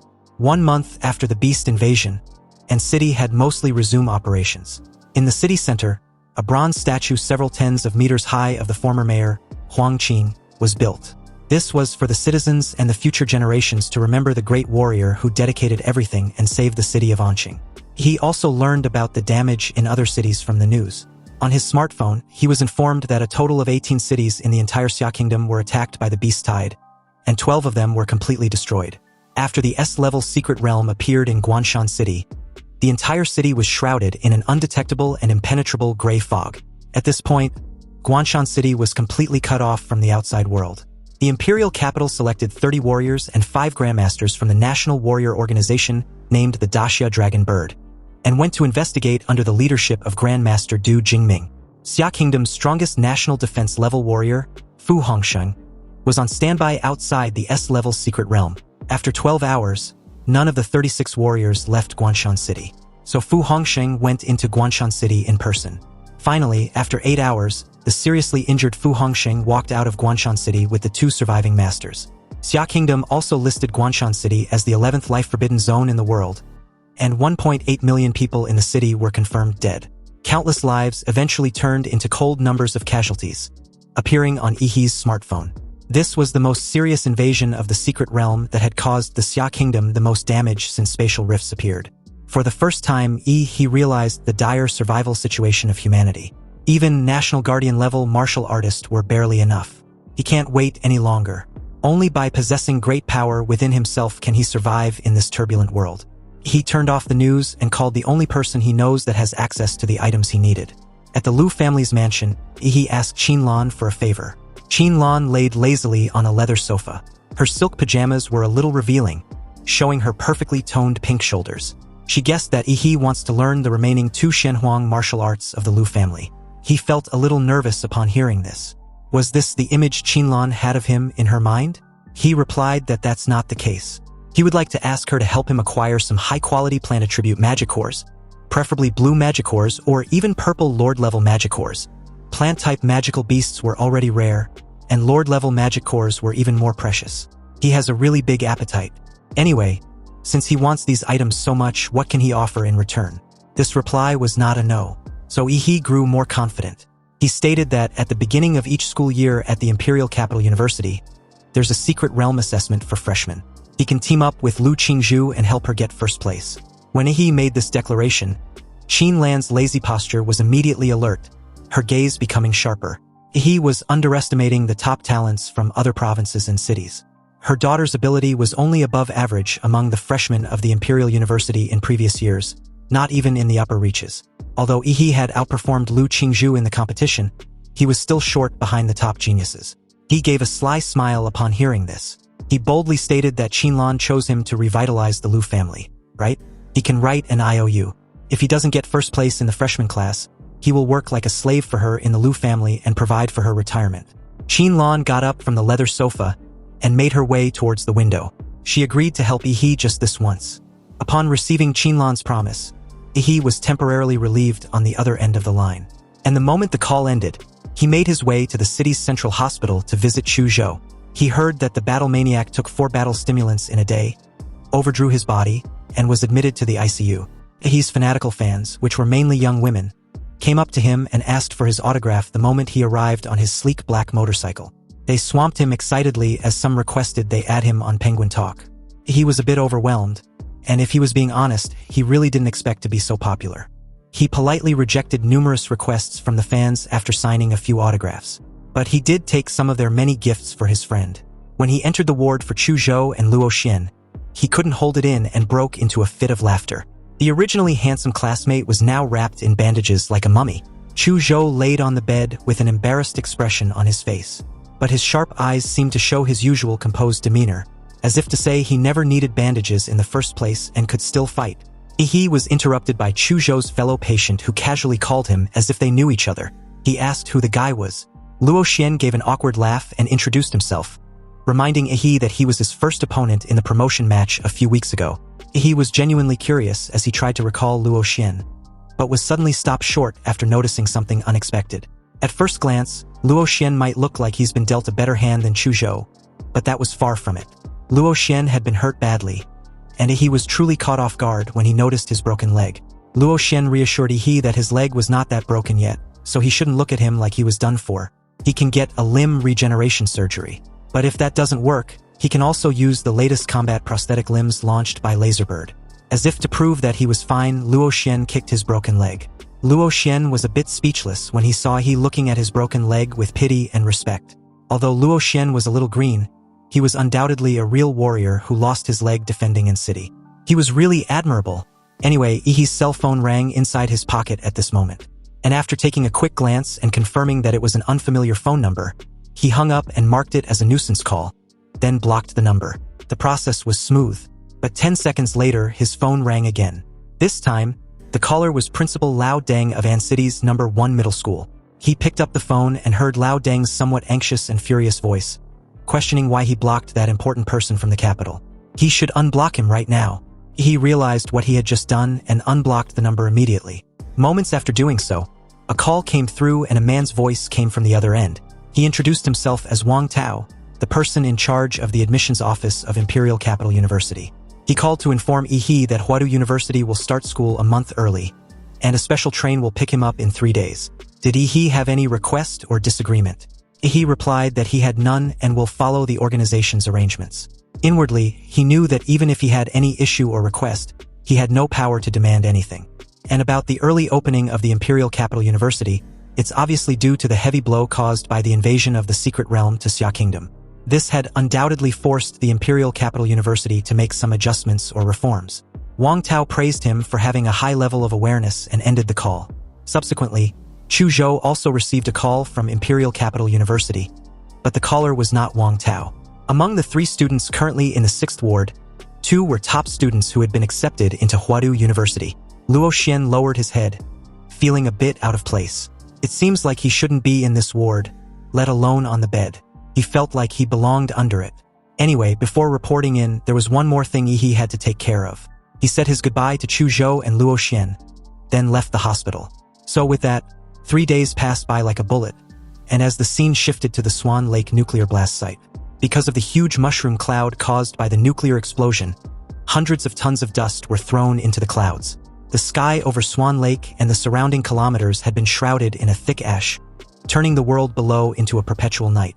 He came to this dark wasteland when he left the hospital 3 days ago, and relying on the instinct of Demora's bloodline, he found the areas with the richest nuclear radiation and energy residues, like the exact place where Huang Qing sealed the blood-eyed black ape and detonated the nuclear warhead. He sat cross-legged in the big pit created by the nuclear explosion, and used Demora's template to absorb all the radiation energy in the air into his body. His entire body was covered with black reef-like rough skin, and the misty air swirled around him as he meditates, breathing in the dusty clouds rich in ultra-high radiation. The muscles on his back relaxed, and his pores spewed out large amounts of steam like a steam engine. As the large amounts of steam around Yi began to fade away, the beam of morning light was like a spotlight, highlighting him in the dark terrain. The hundreds of tons of dust lifted into the cloud by the nuclear explosion was finally being blown away by the wind, and the bright morning light had finally started penetrating through the dark gray clouds, shining on the scorched wasteland. Yi opened his eyes, and a crystal blue light flashed across his pupils. He opened the system panel, ready to see the results of his 3 days of nuclear absorption. The infinite monster templates showed the host Yi had his overall physique as 27.4. His Demora's template compatibility was at 38.9%, and the colossal humanoid template compatibility was at 90%. He assessed his martial energy and felt the familiar blue arcs of electricity and the dark and red evil spirits coursing through him. It seems that during these 3 days of training in the nuclear wasteland, the fusion of martial energy and nuclear energy had become more profound. After the battle with the blood-eyed black ape in the nuclear explosion wasteland, Yi discovered that his compatibility with the legendary Demora's template had actually increased by 1.5%, which was extremely high. Even if he had absorbed a blue-quality magic core, it might not necessarily increase the compatibility by 2%. Anyway, if he combines this result with the residual nuclear radiation and atomic fissure energy in the nuclear explosion wasteland, it was a true cultivation sanctuary. 3 days of training had increased the compatibility by more than 6 points, which was a very significant improvement. However, it's a bit unfortunate that he had to leave. He bent his knees, and a slight amount of atomic energy started brewing under his feet. As a blue flash appeared, a sonic boom sounded as he soared into the sky. Meanwhile, at Ancity's high-speed railway station, an announcement about the departure of the high-speed train G666 to the Imperial Capital West Station was being broadcasted. With only 5 minutes left, passengers who had not yet passed ticket inspection were told to do so immediately. Although time was tight, Chu Zhou was not anxious. He believed that Yi would not be late. Just then, he suddenly heard an explosive sound whizzing through the air and heading in his direction. Chu Zhou knew it was Yi, but the people around instinctively got goosebumps with their hearts pounding wildly. They sensed the danger and thought a terrifying monster was upon them. Everyone except Chu Zhou was on high alert when Yi landed in an ostentatious fashion. The warriors looked at this dusty and handsome young man with respect and curiosity. He was truly the pride of Ancity, but that oppressive aura just now scared them to death. Seriously, most high-level warriors don't even have such an oppressive aura like their young genius. Chu Zhou just gave a slight chuckle when he noticed that he had gotten stronger again. At this point, he had become accustomed to his friend's rapid growth. He, on the other hand, just stared at the city of Anqing with a sense of nostalgia. He was about to leave the only city he'd ever been, his first stop since crossing over and point of origin. He bid farewell to Ancity for the last time as he and Chu Zhou strode towards the Imperial University train's waiting platform. and upon boarding the red slick train representing the Imperial Capital University, it gradually pulled away from the railway station the moment the 5 minutes was up. Inside, he was somewhat curious about the strength of the top students from other regions. He questioned Chu Zhou about it, and the handsome fucker confirmed it. Not only that, but apparently, the entire train uses the most advanced structure and materials, capable of withstanding a force impact of thousands of tons. On top of that, there are no less than 5 Black Tortoise warriors escorting Huatou University's train, either openly or secretly, and there are even Grandmaster-level warriors overseeing everything. After all, those sitting inside this very train were the most talented and elite students in the current generation, and they will become the backbone of protecting the entire Xia Kingdom in the future. He smiled with a knowing grin. He had used his life magnetic field to sniff out everyone within a 5-meter radius around him. Sure, there are a few strong ones among the bunch, but it seems there are only 5 people who can survive 3 moves from him. The moment he sat down to rest, a loud noise suddenly issued a level 1 alert. The Imperial University train has been attacked by an unknown enemy. Professors and other faculty leaders are investigating the situation. But the remaining students should please evacuate the carriage as soon as possible, and should not engage in battle with the enemy. The entire carriage was quiet at first, then suddenly became extremely noisy. Some students believed the situation wasn't real because how could anyone dare to attack the Imperial University? Maybe it was just some sort of a drill to test the abilities of the freshmen. But others disagreed. It might not necessarily be a drill, because at present Xia Nation was at its weakest, and the Nation Guardian warriors were either injured or in seclusion. Even Grandmaster Du Jingming, one of the 3 great Guardian Grandmasters who protected the nation, had gone missing. In fact, many Grandmasters and warriors had died during the Beast Tide in Guanshan City and other fallen cities. So it's only natural that nations and other factions that were previously suppressed by Xia Kingdom would begin to stir up trouble restlessly. Almost all the freshmen began discussing the current situation when someone questioned if they should leave the carriage or stay put. As the top talents in their respective cities, they were not stupid and were all quick-witted. However, facing the current confusing situation, they were a little panicked. Chu Zhou turned his head in Yi's direction and asked for his opinion. He had his eyes closed, and after training non-stop for 3 days straight, he just wanted to take a nap to recover when this annoying inconvenience happened. Nonetheless, he was still a practical person. He immediately stood up and prepared for action. He told Chu Zhou that they needed to go see what was really going on. The remaining freshmen also took different actions. Some believed that this was a test and were prepared to find more freshmen to join forces, take the initiative to attack the enemy to demonstrate the strength, courage, and wisdom of being warriors. On the other hand, others also acted cautiously and were prepared to leave the carriage first, just like they were told. And as for the remaining students, they were just confused and torn between following the crowd, leaving the carriage, or willing to attack the enemy. Chu Zhou took his sword and followed Yi. But since their carriage was very far back, they moved from one carriage to the next until they finally met Zhou Jingxian, a terrified freshman covered in blood. He shouted that the enemy had already captured the first 3 carriages.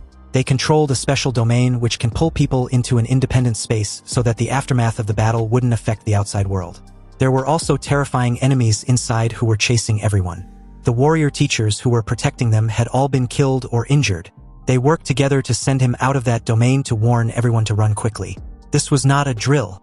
Zhou Jingxian shouted at the top of his lungs, as many freshmen who originally wanted to go to the front carriage to find out what was going on hesitated for a moment. Suddenly, Yan Zhengxiong, a sturdy young man with fluffy golden hair like a lion with a fierce and domineering, came to view. Everyone turned their gaze in his direction as he asked Zhou Jingxian for evidence to back his claim. Zhou Jingxian just said there was danger ahead, right? He needed to show some proof. A teacher's token or other wounded survivors would suffice. Otherwise, are they supposed to believe he was the only one who got out despite everything he just recounted? Yan Zhengxiong has a close friend in the front carriage, and he was strong enough to compete for the top place among them, the freshmen. So he doesn't believe Zhou Jingxian could make it out while he couldn't. Many freshmen agreed with Yan Zhengxiong's assessment. So to put things short, no one believed Zhou Jingxian. Yan Zhengxiong strode past Zhou Jingxian and headed towards the front carriage. Behind him were many freshmen who supported his viewpoint. They were going to go to the front together to see what was really going on. Zhou Jingxian couldn't believe his warning fell on deaf ears when he saw many people brushing past him and insisting on proceeding forward to die. In that moment, covered in blood, Zhou Jingxian looked as pale as death when he seemed to recognize the person beside him. His eyes suddenly lit up as he confirmed Yi's name. He looked at the freshman in front of him, and after using his life magnetic field to confirm that there was no problem with his breath, he nodded in acknowledgement. Zhou Jingxian explained that a girl named Lu Qingzhu showed him Yi's photo and asked him to tell him not to go to the front carriage. He was stunned for a moment. He asked Zhou Jingxian if that was all Lu Qingzhu said to him. That's right, Zhou Jingxian replied. And apparently, Lu Qingzhu was severely injured by a sword in order to protect him. He couldn't persuade the others who were dead set on getting themselves killed. But he must fulfill Lu Qingzhu's last wish and make sure Yi survives. Just when Zhou Jingxian was feeling moved by his own words, he slapped him on the back of his head, questioning what nonsense the guy was spouting. Lu Qingzhu wasn't even dead yet, and this guy was already talking about her dying wish. Chu Zhou asked Yi if he intends to go into the front carriage. And Yi, without hesitation, replied that he was. He promised her mother after all. But in that moment, Zhou Jingxian unexpectedly stood in front of Yi and Chu Zhou, his eyes full of fighting spirit as he blocked their path. Zhou Jingxian refused to let them pass. He was speechless. Seriously, how did someone as pathetic as Zhou Jingxian manage to even get into the Imperial University? He gave Chu Zhou the go-ahead, and at this command, the number 1 fighter instantly unsheathed his sword and casually slashed out a sword energy. Zhou Jingxian frowned. He didn't expect these two guys to be so shameless and start fighting over a disagreement. How could such a refined person like Lu Qingzhu know these two brutes? As the top scholar in Huqing, Zhou Jingxian easily dispersed the sword energy. But he soon realized that he was totally out of his league, because a sudden incoming fist hit him in the abdomen seconds after. Even though his eyes caught the fist's shadow, his body was unable to fully react. The pure force of the punch alone made Zhou Jingxian's eyes roll back, and the wound that had finally clotted with blood burst open again. Yi apologized to Zhou Jingxian, who was retching and clutching his abdomen in pain. He was also barely struggling to stay on his feet. But considering that he had good intentions, Yi gave him some blood essence pills and left with Chu Zhou. Lu Qingzhu was injured and they were in a rush to find out what was really going on. They soon arrived at carriage number 4, which was already in chaos. And the door in front connecting to carriage number 3 was wrapped in a layer of hazy purple chaotic color, as if one could enter another world by passing through. Yi picked up a traveling bag and threw it in, but no sound was heard, as if the bag thrown in was swallowed up by silence. Also, his life magnetic field could not even perceived through this layer of hazy color. However, just a while ago, many freshmen walked inside this carriage. It seems like they've already entered. This could be interesting. Yi told Chu Zhou he was heading in before plunging head first inside. And of course, Chu Zhou immediately followed, their bodies twisting as they disappeared into the hazy purple chaotic color. Anyway, after he went in, he found it odd that Chu Zhou, who entered together with him, had disappeared. He was the only one on the silent glowing path, and at what seemed to be the end. The glowing path was brighter that it was almost blinding. Yi walked to the end as the surrounding environment gradually began to brighten. He finally reached the end, and emerged at the other side only to be stunned to realize that he was no longer on the Imperial University train. With his sight fully restored, he questioned where the hell he was at. The gray sky looked like a group of dilapidated buildings that were in absolute ruins, like a disaster had fallen. In this strange environment, Yi became unusually solemn because his life magnetic field had disappeared. Or, in other words, it had been blocked by this strange place he was at. In that case, the old way still worked, and that was getting to a higher ground to see the entire view of this strange place. Yi kneeled down and jumped. Yi jumped dozens of meters and reached the top of a building. Looking around, the buildings there were very monotonous and there was no sound around, like a dead city. In this unfamiliar environment, Yi narrowed his eyes. Although Yi's life magnetic field was blocked, he could still feel a pair of eyes locked on him. This feeling of being spied on and teased made him very uncomfortable. He exerted his vigorous martial energy, with his hands forming a globe shape, gathering martial energy and infusing it with unstable atomic energy. Yi threw the energy ball into the clouds. A terrifying burst of energy occurred. The huge light and heat dispersed the surrounding gray clouds. The explosion of the air broke the silence of the city. If the other party intend on playing tricks on him, then he will light up the entire place and announce his presence. As the huge burst of energy gradually dispersed the surrounding gray clouds and lights up the entire dead city in an ostentatious fashion, every freshman of the Imperial University who had been holding their breath in hiding suddenly stared at the explosion in the sky. Some in amazement and admiration, others in worry that it would cause trouble, and a few were indifferent.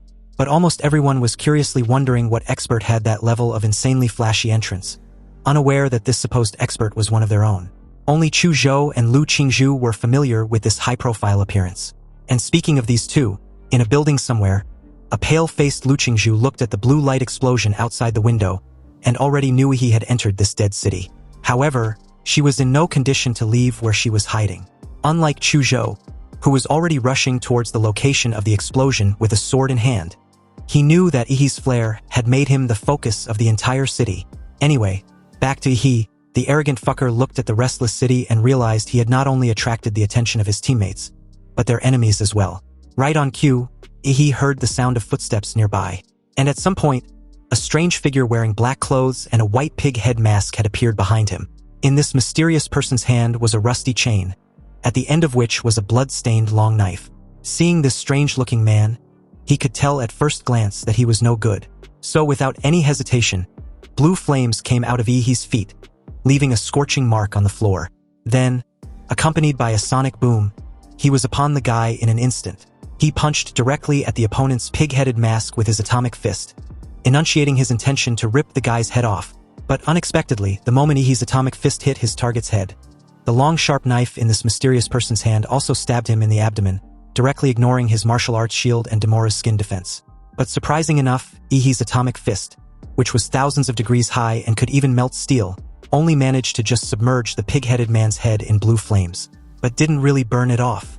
The pig-headed man clenched the handle of the sharp knife that had stabbed into Ihi's abdomen. He exerted force with his arms, trying to cut Ihi's body open, but no matter how hard he tried, he failed to swing the long knife. In fact, his sharp knife was stuck in Ihi's quickly healing muscle layer. The pig-headed man immediately wanted to retreat, but Ihi grabbed the rusty iron chain wrapped around the pig-headed man's arm tightly and pulled him towards him. The guy's strength wasn't much, but his weapon was very special. It seems to have the ability to ignore any defense. He grinned mischievously and questioned what the hell the guy was. He then grabbed this strange-looking guy's pig-headed mask with both hands and opened his pig-headed mouth, declaring that it was time for his oral surgery. He should stop resisting and open obediently. What followed next was a blue beam of high-temperature light gushing out of Ihi's mouth and pouring directly into the guy's pig-headed mask. The pig-headed man struggled violently with his limbs, but no matter what he did, he could not break free from Ihi's firm hold. As the smell of burnt barbecue wafted out, the pig-headed man finally stopped struggling. But his pig mouth had been pierced by the atomic breath and his neck had been melted by the high temperature. Holding the pig's headed mask, he declared himself as an honest person. He did what he said he would. But in that moment, he also noticed something inside the mask he was holding. He pulled out a green pendant from the wide-open mouth of the pig's headed mask. With this, Ihi was convinced that everything was actually a trial of the Imperial University, and they were probably supposed to kill monsters for loot. Also, the long sharp knife which was logged inside his abdomen shatters into tiny fragments in that moment. It seems the masked person's weapon must have been blessed with the martial energy of a high-level warrior, making it extremely sharp. Once the martial energy faded, the weapon reverted back to an ordinary item. He stared at the pendant in his hand, thinking of how to pass the trial arranged by the Imperial University. The entire setting felt like a battle royale. So did he have to find a bunch of masked enemies and take the pendants from their masks? Just then, he sensed an arrow aiming towards the back of his head. But before the arrow could get any closer, a ferocious evil shadow instantly rushed out of Ihi's body, opening several bloody mouths from all angles, stopping the arrow and biting it into pieces. He looked in the direction where the arrow came from and saw another masked figure with crossbows. Already pissed off with the earlier ambush, Ihi rushed forward with the intention of ending this fucker's existence when suddenly, a sharp spear pierced through the concrete ground directly in front of him and pierced his heart. Then the masked figure also seized this opportunity and shot several sharp arrows directly at Ihi's vital points. After getting rid of the pig-headed man, he hadn't even had time to catch his breath before he was surrounded by murderous intent from all directions, but it was still a bit too naive to think of taking him down this way. Ihi roared angrily and summoned the power of the humanoid giant from his monster template.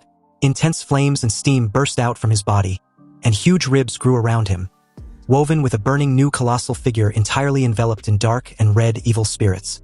The masked figure with crossbows, clearly scared shitless, stared at the insanely massive fist descending upon him like a freaking meteor. He roared as his explosive punch shattered the entire building into a cloud of dust and debris, and with it, the masked figure with crossbows. Most of the freshmen watched the chaos from afar, wondering what was going on for an entire building to collapse so suddenly. He walked out of the dusty debris with the spear in hand. He wanted to see the person who nearly skewered him like a kebab. And in that moment, the person in question appeared in front of him on his own initiative. This time around, the person was wearing a red-eyed rabbit mask and a black suit. In his hand, he held a brand new spear. It seems that as long as these masked men's bodies are not dead, their weapons can be regenerated continuously. The guy bent his legs, and his calf muscles bulged as big as a balloon. Then he exerted his entire body strength to jump and flew towards Yi like a cannonball, his spear aimed at him. He raised his leg and tried to kick the rabbit-headed man mid-air, but his body was too soft. Before the force of the kick could hit the rabbit-headed man, he spun in the air and changed his trajectory with his spear still aimed at his target. He was stunned to see this. The mysterious rabbit-headed man knew martial arts. What the hell? Just as the spear came about a few centimeters away from Yi's stunned expression, a familiar chill joined the battlefield. And with the power of the ice element dragon, a massive ice wall suddenly blocked the spear of the rabbit-headed man. So, under the shade of a couple ruined buildings, Chu Zhou announced his presence by encasing the rabbit-headed man with an ice wall several meters high. With his spear in hand, the rabbit-headed man looked around in confusion when he suddenly sensed an attack from above. This attack was from none other than Chu Zhou, who comments on how close he was from being speared in the head. He should leave this battle to him. The rabbit-headed man managed to evade Chu Zhou's attack when he pierced the spot the target initially was with his sword. As countless ice shards erupted from underneath the ground, the rabbit-headed man jumped out of the encased wall of ice. And while in the air, it counterattacked with his spear. The sword and the spear collided multiple times in an instant, creating dazzling sparks in the air. In a few seconds, the two men fought dozens of rounds with the weapons in their hands. Sparks flickered in the dark space. Even though the rabbit-headed man had the advantage with his spear weapon, he could not gain an advantage over Chu Zhou's superb swordsmanship. In another sword fight, Chu Zhou released the power of ice and successfully froze the spear in the rabbit-headed man's hand. After the weapon was briefly sealed, the rabbit-headed man quickly fell into a disadvantage. Chu Zhou seized this opportunity and punched the rabbit-headed man in the chest with his open palm. Although the rabbit-headed man was sent flying, he still managed to block the full force of the attack with his frozen spear. It tried to retreat quickly, but a sudden pair of large hands that had been patiently waiting reached out from the shadows and grabbed him tightly. He, back in his colossal humanoid form, was finally able to catch the little cutie who had been evading him like a scared, terrifying bunny he was. What followed after was another massive burst of martial and unstable atomic energy that lit up the surrounding gray clouds, and again, broke through the silence of the city. Only this time around, a couple ruined buildings was destroyed in the process. Countless freshmen who were attracted by the previous explosion were silently paying attention to any commotion in Yi's direction. Meanwhile, as the scene shifted to a strange urban space a few minutes ago, two freshmen who were in a temporary alliance were hiding in a building not far away. Wondering why there was no movements in Yi's location after his flashy presence, a freshman asked his partner if the guy who barged in so ostentatiously was dead. He must be his partner, a female freshman replied calmly. They had had over a dozen people ambush those masked men, yet none were injured. And on top of that, their weapons could break through any defense. They were simply opponents beyond their current level, and they had no way in dealing with them. That guy who came in blasting skyward and started talking trash was too arrogant. He must be a student from a small city, definitely a local, who got into the Imperial University by sheer luck. A frog in a well and probably full of self-importance. To be honest, the top scholars in big cities were simply not on the same level as those in small cities like them. Also, she heard that Yan Zhengxiong and Ouyang Zhe from Magic City, Lan Yusi from Deep Blue City, and Xin Chan from Liuli Island have already started hunting down the masked men. But she really doesn't know how they did it. The guy was amazed at how insanely strong these freshmen were. But doesn't that imply that the freshman champion would be one of them?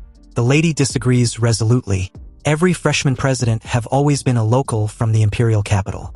And against those Huadu prodigies, students from other regions of Xia Kingdom were no match, and therefore could not compete at all. The martial arts cultivation resources they have received since childhood are worlds apart. It was in this moment that the two were interrupted by a sudden loud explosive blue beam that lighted up the entire city. The two freshmen looked up at the sky, both stunned, because this exaggerated blue light streaked across the sky, dividing the gray sky into two. The two looked at each other, both confused. What was that powerful beam just now? Was it an electromagnetic cannon? But how could there be an electromagnetic cannon in this city? In another corner of the city, the new students who were actively tracking the animal-masked men also stopped and silently looked at the exaggerated beam of light in the sky. Yan Zhengxiong placed the broadsword in his hand on the ground, and the huge weight caused the blade to pierce a dead horsehead masked man and sink directly into the ground. He kicked the horsehead masked man under his feet and looked at his good friend and the top scholar in Magic City, Ouyang Zhe. Ouyang was wearing a black jacket with a white sweatshirt underneath. At this moment, he was wearing the hood of the sweatshirt and staring at the blue beam of light in the distance that had penetrated the sky. Yan Zhengxiong asked of Ouyang's thoughts on the blue beam. Ouyang answered that the attack method doesn't seem like the masked man style. It's most likely some newcomer's method. New student? Yan Zhengxiong repeated with a slight edge in his tone. You see, apart from those freshmen from the imperial capital, there really wasn't anyone else who could possess such exaggerated power. Yan Zhengxiong truly couldn't comprehend this unexpected development. Yan Zhengxiong suggests they go check it out. After all, they have already collected the pendants of rat, dog, monkey, and horse. Lan Yusi from Deep Blue City has at least one goat pendant. Xin Chan from Liuli Island has at least one snake pendant. And a female freshman named Lu Qingzhu seems to have killed the Minotaur and obtained an ox pendant. If the masked men are really arranged according to the 12 Chinese zodiac, then there are only 5 pendants left. Pig, rabbit, chicken, tiger, and dragon. As for the dragon, it's undoubtedly an absolute monster. Definitely a creature that could kill anyone with one touch. It's obviously a boss that can only be escaped and not fought. As for the remaining pendants, there are definitely a few of them in the mysterious freshman's place where those blue beams were released. Xin and Lan Yusi will most likely be attracted over there as well. Ouyang told Yan Zhengxiong that the game had entered the final round. If they want to win, they had to snatch it from the others. As Ouyang made this bold declaration, half of his face was shrouded in the shadow of his hood, and an obvious flame of ambition flickered in his pupils. Meanwhile, as the scene shifted back to Yi and Chu Zhou, the duo had successfully obtained the rabbit pendant. The rabbit-headed man took the full force of the atomic breath at close range and was vaporized without any resistance, leaving the pendant which remained intact. Seeing the rabbit pendant in Yi's hands, Chu Zhou felt a little confused and asked for clarification, wanting to know what the pendant was. He answered after a brief consideration. Before Chu Zhou arrived, his friend had already killed a guy wearing a pig head mask and got a pendant with a pig shape carved on it from his mask. If he had to guess correctly, this trial should be about collecting all the pendants in the heads of these animals. This made Chu Zhou ask if they were going to proactively hunt for the masked men. Exactly, he answered upon hearing this question. On the rooftop just now, another mysterious figure shot an arrow at him. It must be another masked man. Apparently, the masked figure with crossbows survived and escaped during the chaos. He clearly remembered the exact location where the arrow was shot at him, and he intends on finding the masked figure and settling the score. The two quickly came to where the archer used to be and found no traces of the masked figure with crossbows. But since Yi was hit with his arrow, he can track him with it. After a while of intense tracking and searching the dead city, they came across what looks like a battlefield. It seems someone has already gotten to their target first. Chu Zhou looked at the traces of the fierce battle on the ground, and it seems that the damage was caused by some high-temperature attack which was particularly eye-catching. He touched the scorch marks on the ground, and it was very warm, which meant that the opponent had not gone far. The next moment, Chu Zhou's ice demon dragon bloodline gave rise to a strong hostility. An ice crystal dragon aura automatically appeared on the surface of his body. Chu Zhou clenched his fists tightly and slashed out with a sword in a certain direction based on his instinct. A 10-meter-high ice front rose from the ground and crashed straight into the air somehow, and with it a pained sound from a fellow freshman, Lan Yusi. In a calm yet disappointed tone, she stated that her optical invisibility got detected. Lan Yusi feigned being a delicate girl, and with her pair of blue-purple eyeshadow that particularly highlighted her attractiveness and helplessness. Her demeanor was a far cry from someone with ill intentions, or so it might seem. But for someone caught sneaking around, Lan Yusi didn't seem the least bit threatened when Chu Zhou straight up struck her with his ice element. He also pointed out how anyone who preferred hiding in the shadows were always up to no good. Anyway, before Lan Yusi could reply, another freshman, a guy, with exquisite clothes and gray middle-parted hair appeared out of thin air. The moment he appeared, the temperature around him began to rise rapidly as red flames danced around his hands. He told a cautious Lan Yusi to get out of the way before his palms quickly turned shiny and red like a branding iron.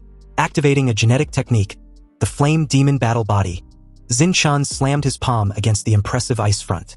Flames flickered in the ice as they shattered into broken fragments, and a large amount of water vapor exploded, quickly filling the entire area.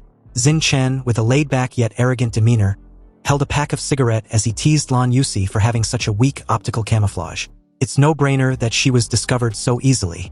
He didn't exchange pleasantries and went straight to the point, asking if the two were planning on ambushing them. With an innocent look, Lan Yusi replied before Xin Chan could, stating that he got it wrong. Everything that had just transpired seemed to be a little misunderstanding. They just dealt with a guy wearing a chicken mask and hid only to lure out other masked men. Xinchen, who was standing aside, took out a cigarette as if nothing had happened, rubbed his fingers together and snapped them, then smoothly lit the cigarette with a tiny flame on his fingertip. Really? Then what's this supposed to mean? His hand suddenly grabbed to the side, and a woman who looked exactly like Lan Yusi appeared out of nowhere. He grabbed her throat tightly, raised her in the air, and as she struggled in pain, she dropped a dagger with a strange blue-purple color. Obviously, the dagger was coated with poison. He casually crushed the neck of the clone in his hand as the expression of the real Lan Yusi instantly darkened. Xinchen beside him gave a rogue smile. He had never thought that Lan Yusi's sneak attack could succeed. Otherwise, it would be too boring. After smoking the entire cigarette in one breath, he dropped it and took a step forward. Xinchen puffed out his cheeks, and they enlarged grotesquely like an inflated balloon. He then exhaled a large cloud of black fog towards Yi and Chuzhou. The two retreated in time and avoided the black mist spitted out in their direction. But they didn't expect Lan Yusi to take out a yellow fan with flashing runes and violently fan the black mist. The strong wind blew, causing the black fog to spread rapidly, submerging Yi and Chuzhou. Xinchen rubbed a massive fireball from his fingertips and decided to heat things up. He shot it straight into the black fog. A deafening boom immediately sounded, and with it, the black fog was instantly ignited. The scorching temperature caused the air to twist and turned into a ball of flames. Satisfied, Lan Yusi smiled and covered his face with her fan. So what if their opponents were strong? They were still no match for them. Anyway, just as the creepy-looking bastard raised his eyebrows proudly and gave a sadistic smile, a thunderous clap rang out. He had clapped his hands in the fire cloud, and the incredible shockwave generated directly extinguished the entire cloud of flames. Xinchen's eyes bulged out as he shouted in absolute disbelief. He couldn't comprehend how a simple clap was enough to dispel his fire cloud. Xinchen's incredulous expression suddenly turned into confusion when he saw a fist inches away from rearranging his face. Looking at the incoming fist, his pupils shrank. He wanted to defend or dodge, but compared to that fist, he was too slow. He had activated his mountain-blocking fist and made his way towards him like a torpedo. A reverberating bang sounded as Xinchen's right cheek flattened with half of his face. He instantly turned into a straight line and was trashed away like a ragdoll. Lan Yusi didn't expect Yi's speed and strength to be so terrifying. This kind of physical strength made her feel incredibly powerless. You see, most of the freshmen, including Lan Yusi and Xinchen, currently don't have any skills that can advance them to the warrior rank. When their martial arts cultivation remains at the level of a martial artist apprentice, their physical strength are always blocked by a membrane. Even though the upper limit of the freshmen at the martial arts stage of the Imperial University was higher, there was always a limit. But Yi was nothing like a college freshman because he has the system template. Even if his martial arts skills remain at the 9th level, he can still stack up his physical stats by increasing his template compatibility. Anyway, Lan Yusi didn't know that she would be fighting against an absolute monster, that teaming up with Xinchen wasn't even enough. The suffocating aura alone was enough for her to regret ever facing an opponent she had zero chance of winning. She was about to flee when she felt a sudden coldness at her feet. Lan Yusi immediately realized that something was wrong. She had been so focused on Yi that she forgotten about Chuzhou, who had frozen her feet in place. Lan Yusi waved the wind-attributed magic fan in her hand with all her strength, creating multiple wind blades which shattered the ice underneath her feet. Lan Yusi's light body was quickly lifted up by the wind the very moment she freed herself. But before she could flee, he suddenly grabbed her delicate ankle. In the face of Lan Yusi's evident shock and absolute fear, he slammed her to the ground, creating a shallow crater as she drops her fan. He showed no trace of hesitation as he raised his fist. And the moment Lan Yusi saw this, she immediately consumed a large amount of martial energy in order to escape from Yi's clutches. A strange cloud of jade energy exploded on the spot, and as countless clones of Lan Yusi rushed out, fleeing in all directions, the real Lan Yusi among them thought she was in the clear. However, when he saw this desperate escape attempt by Lan Yusi, he just smiled with a crazed look. He just activated his Shenhuang martial arts as countless dark and red evil shadows burst out from his body. Using the imprisoning the devil in the flesh and demonic illusions simultaneously, the released dark and red chaotic shadows transformed into numerous magical beasts, which quickly surrounded and attacked every Lan Yusi. And unfortunately for her, her clones were not as numerous as Yi's evil shadows. Although in terms of strength, her clones could suppress 1 or 2 evil shadows, the number was simply too overwhelming. She also had no idea what they were and was scared shitless to even resist. He just laughed with an expression of a mad joker. Lan Yusi was completely at his mercy. She can't fight or flee, but she can accept her fate. Facing Ihi's tyranny, Lan Yusi surrendered and obediently handed over the sheep and the chicken pendant. When Ihi also demanded she tells them everything she knows, she decisively sold out her ally and informed Ihi about Zinchen's possession of the snake and the tiger pendant, as well as the abilities he demonstrated in battle. Then she proceeded to inform the two about the relevant information and speculations about Ouyang and Yan Zhengxiong in Magic City.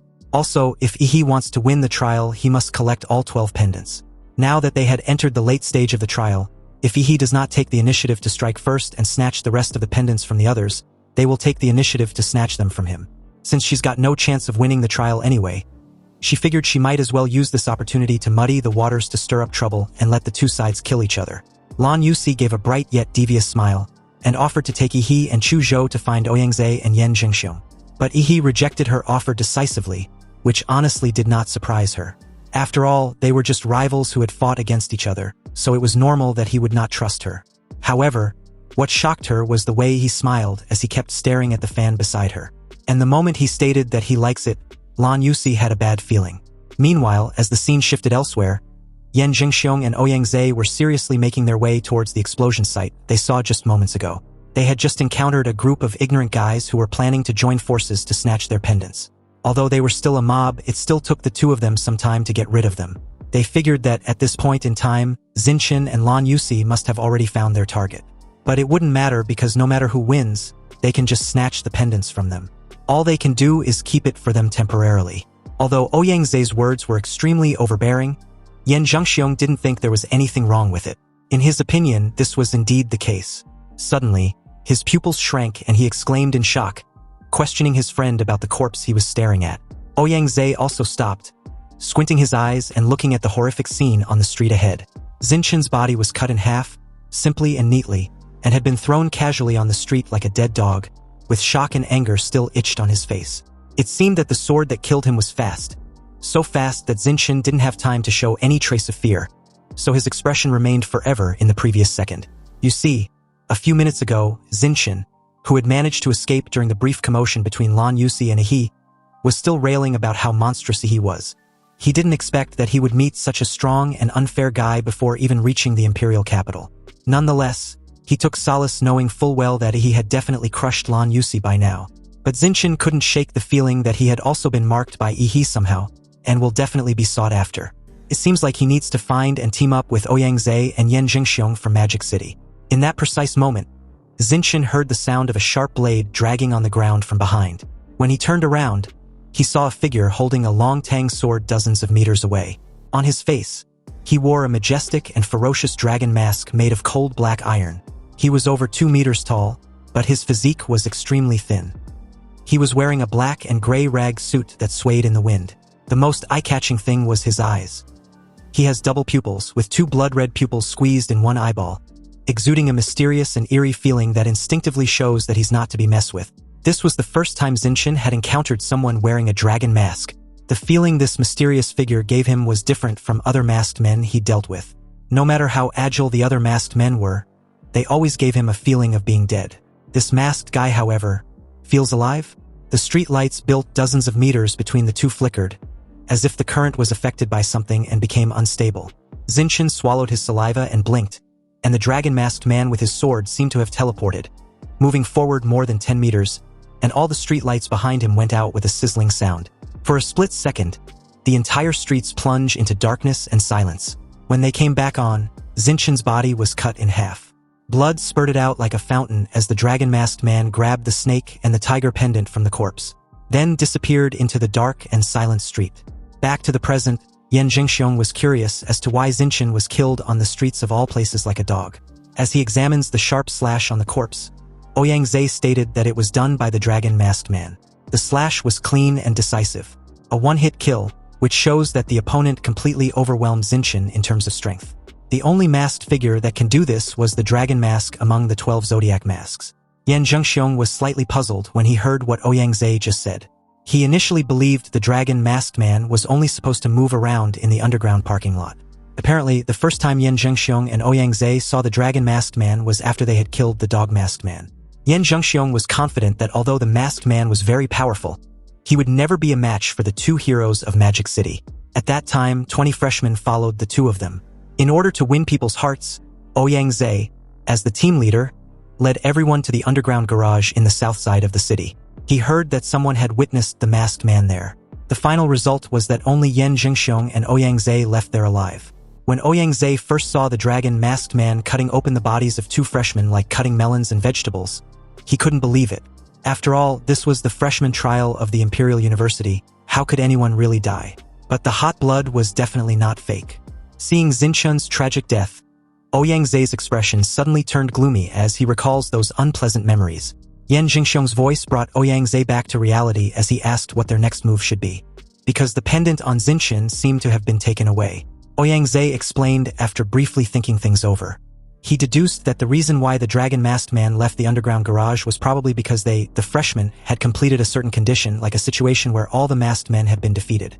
Which means the restrictions on the final boss had been lifted and he can now move freely. Just like how the ordinary Zodiac masked men automatically hunted down every freshman. Perhaps the dragon masked man's objective was to take the initiative to hunt down every freshman in possession of a Zodiac pendant. At present, it's impossible to fight against the dragon masked man in a head-on confrontation. They must be one step ahead of him and snatch the pendants from the others. They absolutely cannot let the pendants fall into his hands. Ouyang made up his mind that he would take the initiative to send out signals to attract the other pendant holders and fight them to the death. He activated his Fourth Order King bloodline awakening, the Golden Winged Dragon. Ouyang's body burst into golden light. A few feathers grew on his cheeks. A pair of platinum-colored winding dragon horns grew on his forehead. And a pair of domineering golden feathers more than 4 meters wide and mixed with dragon scales spread out. Ouyang flapped his wings, flew high into the sky, and let out a provocative cry. The sound of golden martial energy spread throughout the city. Ouyang was calling for challengers. Elsewhere in the dead city, Lu Qingzhu, who was in the first carriage of the Imperial train and was among the first batch of freshmen to be drawn into this strange city, was currently hiding in a ruined building with her wounds still untreated. After she and 2 freshmen teamed up to kill the Minotaur masked man, they mistakenly entered an underground parking lot and encountered the mysterious masked man holding a tang sword and wearing a dragon mask. One teammate was killed on the spot. If more than 20 people had not come in later and attracted the attention of the dragon masked man, she knew that she would have died there. But even though she came out alive, she was severely wounded by the sword energy of the dragon masked man. Fortunately, she and another survivor met a teacher from the Imperial University, who claimed that the Imperial University train had been attacked. With the professors and several other teachers currently missing, he had a way to get someone out of the city to warn everyone. Lu Qingzhu chose to let her fellow freshman leave the city on the grounds that she was seriously injured. Before that freshman left, she inexplicably thought of Yi. She took out a photo of Yi and for some unknown reason, asked the freshman who went out to warn Yi not to come there. Lu Qingzhu had been quietly recuperating after that when she saw the blue explosion in the sky. She immediately realized that Yi had entered the city after all. This was unfortunate, and on top of that, she didn't even have the energy to look for him. However, she believes that with Yi's brute strength, as long as he doesn't face the dragon masked man, he wouldn't lose to anyone. Just when she had barely regained the ability to move, an extremely aggressive cry reached her ears, the call of a high-level bloodline of the same kind as hers. Lu Qingzhu's heart tightened as she wondered whether she had been discovered. In her current condition, there is no way she can escape. The other party has sensed her aura and will definitely come to snatch the pendant from her hand. Though she doesn't care much about it, she has a feeling that he definitely needs it. So at the moment, she can't have a head-on confrontation with them, but can only lure them at the underground parking lot of the Dragon Masked Man. Ouyang stood high in the sky, and a faint blood connection made him look in a certain direction. He remembered this feeling. He had sensed it from the girl who was almost killed by the Dragon Masked Man in the underground parking lot. Ouyang recalled her name as Lu Qingzhu. You see, during the college entrance examination, he heard that the impoverished Lu family had someone who had awakened the bloodline of the Nether Bird. And because they were both of the bloodline of a divine bird and a high-level magical beast, Ouyang had specially looked up Lu Qingzhu's information. But he heard that she was defeated by an unknown person in the competition. As expected, the Lu family was still in decline. Even with the emergence of a powerful bloodline warrior, they still couldn't change their decline. Lu Qingzhu seems to have the Ox Pendant, which is quite a pleasant surprise. Without waiting for the mysterious freshman and Lan Yusi to come over and challenge him, Ouyang flapped his wings and disappeared on the spot after informing Yan Zhengxiong that he was going to apprehend someone, so he should wait where he was. Ouyang swooped down from the sky at an accelerated speed. And as his golden figure penetrated one floor after the next into the dark underground parking lot, he wantonly released his golden martial energy and pressure, and informed Lu Qingzhu that she couldn't escape. The idea of using the dragon-masked man as a shield was desperate and silly since he was no longer in the underground parking lot. But in that exact moment, a familiar sound of a sharp blade dragging on a concrete floor reached Ouyang ears, causing him to subconsciously break out in a cold sweat. In the darkness ahead, a pair of creepy blood-red pupils were staring at him. Ouyang, who always prided himself on being smart, realized that he had seriously overlooked a glaring problem. The dragon-masked man, also known as Qianlong, should have gone hunting the zodiac pendant bearers who weren't actively avoiding him. However, if he was hunting down pendants bearers with primacy being the place with the most, then he would definitely give priority to this underground parking lot since there were currently 5 zodiac pendants there. And he had 4 on him. His arrogance had only brought nothing but a self-inflicted danger. A sizzling sound was heard as the lights in the underground parking lot began to flicker. And the moment Qianlong's blood-red double pupils shone brightly, Ouyang suddenly felt some sort of dimensional shift. He looked solemnly at the tall and thin figure holding a long knife in front of him. Although Qianlong was so thin, Ouyang could still feel an indescribable sense of oppression. Just facing him alone feels suffocating. He wanted to escape from there, but he couldn't even if he tried. If he'd guessed correctly, Qianlong possesses a special domain that activates when anyone lock eyes with him. So the moment Qianlong looked at him, Ouyang was forcibly pulled into his field domain. Now, he can only leave if certain conditions are met or Qianlong, the caster, is eliminated. He had been so careless to the point that he was being pushed to such dire straits. The reason why he and Yan Zhengxiong were able to escape last time was the 20 other freshmen who unknowingly became their cannon fodder. This time, however, he was alone. All the lights had disappeared, and in the dead silence and darkness of the underground parking lot, Qianlong left an afterimage from where he stood the moment he dashed forward, then followed it up with multiple slashes with his sword. Ouyang immediately flapped his wings in front of him as a shield, and bore the brunt of the cold slashes of the sword on his wings.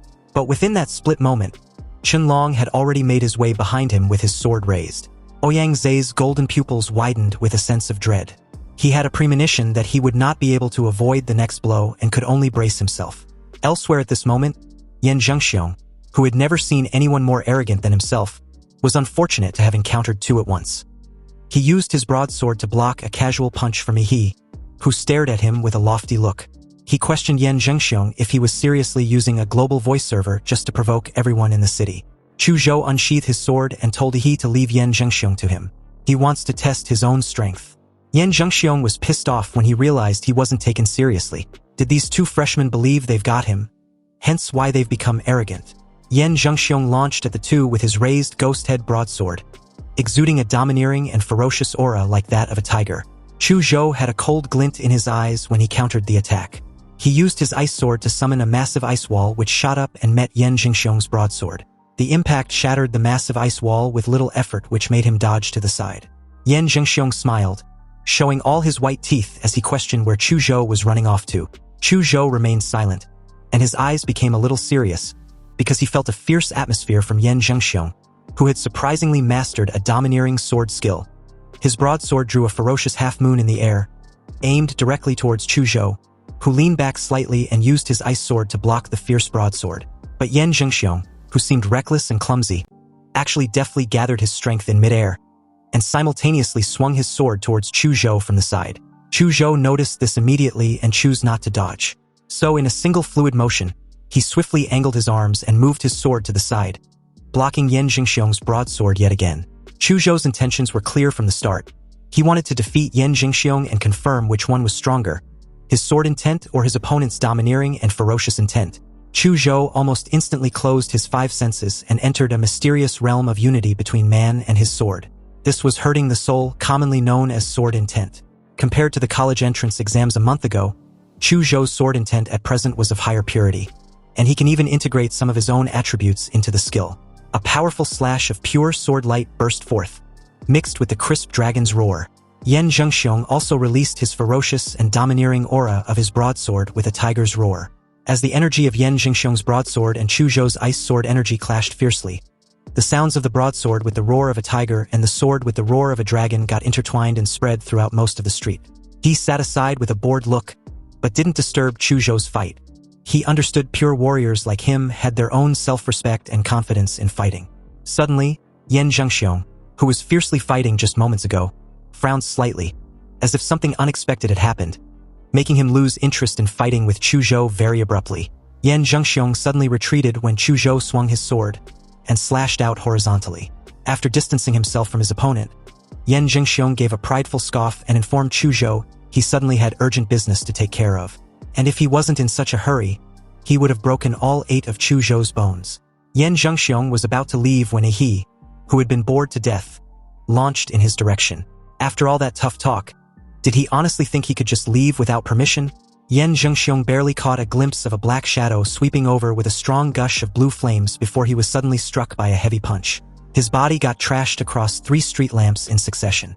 In shock, Yan Zhengxiong groaned and spat out a mouth full of fresh blood, wondering aloud if he was just knocked away by a monster. He held his stomach with a painful look on his face and tried to get up but couldn't. He informed him that he was the one responsible for his trashing.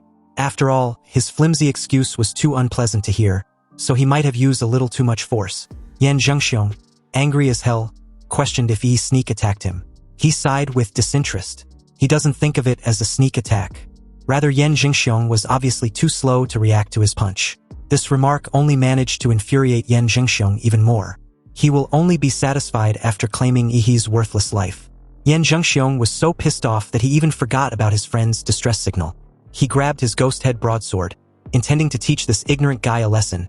But within just 3 minutes, his eyes lost their luster and his face was swollen like a pig's head. He praised him for sulk lasting a full 3 minutes against him.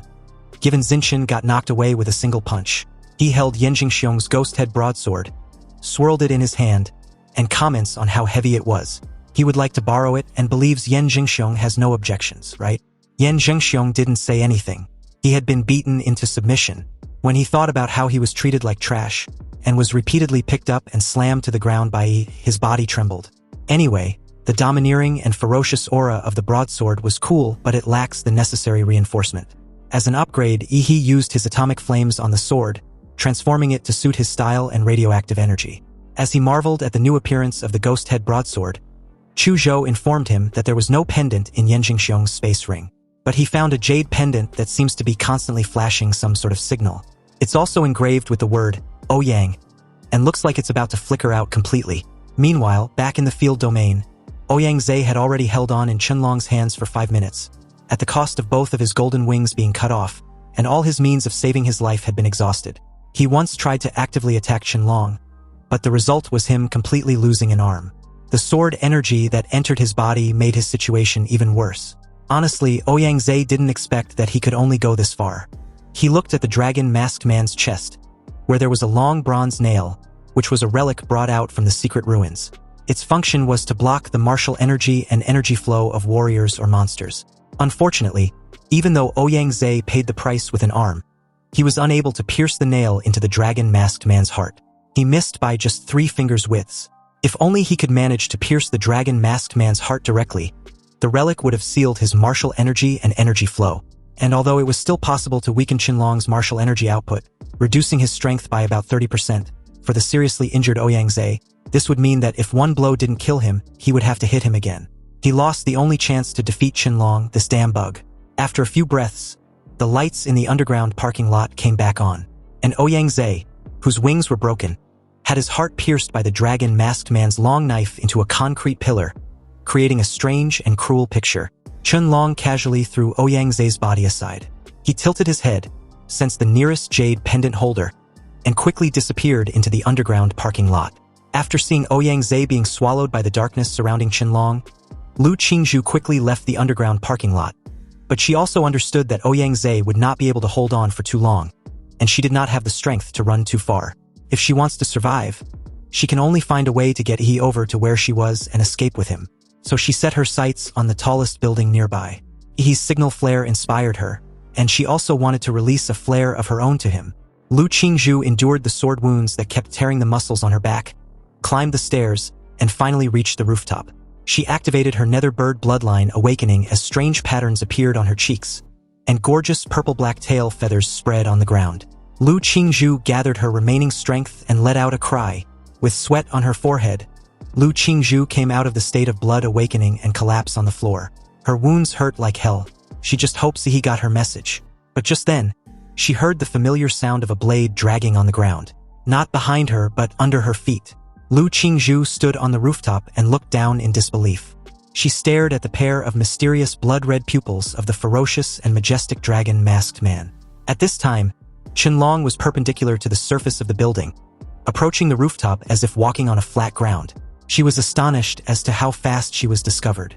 However, the first thing Lu Qingzhu thought of was not her own safety, but how fast she could send another signal to warn he not to come. It was too late for her. And apparently it was too late to send another signal also, because the moment she met those blood-red pupils, Qianlong's field domain was activated, encasing the entire rooftop of the building under a dark and ominous dome.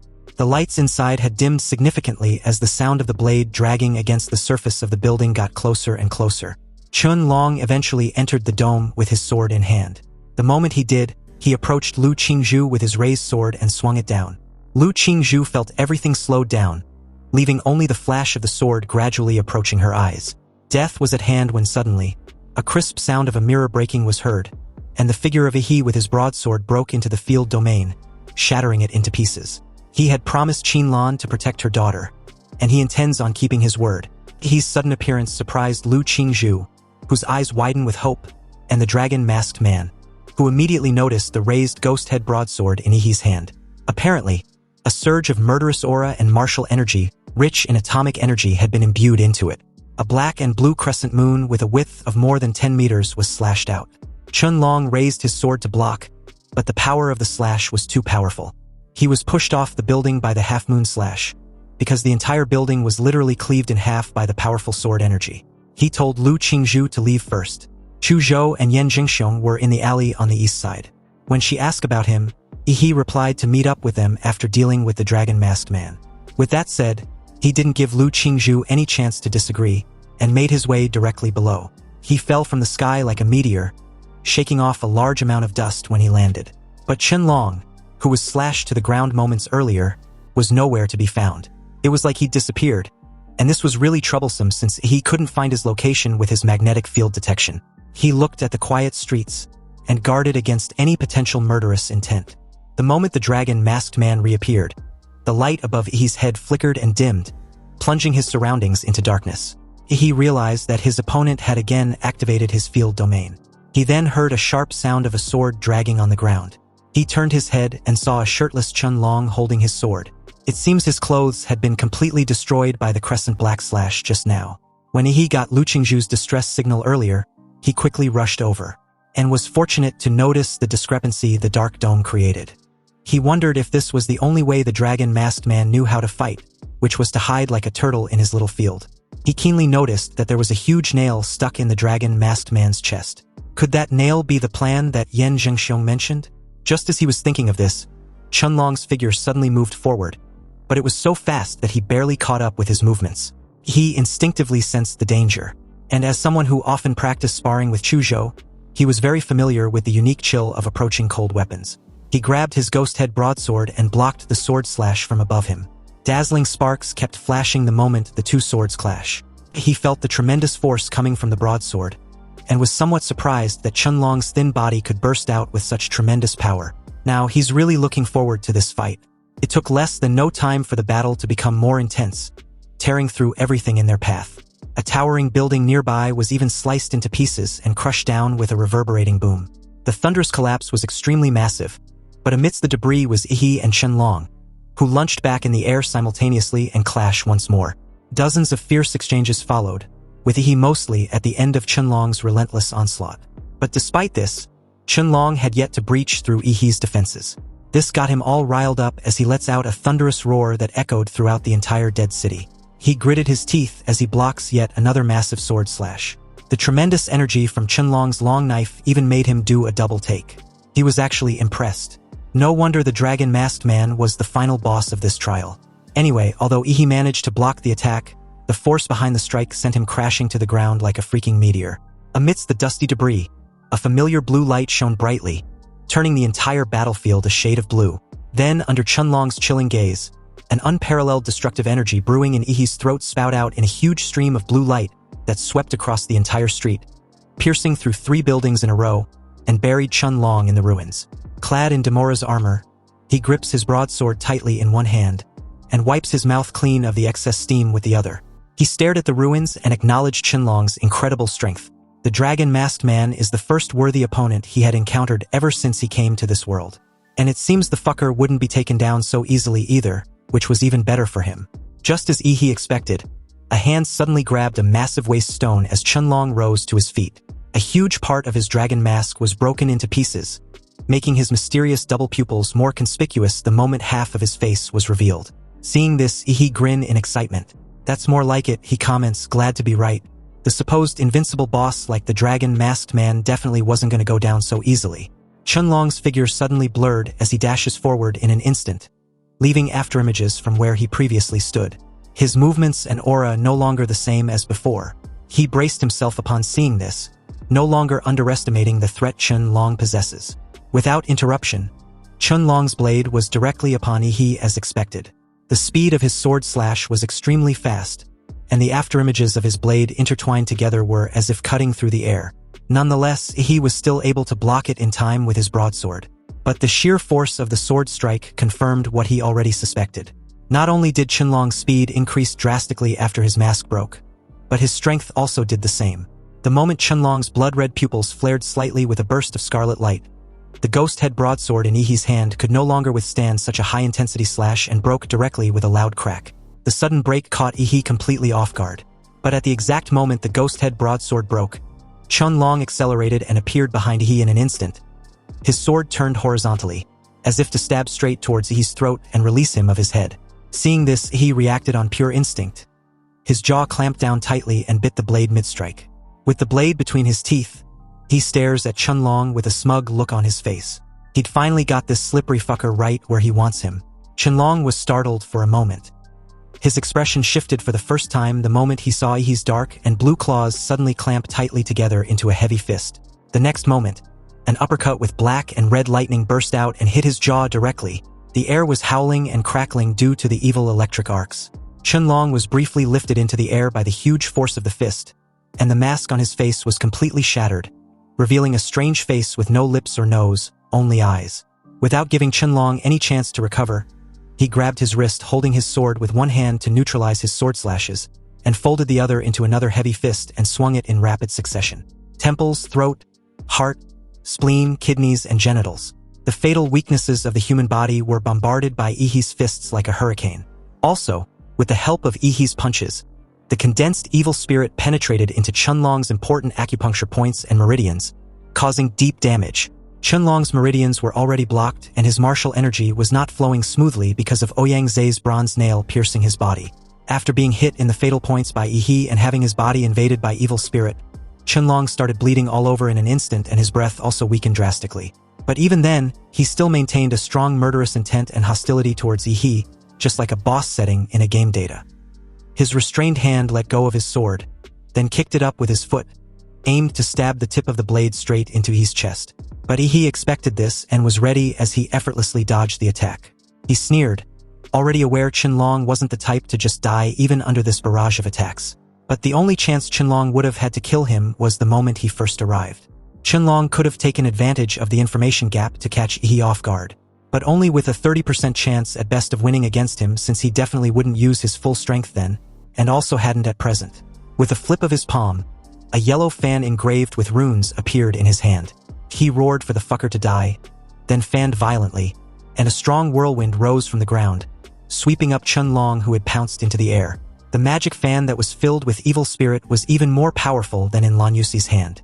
The dark red wind blades kept cutting at Chun-Long's body, and the suction of the strong wind threw him dozens of meters into the air. Without the leverage of the ground, Chun-Long completely became a sitting duck. He leaped forward, turned into a dazzling blue meteor, and came in front of Chun-Long. The first punch was the atomic blasting punch, which reverberated with a thunderous boom. The violent atomic explosion blew away the nearby buildings after shattering all the glasses. Chun-Long was blown away in the smoke produced by the explosion. With the help of the blue explosion under his feet, he caught up with Chun-Long, who was knocked flying in the air again, and followed up with the second punch, the mountain-blocking fist-black flash. The scene in the sky became extremely one-sided, with Yi following up with one punch after the other like he couldn't get enough. He beat Chenlong from the east side of the city to the west, then directly blasted him against the wall of a building afar.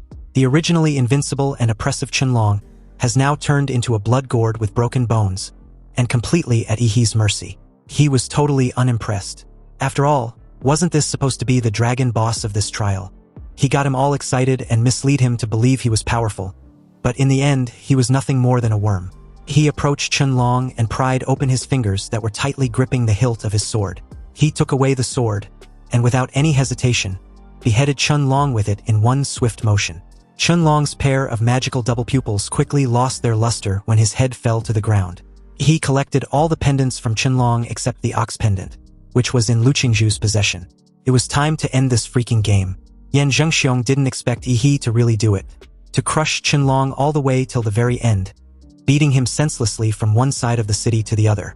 When Yihee casually passed by Yan Zhengxiong didn't even dare to look at him directly, and he couldn't dare to mention the issue of Yihee breaking his broadsword. Lu Qingzhu was relieved to see Yihee safe and sound, but she wasn't pleased with his arbitrary behavior. He shouldn't have gone to fight the dragon-masked man alone. Chu Zhou disagrees with Lu Qingzhu. Aside from Yihee, the rest of them would have only gotten in the way. Lu Qingzhu remained silent because she knew Chu Zhou was right.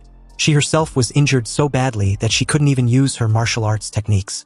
If she had gone with Yihee, she would have only distracted him by making him protect her instead of himself. Lu Qingzhu, who had never had the desire to win and fight before meeting Yihee, finally had a genuine desire to become stronger. At the very least, not to hold Yihee back. He questioned what she was thinking about when he suddenly waved a hand in her face.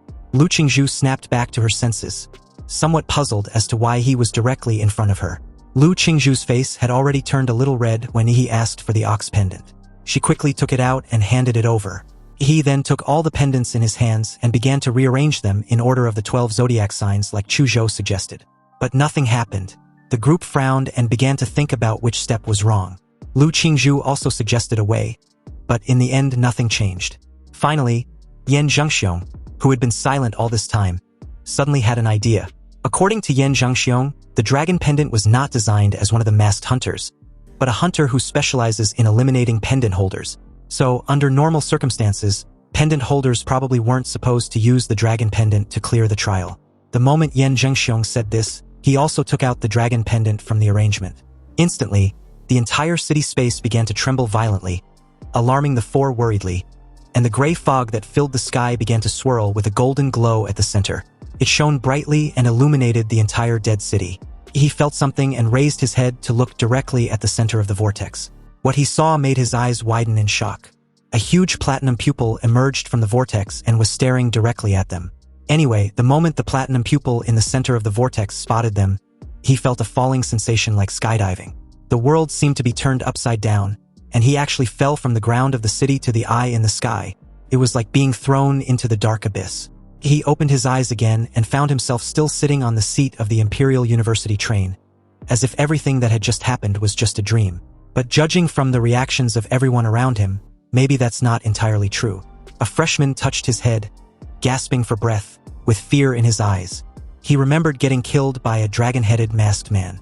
Others recalled being in a strange city just moments ago.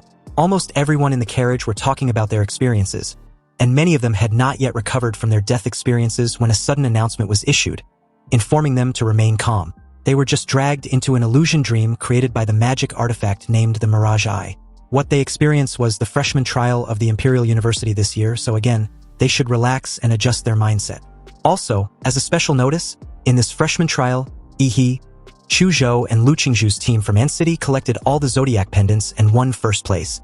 Among them, Yihee performed outstandingly and will receive a special award after admission. After the train's broadcast ended, the carriage was silent for a moment. Then an even louder argument broke out. Many of the freshmen died early in the trial, so they have no idea what happened afterwards. But their main concern was who this mysterious Yihee was, and what kind of place was in city. Besides, wasn't Ouyangze from Magic City supposed to win? How come all the freshmen from the big cities lose to those from In City? Also, how was it even possible to collect all the pendants when most of them couldn't even defeat a masked man? Some even speculated absurdly that Yihee might be a hidden heir of some elite martial clan. Yihee, who was the center of discussion among his fellow freshmen, sat silently in his seat, as if nothing had anything to do with him.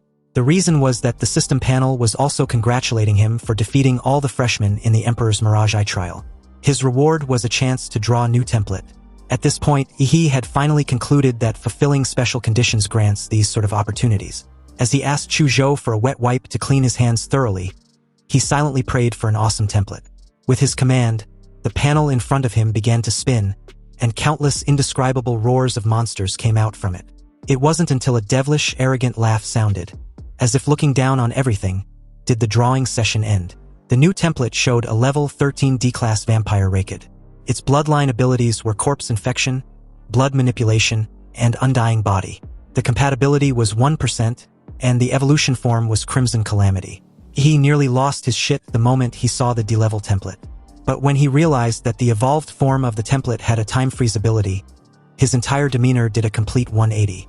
Although the bloodline abilities weren't worth mentioning, and the inherent evil, cold-blooded, domineering, bloodthirsty, insidious and cunning nature of a vampire wasn't particularly appealing either, the ability to manipulate time, even if it's only 5 seconds, could allow him to directly become a top powerhouse. It seems this SR Gold card lucky draw just granted Yi a broken ability. In that exact moment, a young man in a familiar sweatshirt and jacket walked towards him, then introduced himself. Behind Ouyangze was Yan Jingxiong, who looked very nervous. He was afraid that his arrogant friend might disrespect Yi, which might lead to them throwing hands. Yan Jingxiong was keenly aware that if a fight really broke out, there wasn't an infirmary on the train to aid Ouyangze with his recovery. Anyway, Ouyangze asked Yi if he really defeated the dragon-masked man. And to this question, he corrected the guy that he didn't just defeat the mouthless, noseless fucker, but killed him. After all, winning and killing were two different levels of difficulty. Ouyangze, who had personally fought against Qinlong and died by his hands, immediately realizes the difference. Staring at Yi with a solemn look, Ouyangze took a deep breath and confidently proposed the reason for his engagement. Ouyangze planned to set up a new club in Huadu University that was different from the student union. He hopes Yi can join him, and he will appoint him to be the president. Over the years, the freshman chief and the student union president have been firmly controlled by local students from the imperial capital. He asked for Yi to join him because his strength only gives him hope of breaking the tradition of Huadu University. Ouyangze spoke in a loud voice and extended his hand towards Yi, his eyes full of sincerity. The entire carriage fell silent, and all the freshmen watched this scene with bated breath. They felt that this would be the beginning of a legendary organization in Huadu University. This was going to be a historic moment. Unexpectedly, it turned out to be a historic rejection. Yi apologized and stated that he wasn't interested in competing with the student union or setting up an organization. He prefers to be alone. Ouyangze did not show any displeasure at Yi's answer. He just smiled and handed him his business card, adding that his newly founded club would always look forward to working with him. With this rejection, everyone else quietly looked in Yi's direction. Some were puzzled by his solitary presence, others were unhappy with his indifference, and some admired his decisiveness in simply refusing. Only Chu Zhou was indifferent upon hearing Yi's answer. In his opinion, a powerful person like Yi had his own agenda and didn't need to be evaluated by outsiders. The train continued to move forward with no further interruptions, and by the time it arrived at its destination safely, it was already nightfall. Chu Zhou looked out the window and announced that they had arrived. He did the same and was amazed. He had arrived at the city where Xia Kingdom used the most cutting-edge technology, the imperial capital. Neon lights interweave into a colorful light net, and in the distance, towering skyscrapers reach into the sky, as if competing with the stars for brilliance. After the Imperial University train stopped at the Imperial Capital High-Speed Railway Station, Yi and the rest of the freshmen, under the guidance of the Imperial University staff, came to a helipad where a hovercraft was parked. The entire aircraft was made with the most cutting-edge technology of the Imperial Capital, embellishing a futuristic design from a sci-fi world. The entire freshman was stunned to see such a beauty as their ride to Huadu University from the station. They were instructed to board the aircraft in an orderly fashion, and their seat numbers were matched with the seat they had on the train. But in that moment, Yi spotted Lu Qingzhu nearby. He rushed over and poked her lower back. The sudden touch made Lu Qingzhu tremble all over, and her ears turned red visibly. Lu Qingzhu subconsciously recalled the little ladylike gestures her mother taught her, and her face flushed. Yi was her fiancé in name, and their marriage wasn't official yet, so she shouldn't act too close to Yi in public. Also, she should protect herself and shouldn't let Yi take advantage of her. Lu Qingzhu questioned what Yi was doing. They were in public for fuck's sake. This made the clueless idiot wondered why she was suddenly acting all serious. Anyway, he just wanted to know why they were taking an aircraft when they were already in the city. Hearing this, Lu Qingzhu visibly relaxed and lets out a soft sigh, wondering why her mother betrothed her to a country bumpkin like Yi. She then proceeded to explain that it's because Huadu University was in the sky. He followed her gaze and looked up at the sky with a somewhat puzzled expression, insinuating that he still didn't get it. So the moment the aircraft made its way up in the sky and above the dark clouds, he finally got to see Xia Kingdom's most prestigious university as an aerial city floating above the imperial capital. The night scene of the city had a cyberpunk appearance which slowly unfolded before Ihi's eyes like a flowing painting, with the outlines of high-rise buildings appearing sharper and more three-dimensional under the city's night sky. The entire campus was comparable to 1/4 the size of the imperial capital, and the outside world was always covered by a layer of electromagnetic wave protection net.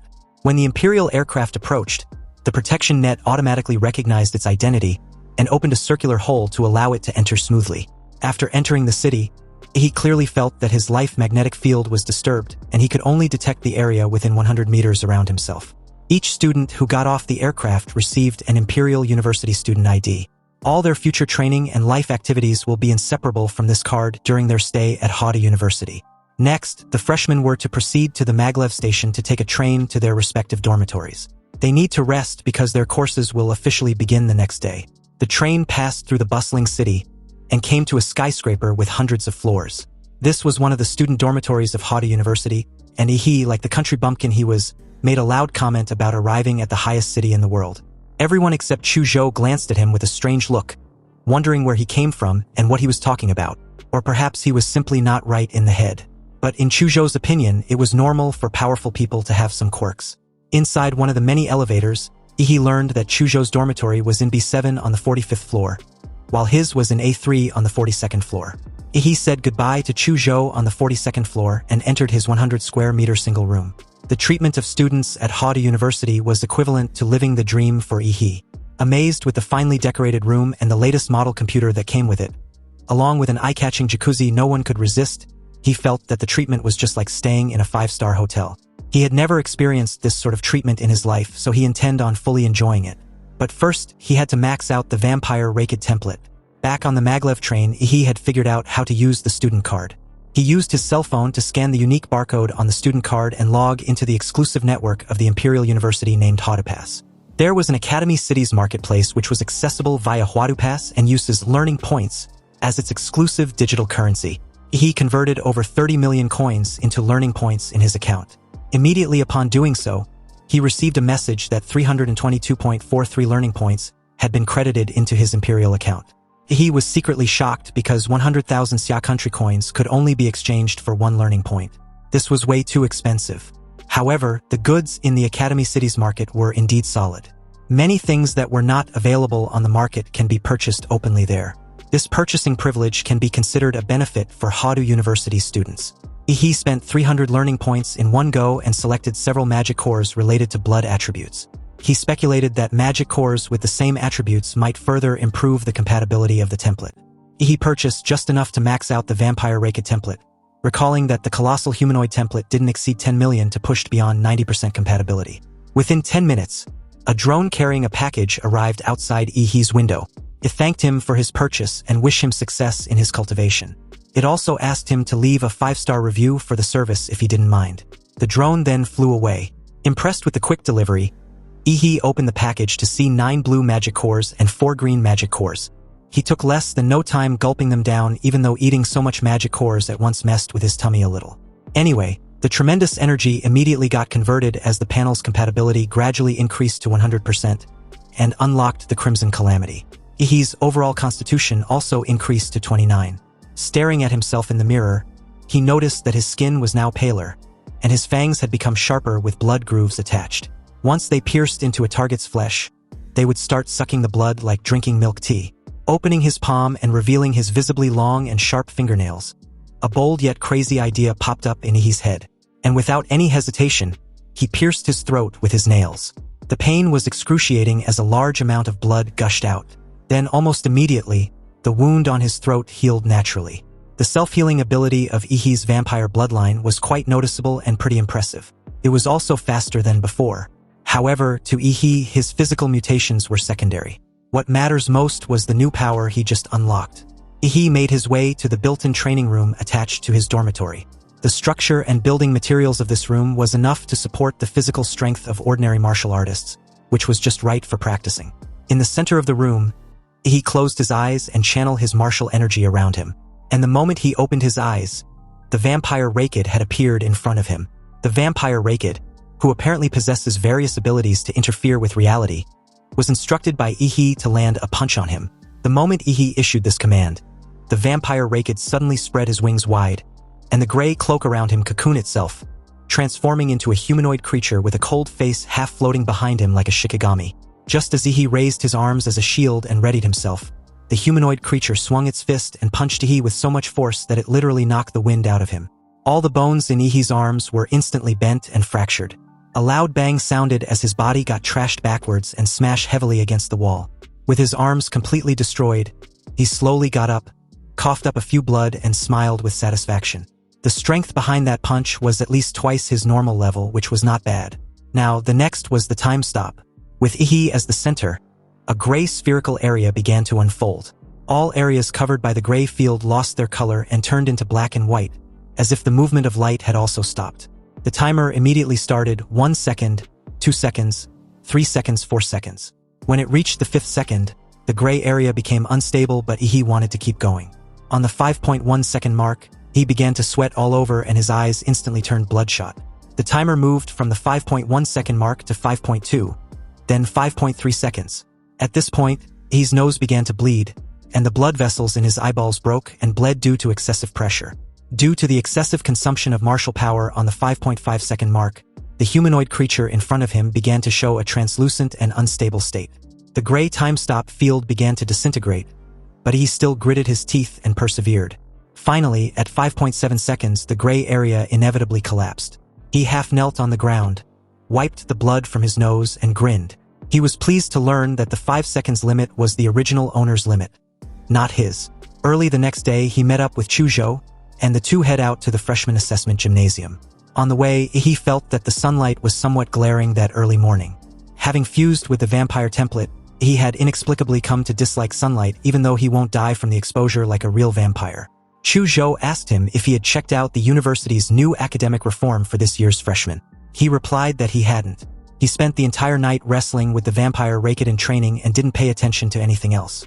Chuzhou explained that Huadu University had changed its previous classroom-based teaching model and adopted a group mentorship system this freshman year. This means for each academic year, students will study under a main mentor, and during that time, they can also seek guidance from assistant mentors. He then asked if they need to find a mentor. Chuzhou shook his head and stated that Ihi was exempted from this mentor seeking. He held up his phone for Ihi to have a look at the announcement in the freshman group for himself. Apparently, as the collector of all the zodiac pendants, Ihi had the right to directly choose any instructor, and the instructor cannot refuse. Obviously, he didn't give a shit but was rather concerned about how showy the announcement was being posted on the freshman group. When they eventually made it to the athletics hall, there was already a long queue inside. Generally, 3 people entered the assessment room simultaneously for the evaluation. Then the instructors lights up their buttons to make their selection. Seeing this, he waved Chuzhou farewell as he left the gymnasium. Since he can choose any instructor he wants, it didn't matter when he would have his evaluation. He plans to just explore for the meantime because the whole process of picking mentors seems so boring. But the moment he left the gymnasium, he detected a faint smell of blood. He sniffed the air a few more times to be sure, then bolted in a direction to find the source. You see, if it was just an ordinary smell of blood, it wouldn't be surprising. But this smell of blood carries hidden yet ferocious intent, like an undersea current of murder and sin, which actually aroused the evil spirit in his body. He was naturally attracted by this scent. He followed the smell, bypassed the streets and alleys, walked on the small paths where the crowd had gradually become sparse, and saw the source of the scent. He stared at a cute little girl in front of him, who was eating a sweet potato like a harmless kitten. Such a cute little girl was really the source of that evil aura? He must be mistaken, right? At this moment, the little girl, with her icy hair combed into a bun, suddenly turned in Ihi's direction. Her big golden crimson eyes stared at him curiously before asking if he'd practiced the devil in the flesh technique. He grabbed his chin with a puzzled look. The white-haired lowly in front of him looked like a child, but acted like a grumpy elder, and also referred to him as a kid. He answered with a question of his own, wanting to know how this little stranger knew that. She replied that she was the one who helped Xiaohu perfect that martial art. Upon hearing this, Yi thought of the ferocious man in the Wuyun space who kept calling him boy. With her hands on her hips, the little white-haired loli proudly proceeded to explain that Lu Chenghu was her disciple over 90 years ago. He was stunned and thought she was messing with him. Sure, the lifespan of martial artists can surpass normal human limits to the point that grandmasters can still maintain their prime in their 80s and 90s. But in that moment, he was seriously wondering what the deal was with this little brat who still smelled like baby milk. You see, for warriors who practiced certain advanced martial arts techniques, it was not impossible to adjust their bone structure to the size of a child. But this white-haired loli in front of him, with that pure and innocent vibe that's either endearing or brainless depending on who wants to know, can never be acted out unless it's an Oscar-winning actor. The little white-haired loli saw Ihi's expression and questioned if he didn't believe her. Of course I don't, Ihi replied skeptically, because believing that was as absurd as him declaring himself as Emperor Qin Shi Huang.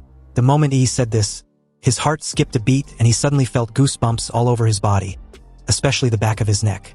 It felt icy cold, like his neck had been placed on a guillotine and had been executed immediately after before he even realized what had just happened.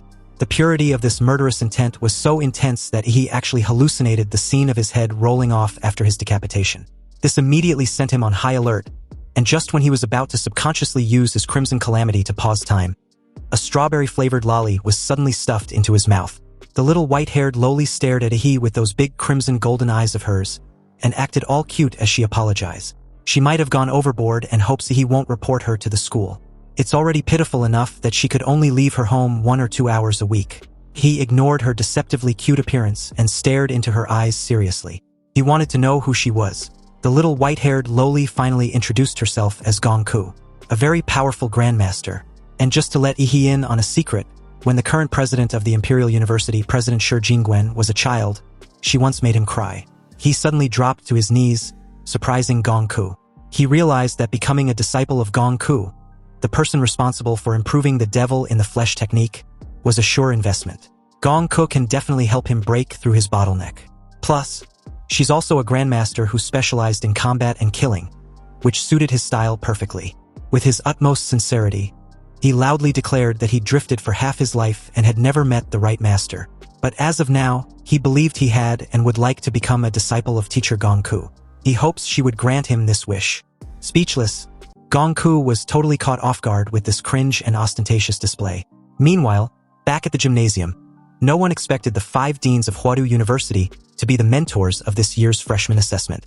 Countless freshmen glanced in their direction, trying to see expressions of approval on their faces but got none. Even though the chances were extremely slim, most of them still fantasized about becoming a dean's disciple, which was a sure ticket to becoming a rising star at Huadu University. But unfortunately, they were all disappointed because the 5 deans were all there just to fight for Ihi. These freshmen weren't aware that the entire Zodiac competition had been broadcasted live to all the teachers at Huadu University.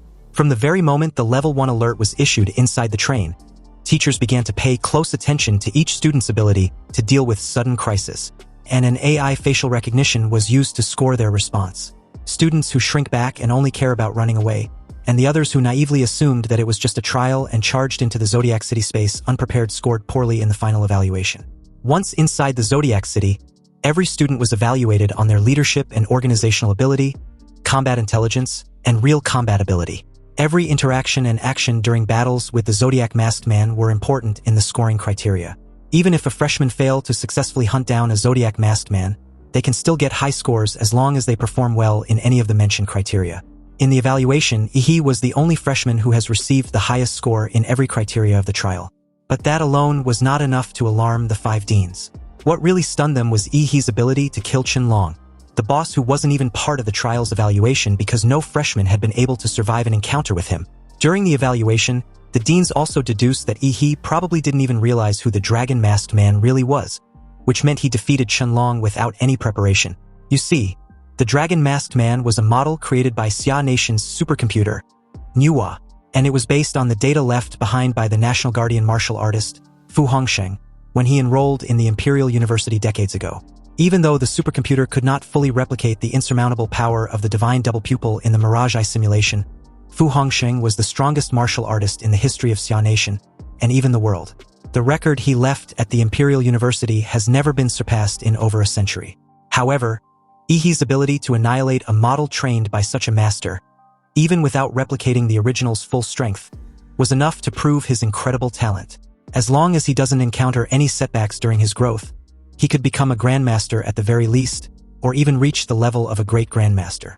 Thinking of this, the 5 deans could only hold back their excitement and wait for Ihi to formally seek a mentor. But just then, an emergency call came in.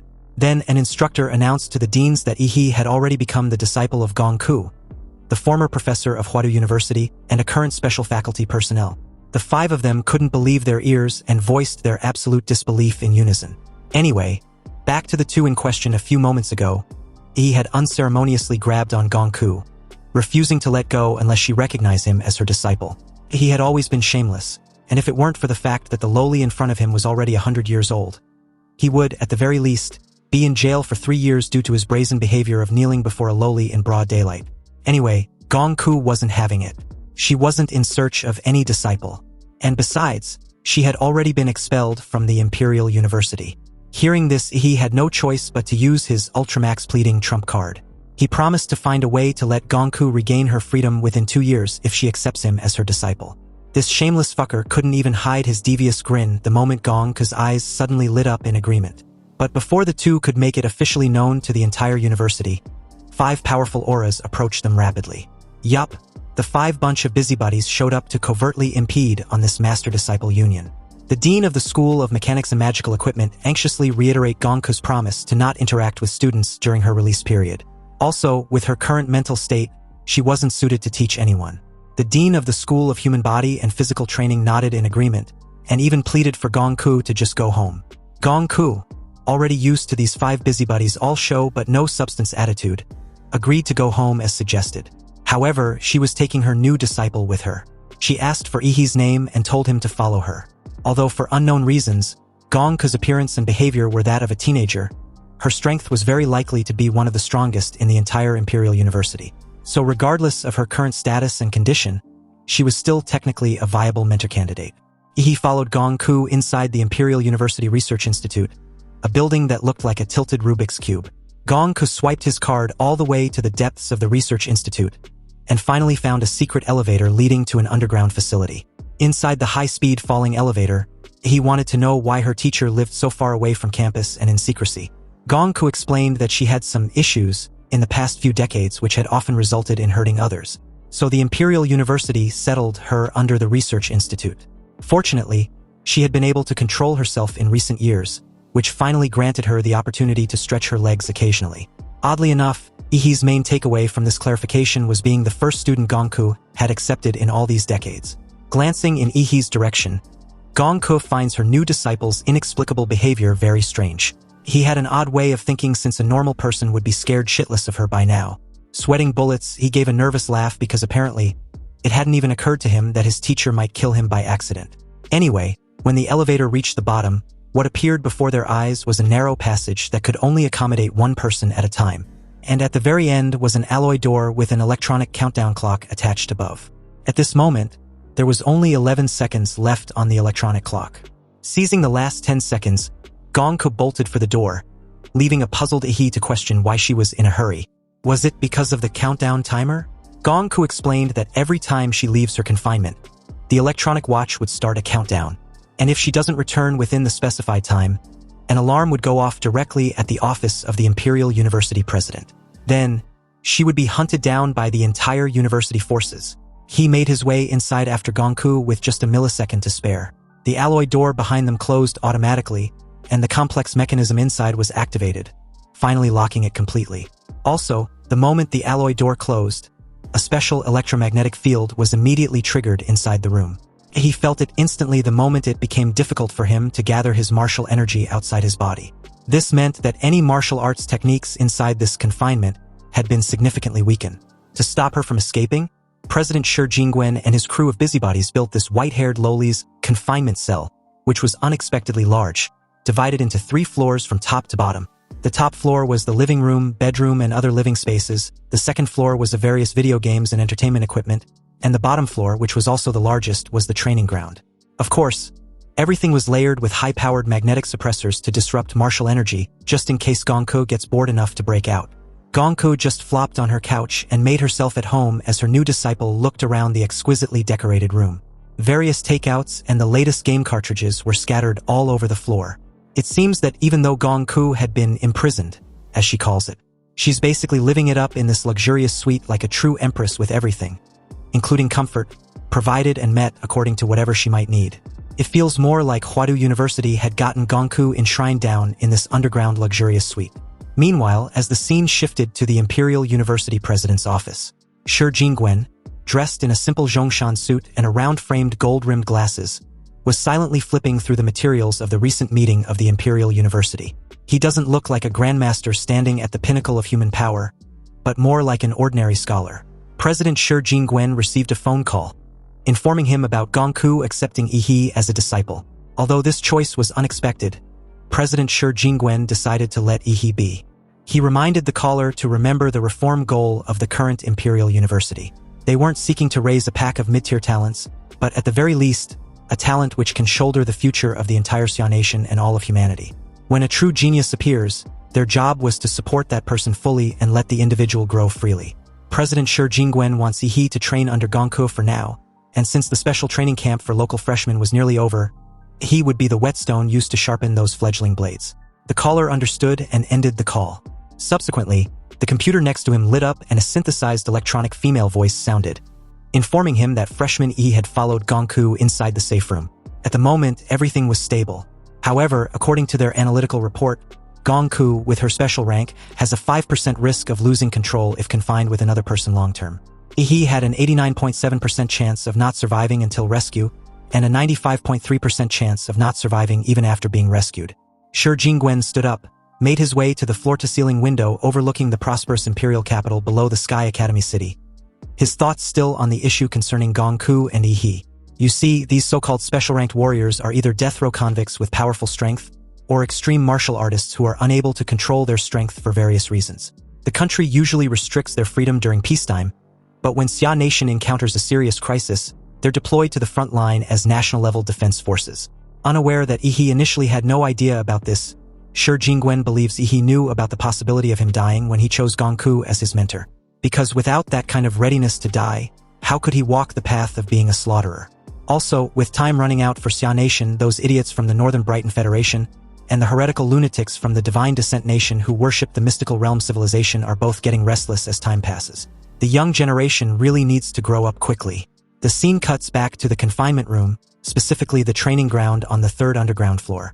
It was the size of at least 2 basketball courts and was surrounded by special alloy walls on all sides. Gongku expressed how it's been over a decade since she taught anyone. Anyway, they need to start with a sparring match to see how strong Yi was. But before that, Yi wanted to know if his teacher was going to suppress her martial arts cultivation to the apprentice stage to spar with him. Gongku gave a slight chuckle and replied that she'd forgotten to do so, but now that he'd mentioned it, she will suppress it. Gongku began to stretch and twist her arms and waist to warm up. As Yi took on a fighting stance, he recalled the guillotine illusion and hoped he doesn't relive that experience again. The moment he declared that he was ready, Gongku's body suddenly dashed forward and was upon him in an instant, her hand already aimed precisely at his throat. His eyes widened, wondering if this was truly a sparring match, because he'd analyzed at least 5 patterns in that brief moment in which he could dodge the attack, but got nailed in every single one before he could even move. It was as if Gongku was reading him like a book. So in that split second, Yi realized his only choice was to face it head-on. Activating his nuclear light combat body, a deep blue light instantly burst out of Yi's body, increasing his speed to another level. He blocked his throat with one hand and gathered murderous energy with the other to attack the petite figure in front of him. Gongku smiled brightly when she saw Yi wisely using his bloodline awakening to simultaneously boost his speed, defend, and counterattack. But unfortunately for him, she was still even faster. Gongku retracted the attack, then made a move that Yi didn't expect. Her delicate arm, like a python, wrapped bonelessly around Yi's arms. Then her petite figure suddenly jumped onto Yi's back and pulled him hard. A loud gut-wrenching scream was heard as the joints of Yi's wrist, elbows, and shoulders were all dislocated in one go, nearly being ripped apart. If it weren't for the fact that Yi wasn't an ordinary warrior, he would have temporarily lose his combat effectiveness after facing such severe pain.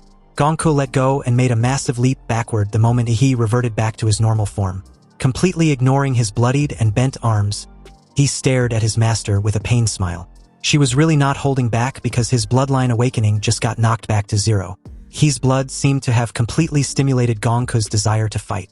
It's been a long time since she tasted blood, and her now scarlet eyes had become more excited and brighter. He made his intentions clear. He couldn't match his teacher in physical techniques at all, so he intended on using a slightly unfair martial arts. Facing Gongku, he hopes her teacher can give him her guidance.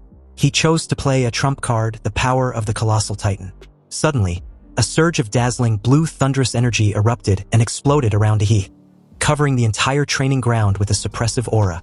As this power coursed through him, he was glad to have also maxed out this giant anthropomorphic template the night before.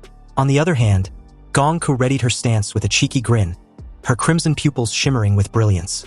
With that kind of power from just a martial arts technique, Gongku wondered if He could still be considered as a martial arts apprentice. It seems she had accepted quite a monster as a student, and as his teacher, she'd better show some real skills too. Gongku used her hand to slash a half-moon in the air, which was similar to a powerful sword slash, releasing an enormous energy that sliced and shattered the weak point of Ihi's thunderous lightning. This created a slight explosion with a thick cloud of smoke. And before this mist could dissipate, a giant black mecha suit suddenly broke through and launched its massive fist straight at a slightly startled Gongku like a truck out of control. Gongku stared at the incoming fist without any intention of dodging. She took a deep breath, stretched out her arm and palm which pierced through the air with a tearing force, and clashed with Ihi's giant fist head-on. The collision completely cracked Ihi's giant armored fist and tore through his entire arm. With gritted teeth, he stared at his shattered hand in surprise. The giant black mecha suit was created based on Demora's tough skin with its defense at least dozens of times stronger. Yet Gongku ripped it apart like it was nothing. But what happened next made him widen his eyes to the point that it nearly fell out their sockets. You see, in that split second after the collision, he instantly sensed Gongku's petite figure behind him, heading straight for the back neck of the giant mecha suit. He realized that Gongku's detection skills were extremely terrifying since he'd completely shut down all life function of his real body to avoid being detected. Yet she still noticed with ease. Gongku called Ihi out for hiding inside the back neck of his turtle shell like a scared chicken. He better come out already before she makes him. Gongku had her hand raised with another energy slash, but before she could slice the back neck of the giant mecha suit, countless armored spikes of dozens of meters long instantly emerged and forced her to make a tactical retreat mid-air, sticking the landing not far from Ihi. Because by the time she raised her head, he had already turned with his huge mouth wide opened, and a terrifying atomic energy brewing in his throat. Since his teacher was so powerful, he was wondering if her slash could slice through this attack, or defend against it. But if she can't do neither, his atomic breath naturally won't be able to melt the skin of a grandmaster easily. Unexpectedly, before the atomic breath could be released like a divine punishment, he suddenly found himself no longer in the training ground. Instead, his body was tied up with countless thick iron chains and fastened under a guillotine that was 100 meters long. This was Gongku's domain of killing intent. He tried to break free of the iron chains, but realized his strength was as weak as fuck. In other words, escape cannot be accomplished with brutal strength, but with spiritual power so powerful that could surpass or rival Gongku's domain of killing intent. Before the blade of the guillotine could release Ihi of his head, he activated his Crimson Calamity to freeze time. A familiar muscular demon emerged, and under Ihi's command, it threw hundreds of punches in a second at the murderous guillotine. Perhaps it was the powerful spiritual force of the time freeze, or perhaps Gongku had no intention of imprisoning Ihi in the murderous space.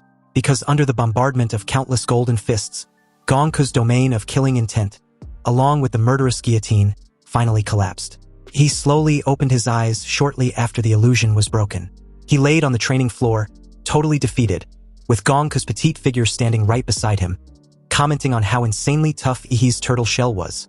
The moment Ihi sat up, he saw the diamond-like crystal fragments and the vaporizing remains of the giant mecha suit, and had a rough idea of what had just happened. He was probably pulled out from the back of the giant's neck very violently, and the hardened crystals which he had condensed on his body as protection was also destroyed. Anyway, this was definitely not something that could be achieved at the martial arts apprentice stage. Realizing he'd been cheated, he questioned Gongku suspiciously. Gongku pouted and turned her head away from He, denying the accusation. She claimed she defeated her student fair and square without resulting to cheating, but He wasn't buying it. Gongku retracted her earlier claim and stated that she might have used just a tiny bit more force than necessary. After all, she was super strong, so it was quite difficult to hold back perfectly in one or two attacks. Hearing this, he just stared at her dimly without uttering a word. And as the silent stare stretched out, Gongku finally gave in and admitted the truth that she cheated. She also promised not to do it again so he shouldn't be mad. Gongku started to tear up, pleading for he not to leave. She hadn't played with anyone for decades. He felt a little uncomfortable as Gongku began shedding tears like a child, making it hard to even imagine that her age was over a century.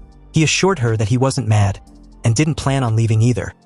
He'd worked so hard to become her disciple, so why would he leave over such a trivial matter?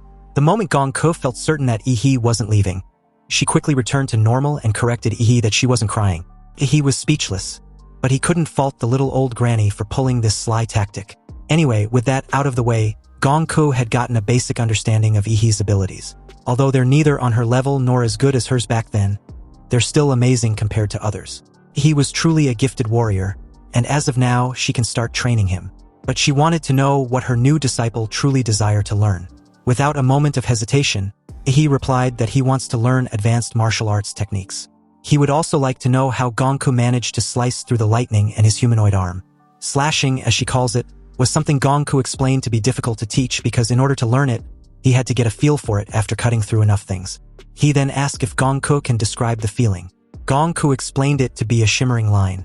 Whether it's the human body, a magical beast, or any object, there is always a precise point of entry, a line as she'd come to believe, which could be clearly severed or cut. Gongku calls it the kill line. After this explanation, he understood why Gongku's slashing attack was totally different from Chunlong's. If Chunlong's slash was the pursuit of ultimate dominance and piercing sharpness, then Gongku's slash was like a butcher with perfect precision and perfectly clean technique. Gongku continued that if he still wished to learn the kill line technique, it would be complicated. She recommends Ihi becomes a martial artist first, because without a solid martial foundation, he wasn't even qualified to learn most of her techniques. She then questioned Ihi if he knew the difference between a martial disciple and a martial artist. Obviously, he didn't have a definite answer, so he asked his teacher to elaborate. Gongku explained the difference to be about the mind, and not just about physical improvement. Compared to disciples, martial artists gain a critical new ability known as an inner vision. With inner vision, a martial artist moves from broad martial cultivation to detailed, micro-level refinement. Through it, one can see their own meridians, pressure points, and internal organs, then use martial energy to reinforce them, expanding the limits of the physical body. In short, a strong spirit comes first before the strength of the body follows. He smiled with understanding. He didn't expect Gongku to be such a good teacher. It's no wonder she used to be a professor at the Imperial University. Even though she's a little unhinged, her knowledge hadn't regressed at all. And speaking of mental power, after fusing with the vampire template and awakening its power after the full compatibility, Ihi feels that his spiritual attributes had greatly improved, and this will give him a huge edge in the martial arts stage. This prompted him to ask his next question, which was the difference in the techniques used to advance in the level of a martial artist.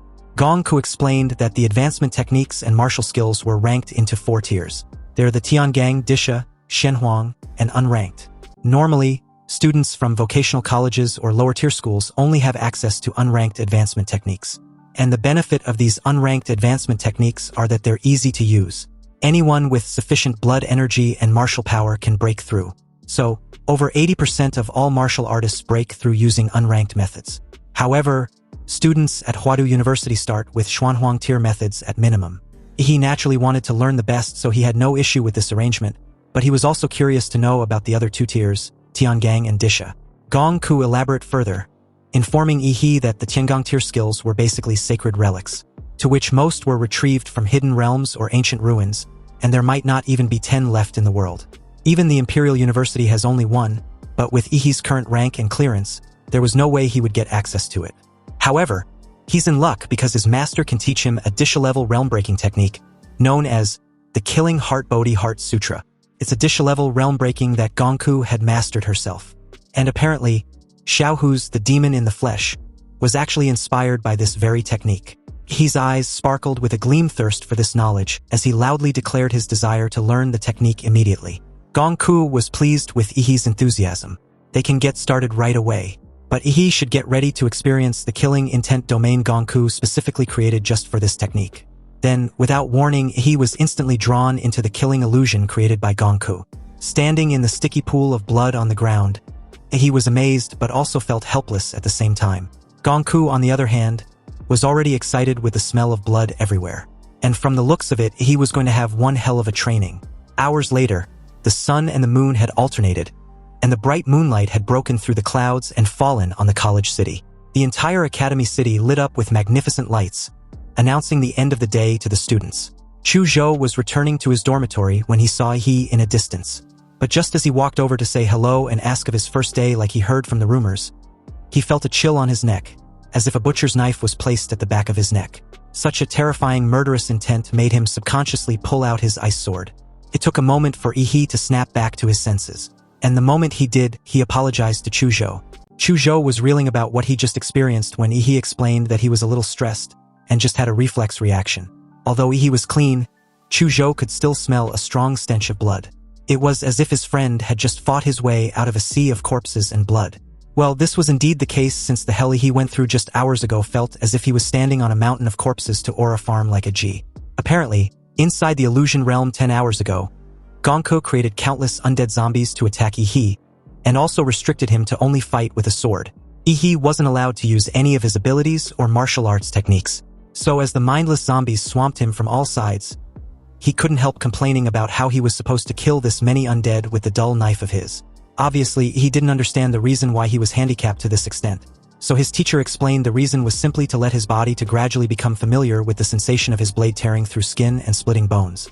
To remember the feeling and train his muscle memory to the point that they can instinctively locate the kill line in a split second and strike as accurately as possible. He, who initially couldn't fathom the point of Gonko's restrictions, finally understood the task and gripped his long knife tightly, then began to slash and slice the countless zombies with renewed focus that could rival the intensity of the sun. He unknowingly immersed himself in this task of killing that his teacher, who was watching him silently, couldn't help but feel amazed. Sure, practicing her dishatir technique inside an illusion realm was actually dangerous, that most martial disciples weren't even qualified to attempt it, but it seems her disciple was different.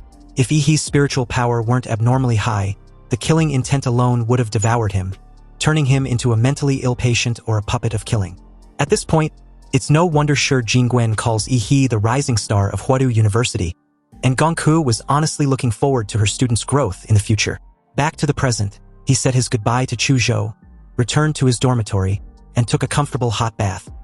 He was finally making use of the eye-catching jacuzzi after such an exhausting day, deeming it as a fair treat for his dead, tired muscles. Unfortunately, his reverie was cut short as his fiancée buzzed his phone. And on the other end of the line, Lu Qingzhu, who'd always dressed elegantly and properly in public, was now in a yellow cartoon shirt pajamas, sprawled seductively on her bed in a very effortless manner. The moment he picked up the call, wanting to know what's up, Lu Qingzhu rolled onto her stomach, her slender legs like white lotus roots swaying in the air before settling on the bed with her pearly smooth little toes wiggling mischievously. She informed her country bumpkin that her mother had just sent over what he asked for. It was currently in her possession. Qinlan also wanted to thank He for helping her daughter get first place in the freshmen's trial team. Since Huadu University had apartment-style dormitories with no distinction between men and women, He wanted to swing by Lu Qingzhu's dorm apartment to pick up the item later. Lu Qingzhu suddenly felt nervous when she heard He's plan on stopping by. She immediately countered, informing him that there was no need. He shouldn't bother himself coming over when she can just drone it over to him.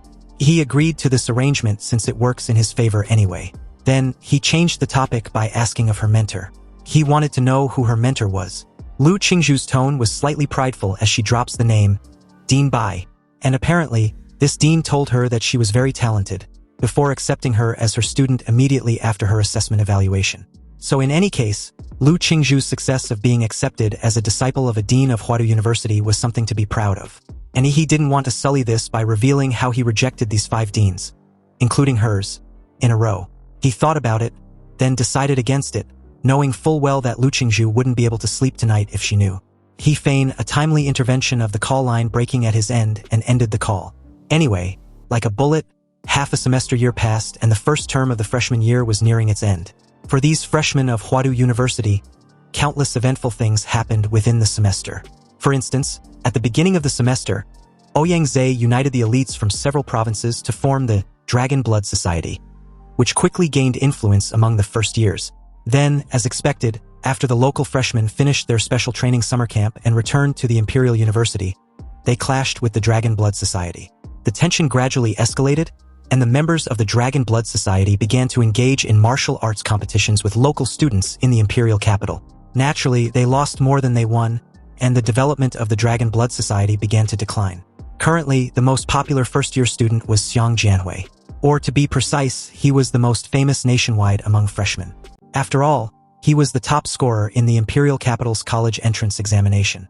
During the live broadcast of the Imperial Capital College entrance exam, netizens were deeply impressed by his powerful strength. There were even rumors that Fu Hongsheng spoke highly of him, praising him as the next national-level warrior. And as for Yi, who once stood in the spotlight at the beginning of the school year, no one remembered him anymore. After all, he had disappeared from the public eye for more than 3 months. Meanwhile, back at the underground of the Imperial University's Research Institute, Gongke's bare pink feet stepped on a broad-shouldered and broad-backed of her favorite punching bag, instructing him to be quick with his push-ups. You see, every time she steps on Yi's back, she injects pure martial energy she'd personally condensed into his body. This martial energy was laced with Gongke's insights of the killing Heart Bodhi Inner Sutra, which will help Yi strengthen his newly broken-through martial artist stage realm. When the petite lowly teased him of being lucky to feel her delicate little feet on his back, Yi, whose martial energy was sealed, kept doing his push-ups with an expression like that of a constipated person. And speaking of being lucky, seriously, was this petite lowly messing with him right now? Sweating profusely with every push-up, he felt like he was lifting a freaking mountain. And on top of that, Gongke's martial energy felt ticklish as it flows through his body. As Gongke kept teasing him of not being able to hit just 1,000 push-ups, he, who was not willing to be outdone and teased about it later on, gathered his strength and picked up the pace. Realizing her punching bag was still full of fighting spirit, Gongke no longer just stretched out her little feet stepping on Yi's back, but rather jumped repeatedly like she was having a field day, injecting more powerful martial energy to every part of Yi's body. He groaned, swallowed the fishy sweetness in his throat, and endured the torture. Finally, after the 1,000th push-up, Gongke seemed to sense something and quickly jumped off Yi's back. He unexpectedly exploded with a deafening boom, and a large amount of blood mist burst out from his body. With the sudden burst of blood energy which shredded his old worn-out muscles, Yi's old skin fell off, and with it, a new layer of pink skin quickly covered his body's surface and hardened with every passing second. These brand-new muscles were evidently charged with an enormous martial power. The whole process was like the metamorphosis of an insect, where the old flesh and blood were erased and replaced with a brand-new body. With his shirt gone, Gongke called Yi a perv, then did the opposite when covering her eyes with her hands. Embarrassed, he told Gongke to cover her eyes and close her fingers as well if she wasn't trying to peek. Ignoring Gongke's childish reaction, Yi walked off, preparing to bounce. Gongke asked if he was leaving, and Yi replied that he was. He had been holed up with her for 3 months. It was time for him to go out and see the sun. With teary eyes and a pitiful expression, Gongke wanted to know if Yi would come back. He turned his head slightly in her direction and replied that he would. His teacher was terrible at video games, so she needs to practice more before he returns. Playfully, this petty lowly had to have the last laugh as she teases him of playing with her anyways. He made his way outside after the brief farewell. Outside, he took a moment to stare at the marvelous city and bask under the warm sun. It had been 3 months since he'd seen this hot star of gas, and although he disliked sunlight, he still missed it. He walked down the streets, feeling as if he were in another world. The entire experience felt like a lifetime ago. Anyway, he hadn't come out of seclusion just to stroll around, but for something important to do. At the Imperial University, a very important component of students' grades each semester was the off-campus assignments. These assignments include a wide range of activities. A student can either hunt down illegal wanted warriors, or investigate the situation in secret realms and support the fight against beast tides, or crack down on illegal organizations or even foreign forces. He left his quarantine to complete the off-campus tasks for the semester. He came to the Student Activity Center where these assignments were issued. At the entrance, Chu Zhou, dressed in a slick white shirt, had been waiting for his good old buddy for quite some time. The fucker sure knew how to keep someone waiting. He immediately asked Chu Zhou of his power-up. Had he made any breakthrough? Just like Yi, Chu Zhou had also broken through to the martial artist realm, but his was 2 months ago. Anyway, speaking of breakthroughs, this was the first time Chu Zhou had seen his friend in 3 months. On the surface, there seems to be no obvious changes in either his aura or his physique, but that's the most terrifying change of all. With the help of his mentor's resources, Chu Zhou could feel his rapid growth in strength. But what about his monster of a friend? He couldn't imagine just how far Yi's strength had grown. Just 3 days ago, he was invited to watch a private ring match between Huadu's local freshman rep, Xiang Jianhui, and Ouyang Zhe, the vice president of the Dragon Blood Society. The result was not unexpected.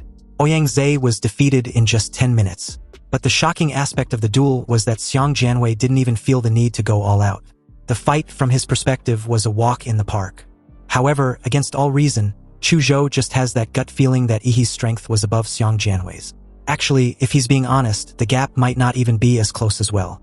Anyway, Yi, who didn't know what his brother from another mother was thinking, kept looking around, waiting for another teammate when a girl with long straight black hair and a cream silk blouse appeared behind him. Even in the Imperial University where there were so many beauties, the appearance of his girl still made those beauties around her look dull.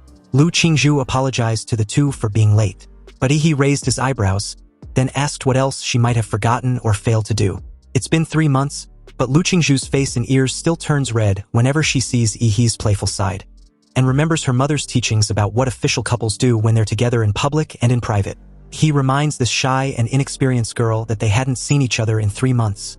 Yet she didn't even say hello to him. Lu Qingzhu didn't know what to do or say to make things right.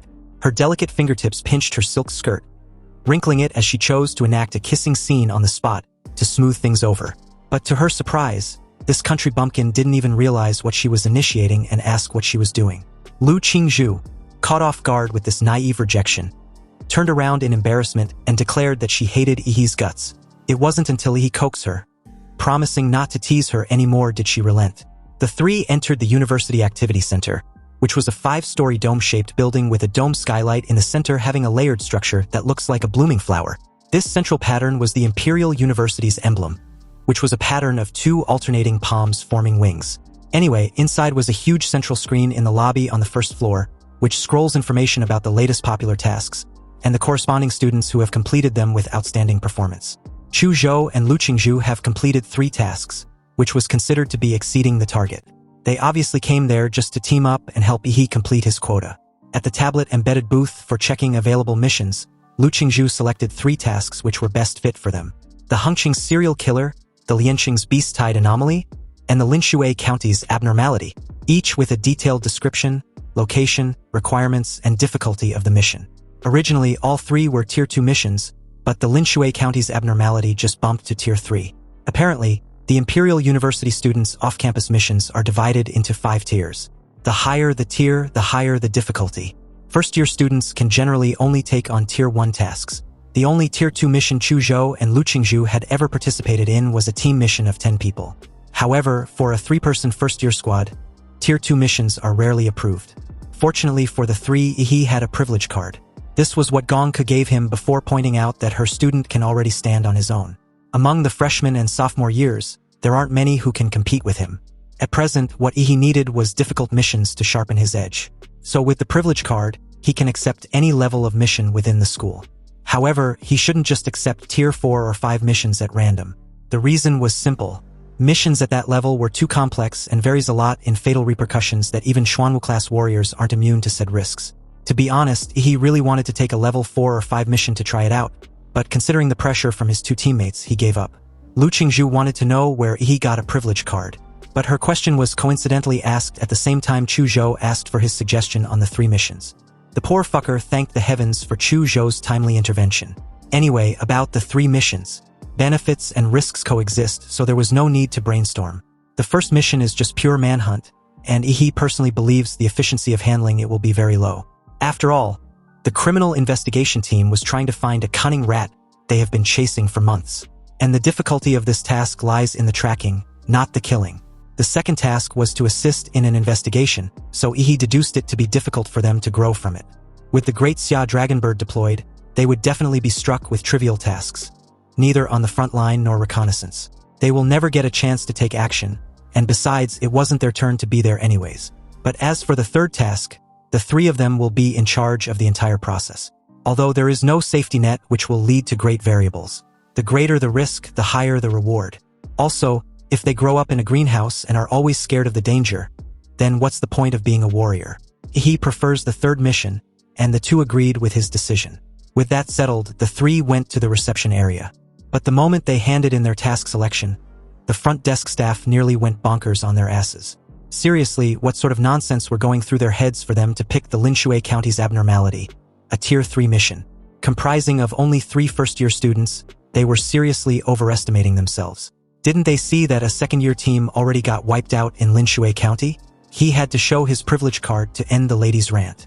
But she still thought he was lying, so she called the director of the Student Activity Center to expose him. A minute later, she came back, respectfully handed the card back to He, and wished them a victorious fortune without any trace of her previous contempt on her face. Although the three were left dumbfounded, he still took a jab at her for the harsh attitude she showed earlier.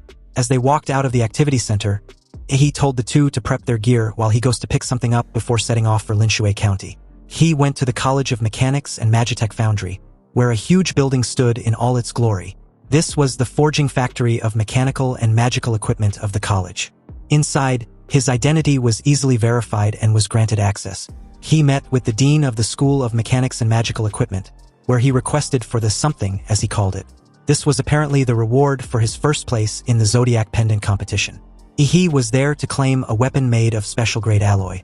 An excellent choice he made over picking a set of Disha martial arts. With Gongku, the old monster, as his teacher, he definitely did not lack high-level martial arts to learn. What he lacked was a suitable weapon. After all, the materials of ordinary weapons could not withstand his violent fighting style.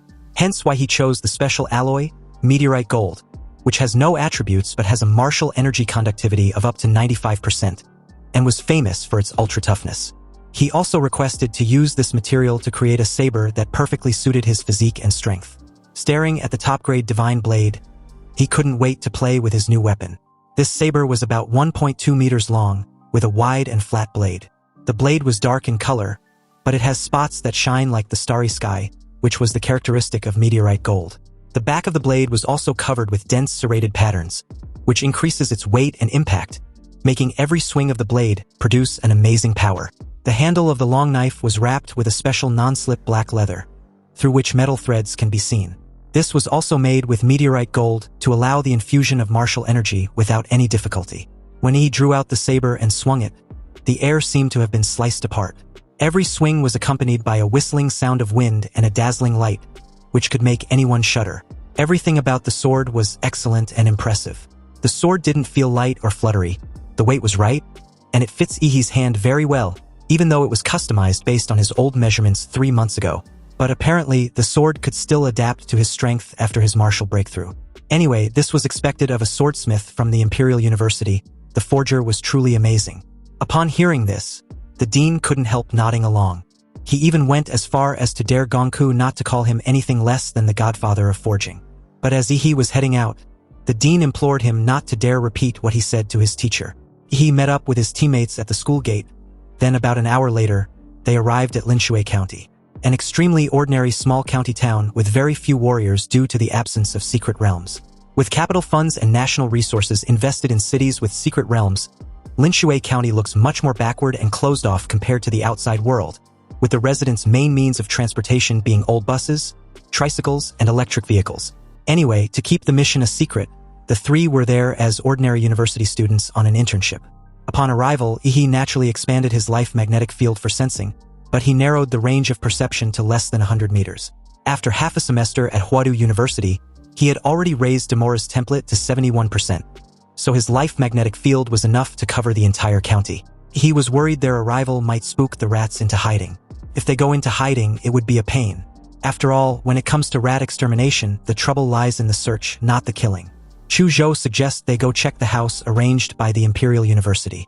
But just as the three were about to traverse to their residence on foot, a tricycle slowly stopped in front of them, offering them a ride.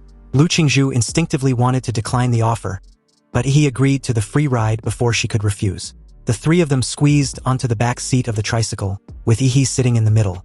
The old fellow took notice that out of the three, Ihi's local demeanor was more approaching, so he wanted to know where he came from, and whether he was on a holiday in Linshui County for some sightseeing. He replied that he was, and he brought his two classmates over for some fun. Also, he was currently attending university in Yunqing. Hearing that Ihi was a fellow Linshui County resident, the old guy was stunned.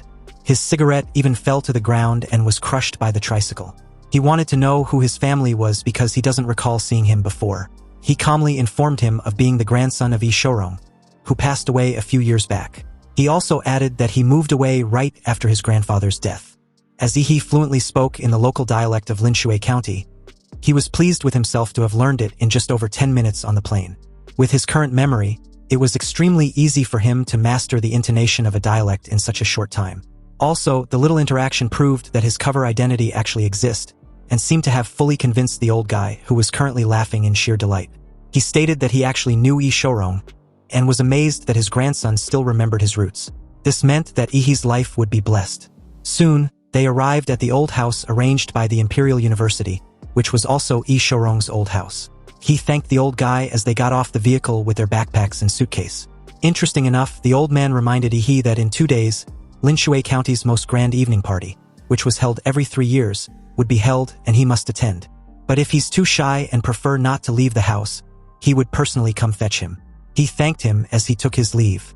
Upon entering the courtyard of the old house, they found the place to be in ruins, clearly depicting that the house hadn't been lived in for over a decade. The cement floor in the courtyard was riddled with holes caused by tenacious weeds, highlighting how desolate the entire place was. He told the two to step back, raised his foot, then stumped on the ground with a strong radiation which instantly covered the entire yard, including the interior of the house.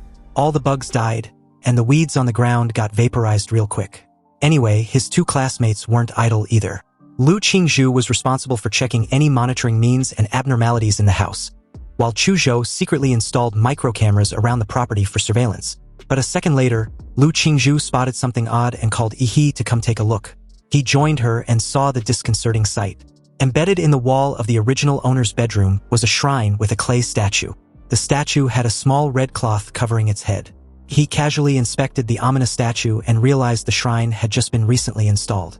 The shrine was made of wood, so if it had been placed in the house the entire time, then it would have rotted away years ago. Although the shrine in there was covered in dust, it was practically new once it's been wiped clean. In other words, the shrine was placed in this old house by someone else. Chu Zhou, who'd entered the room at some point, heard the two, pondered for a moment, then finally opted to chop it down. The damn thing makes him look very uncomfortable anyway. Lu Qingzhu felt that Chu Zhou was being too impulsive. How could he destroy such an important clue directly without checking it out first? However, Yi, already charging up an atomic fist, agreed with Chu Zhou's assessment. Why shouldn't they take a hard look when in doubt? Lu Qingzhu's eyes widened as she screamed in annoyance. She initially thought Yi would agree with her, but soon realized her battle maniac of a fiancé would always agree with anything that involves fighting and destruction. Lu Qingzhu conceded to a compromise. Before chopping it down, they should at least take a look at what the clay statue looks like underneath its mask. She only managed to lift a corner veil of the clay statue when a warm big hand suddenly grabbed her wrist. You see, just as Lu Qingzhu had just lifted a corner of the clay statue's veil, Yi, who had been training in a killing illusion for 3 months, keenly sensed a hidden, evil and dirty spiritual energy emerging from it. Something was off and he could feel it. He narrowed his eyes and stared at the clay statue suspiciously, then instructed Chu Zhou to cut the filthy thing down. The moment he gave the order, Chu Zhou, who'd already unsheathed his sword, took a stance and sliced the clay statue and the shrine in half. Moments later, a strange scene happened that stunned the three into silence. An ominous black liquid began leaking out of the slit clay statue, almost like it was bleeding. This dirty spiritual energy flowed like a leaky faucet, wanting to escape. But a muscular golden arm invisible to ordinary warriors suddenly shot out from Yi's body and firmly grasped the invisible and dirty spiritual body in its hand. Chu Zhou and Lu Qingzhu couldn't see the humanoid Shikigami firmly grasping the invisible and dirty spiritual body in place, but saw a twisted mass of flesh and dark blood in the clay statue, wriggling slightly as if it was alive. Chu Zhou waved his hand and instantly froze the flesh and dark liquid inside the clay statue. Lu Qingzhu felt a chill run down her spine as she questioned what the hell that thing was. This was her first time seeing such a strange scene, and almost like how humans can easily crush cockroaches, but still instinctively avoid them, Lu Qingzhu can kill the strange mass of meat with a wave of her hand, but was still afraid of its filthiness and weirdness. Yi patted her on the shoulder and injected martial energy containing pure spiritual energy into her body. This instantly warmed her up, dispelling all the uneasiness and terror which encroached her body and mind. Lu Qingzhu snapped back to her senses the moment Yi asked if she was alright. Although she was a bit confused about what exactly she just felt, she replied that she was. Well, it seems like the anomaly in Linshui County was related to this strange clay statue. And from the way it was handled, the group's investigation had just taken a crucial step in the right direction. As the corners of Yi's mouth curled up in his usual sinister smile, He told the two to stay in the house and observe the dirty spirit body in case anything changes. There was something he's got to take care of. Apparently, he tagged the old guy with a radiation marker. And if his timing was right, it was time to reel the old fucker in. It seems there's no need for the old man to come to get him. He would be going there instead. Meanwhile, at the Linshui County's Jinshan Buddhist Temple, a historical place with 1,000 years of prosperity and magnificence. The Jinshan Buddhist Temple had populated the entire Linshui County with its believers. Almost everyone in the county comes there to burn incense devoutly. A while ago, the old guy, Lu Zhensheng, rode his tricycle to the back mountain of Jinshan Temple. And the moment the temple's red door opened automatically in front of him, a young monk with thin lips and big ears stepped out. He greeted the old man and informed him that the abbot was waiting for him inside. Lu Zhensheng perked up in delight, already thinking of his upcoming blessing, and couldn't help nodding at the thought. The two entered the secret passage inside the stone wall. It was dark, but it seems not to be an issue. It was as if they were walking in broad daylight. The young monk led Lu Zhensheng through many twists and turns in the complicated secret passage and finally arrived at the destination. About a 22-meter tall, gold-painted, angry-faced bodhisattvas, with 4 arms holding demon-subduing pestles or swords, stood on their left and right, and in front was a vermilion gate with Buddhist scriptures engraved on it. The young monk came to the door, bowed, and informed Abbot that the donor, Lu Zhensheng, had reached the blessing standard. He also said he had something to report. Suddenly, a soothing voice rang out, questioning what Lu Zhensheng's intentions were. Why did he visit so suddenly? In that very moment, the young monk's pupils shrank, his face transforming into something grotesque when he sensed the presence of another person. Someone had tailed them to where they were. His terrifying face and body now resembled that of a lizard man, with scales, claws, and all. Lu Zhensheng, who was standing by, immediately knelt on the ground and exclaimed repeatedly, "A god on earth! A god on earth!" Above him, the foot of a black shadow suddenly came to view, then fell from the sky and stepped on the forehead of the monster that the young monk had transformed into. With time slowed to an incredible degree, he stared at the head of the lizard man which he'd just crushed into a meat paste. Luckily, all the filthy splashed contents didn't stain his clothes, because he had been isolated inside a protective field. Lu Zhensheng was so scared that he began to stutter.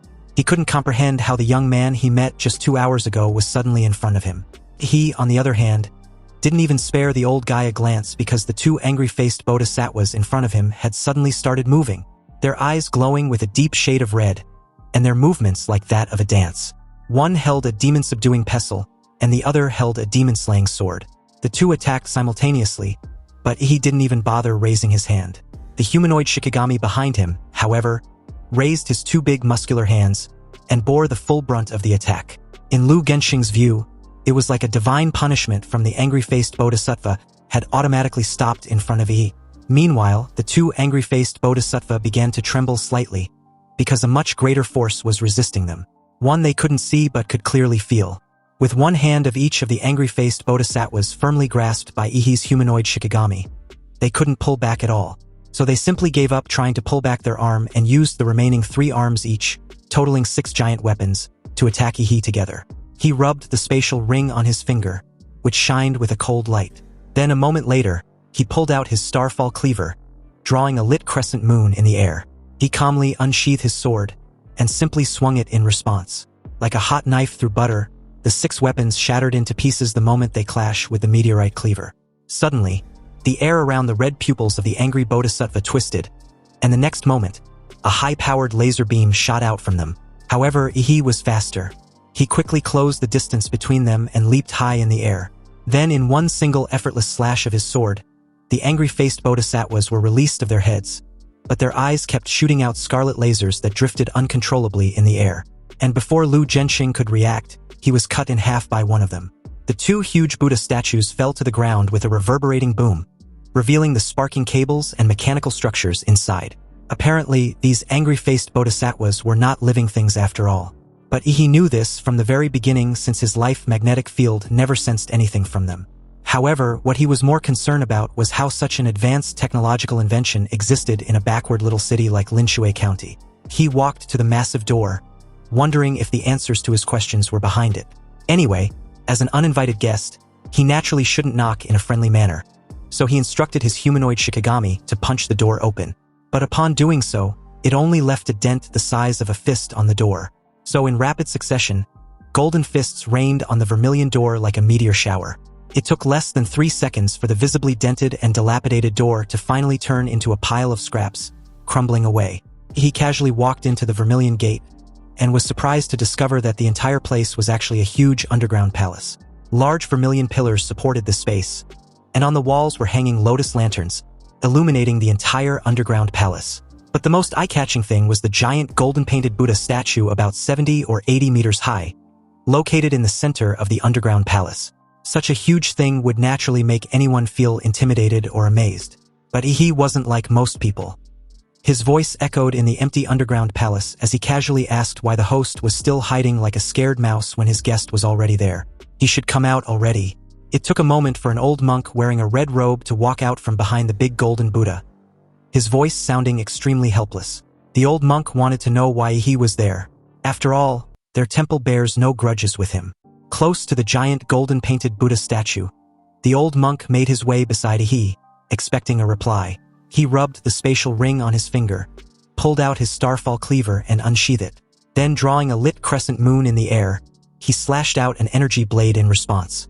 Like a hot knife through butter, the old monk in front of him was directly split in 2 halves, revealing a body of metallic steel beneath the robe. But almost immediately, another old monk appeared behind he, and as he criticized him of committing a serious sin of killing, he, fed up with the ridiculous self-righteous horseshit these old monks were spouting, told him to just shut the fuck up already. But just when he was about to go cleave this bastard also, the entire ground underneath his feet gave way and began to sink, plummeting him about 20 meters in an extremely massive space underneath the underground palace. After landing sturdily in an effortless manner, he took a good look around and deduced the place to be some sort of a sewer system. But the glaring thing was the 18 dark large holes on the surrounding walls. Suddenly, several glowing green eyes began to permeate within them, followed by another ridiculous self-righteous horseshit about the need for he to spend some time with the evil spirits in the 18 levels of hell to control his temper. The next moment, as if a floodgate had been opened, a large group of humanoid monsters gushed out of these 18 extremely large dark holes. They had black gelatinous skin and lizard-like faces, and each one was actually giving off Tier 1 to Tier 2 martial fluctuations. In Ihi's perception from his life magnetic field, the life fluctuations of these humanoid monsters were highly similar, and it seems they were all mass-produced, meaning they were artificial bio-androids. And apparently, the enemy's strategy is to Zerg rush him, which was to eliminate Ihi by overwhelming him with these reptilian cyborgs. With murderous glint in his eyes, he added that the grass on the graves of those who once tried the strategy were now a meter high.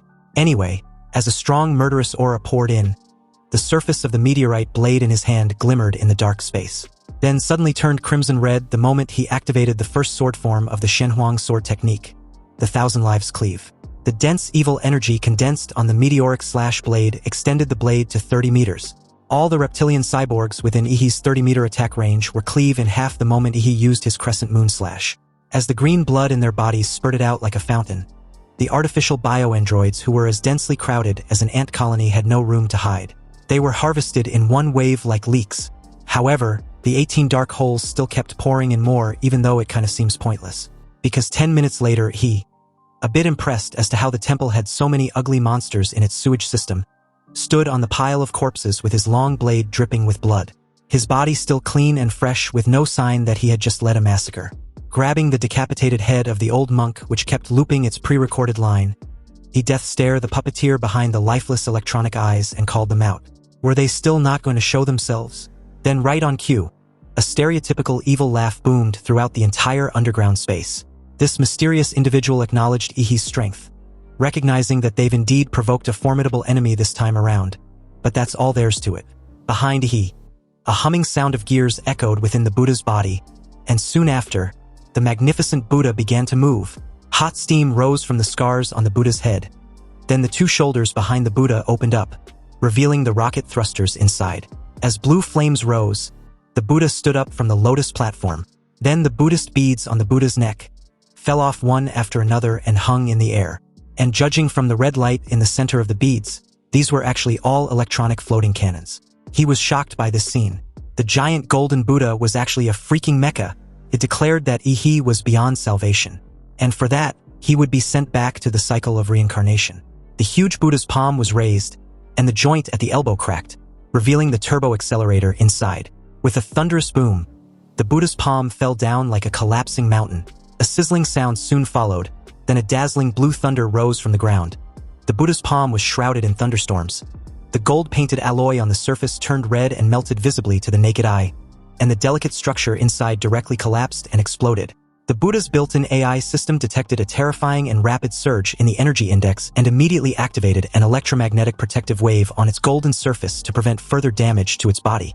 But what happened next made the puppeteers behind the electronic eyes of the Mecha Buddha questioned what was going on.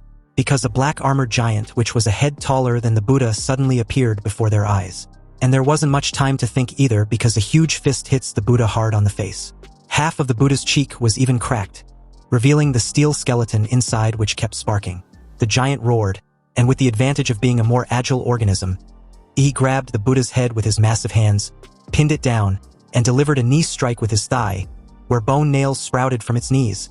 The big Buddha with a sunken forehead swayed and leaned back.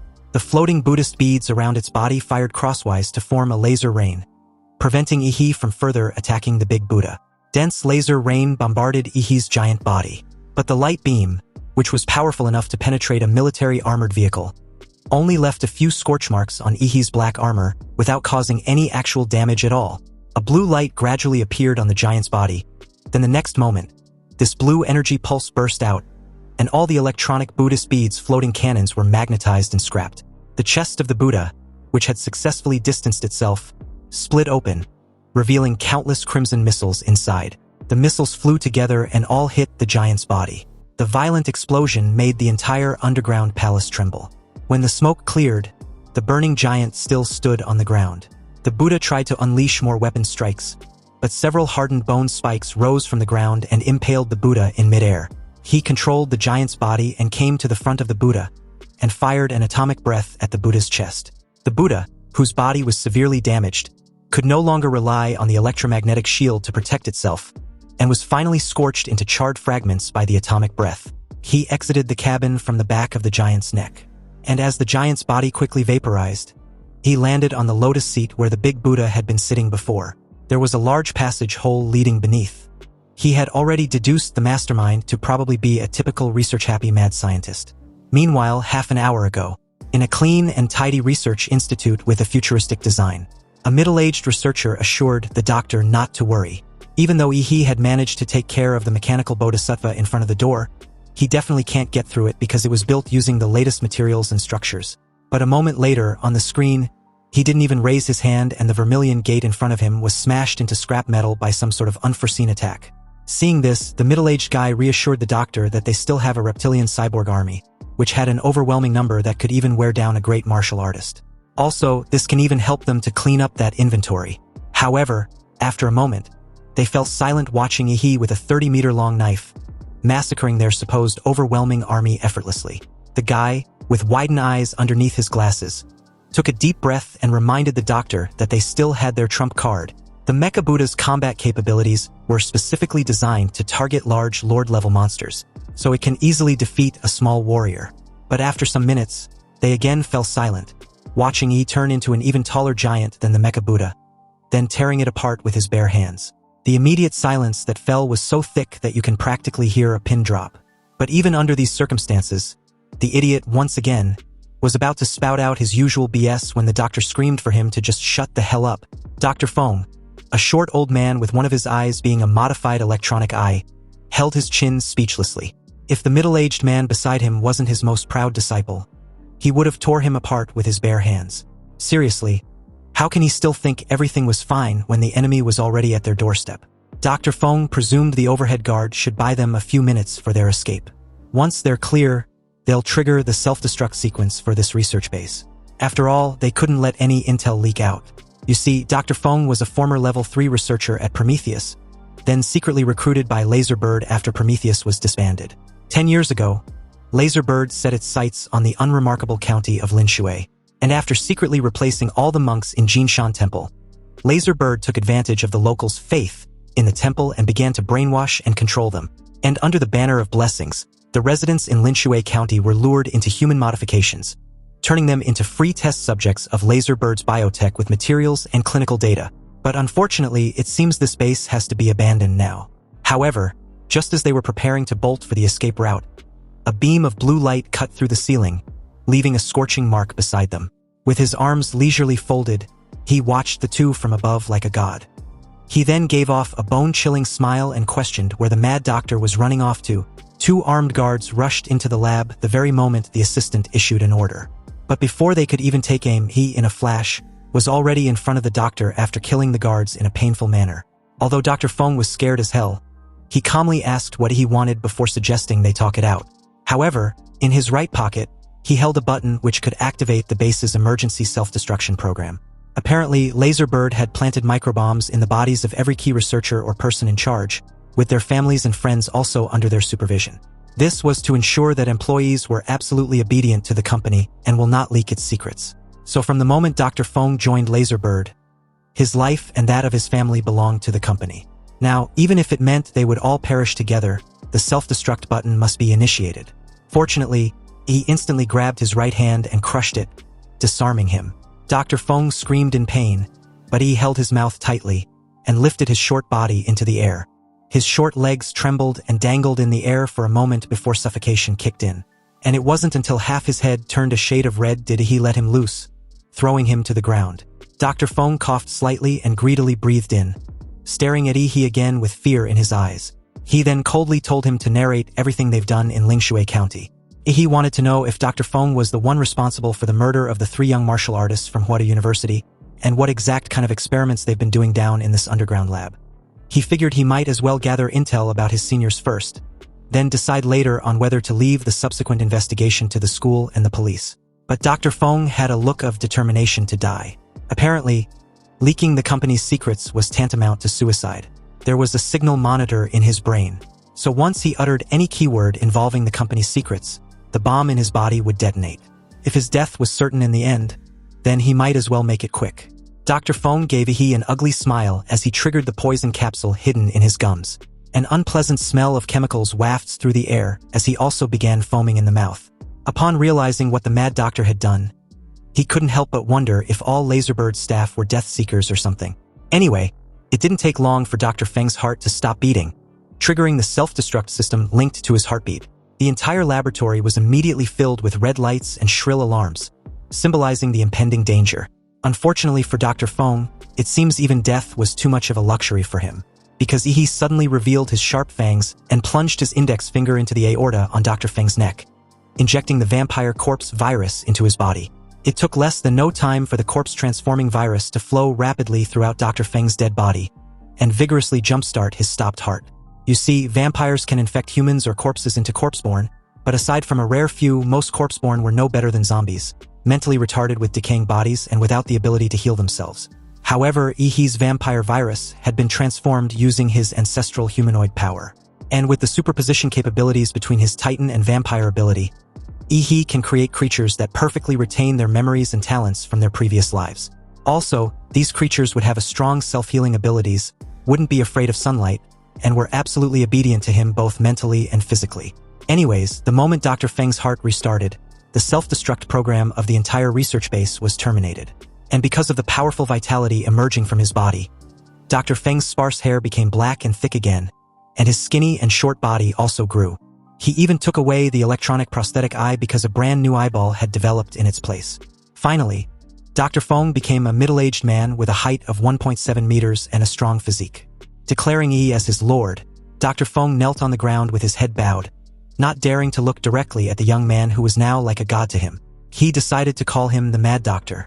Now, both his body and spirit belong to him.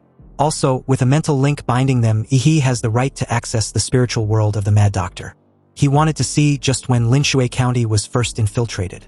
In March that year, the doctor found out that residents in Lingshui County were becoming more and more sleepy, and the strangest thing was that none of them even noticed this abnormality. Clearly, this phenomenon has begun to affect production, and the entire city was becoming increasingly desolate. But in everyone's eyes, it seems to be as normal as before. The doctor gathered 20 people for the experiment, and found that there was something wrong with their cognition. Eating raw meat, sleeping for 2 or 3 days straight, and worshipping a clay statue that had suddenly appeared in their bedrooms every day was now their daily routine. He started wondering when these abnormal changes began. There was also some sort of numeric puzzle carved on his wrist, and upon figuring out the answer, which was a file code, He logged them into a document on his computer which recorded all his data. Only then did he see the files and realized that the numeric puzzle was actually left by him before the infiltration. The doctor felt an unprecedented sense of humiliation after finding out that he'd being treated as a laboratory rat. And at this point, it was obvious to say that his cognition had been altered. He knew that even with his tempered cognition, he would be curious enough to solve the numeric puzzle carved on his own body, and would trust whatever it revealed. The purpose of the files was to inform him about the cannibalism, the hypersomnia, and the eerie clay idols which were the mastermind behind it all, the Divine Descent Nation. He wasn't particularly pleased with the existence of this mysterious Divine Descent Nation, which basically screams a freaking cult, and the cannibalism. The underground lab was Laserbird's secret base, yet this cult quietly infiltrated and seized control. Just like the townsfolk, their cognition were rewritten and made into puppets. It also seems that the 3 Huadu martial artists earlier had already been cannibalized by the doctor, and from the looks of it, Chu Zhou, Lu Qingzhu, and himself were next on the menu. This was the doctor's 8th year since Laserbird took over Linshui County. The underground lab had been fully constructed, and the biochemical transformation technology was basically matured and could be put into assembly line production. It would usher in a new era. In the future, martial artists would be replaced by more efficient and powerful biomen and mechanical creations, just as Prometheus rightfully envisioned. After flagging anomalies and cross-checking timelines, Lingshui's outbreak dates back to February. They first detected it in March and organized experimental investigations. But day by day, the doctor's cognition was subtly rewritten until he was fully assimilated. More than once, he used a researcher's wits to spot logical gaps and briefly restore clarity. But in the end, he couldn't escape the cult's assimilation. The underground lab had also sunk too deep with no way to flee or resist that will. You see, Lingshui's abnormality progresses in 4 stages, which were cannibalism, hypersomnia, idol worship, then mass sleepwalking. Eating human flesh marks the body's alteration under the will's initial mental influence. Hypersomnia was the deeper alteration of the mind. The idol worship was the stage when the mind and body were heavily tainted, essentially incurable. Then mass sleepwalking was when the individual had already become food for that will. The doctor initially thought their illegal human testing was dark enough. But compared to this cult, they were practically civil. They even intend to feed an entire city to that will. The doctor finally identified the agent the cult used to pollute minds and siphon life force. A demon fetus taken from a secret realm ruin. Opening his eyes, he exited the mental link. And according to the doctor's calculations, he now knows the demon fetus would mature in 2 nights, on the exact day of the county's grand triennial gala. It's no coincidence that that tricycle grandpa, Lu Zhenxing, invited him. He practically gave him a crucial intel back then. Thanks to the doctor's investigation report, he now basically understood the cause and effect of the abnormality in Linshui County. And from this point of view, his attack on the underground research base wasn't in vain. But it still belonged to Laserbird. He has already mastered all of the Mad Doctor's memories before his death, including the various secrets of Laserbird and those crazy illegal experiments. Currently, he had no time and energy to waste on this matter. And not to mention that Laserbird was a giant internationally, the fact that it dares to conduct these dark experiments so unscrupulously shows that there is an intricate energy network behind it to back it up. He was not yet in a position of strength to be involved in such trouble. When the time comes, this research base will be handed over to the Imperial University, along with all the troubles that goes with it. However, it seems this mission had an unexpected gain after all, which was the Mad Doctor who had apparently participated in the research and development of the Golden Gene during his lifetime, and he understood the use and efficacy of it. But that's an issue he plans on dealing with once the Linshui County's abnormality was resolved. Although according to the requirements of the Imperial University, students who manage to find out the truth can choose to end the mission, he wants to continue. After all, what he now wants wasn't the mission reward from the Imperial University. This greedy fucker now wants to steal the Divine Descent Nation's prize, the fruit of victory. And as for the doctor, he would hide in Linshui County and find an opportunity to inject He's blood into the water system of the county. In short, they must ensure maximum infection. The crazy doctor's face flushed with excitement the moment he figured out the purpose of his master's blood. He admired He's crazy imagination and bold plan. Apparently, he wants to compete with the demon fetus for believers. By now, the entire Linshui County has entered the 4th stage of contamination, so there was no possibility of reverting them to normal. Sure, converting them was selfish on his part, but after the storm ends, he would try his best to let them return to their previous lives. At the very least, under his control, they won't harm society. After bidding farewell to the crazy doctor, he returned to the old house and reunited with Chu Zhou and Lu Qingzhu. At this time, the two were eating the combat rations they brought along. This already proves they know what food in Linshui County meant. Lu Qingzhu's face changed instantly upon hearing this, like she seemed to have remembered something disgusting. Chu Zhou, on the other hand, was quite calm. Apparently, the two also did some scouting on their own and discovered that the entire townsfolk were eating human flesh. But judging from Yihe's reaction, Chu Zhou guessed Yihe already knew. And the bottom line seems to be the warping of the entire county's cognition, akin to an enslavement by something. He looked at Chu Zhou with new respect. Not bad, this killer boy's guess was almost spot on. He then informed the two about his recent trip to Jinshan Temple, omitting the part about assimilating the crazy doctor and the truth he now knew about Laser Bird. After all, his plan was too crazy, and it wasn't like he could explain his ancestral vampire virus. Even if he believed the silly girl and his little fanboy would support him after knowing the entire truth, there was no need to risk it. Lu Qingzhu's eyes widened. She didn't expect the water in this small county to be so muddy. If an illegal lab had been in Linshui County for all these years, why was the county such a mess? Obviously, the answer was pretty evident. This powerful biotechnology organization had also fallen under the anomaly. At this point, the mission had already surpassed the difficulty of Tier 3. Lu Qingzhu suggested they call the Imperial University for backup. But this only seems to dampen Yihe's mood. Was this silly girl kidding him? If he calls Huadu University to come over, they would take charge and complicate his plan to intercept the Divine Descent Nation. He painted a rosy picture for his two teammates, gaslighting them to relax. The mission just became difficult because it's suddenly gotten weird, but it won't threaten their safety, so there was no need to scare themselves. Besides, if they only think about going back to get help every time they encounter danger, what would they achieve as martial artists? The two felt a surge of fighting spirit and was a little more at ease when they briefly thought it over. He proposed they hold their position until nightfall. Currently, they've only experienced the anomalies of eating raw meat and worshipping clay statues. But there was one last anomaly they haven't experienced yet, the mass sleepwalking. Perhaps this severely twisted city would reveal its full potential at night. Meanwhile, elsewhere in Magic City, specifically Laserbird's headquarters, the board of directors just held a meeting to discuss the loss of contact with the Jinshan Temple base. Half an hour ago, they received a message that the self-destruction program at the underground lab in Linshui County had been triggered, but got terminated within a few dozen seconds. This alerted the information department, and they tried to reach the lab, but no one answered. Realizing the seriousness of the situation, the head of the information department immediately reported the matter to the board of directors. After discussion based on the principle of it is better to kill someone by mistake than to let them go, the board of directors decided to first activate the heart bombs of all researchers in the base to prevent any witnesses from being left alive. Then a special team was dispatched to Linshui County to investigate the specific situation. The scene then shifted back to Linshui County, specifically the central water plant. A sudden explosion was triggered within its quarters that even the mad doctor, who was now effectively immortal, had fallen into a weakened state after losing a vital organ, his heart. Apparently, he had to pull out his entire heart and throw it away the moment he felt the activation of his heart bomb.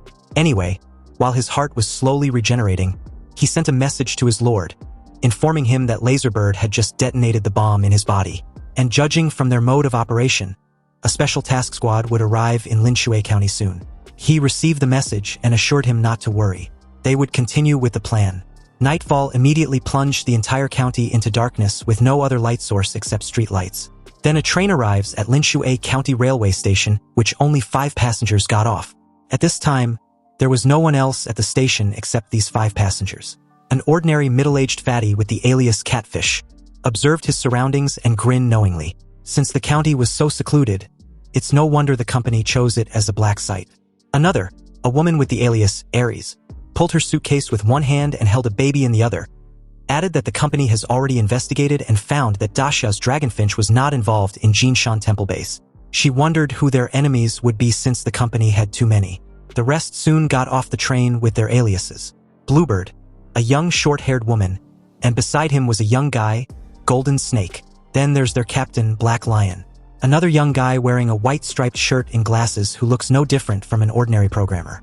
Black Lion firmly believes real professionals were just like him, able to blend perfectly into the surrounding environment without being noticed as anything unusual.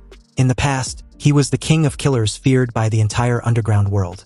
He issued an order for his team to get moving. They would first destroy all the experimental equipment and materials that can be destroyed. Anyways, after division of labor, Golden Snake and Bluebird dressed as a young couple, were responsible for investigating the situation in Linshui County. Programmer Captain Black Lion, Catfish, and Ares were responsible for investigating the situation in the underground lab. Obviously, this team, which had achieved a 100% mission completion rate in their past missions, had no idea they would suffer their first defeat in this inconspicuous town of Linshui County. And the price of this defeat would be their deaths. Anyway, since Golden Snake and Bluebird were both masters of stealth, they would hide in the darkness of the city and quickly organize the information they see. But upon investigation, the two felt something was seriously wrong with the townsfolk. There were also too few of them, and all the residential buildings were pitch black with eerily quiet streets without even the sound of cats, dogs, or mice. It depicts the true sense of an actual dead city. Golden Snake and Bluebird quietly sneaked into an apartment. But as soon as they went in, they found it to be empty with the shelves and cabinets covered with dust and cobwebs. There was also the stench of a rotten dog's head placed in the kitchen. It's no wonder there are no wild cats and dogs on the streets. The residents must have eaten them. Bluebird ignored her teammate, checked the living room but found nothing unusual. However, when she entered the bedroom and encountered the shrine embedded on the wall, she was unable to suppress her curiosity. Bluebird made her way over, lifted the red cloth on the clay statue's head, and immediately fell into a trance. Meanwhile, Golden Snake stood in the living room, listening to the progress of Captain Black Lion through his wireless earpiece. They have found the cause of the accident at Jinshan Temple Base. It seems like a powerful warrior single-handedly destroyed the entire base. Tens of thousands of corpses of biomen carpeted the outer underground palace of the base, and the Fortress-class combat mecha had been violently torn into pieces. Black Lion found no survivors, but the top researcher, Dr. Feng, seems to be missing. Or more accurately, his body was not found in or near the Jinshan Temple Base. The communication ended abruptly, alerting Golden Snake. After all, Laserbird's equipment were all top-notch, so there was absolutely no way anything could go wrong. If there was a problem, it would only mean one thing. It's been disturbed. Golden Snake's pupils shrank when he glanced at the window and saw a very strange and bizarre scene. The originally empty streets were suddenly filled with residents in pajamas. Their eyes were closed and they were closing in on their location. It seems the mass sleepwalking had already been set in motion. Realizing they've been exposed, Golden Snake was just about to alert Bluebird when suddenly, a tactical dagger coated with anesthetic stabbed directly into his abdomen, and his acupuncture points was then sealed quickly after. Golden Snake drops to his knees, terrified. He realized that his teammate was under some sort of control, and before losing consciousness, he saw the clay statue in the shrine beside the bed had the same glowing eyes as Bluebird. You see, not long ago, Golden Snake had personally seen a group of statues brought out from the secret ruins, believed to be worshipped gods by the ruined civilization. And among them was the exact replica of the clay statue in front of him, named the Moon Nightmare Baros. Outside, the cold white moon in Linshui County was exceptionally large tonight, illuminating every corner of the night. Under the moonlight, he stood on the top of a clock tower, overlooking the entire city. Perhaps it was the night moon's enormous size, because he felt like his life magnetic field had been jammed easily. Nonetheless, he could smell a strong stench of blood from countless people clustered together southeast from his location. He sent a message to his teammates who were investigating the situation elsewhere. Since the mass sleepwalking was the will eating, he was curious as to how the eating process would look like. But it seems it won't take long for him to find out. Golden Snake opened his eyes after the anesthetic worn off, only to find out he'd been tied to a pillar. And beside him was Bluebird, who'd also been tied to a pillar but was still unconscious. He tried waking her up, but the bitch seems to be taking her sweet-ass time dreaming. A terrified-looking Golden Snake watched the naked crowd surrounding him and tried to reason with them. But these townsfolk were so out of it that it's unclear if they were even human anymore. The creepy part was the crazy smiles on the corners of their mouths. In a sense, people who have been brainwashed past humanity were simply monsters in human skin. No, they may be even more terrifying than monsters. At least monsters fear pain and death. But what do these cult lunatics fear? They're afraid of nothing and have absolutely no reverence for death or life. Suddenly, a bell rang, and as if announcing the arrival of a certain existence, Golden Snake instinctively looked up at the sky, only to see the freaking moon, in all its glory, just a few miles away. It almost seems as if it was about to touch the ground.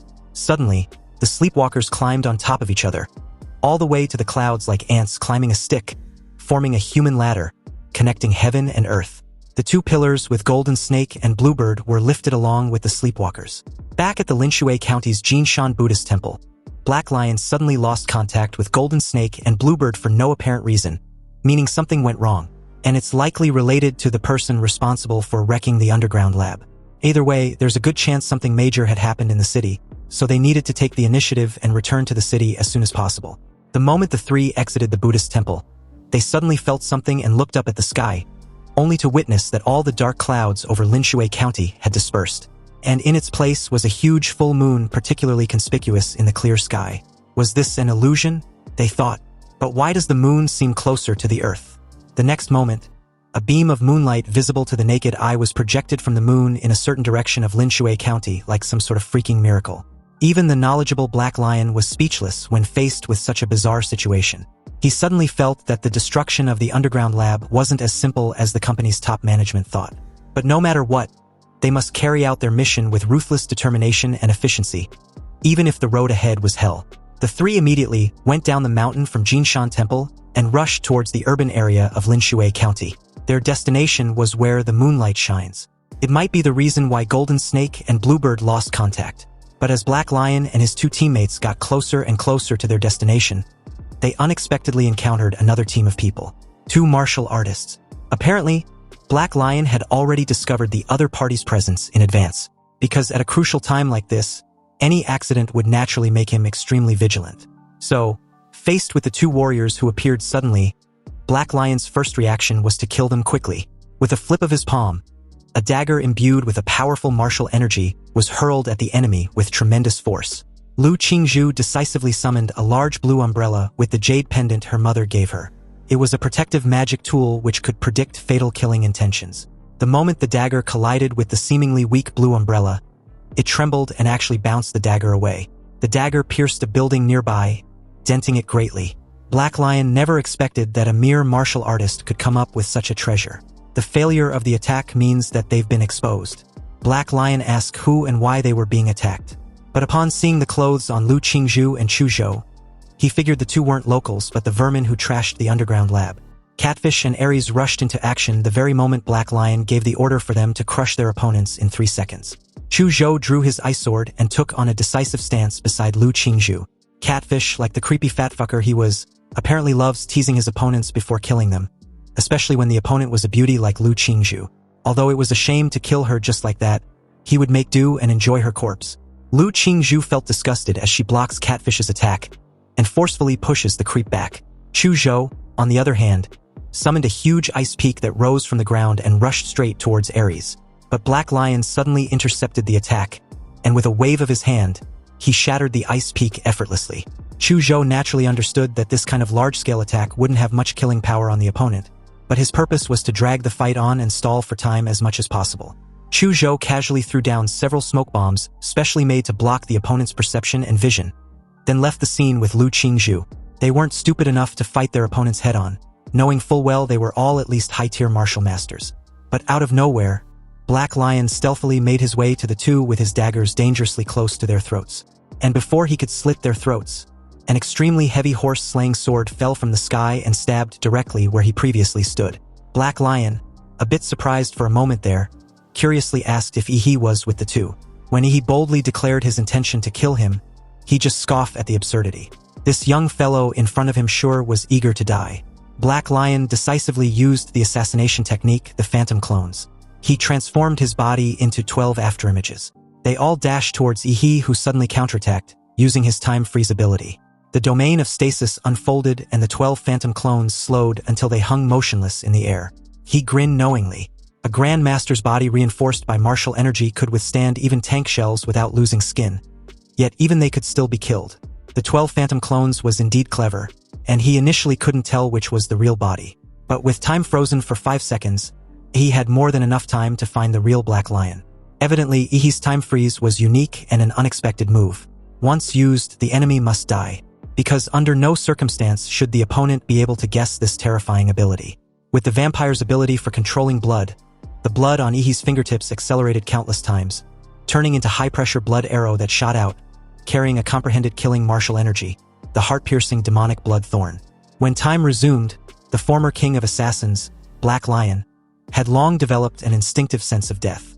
There was a sniping blood arrow aimed directly at his forehead he wasn't able to instinctively dodge. The blood-red devil thorn pierced straight through Black Lion's head and shattered his brain.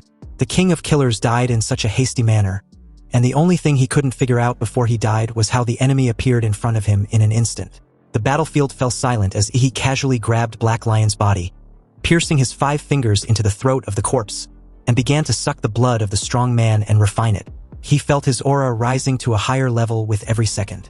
The bottleneck that ordinary martial artists needed a lot of resources and time to break through was violently broken by Ihi's powerful blood and energy like a torrent. And although a lot of the energy was wasted in the process of absorbing Black Lion's blood, the physical foundation still managed to raise his level to the 8th stage. No matter how experienced Catfish and Ares were, they were still stunned by the sudden death of Black Lion. And judging from the fluctuations of martial energy, it seems that the one who killed their captain had also drained his blood to cross 2 levels in an instant. The two decided to make a strategic retreat and report the intelligence they've gathered to headquarters. But before bolting away, something even more terrifying happened. Ihi used the demon imprisoned in the flesh to summon a bloody demon puppet. A translucent dark and red hand stretched out from the shadows. When the evil shadow completely emerged from the blood below, Catfish and Ares were horrified. This demonic shadow actually looks exactly like their captain, who had apparently turned into a human corpse. Catfish nearly shit in his pants right then and there. Seriously, what kind of monsters have they provoked? Each one was more terrifying than the last. He even wondered if Ihi was really just a martial artist. Ares, with a serious expression, threw away the baby in her arms. The baby grew rapidly in midair and soon turned into a 3-meter-tall muscular monster. After instructing the monster baby to hold their enemy off, Ares and Catfish separated and fled. Upon seeing this, Ihi also instructed Chuzhou and Lu Qingzhu to cooperate with his demon shadow and deal with the monster baby, while he chased after the 2 martial artists. The moment Ihi left the battlefield, Chuzhou didn't hesitate, awakening his bloodline ice-flying dragon shadow. The cold air around him gathered into the shadow of a soaring dragon as the muscle monstrosity let out a furious roar. Its black muscles bulged, glowing with a sinister crimson red. They radiated scorching red heat as its blazing palm strike came crushing down towards Chuzhou. Chuzhou countered with his profound martial art technique, the ice-soaring dragon shadow. Frost gathered on his ice sword, forming a dragon-shaped phantom. And with a casual slash, a massive wave of frozen current surged forth, shaping into a ferocious dragon head intending on swallowing the muscle monstrosity whole.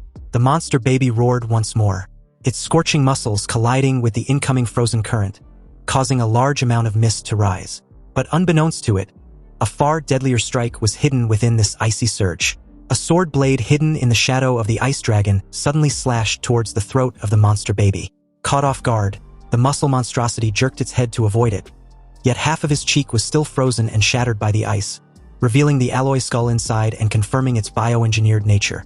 Chuzhou hadn't expected a creature of such enormous size to react so swiftly. Its agile movements made it so fast that it was upon Chuzhou in an instant. Fortunately for him, he wasn't fighting alone. The blood demon shadow, which had been waiting patiently in the shadows, transformed into 12 blood shadows in mid-air. Their bloody knives whipped into a dense storm of slashes, tearing into the monster baby's muscles, which was comparable to that of a martial master. Even though the muscle monstrosity's regeneration ability wasn't weak, the speed, however, couldn't keep up with the wounds inflicted, leaving the monster baby drenched like a blood gourd. Subsequently, Lu Qingzhu had also fully accumulated her strength. With huge purple wings spread out behind her, she stood high in the sky like a goddess and activated a genetic technique, the purple dark sun flame. The strange lines on her cheeks flashed with dazzling purple glow as countless purple-black feathers gathered in her palm and spontaneously combusted into purple-black ashes. When the radius of the spherical ash ball reached 5 meters, the entire ash ball was instantly ignited, turning into a purple scorching sun. In that very moment, Chuzhou's ice sword froze the legs of the muscle monstrosity, while the blood demon shadow held it from the front, pinning it in place. From high above, Lu Qingzhu hurled down the purple sun in her hand. Accompanied with a thunderous boom, a massive explosion shook the entire city as a colossal pillar of scorching flames erupted skyward, briefly obscuring the cold moonlight. The muscle monstrosity was engulfed in a sea of purple fire, wailing and screaming.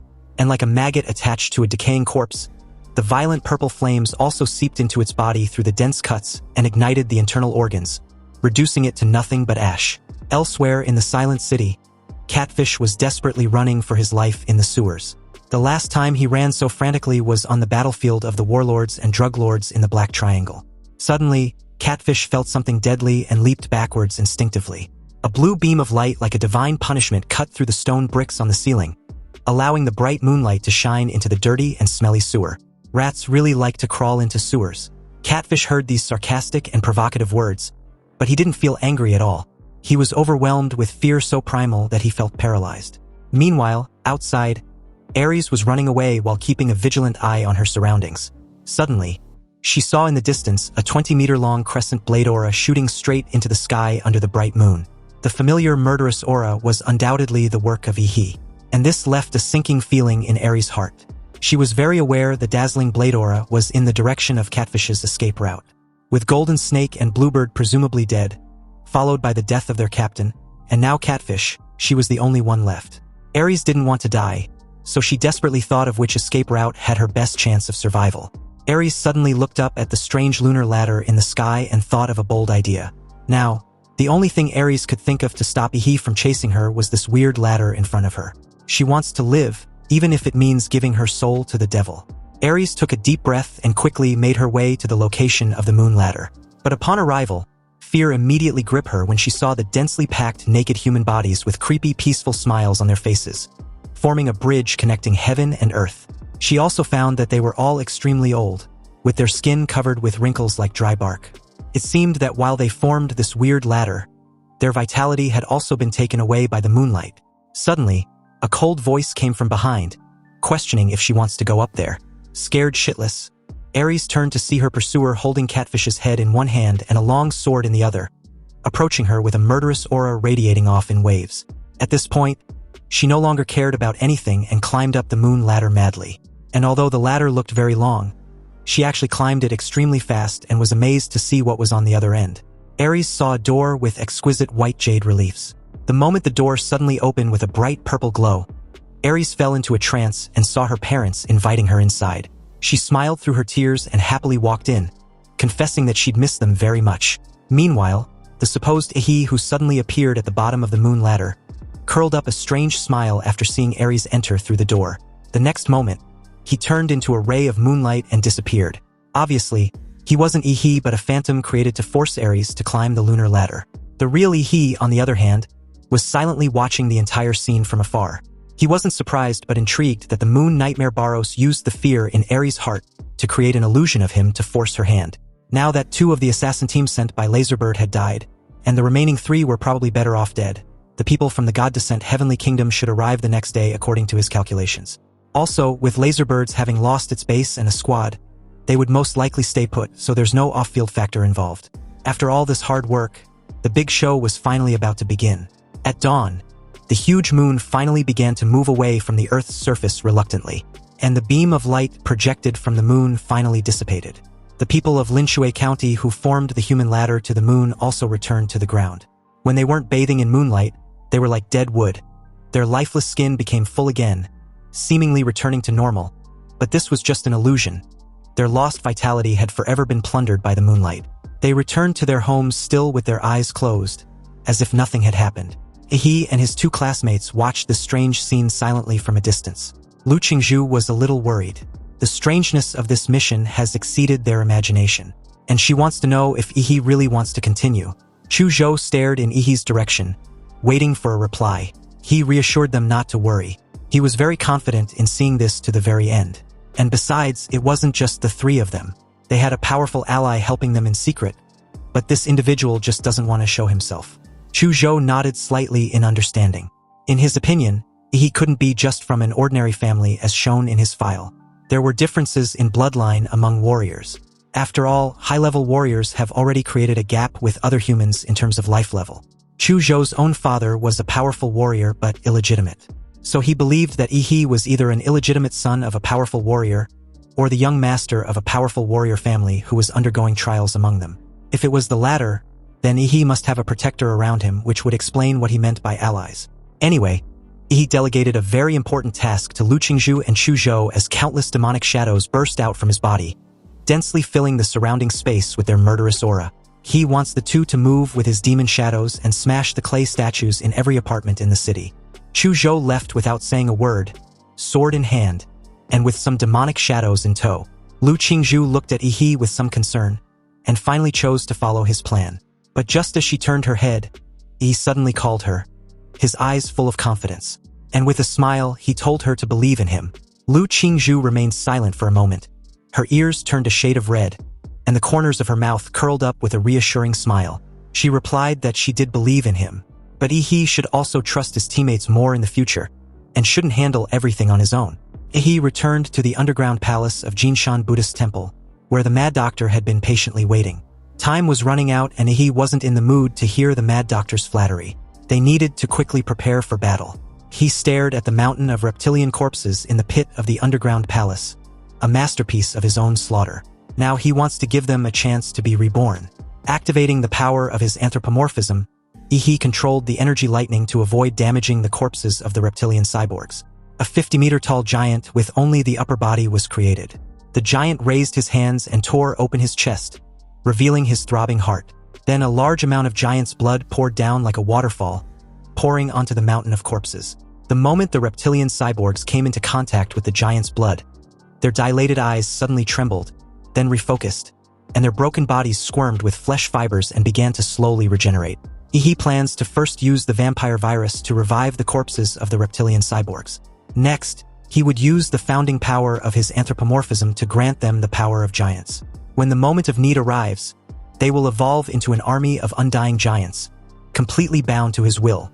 The Mad Doctor deployed biomosquitoes through his computer to fly into every household in Linshui County and deliver Ihi's vampire blood to every resident. The Mad Doctor's work doesn't stop there.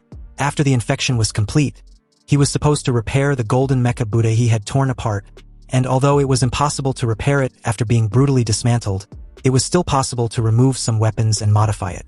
He was visibly pleased. Everything was progressing smoothly on his side. But just as Ihi was preparing for war at full speed, another force, the Heavenly Kingdom, was about to set foot in that city. At this time, 2 buses were on the road to Linshui County. Inside were 53 passengers, each dressed in a holy white robe embroidered with noble golden patterns. They were the believers sent by the Heavenly Kingdom to welcome the birth of the demon fetus. Among them, there is a bishop with the aura of a great martial artist, 2 deputy bishops with the aura of a martial artist, and the remaining 50 people are all at the level of an ordinary martial artist. You see, the God Descent Heavenly Kingdom was originally the human doomsday faction that emerged in society at the beginning of the invasion of the Secret Realm. A group of religious fanatics with no money, no power, and were marginalized by society. It wasn't until a mysterious pope suddenly appeared. He brought terrifying power from the secret ruins to the cult, causing this ragtag group to grow at an extremely terrifying rate. It was renamed the Heavenly Kingdom, and its purpose was to bring the gods in the secret realm into the human world and lead the backward human civilization into the true Heavenly Kingdom. Finally, after agonizing years, Xia Kingdom, which had been the most difficult country to infiltrate in the entire Blue Star, was now about to be part of the Heavenly Kingdom. And in a few hours, the god fetus was about to be conceived. The bishop just stared at Linshui County, which was just ahead. The divine fetus that the archbishop planted 4 years ago was located there also.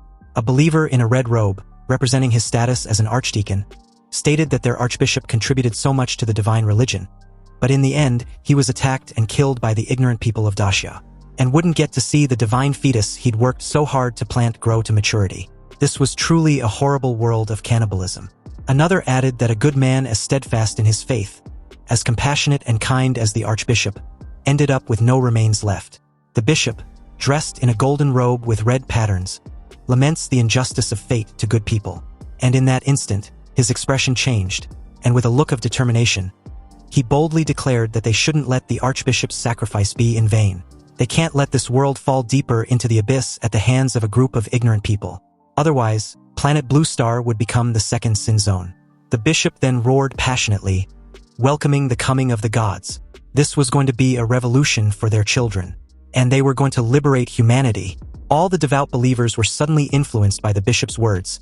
Their faces morphed with fanatical expressions, and their hands raised hectically as they exclaimed repeatedly, "A god on earth, a god on earth." Nightfall soon came and an exaggeratedly large full moon rose, looking creepy as fuck. 2 obviously huge craters and a large row of curved cracks below form a strange visual illusion of a smiling moon. In the dark of the night, the Heavenly Kingdom arrived in Linshui County.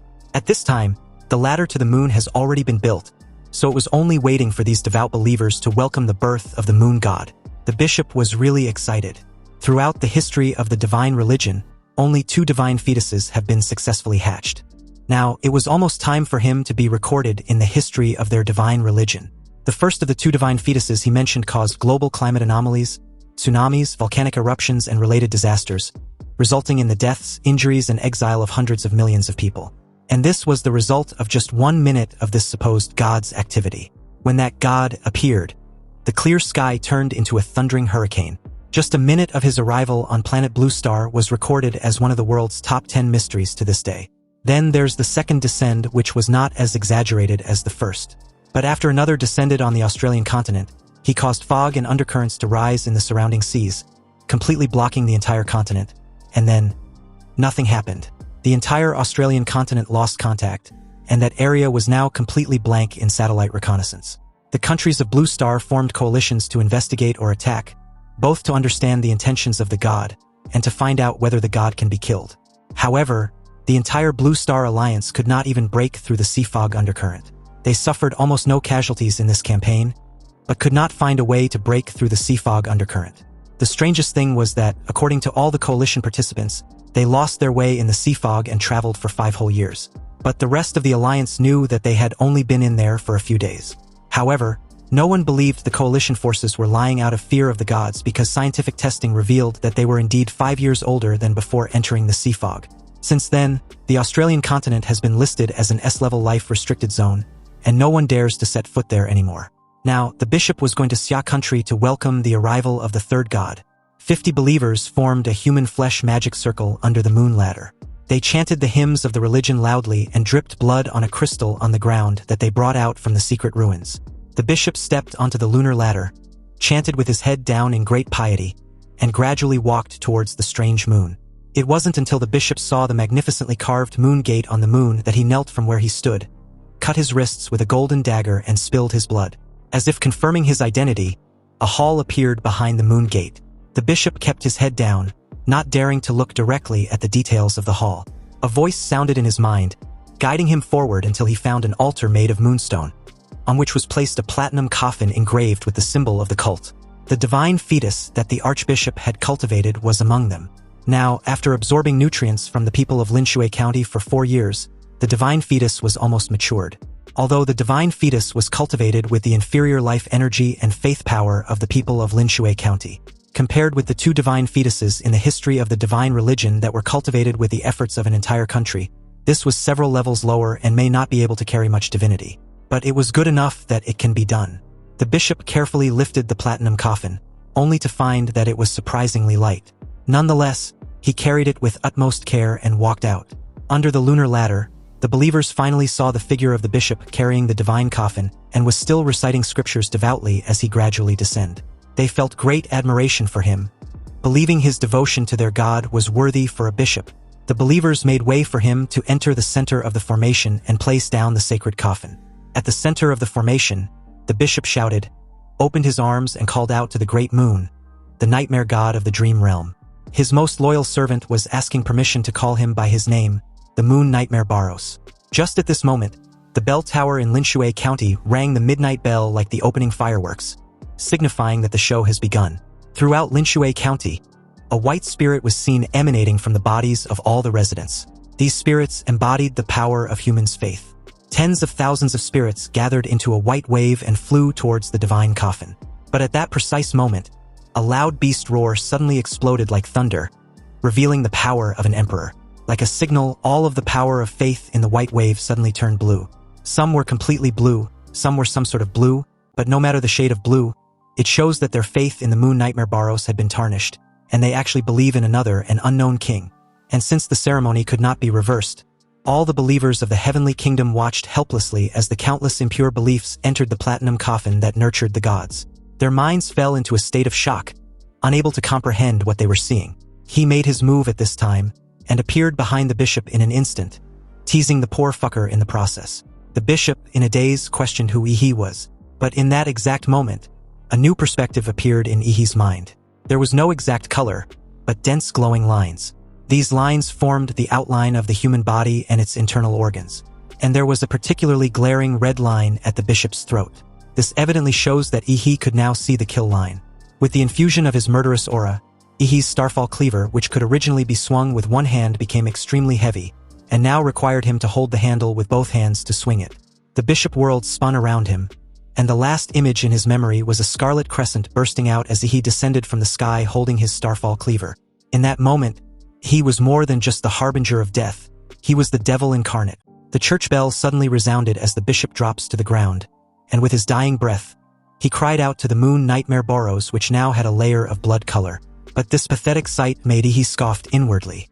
Even with 3 life-saving artifacts on his body, the golden-robed bishop couldn't withstand a single strike. Then, out of nowhere, someone suddenly commended Ihi for his incredible display of strength and invited him to join the church.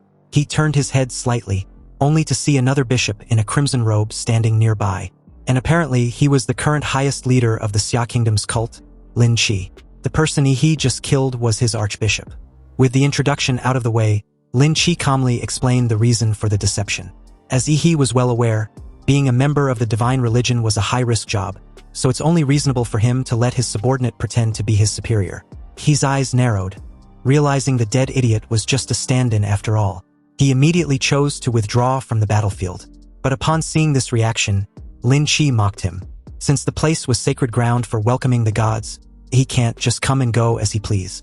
Lin Qi stretched out his hand, and Ihi felt his body suddenly sink. The moment he tried to take flight, an invisible force bound him tightly, dragging him down. Realizing the use of telekinesis was at play, Ihi, whose mental power was extremely high, could feel that the telekinetic power was actually pure spiritual energy. And if that was the case, then only spiritual energy could counter.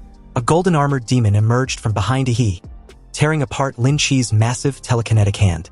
Lin Qi's pupils shrank, shock flashing across his face as he stared at the figure behind Ihi.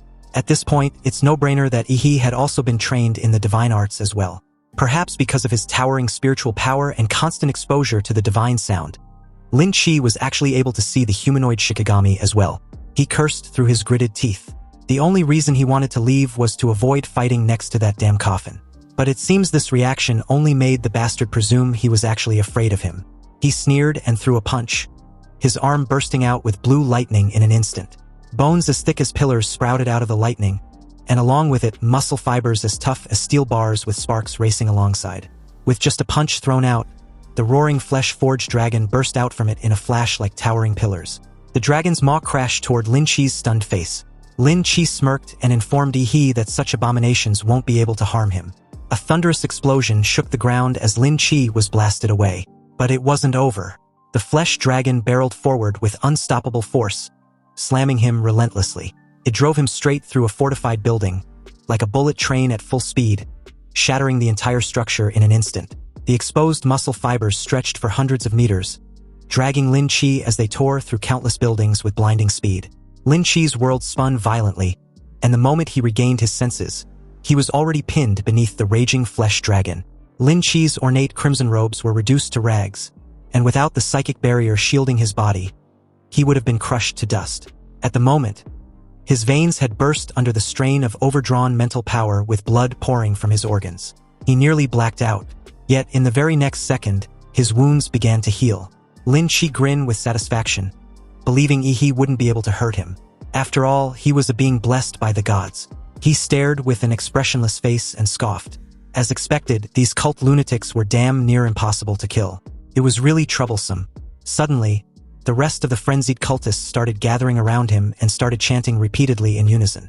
He glanced at them and smirked, because for a moment there, he'd almost forgotten about them. Anyway, as their final test to prove their loyalty to the church, each freaking cultist drew a dagger, and in the next heartbeat, plunged them directly into their very own throats, then slit them without hesitation. He just sneered, wondering if this act of mass suicide was all these lunatics were capable of. Seriously, the twisted logic of cultists were truly beyond comprehension. Nonetheless, he waited patiently to see what kind of trick they're trying to pull this time. In an instant, an icy, slimy surge of spiritual energy descended, and the corpses of the self-slain cultists began convulsing violently, as though something alive was gestating inside them, ready to burst out.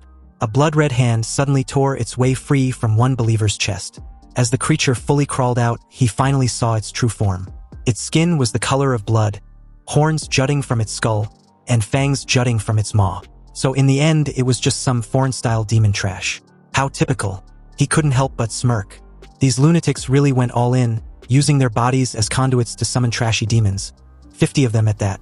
So it seems they're trying to flood the battlefield with these mass spawn. But it's too bad because he also has a mass spawn of his own. The moment he threw his head back, a roar reverberated across the entire county. Bolts of lightning, identical to when he had transformed into a giant, exploded throughout the city. These countless giants, more than 20 meters tall, suddenly rose from the ground and rushed towards the battlefield, responding to their king's call. The demons shrieked in frenzy, their cries echoing across the ruins. The clash was immediate and violent, but the demons were no match for Ihi's giant avatars. They were crushed into dust within moments. The other archbishop stood dumbstruck, staring at the towering giant's birth from the bioreptilian warriors. His mind was reeling, wondering what was going on. An archbishop was killed in an instant, and now an army of giants had appeared out of nowhere. And what's more, he had also lost the sight of Ihi. The archbishop quickly used his spirit sight to find him. His expression twisted in utter shock as he spotted Ihi striding toward the divine coffin. Realizing Ihi's target was the god fetus, he bolted in his direction, trying to stop him but was immediately intercepted by Chu Zhou and Lu Qingzhu. Scorching violet flames and a blast of freezing dragon breath flared up, boxing him in, each aura carrying terrifying weight. The archbishop brows furrowed, realizing that his foes were clearly prepared, from the sudden decapitation strike, to their giants crushing the demon horde, and now this pincer on himself. Are they Dragon Sparrow operatives? Did they know of the church's plan all along? If so, this mission might already be doomed. He reached the divine coffin. Even at arm's length, he felt a chill cold enough to freeze his very soul. And this presence radiated searing hostility toward him. But this was understandable. After all, he pretty much entered the presence of this so-called god.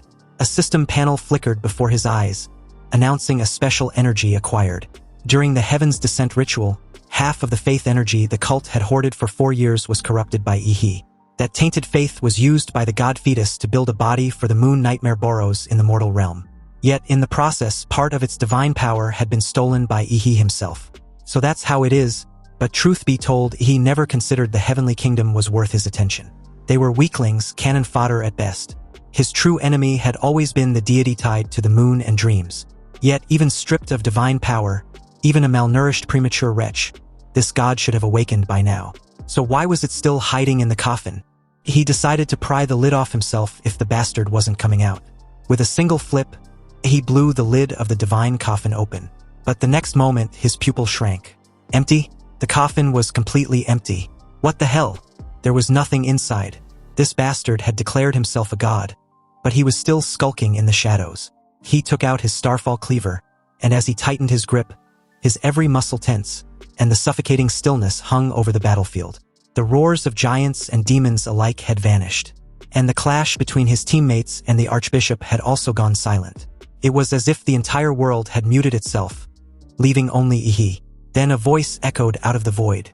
He turned and stared at the bishop he'd beaten not long ago. He questioned him if he had forgotten his true master, the creepy fucker hanging behind him. Obviously, this was an illusion. He narrowed his eyes. That familiar sensation meant he'd been entranced. But when exactly had he been pushed into that dream? Lin Chi's voice slid into his ear, cold and amused, questioning him to guess when he'd fell asleep. In the real world, the archbishop had successfully summoned a hulking demon, using it to pin Chu Zhou and Lu Qingzhu in place, buying himself a precious moment of respite. He wondered anxiously just how the bishop was faring over at his end. Using his spirit sight, the archbishop turned his attention back to Ihi by the coffin. Almost immediately, he sensed something was seriously wrong. Ihi was clearly under the divine punishment for offending a god. And even worse, he could no longer detect the archbishop's spiritual presence. The thought chilled him. He dared not imagine the rest. Left with no choice, the archbishop decided to reach the divine fetus ASAP. He drew a short blade set with a green gem, a wooded tribute relic, the Xuanwu divine needle.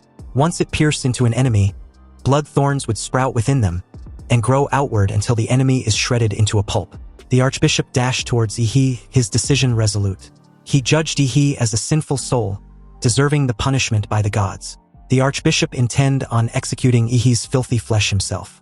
However, nearby, Chu Zhou and Lu Qingzhu, pinned by the hulking demon, watched Ihi teetering on the brink, and their faces went white with rage. Chu Zhou's cursed through his gritted teeth, watching the archbishop heading straight for He. He instructed a hesitating Lu Qingzhu to go save He, while he holds the hulky demon back. Chu Zhou unleashed the blood-burning forbidden technique, and in an instant, a surge of massive frost burst forth. The demon which had previously had them subdued suddenly lost its edge. But freezing such a behemoth took almost every ounce of Chu Zhou's martial energy. Yet he still instructed Lu Qingzhu to not hesitate. Their lives weren't worth as much as Yihe's. Lu Qingzhu no longer hesitated, and as she unfurled her wings, she rocketed off to intercept the archbishop. But before leaving, she implored Chu Zhou not to die. However, the tide soon turned because Chu Zhou couldn't hold the beast forever. With a reverberating boom, an unquenchable hellfire vaporized the ice. The 5-meter horned demon shattered its bonds and reared up. It glared down at Chu Zhou with eyes that spewed flame. The hellfire coalesced into a war axe in its grasp. And with a limb thicker than Chu Zhou's entire arm, the demon swung the hellfire war axe. As it came crashing down with brutal force, Chu Zhou had no way to dodge, mainly because his legs had already been badly injured earlier trying to hold the demon. He decided to take it head-on. He roared at the beast, declaring his intention to finish his revenge to the very end. Several ice needles shot into the demon's pressure points. The very moment the bloodline power of Chu Zhou's self-proclaimed powerful family from the imperial capital was activated, a vast martial energy burst out from his exhausted dantian, regenerating his lost vitality. The dragon horns on his head grew longer anew, and his once torn and broken flesh also healed with frosty cold scales.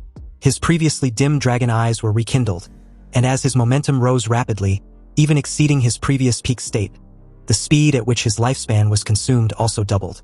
Chu Zhou raised his hands high, and the invisible martial energy swirled wildly before expanding, converging into a gigantic chi sword tens of meters long, shaking the surrounding space to an explosive roar. The icy chi sword in his hand slammed down fiercely. Though small in stature, the chi sword wielded was like a weapon of a giant, channeling all his killing intent and power into the strike. The demon monster, with its eyes wide in panic, sensed the bone-chilling murderous aura and opened its mouth to unleash a massive flame. But before it could, the overwhelming destructive power and momentum from its opponent enveloped everything in sight.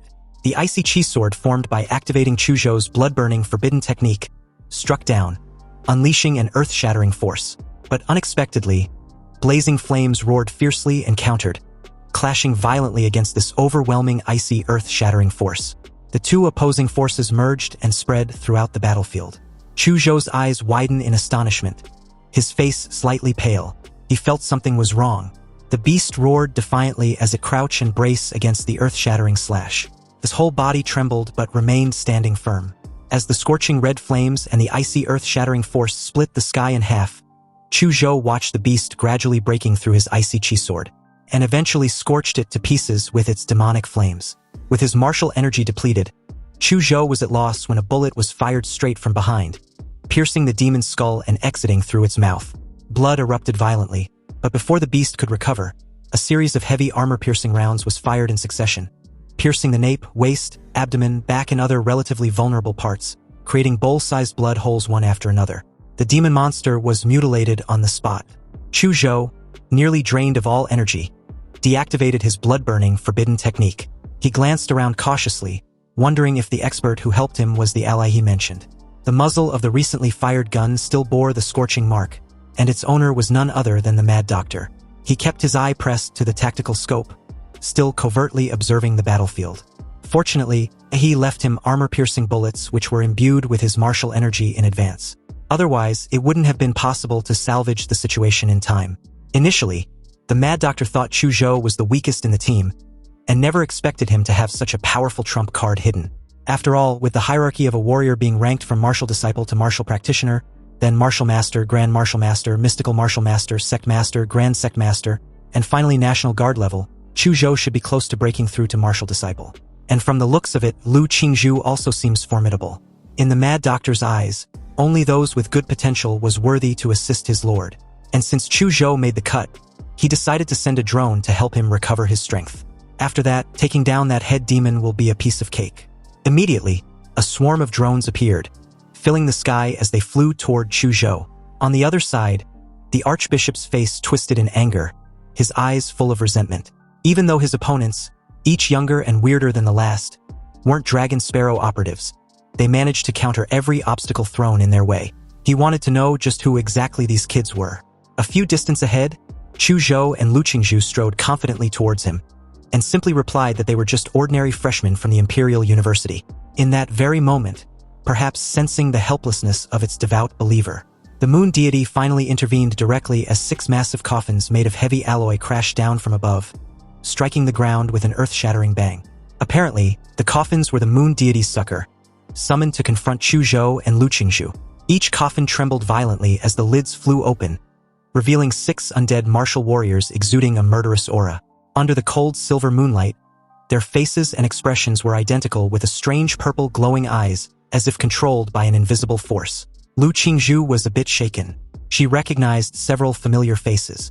3 of them were the missing students from the Imperial University, and one of the remaining 3 was the woman they fought against earlier. Meanwhile, the Archbishop, initially stunned upon seeing the 6 martial corpse warriors, suddenly became ecstatic after sensing the familiar breath of God from them. He delightfully declared that his God was blessing him. Nearby, the Mad Doctor grew worried as he watched the 6 martial corpse warriors advance towards Chu Zhou and Lu Qingzhu. After all, his orders were to protect the 2, especially Lu Qingzhu. She was the primary target of protection. But facing 6 undead with the aura of martial instructors, she was surely doomed. At this moment, the Mad Doctor understood why he previously didn't dispatch the massive army as reinforcement. Their strength was weak, and their lack of intelligence only caused chaos in battle. But the situation had changed now. If reinforcements isn't sent out, the mission would fail, and his own death would be 1,000 times more miserable. Left with no choice, the Mad Doctor, using Yi as a conduit, ordered the giants to join the fray. Suddenly, heavy footsteps immediately surged towards where the chaotic battle was about to unfold. They immediately formed an encirclement behind Lu Qingzhu and Chu Zhou, coordinating with the 2 to stop their opponents. The battle formation instantly became tense. Lu Qingzhu's sharp gaze gave a subtle glance around, and after confirming the giants were actually their allies, she deduced that they were sent to stall the corpse warriors. And if that's the case, then this was the perfect window to rescue Yi. So, without a slight moment of hesitation, she flapped her wings, taking advantage of the moment to change direction and fly towards Yi. Her figure was like a streak of light as she darted across the numerous giants behind her. Seeing this, the Archbishop immediately ordered the corpse warriors to stop her from reaching the divine fetus. The 6 corpse warriors instantly changed course. Some gathered energy and unleashed them upward, aiming to hit the small figure maneuvering her way away from the chaotic battle. Others roared recklessly and charged forward, risking everything to block her path as they tore through the giants. But under the Mad Doctor's orders, the giants became the perfect meat shield even though they were too weak. Countless giants' broken limbs and arms were thrown into the sky, but Lu Qingzhu used her strength to repel them all. However, within just a few meters away from Yi, she was nearly impaled with the Xuanwu divine needle from the Archbishop. Lu Qingzhu lost momentum as bright red blood splattered into the air. Then her strength gradually started to fade, which nearly plummeted her body to the ground. But just as her body was a few inches from impact, her wings sprang open once more as she soars into the air, pushing her delicate frame hard against the wind. The Archbishop froze in horror as all his efforts in stopping Lu Qingzhu was for naught. Lu Qingzhu eventually made her way to Yi and hugged him, clinging tightly as she gently rested her head on his shoulder. Her breath weak yet mixed with heartwarming relief. She finally caught her man. With no time to waste, Lu Qingzhu flapped her wings and took off into the sky, holding Yi with her intact arm. But her injured arm, wrapped in blood thorns, was throbbing painfully as her blood was being sucked away. Lu Qingzhu used her nether flames to burn away the blood thorns, but this could only suppress and prevent it from affecting her movements from being accidentally injured by her pursuers. At this time, she also noticed that the ground was covered with the corpses of the giants. They have all been killed, yet not a single scratch was left on any of the 6 martial corpse warriors. They watched her from below with open hostility, gearing up to officially hunt her down when a command was issued for them to halt. Lu Qingzhu made her decision not to stay any longer and was about to flee with her remaining strength when a voice suddenly resounded in her head, advising her to leave Yi behind. She'd already done all she could, but it wasn't enough. He wouldn't blame her. She should just hand him over. For a moment there, Lu Qingzhu wondered who the mysterious voice belonged to, but upon realizing it was the creepy fucker behind her, a surge of anger flared up within her, and in a defiant tone, she replied that she would never hand her man over. She sucked in a lungful of air, and after telling the moon deity to fuck off, she let a nether cry with every ounce of strength left in her delicate body. she was suddenly hit with a psychic attack. Her head began to hurt so much with all the wails and agony of the souls the moon deity consumed. They were overwhelming and unbearable. But Lu Qingzhu still refused to let go of Yi. Even when her consciousness was fading, all she cared about was preventing Yi from getting hurt. It didn't take long for a completely exhausted Lu Qingzhu to plummet down with Yi like an angel with broken wings. On the ground, the heads of the 6 martial corpse warriors with cold pale skin and glowing eyes as numb as puppets snapped up at the same time. Then, together with their necks, they began to elongate at an extremely creepy and fast rate, turning into moon spears and pressing towards Lu Qingzhu in midair. Lu Qingzhu kept her eyes slightly shut with Yi firmly hugged in her arms. But the expected pain, along with the moon spears and her fall, halted. Everything seemed to have stopped in time. Lu Qingzhu groggily opened her eyes the moment she heard Yi's voice. He apologized for waking up a little late than what she could take. However, staring at Yi, Lu Qingzhu, who was already exhausted to her limit, finally closed her eyes with relief and a bright smile. She simply murmured that it wasn't too late. He encouraged her to rest well while he handled whatever comes next. Meanwhile, back on the ground, the archbishop cursed in disbelief when he saw that he had broken free from the god's illusion. But he immediately assured himself that it didn't matter, because Yi wouldn't be able to deal with 6 moon god apostles at the same time. If they attacked together, there was no possible way he could withstand the siege of 7 martial artists at the same time. Subsequently, Lu Qingzhu suddenly disappeared in Yi's arms, sent to a safe space to rest. And on the 4th second, Yi neutralized the time stop. Below, the archbishop's eyes widened as a bead of sweat trickled down his cheek. His next command was stuck in his throat when he saw a sudden gigantic feet appeared out of nowhere from above. The idiot and the martial corpse warriors were crushed into meat paste, spattered all over the battlefield with no room to resist. He sneered, staring at the scattered corpses at his feet like they were some filthy garbage, not worth his time. Meanwhile, somewhere on the battlefield, Lin Qi was in agony, trembling all over after experiencing so many deaths. He didn't know how many times he had been killed. Headshot, tearing, burning, slicing. Every time he was killed, he could feel the specific pain. And although his willpower was far superior to that of an ordinary person, he was on the verge of a mental collapse due to Yi's endless slaughtering. In Lin Qi's eyes, he was practically a demon that even the gods couldn't punish. Anyway, after an endless torturing and slaughtering, Lin Qi couldn't hold on any longer and kicked Yi out of the illusion space. With teary eyes, he apologized to the moon deity and explained that he didn't have a choice. The moon deity simply instructed him to go lie down in the coffin. Time was running out and he can only complete the vessel using Lin Qi's weak mortal body. In the distance, Yi took less than no time slaughtering any remnants of the moon god's power on the battlefield, especially the 6 moon apostles. Sneering at what's left of their current pathetic state, the disgust in his tone was evident. After all, even with the moon god's power, they were ultimately nothing more than a pile of corpses. Now, all the cultists of this heretical sect had been eradicated, leaving only Lin Qi and the disabled moon god who had never appeared until now. Because in that very moment, he suddenly felt something and looked up at the moon. A figure in a silver-white robe stood in the void, with the eerie big moon behind him. The moonlight shone on him, covering him with a hazy silver light, like a royal robe. The figure had silver-white hair that reached to his shoulders. In terms of facial similarities, he was somewhat similar to Lin Qi, but more three-dimensional and thinner, and he looked very much like a well-polished character. His eyes were like 2 silver moons, revealing the moon's coldness and purity. This pair of cold eyes stared at Yi with full appreciation and recognition. Even though Yi couldn't sense this fucker in the sky, he could tell from his aura that he was incredibly strong. And he was undoubtedly the source of the anomalies in Linshui County, the evil god who plays with hundreds of thousands of lives, and the moon goddess's carrier on Earth, the moon nightmare Boros. Invisible steps appeared under Boros' feet as he stepped on the void and walked towards Yi. The moon behind him even casted a dedicated lunar spotlight that followed his every step. Yi was also covered by a layer of moonlight.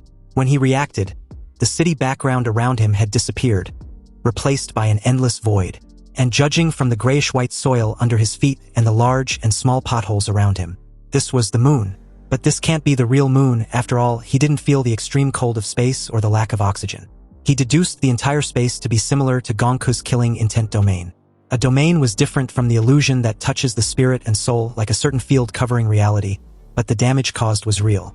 Therefore, inside a domain, Yi's invincible golden body without system panels was meaningless.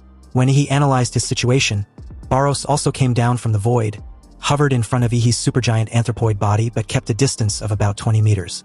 Of course, 20 meters was too close for both sides and was completely meaningless. Barros spoke fluently in Ihi's native tongue, admitting that he actually admired the little troublemaker very much. In a sense, he was the most outstanding human he had ever seen, especially since he not only dared, but actually succeeded in stealing a portion of his divinity. And what's more, his compatibility with him should be over 96%, making him the perfect other half for Barros to complete his human vessel. He, still in the giant's form, stared at Barros skeptically, thinking of ways to prolong their exchange. After all, his plan of stealing Barros' vessel was already completed. What's left now was just to buy some time. Facing Ihi's silence, Barros continued convincingly, stating that he was willing to grant Ihi the right to retain his consciousness after using his mortal body to complete himself. Ihi would be able to step from the mortal realm into the realm of the divine. He might not know how big and vast this world was. Whether it was planet Blue Star or what humans call the secret realm, the Sin domain, Ihi had only glimpsed the tip of the iceberg. His talent was his ticket to a higher level. Barros invited Ihi to join him. He would ascend to the moon and rise above the heavens. Perhaps there were not many humans in the entire Blue Star who can refuse an invitation and a promise from a god. But since he was part of the very few, he directly refused. His voice resonated from the giant's body as he gave the fucker the middle finger. Honestly, he initially thought these mysterious gods were so impressive. But in the end, they were just a group of higher-level intelligent beings. Anyway, since Barros' incomplete form can't threaten Ihi, he first pulled some piece of trash to help complete it, then tried his usual threats and bribes. These were the same old tricks, no different from humans. Seriously, I really overestimated you, he stated mockingly. However, in the face of Ihi's provocation and ridicule, Barros' cold and handsome face did not change at all, and he seemed not to take it to heart. After all, once his human vessel was completed, even with a body of only 20% compatibility, lowly and flawed, it wasn't something Ihi could fight against. He, at the end of the day, was also food ready to be enjoyed. Barros asked for his opinion simply out of admiration, but it wasn't actually important because the end result won't change anyway. Barros stretched out his cold white hand and made a grasping motion. The giant before him was seized by an invisible hand and crushed like a bug. Under this extremely terrifying squeeze, the flesh, blood and bones were all crushed into a single mangled mass. Ihi's expression shifted. His giant body was crushed on the spot like a balloon. Then, with a wrenching motion, Barros tore open the supergiant anthropoid body. A beam of moonlight penetrated the flesh and blood, imprisoning Ihi's body. The next moment, he found his limbs frozen in place. Barros was generous to those he admires. So even though Ihi rejected him, he still planned on granting him the privilege of retaining his consciousness after completion. Barros' hand drew closer and closer to Ihi's forehead, treating him like food ready to be consumed. Then, for the first time, a flicker of surprise crossed the moon god's eyes. He couldn't comprehend why he was unable to sense Ihi's consciousness. Baffled, he even repeated the process twice more, but nothing. He laughed mockingly and called the idiot out for finally realizing that he couldn't touch his soul. Even if his body couldn't match Barros in the spiritual plane, he had the support of the system panel. You see, against a divine being like Barros, he anticipated this and knew his body might fail. So he used the vampire template's extreme regeneration and left half of his body, which was divided vertically, with the Mad Doctor. This ensured that after his main body was destroyed, his consciousness would be awakened in the other half. Barros, momentarily speechless, couldn't even comprehend the entirety of what he meant. But the next second, the endless void above his head split apart. A colossal great sword descended, cleaving open the cosmic star scene itself. As the entire Moonstar intent realm shattered in an instant, a heroic man with white bandages all over his body and dark green hair scattered wildly on his back looked down at Barros below. He was the head of the Great Xia Dragon Bird Section, the protector of Xia Nation, Grandmaster Qinglong, and he was there for a spar. His grin widened, because apparently, he had already reported this cursed county to the Daxia Federation. From the very beginning, he never planned on defeating Barros, but only wanted to snatch the divine power that he brought into its mortal vessel. So after successfully seizing this divine power, the Mad Doctor, who had been informed in advance, reported everything in Linshui County to the Daxia Federation, knowing full well how serious they took matters related to the hatching of demon fetuses. Barros stared up at the man above, his moon-like eyes flickering slightly. He was a bit curious about Qinglong's body, a bit baffled that the body was really human. If so, then it seems the potential rating of humans clearly needed to be raised. However, After a few seconds of silent appraisal, Qinglong spoke skeptically, wondering if Barros was truly an abomination. After all, his body's purity was so low and mixed. You see, when the first abomination in human history descended, Qinglong was still a grandmaster, one of those who fought that creature. That battle was the first time he truly understood what world-ending destruction looked like. However, by comparison, though the silver-haired man before him had a similar demonic aura, the gap was enormous. Barros, who had not shown any emotion when facing Ihi's ridicule, got pissed off for the first time. After all, Qinglong wasn't wrong. Using Lin Chi's inferior body to complete his human vessel was the most disgusting and humiliating thing for him. It was like eating shit. Anyway, he, the human whose body he admired and had declared as his, shouldn't be harm in this battle. So with a casual flick, Barros hurled Ihi's body away, tossing him clear from the battlefield. Qinglong was a little confused because it seems the abomination actually valued the life of the young guy. Whatever, once he suppressed Barros, he would go find him. He recalled Shi Jingguan mentioned his name as Ihi before his departure. Anyway, the very second the battle began, Qinglong summoned the Azure Dragon's true form and launched forward. Barros's aura surged, and he too summoned a monstrous divine body as the two clashed. Meanwhile, in a mist-shrouded mountain forest, far from the battlefield, he eventually woke up after being thrown out by Barros. He felt a sense of dizziness as he tried figuring out where he was. He immediately circulated his chi and expanded his life magnetic field to the max. But he couldn't detect the location of Linshui County anywhere. This meant that the Moon Demon figured out that his battle with the Azure Dragon would annihilate everything in the county, along with the surrounding areas, hence why he was tossed into this forest. Fortunately, he had already instructed the Mad Doctor to evacuate Chuzhou and Lu Qingzhu. Otherwise, they would have been vaporized by now. He didn't expect that bastard Barros to actually possess this kind of instantaneous teleportation ability. If this ability was used to hunt him down later on, it will be difficult to deal with. He stared at the system panel as a chilling thought came to mind. He suddenly felt as if he was being stalked by some obsessive pervert. This thought was so frightening, and it seems guys like himself also need to protect themselves out there. Anyway, now that he was far away from the battlefield, he finally had time to study this so-called divinity. After spending so much effort snatching this treasure, he hopes it won't disappoint him. He read through the entry labeled divinity and had a rough understanding of what it was. And apparently it could arise in two ways. Either by continuous cultivation where one may reach a state of ultimate transcendence. This could be by birthright, as with high-dimensional races whose very nature grants them irreplaceable supremacy within a chosen domain. Or it could be innate divinity, a high-dimensional race whose very nature grants it absolute, irreplaceable authority within a specific domain. Both paths stem from the same source. With this, it's no wonder Barros threw such a fit after he stole a portion of his power. It turned out that, after that portion of power was taken, his original body lost it forever. Even though this bit of divinity was insignificant to his great original body, Barros will never allow his divinity to be lost. And this was what Ihi was most concerned about. Anyway, with this 5 divinity points which was related to the moon, dreams, and illusions, if applied to a compatible template, it evolves within that field. However, if applied to an incompatible one, there was a chance the template would gain this attribute. The system even hinted the host's moon and illusion template was best compatible with the vampire Raked. He didn't expect the effects of divinity to be so powerful. To put it simply, it can improve the qualifications of a template. As for the Raked's template, he had never truly developed it. Up to now, he had merely relied on the subconscious instincts of its vampire race. But if it's imbued with the Moon Demon's divinity, Raked's template would directly advance in moon and illusion. Demora's template already had its own mutation path, so there was no need to disrupt that progression. The colossal humanoid template, on the other hand, was useless for ascension. Its affinity with divinity was non-existent, and it functioned purely as a booster for Demora's template with no independent value. However, the vampire template, with its time manipulation, had limitless potential.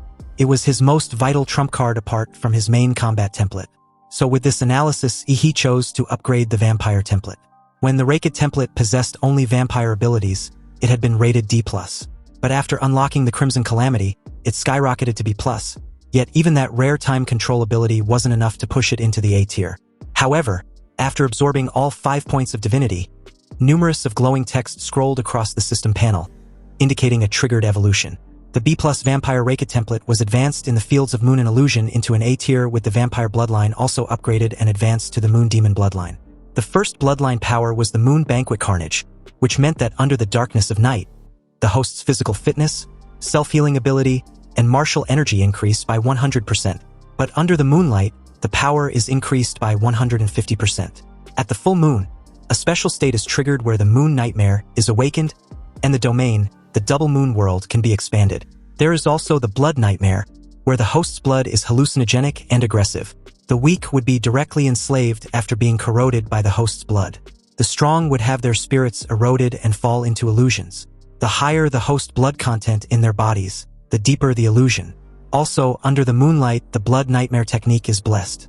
Then there is the blood control, which accelerate the blood in the body and increase physical combat effectiveness in a short time, or turn into high-pressure blood arrows and shoot out. It lowers the blood temperature to as high as dozens of degrees below zero, freezing the objects it touches. Lastly, there is the moon's darkness, which triples the strength and speed of the host under normal conditions. But under moonlight, it is 5 times faster, and under a full moon, it is 8 times faster. It also has the special ability, which was the time stop. Under moonlight, the cooldown time of the time stop is reduced. And under a full moon, the time-stopping limit can reach double the normal limit. He's breathing quicken as he stared at the advanced template ability. The upgraded version of the vampire Raked was strong, but he didn't expect it to be this insanely strong. Sure, most of its upgraded powers required moonlight or nighttime conditions, but once those triggers were met, the boost stacked into something monstrous. A literal exponential spike in combat capabilities. It's basically a top-tier support-type functional template. As expected, the rougher the storm, the bigger the prize.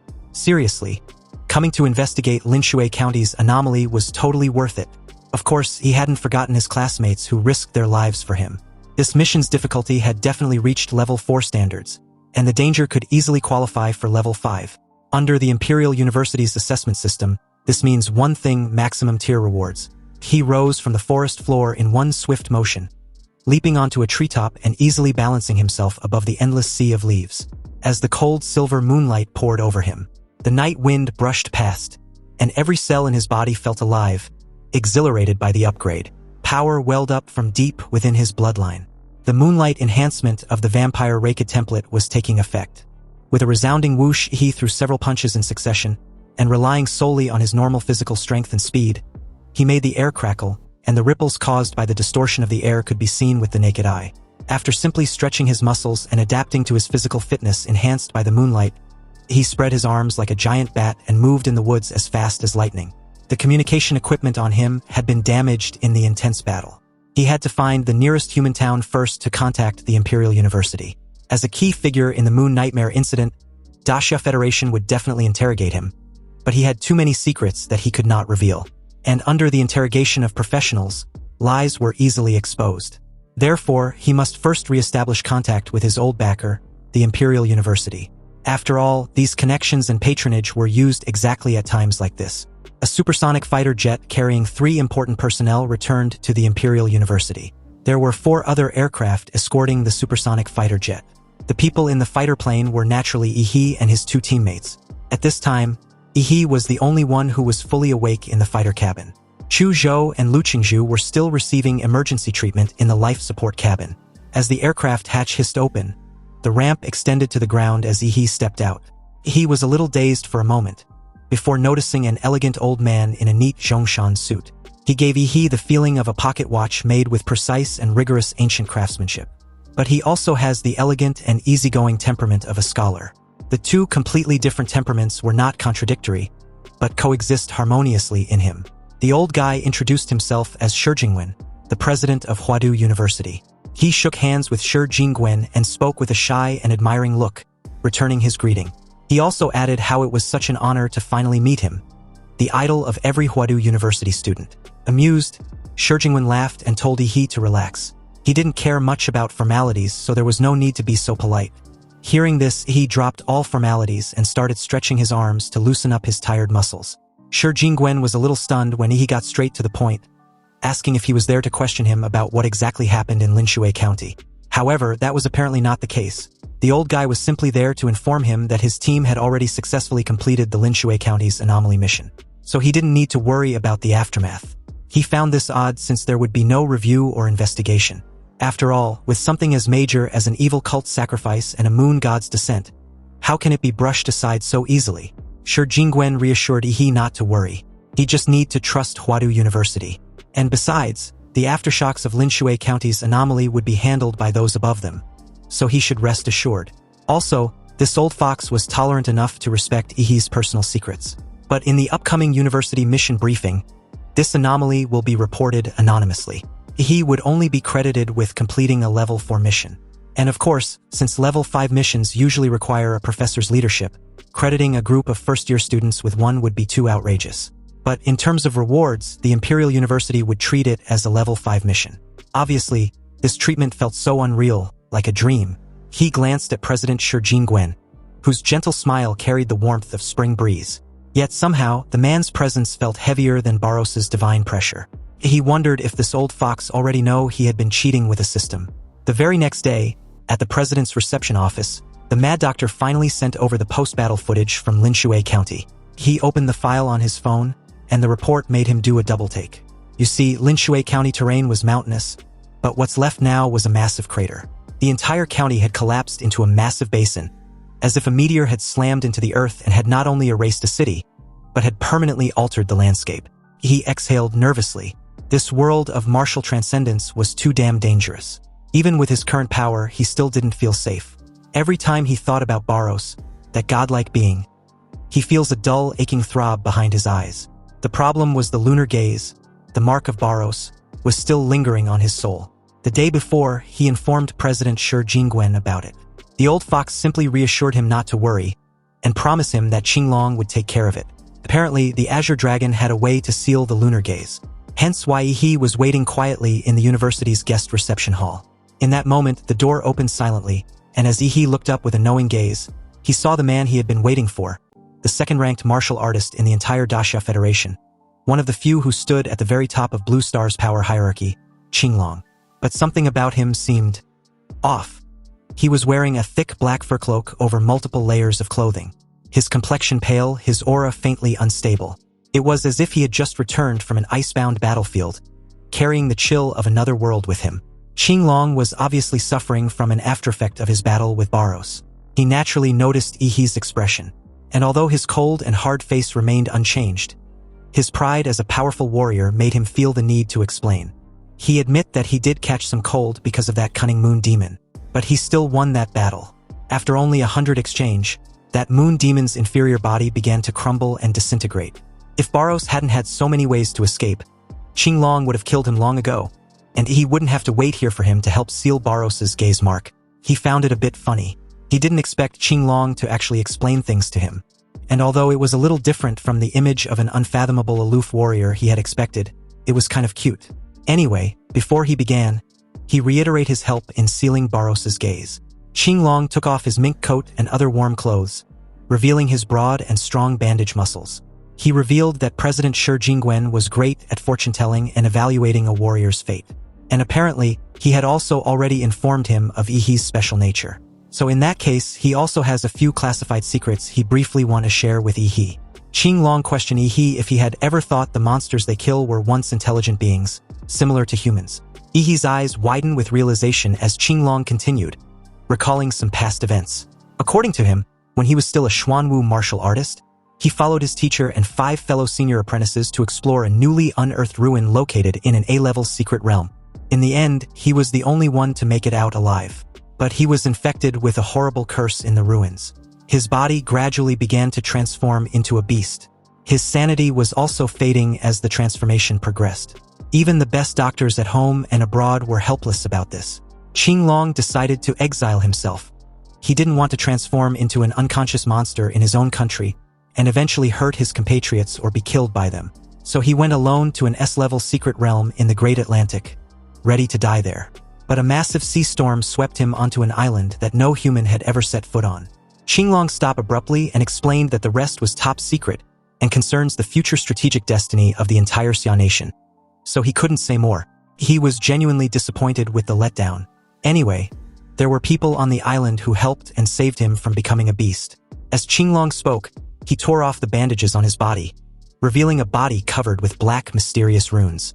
Just by taking a careless look, he felt a pain in his eyes as if they were pricked by needles, and a few drops of blood even trickled down from his fingers covering his eyes. Although Ihi's eyes healed in less than 2 breaths, he didn't dare to look at them any longer. because the glance he just took made him feel like his very soul was being dragged into a void. Deep in thoughts, Qinglong stared at Yi curiously.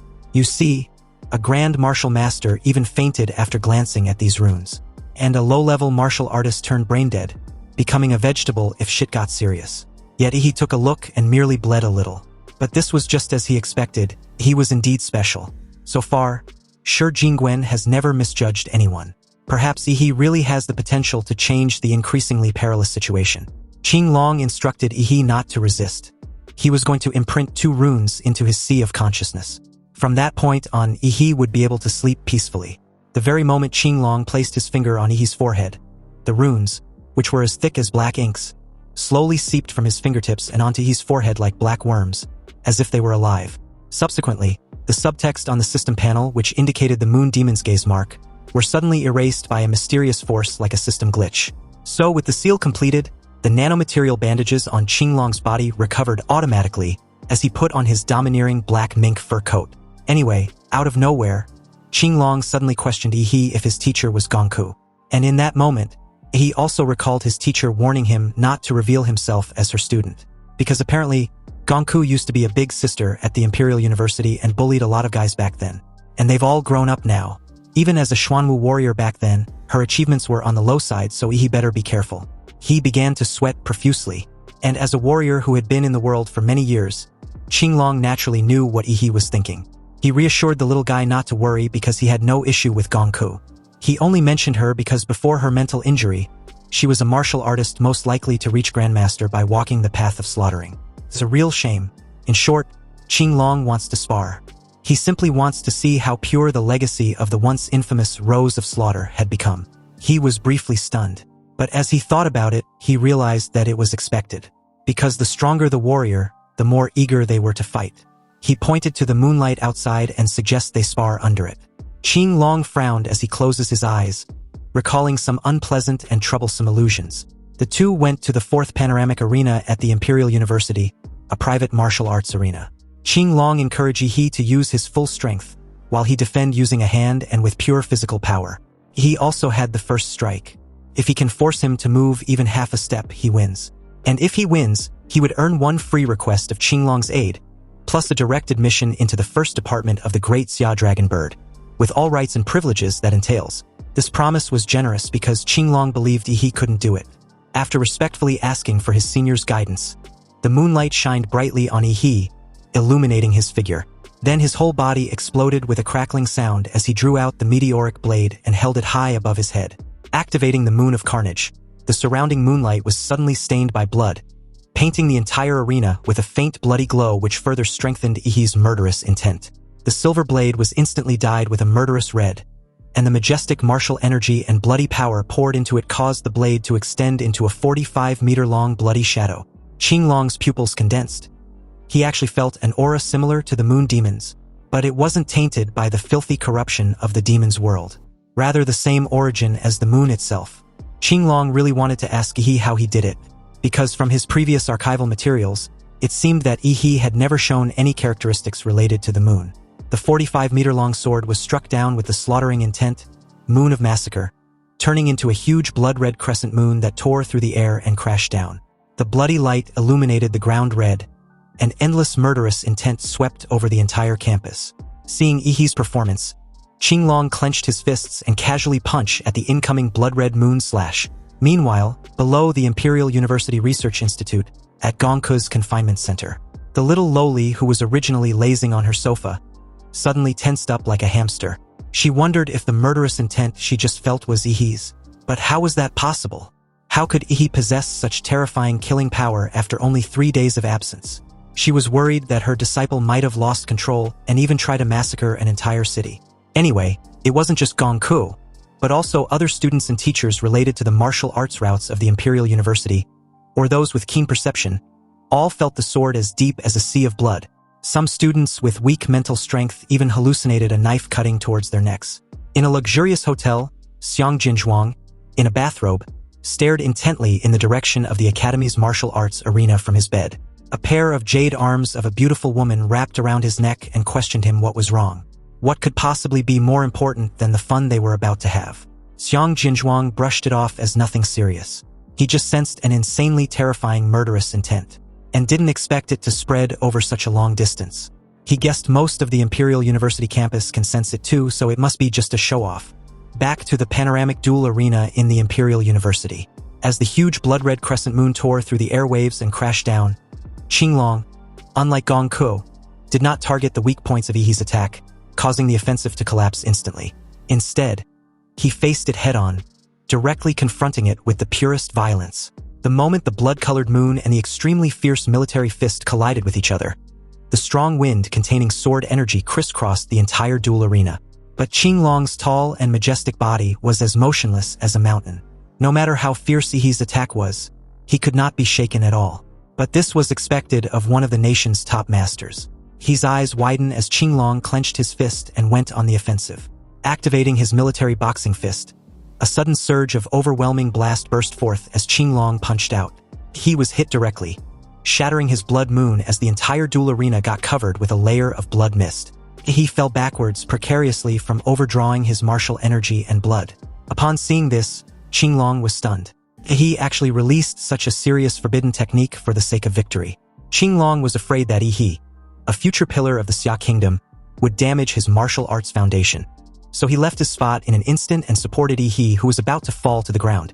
But after supporting Yi, he realized something was wrong. He had been deceived. He had a creepy smile on his face, not looking at all exhausted as he points out that Qinglong had moved more than half a step just now. So that means he won. You see, under normal circumstances, Yi's weak performance wouldn't have been able to fool the Azure Dragon. But the blood mist inhaled by him had triggered the blood magic's hallucination effect, briefly clouding his senses.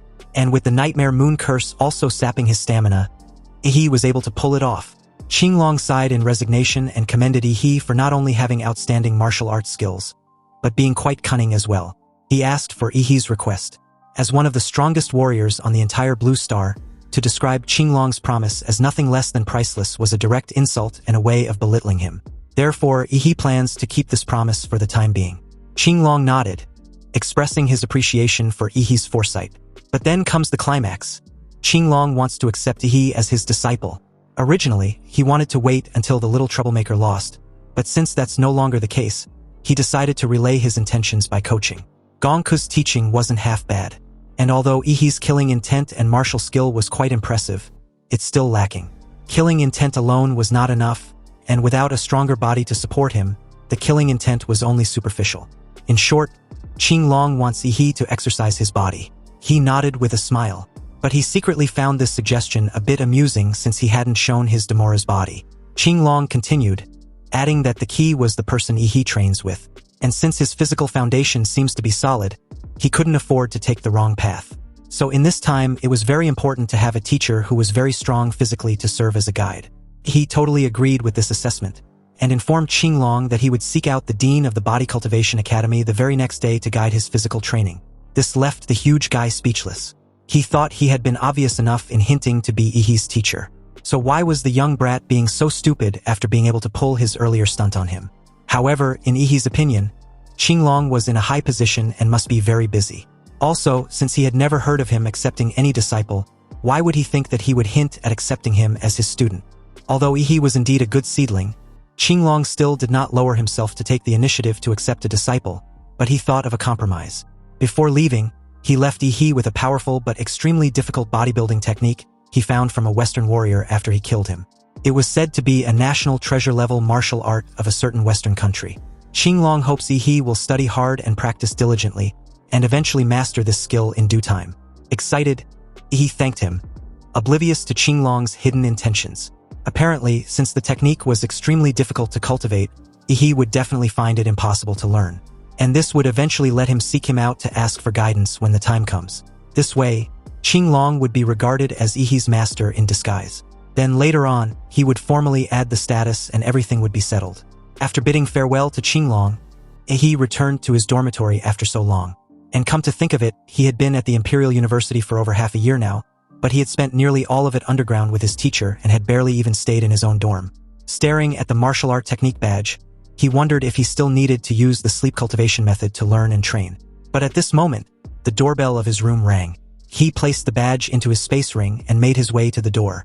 But upon opening it, he was surprised to see Ouyang Zhe, who asked if he could come in for a chat. Wondering why Ouyangze came to see him, he invited him inside. The only reason he could think of was him trying to get him to join the club.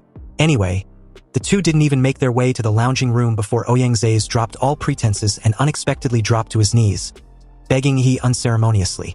He claimed there were a lot of people outside, hence why he showed a composed demeanor. But now that there were no prying eyes, he's begging he to become the president of the Dragon Blood Society. He stared at Ouyangze, who was desperately begging and hugging his thigh like his life depended on it, and didn't know what to say for a moment. He wanted to know what happened to his high-spirited and ambitious plan to carve out half the realm from the local Imperial City students. Seriously, how the hell did he end up looking like a loser? And also, how did he know he had returned to his dorm? Ouyangze replied that the Dragon Blood Society happened to have a member who saw him return. He was quick to catch on that they secretly spied on him through a surveillance camera. Although Ouyangze explained that they only installed it in the corridor, he spared no time dragging the poor guy to the training room for some well-deserved scolding. 20 minutes later, Ouyangze laid on the training floor after experiencing what felt like climbing out of the 9 layers of hell. He asked him the reason for his request. Ouyangze, with his swollen face like a pig's head, replied with a muffled response which he couldn't hear. So he gave him some blood-replenishing pills to heal his wounds. Ouyangze absorbed the pills and recovered almost immediately. Since the club couldn't hold on much longer, he was the only student with enough strength to save it. You see, at Huadu University, students were free to form their own clubs and organizations, but unless they make exceptional contributions, the school won't provide any operational funding. When the Dragon Blood Society was first established, the summer special training of the first-year reserve forces in the imperial capital hadn't ended yet. So this emerging organization was very popular for a while and received sponsorship from a lot of martial arts groups on campus. And under Ouyangze's leadership, the Dragon Blood Society opened up discounted channels with many businesses as a benefit for its members, and also further attracted other students to join. The large influx of students would increase the commercial value of the club, thereby attracting more resources and sponsorship, and then attracting more students to join. This was originally a virtuous cycle. However, as the club grew stronger, it was suppressed by the student union composed of local Imperial City students. The result was that under Xiang Jinzhuang's leadership, the Dragon Blood Society suffered a series of setbacks. Its commercial value continued to decline, investors gradually left, and the company's welfare channels were closed. When the ordinary members saw that the club was failing, they all thought about jumping ship and leaving, and now outsiders would be even less likely to join a declining club. At present, the Dragon Blood Society had fallen into a difficult situation. With this intel, he understood Ouyangze's strength was not enough, meaning he got his ass handed to him by Xiang Jinzhuang. Ouyangze didn't deny this, but was quick to add that if the club wanted to suppress Xiang Jinzhuang, they could of course ask for help from the senior students. But there was an unspoken rule between grades. Thus, grudges within the same grade could only be settled within the same grade. However, at present, if this rule is ignored and a senior is recruited to suppress Xiang Jinzhuang, then he would have a plausible excuse to bring senior-level locals from the Imperial City to overthrow the Dragon Blood Society permanently. This predicament makes he the only classmate who meets the requirements as the perfect freshman to save the club. He unexpectedly agreed to help, but before he could get another word out, he was cut short by an overly excited Ouyangze, who tried to appoint him as the club president right then and there. He had to explain that he wasn't going to be the president, but more like someone brought in to protect the club's assets like a consultant. He wanted to know what exactly Ouyangze plans to have him do. And that's when the Daxia recovery plan was revealed. Also, since it wasn't a classified intel, sharing it wasn't against the rules. Apparently, the Daxia recovery plan was about rallying martial artists from across the country to conquer the 12 cities and surrounding regions that were completely occupied by monsters. Universities across the country would also participate in the recovery plan, and the senior students of the Imperial University would be at the forefront. And although the freshmen didn't have to operate in the dangerous areas on the front lines, they were at least responsible for the surrounding regions of the fallen cities. Hence, this year's final exams and selection of grade leaders would be carried out within this recovery plan. Ouyangze wants he to have full control of the entire club in this recovery plan, hoping he can get the highest score when everything was said and done. He narrowed his eyes skeptically and declared that the details of the plan can be discussed later. But before that, there was one more thing Ouyangze needed to take care of. Ouyangze, suddenly sweating profusely, nodded with tacit understanding. Obviously, this thing he was referring to was the surveillance camera. He supervised the entire process as Ouyangze dismantled the setup and took his leave. He watched his departing figure with a smug sense of apprehension. Ouyangze may not know it, but he had indirectly been a huge help to him. This was Ihi's perfect opportunity since earning an achievement grants him a chance to draw a template. And the higher the achievement, the greater the chance of receiving a higher level template. Also, it's evident that Ouyangze had a knack for business. If Ihi were to help him clear all obstacles with his talent, the Dragon Blood Society can be taken to a higher level, making the club bigger and stronger. And upon doing so, make it the #1 organization at Huadu University. Of course, this feat would undoubtedly make the reward template he would receive better than the 2 he got from the Zodiac City and the college entrance exams. His target was to master both templates and martial arts. The next day, in the Dragon Blood Society's cadre meeting room, the 12 core members of the club were all present, including many old acquaintances in the Zodiac City. Xinchun leisurely had his legs propped on the table in front of him, smoking a lit cigarette, and with his typical contemptuous expression highlighting his dissatisfaction of having to wait for Ouyangze, he questioned Yan Zhengxiong why their president hadn't arrived yet. Yan Zhengxiong stared at Xinchun with a slightly irritated look, recalling how this same fucker used to be polite to him and always call Ouyangze president when the Dragon Blood Society was flourishing. Now, not only is he calling him by his name, but his actions were also extremely provocative. Although Yan Zhengxiong had a gut feeling that Xinchun was planning something shady, he kept silent and calmly explained that the vice president was going to pick up the real president of the Dragon Blood Society. He added that the 2 would arrive shortly, so they needed to be a little bit patient. Everyone understood what this meant and froze for a moment, especially Xinchun and Lan Yusi. You see, Ouyangze had always regarded himself as the vice president. And in front of the public, he openly declared that the position of chairman of the Dragon Blood Society had always been reserved for Ihi. Xinchun and Lan Yusi's expressions changed to that of pure terror as they recall their encounter with that terrifying monster of a freshman. They had always been regarded as geniuses since childhood, but in front of Ihi, they were nothing but pesky flies. Xinchun strongly expressed his disapproval on pinning their hopes on Ihi. After all, among the first years, Xiang Jianzhuang's strength had no rival, so there was no chance of a possible comeback. The smartest move was to know when it was time to let go. And besides, Ouyangze had already gained enough from the Dragon Blood Society, so backing out at this point wasn't necessarily a loss. Lan Yusi agreed with this assessment, pointing out how meaningless it was to pin their hopes on an outsider. After all, a wise bird chooses its own tree to roost in, and since the Dragon Blood Society was destined to be short-lived, no matter how hard Ouyangze tries to stop it, he would only be crushed by an overwhelming power. Yan Zhengxiong's eyes narrowed as his face darkened. He knew the 2 were up to no good. Xinchun, with an excited demeanor, declared that the eldest son of the Zhou family in the imperial capital, a true Daxia martial arts family, had promised to give them a great place under his banner. In Xinchun's opinion, following Zhou Kai was way better than staying in a half-dead club, waiting to be liquidated by Xiang Jinzhuang. He then asked the rest if they can really believe in He, the same person who hadn't shown up for half a year and didn't even respond when the people in the imperial capital openly provoked him. Xinchun completely ignored Yan Zhengxiong's murderous glare and called for everyone to take sides. Then, right on cue, several prearranged actors, who had been bribed in advance, echoed his words, their wavering hearts finally making a decision. They want to stand on the side of Xinchun, who obviously had a brighter future.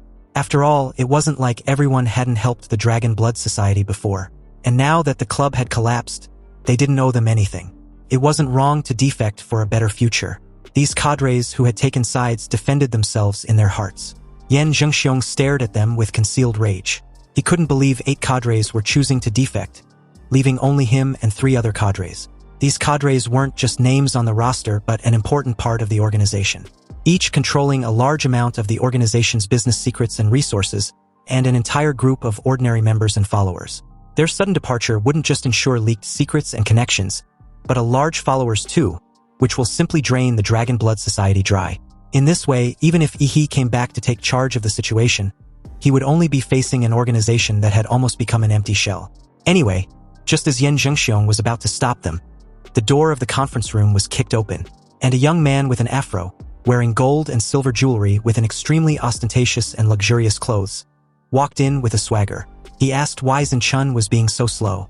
He was getting impatient waiting downstairs. Xinchun and Lan Yusi's face changed instantly into all smiles and flattery, and in a very humble tone, Xinchun replied that everything had been taken care of, they were just about to leave.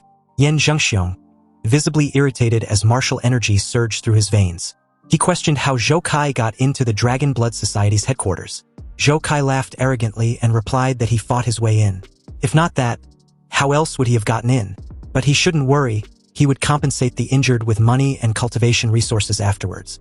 And besides, if those wounded gatekeepers realized the several years' worth of resources they could get just by being beaten once, they might even be overjoyed. As a fierce and vigorous sword cultivator, Yan Zhengxiong could not stand such provocation. He directly attacked Zhou Kai, but the woman in black who had been following her young master in a low-key manner blocked it. And after a few moves, Yan Zhengxiong was stunned to realize that he had been actually suppressed. Zhou Kai called him trash for not even being able to take down the oaf with him. He then called out Xin Chun, Lan Yusi, and everyone else who wants to join him. They were to beat up Yan Zhengxiong until he ends up in the hospital. This would be a pledge of their loyalty. The faces of all the cadres who wanted to defect froze. They could leave for a bright future. But before leaving, this crooked teeth Afro piece of shit wants them to turn their fangs against their old employer? This was a new kind of low they didn't sign up for. Zhou Kai was enraged by this. Obviously, the group didn't want to carry out this order. But if they refuse, then they shouldn't even think about walking out of there intact. Did they really think Zhou Kai was a shelter for any kind of dog? Why would he keep a dog that doesn't obey his orders and bites his own master?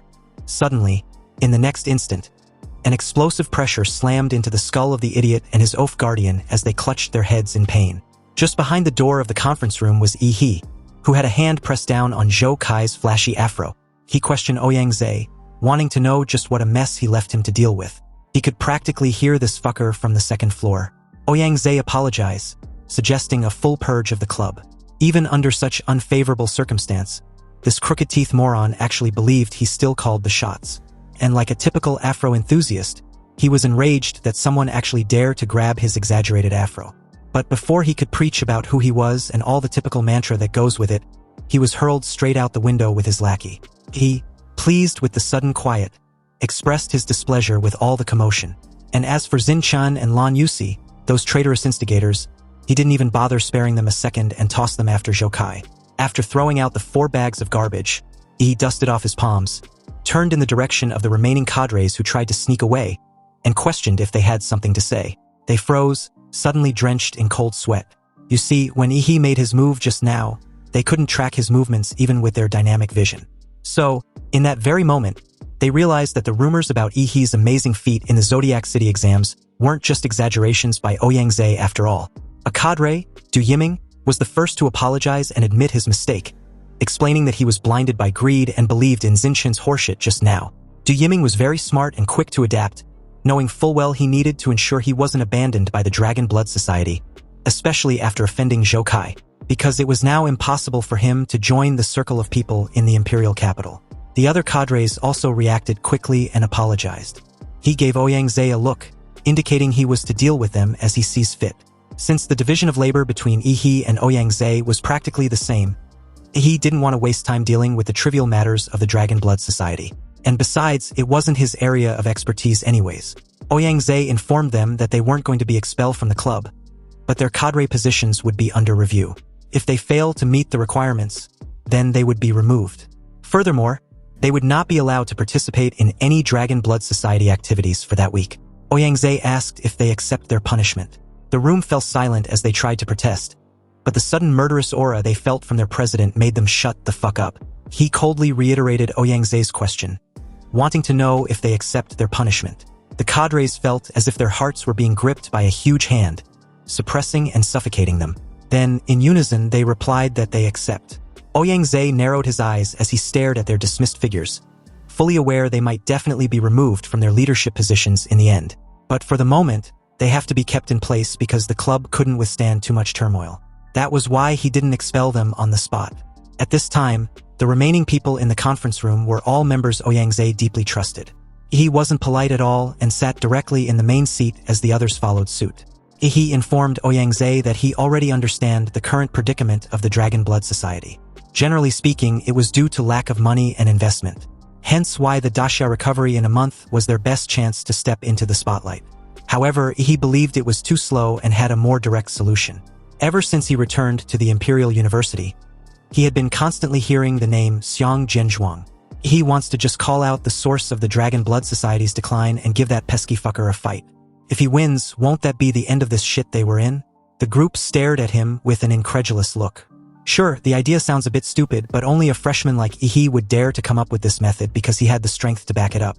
But unfortunately, Xiang Jinzhuang had announced that he was entering into seclusion to break through to the realm of martial master that very morning. And speaking of which, the reason why he had to go into seclusion for the final sprint was because of the murderous aura that Yi displayed the night before. The extremely arrogant Xiang Jinzhuang was somewhat stimulated, and wants to strive for a higher level of martial arts as early as possible. He felt a little regretful realizing he couldn't make an appointment to beat the guy up. But then he thought of another way. If he wanted to attract investments by showing off his strength, he didn't have to limit his opponents to the freshman class. After all, attracting investments was in itself a gimmick to create momentum, so wouldn't it be even more impressive if he challenged all the masters in the school? Also, with Qinglong's promise to have him listed in the first division of the Dragon Bird of Daxia, this reputation was prestigious enough to be used as a perfect package deal for marketing. He suddenly asked the group how much they knew about the first division of Daxia Dragon Bird. Upon hearing these words, Yan Jingxiong's eyes lit up with a face full of longing. He explains that the Great Xia Dragon Bird was the most powerful warrior organization in Daxia, and the first division was the most powerful division of the Great Xia Dragon Bird. The members of the other divisions were all known Dragon Bird specialists, while the members of the first division were the aces. Seeing Yan Jingxiong's dreamy eyes, it's obvious he really wants to become an ace. Yan Jingxiong didn't deny this, but added that the first division was a club for the strong, and the section chief was Qinglong, the second strongest warrior in Daxia. Every year, there's probably less than 3 graduates from the Imperial University who gets the opportunity to be admitted into the first division. That's the place that all the warriors in the Imperial University yearn for. He nodded with an idea already taking shape in his mind. But first, they would need to get the club's media team up and running to spread the word. As of now, Yi, the president of the Dragon Blood Society and a current ace specialist of the first division of the Great Xia Dragon Bird, was going to challenge all the warriors in the entire Imperial University whose cultivation level was below that of the Grand Martial Master. He then asked what the others think about his idea. They should just tell him if it's a big enough hype to attract the most investments or not. But the conference room fell into silence. There was so much information and complaints that everyone didn't know which one to focus on. But Yan Jingxiong was solely focused on the part that Yi was an ace specialist of the first division of the Great Xia Dragon Bird. Because in his opinion, this was impossible. And the reason was simple. Putting aside the issue of strength, warriors can't even take part in the Great Xia Dragon Bird's entrance examination if they haven't graduated yet. However, he was totally oblivious to this and didn't even know such exams existed. After all, he didn't take any exams but was directly recruited even though he couldn't disclose the details. Ouyang questioned if Yi was joking because this matter wasn't something that could be taken lightly. He, still oblivious to this unprecedented news he just shared, replied that he wasn't joking. He officially took the position just last night so the documents wouldn't be available for a couple of days. Also, speaking of the challenge, Yan Jingxiong couldn't believe Yi aimed it at any Huadu student below the level of a Grand Martial Master. But in Yi's assessment, ordinary martial artists can be crushed directly by him, but some talented warriors may take some time. Unfortunately, if he wants to fight against more powerful warriors, he would most likely have to use his trump card to freeze time. But that ability relies heavily on the element of surprise, and revealing it just to attract investments wasn't worth it. Otherwise, he would have directly challenged the entire Imperial University regardless of the level. Ouyang stared at Yi's serious demeanor, and although it felt a little beyond common sense, since the other party was Yi, he believed him. Ouyang directly called the media team and asked them to work overtime, while he prepares to contact investors and start soliciting sponsorship.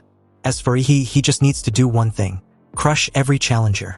Within hours, a headline detonated across the Imperial University campus wall, announcing that Yi, the top student in his freshman year who disappeared for half a year, has become the ace of the first subject upon his return and was going to challenge the entire Imperial University.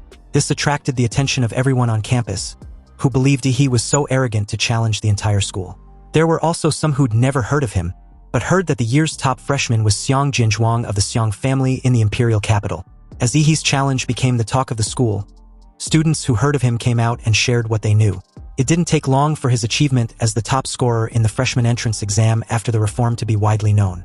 And the fact that he even alarmed the deans of several colleges at that time to show great interest in him. However, with Yi's fame back then, some students wondered why there hadn't been any news about him in the past 6 months. Anyway, putting aside the question of whether or not Yi was crazy about challenging the school, almost every student was curious as to how he got into the first division of the Great Xia Dragon Bird. After all, not long ago, this year's graduates who took the first division exam all said that the exam was extremely difficult, and 99% of the people who took it failed. It became clearly evident that Yi didn't take any exams and was admitted directly with an exemption. Most students were incredulous with this feat, and even wondered if Ihi charmed the higher-ups with a smile or something. The buzz on Ihi didn't die down for a second and even became the most anticipated event of the semester. Meanwhile, at the Imperial University Hospital, Chu Zhou and Lu Qingzhu, who were recuperating in their hospital beds, both saw the news and their first opinion was why he couldn't just sit still. Nevertheless, since this was such a big move from him, it meant someone was shit out of luck. On Ouyang's side, his efficiency was indeed high. He quickly helped Ihi build momentum, and the news even spread outside the school and even got posted online, quickly becoming a hit. But among them was the validity of Ihi's reveal as an ace of the first division of the Great Xia Dragon Bird. Countless netizens wanted to know whether the purpose was to attract traffic. But an official of Great Xia Dragon Bird directly confirmed that Ihi was a special talent, hired directly without taking an exam. Unexpectedly, this official statement didn't silence the media frenzy, who still questioned Ihi's strength and whether he deserves the title of an ace. There were even speculations about Ihi using backdoor deals hidden behind his entry into the first division. These critics wondered just how Ihi plans on keeping up the pretense since the competition would be broadcast live. But others were fed up with the speculations and just want the critics to wait for the live broadcast to confirm whether Ihi was a fraud or not. After all, he was daring enough to issue a public challenge and live stream the entire process. Meanwhile, Ouyang's seized this contradiction and led his journalism elites to set the pace. At this point, the accounts which led the trend were divided into different factions. There were those who believe in Ihi, those who scolded him and were ready to see him make a fool of himself, and the so-called neutral faction. But no matter which faction they were in, they all kept circling back to watching Ihi's live broadcast. With the help of some overt and covert promotions, the popularity of Ihi's livestream has been rising steadily. Even major live broadcast platforms have sent people to communicate with the club to apply for exclusive live broadcast rights. With such a surge in traffic, advertisers were also flocking in and rushing to throw money at the Dragon Blood Society. But this was expected of Ihi. In just a day, the Dragon Blood Society had gained a huge cash flow and had been miraculously revived. The scene then shifted back to the Imperial University Hospital. Inside a special ward, Zhou Kai on his hospital bed read the news about Ihi and laughed out of anger. When he was thrown out by that fucker, not only was his martial energy sealed, but he was also subjected to some sort of a hidden energy which left him seriously injured. Zhou Kai still remembers the humiliating scene, but he didn't expect that before he could find someone to teach Ihi a lesson, the brat himself held a competition to challenge the whole school. Wasn't this just courting death? Zhou Kai's expression was as ruthless as a poisonous snake. He was clearly aware that swords had no eyes in martial arts competitions. So even if Ihi was accidentally killed, it was normal, wasn't it? Anyway, as the popularity continued to rise, 2 days passed by quickly, and finally the day of Ihi's challenge arrived. However, what puzzled the audience was the timing. The event was scheduled at nighttime. The Dragon Blood Society applied for the largest duel arena in the entire territory, its shape strikingly similar to an alternate Earth's Bird's Nest Stadium. With grand salutes exploding in the sky and passionate music accompanied by catchy drum beats, Ihi's school-wide competition officially began. And in the Imperial Arena, the stands were filled with countless students roaring and waving their glowing sticks. The number of audience in the live broadcast room also exceeded 30 million. Above the arena, a helicopter rented by the Dragon Blood Society to serve as a diving platform for Ihi hovered in the clouds like a hawk. When Ihi heard the host's order, he jumped out of the plane without any protective measures as the atomic energy in his body erupted, accelerating his speed twice in midair, turning into a blue meteor that broke through the clouds. Under the gaze of tens of millions of viewers, Ihi pierced through the clouds in an extremely ostentatious fashion, creating waves of sonic boom as he fell from the sky.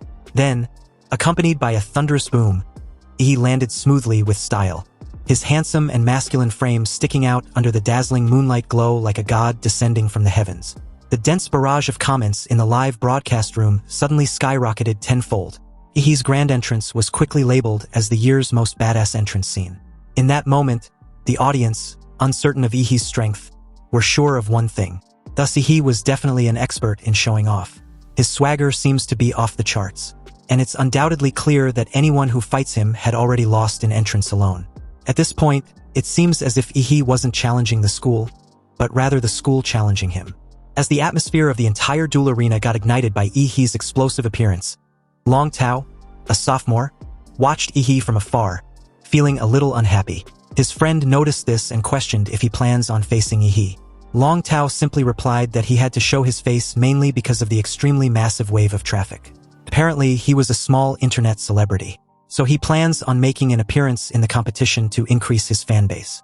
And from his personal experience, the first challenger never loses regardless of the outcome. If he wins, he will use this traffic to become famous overnight. And if he loses, he will just have to wait until someone eventually wins. Then he can just step up and inform the public about his crucial involvement in the winner's victory simply because he exhausted most of Ihi's strength in his matchup.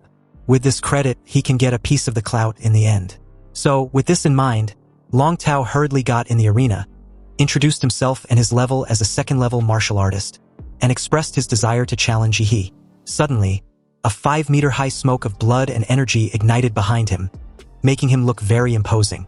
Ihi responded in kind, introducing himself as an 8th-level Dragon Blood Society warrior. Tens of millions of viewers and live audience held their breath, wanting to see how Ihi would respond. And as for Long Tao, with his realm higher than Ihi's, he decided to suppress him with his strongest move right at the very beginning in order to save face if Ihi manages to win in the end. However, he never imagined that in a split second when the match officially started, he would be defeated before he even knew it. A simple kick brutally knocked him unconscious, and with that, the clout he was daydreaming of. He spared him not a second less and asked for the next challenger. His voice, empowered by his martial energy, spread throughout the entire arena and cemented his absolute dominance. Ihi's next opponent was a 5th-level female warrior with a long Guangong sword as her weapon of choice. Her name was Yao Ling, and she had a record of defeating 3 7th-level martial artists alone. The moment the match started, Yao Ling raised her iconic broadsword, leaped high in the air, and swung it down as she unleashed her aura to suppress her opponent.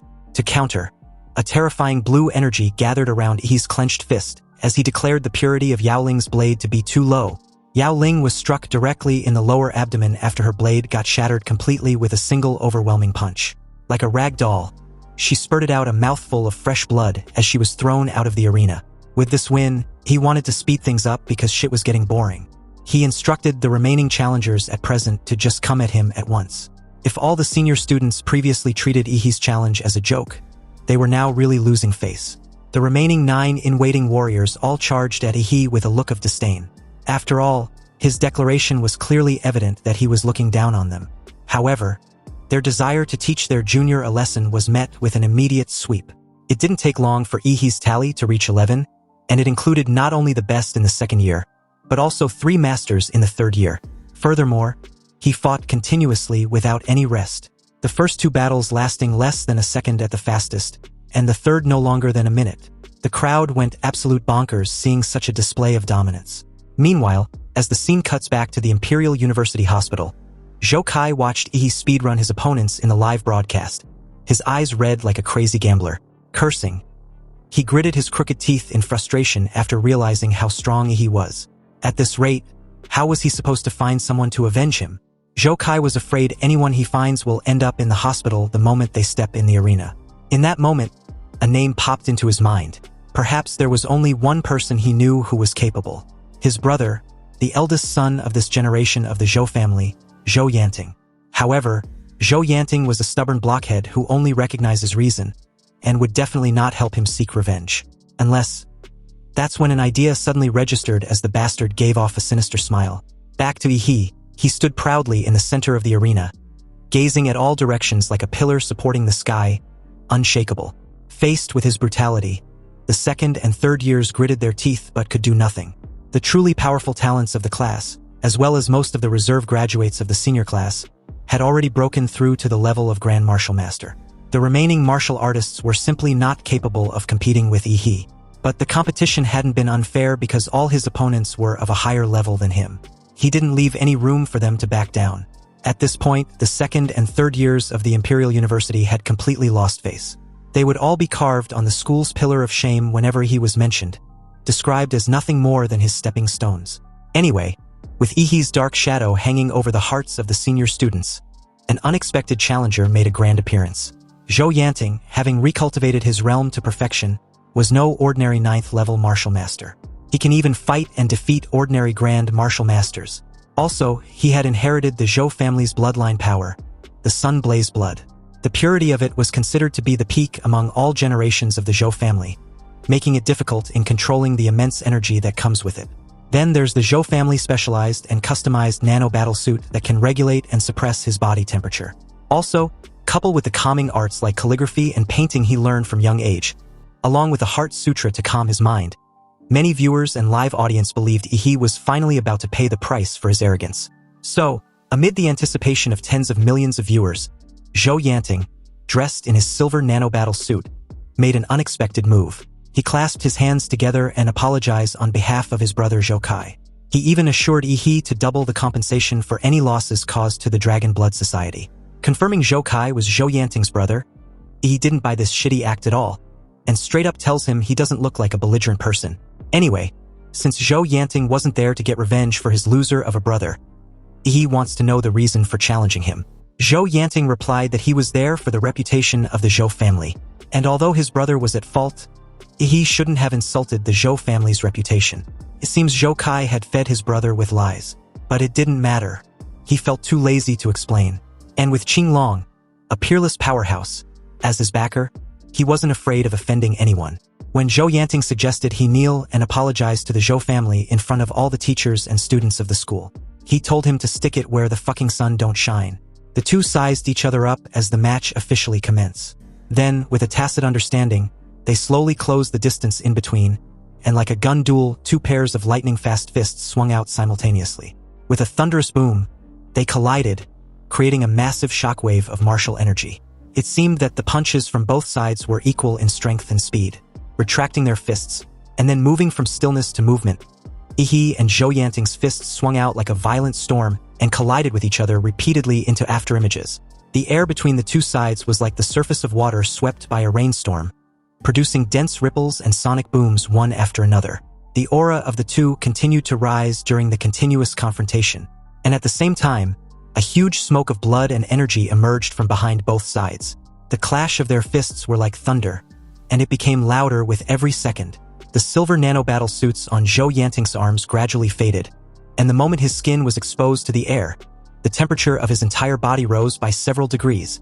The scorching air waves wrapped around his arms, and the meridians inside turned red like molten magma. This was Zhou Yanting's sun-blazed blood. The live audience were in awe and had only one thought in their minds. Thus, those two were monsters on a completely different level to fight with only their fists, yet their bodies remain as immovable as a mountain. In the arena, the audience could only vaguely see blue lightning and crimson flames flashing within a blood-red storm. Although Zhou Yanting's strength was vindicated in the online comments, his ability to even last a few rounds against Yi, who was now vilified as a demon king, was hailed as commendable. Back to the duel. Zhou Yanting was momentarily distracted by Yi's monster template transformation. He felt the energy it gave off was that of a demon beast. But his brief distraction was noticed by Yi, who points this out and gave him a solid right hook that left him spurting out a mouthful of fresh blood. In the live audience, a little boy in the stance, holding an action figure tightly in his hand, loudly urged Zhou Yanting to go for it and take down the great demon king Yi. Zhou Yanting, wiping the blood off his left cheek, was a bit appalled that the great Xia dragon bird recruited someone like Yi. His fighting style was so barbaric. Anyway, Zhou Yanting didn't know if it was an illusion, but he felt that the opponent in front of him was getting bigger and bigger. Originally, he could look Yi straight in the eye, but now he needed to look up to see his neck. However, this was really not an illusion because Yi was indeed getting bigger. You see, instead of releasing the giant's power all at once to form a body outside, Yi was using his vampire's superior control over its own flesh and blood to gradually release the giant's power inside his body. This way, he can gain agile speed and nerve reaction capabilities, while also increasing his physical quality by several times every second. At this point, Zhou Yanting could only reach Yi's waist, and beating him now was as comparable and easy as an adult beating a child. Zhou Yanting stared at the monster in front of him, who was covered with black scales and had blue eyes. With just a single punch from Yi, Zhou Yanting's knees gradually bent like a taut spring, and his feet were almost shaken into the ground. In that very moment, Zhou Yanting finally realized why he dared to challenge the entire school. But how could such terrifying physical strength really be possessed by a human? Zhou Yanting thought his bloodline was abnormal enough, but compared to Yi's, it was completely inadequate. Yi was basically a high-level humanoid monster. The bones all over Zhou Yanting's body were wailing, and he could no longer withstand Yi's power. The martial body he also painstakingly built was about to break.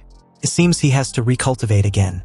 Finally, Zhou Yanting took advantage of the brief pause in Yi's attack and flew away. Flames erupted from the soles of his feet as the huge propulsion made him soar into the sky. With this brief moment of respite, Zhou Yanting believed he would win with speed since he couldn't win with strength. But something happened that caught him off guard.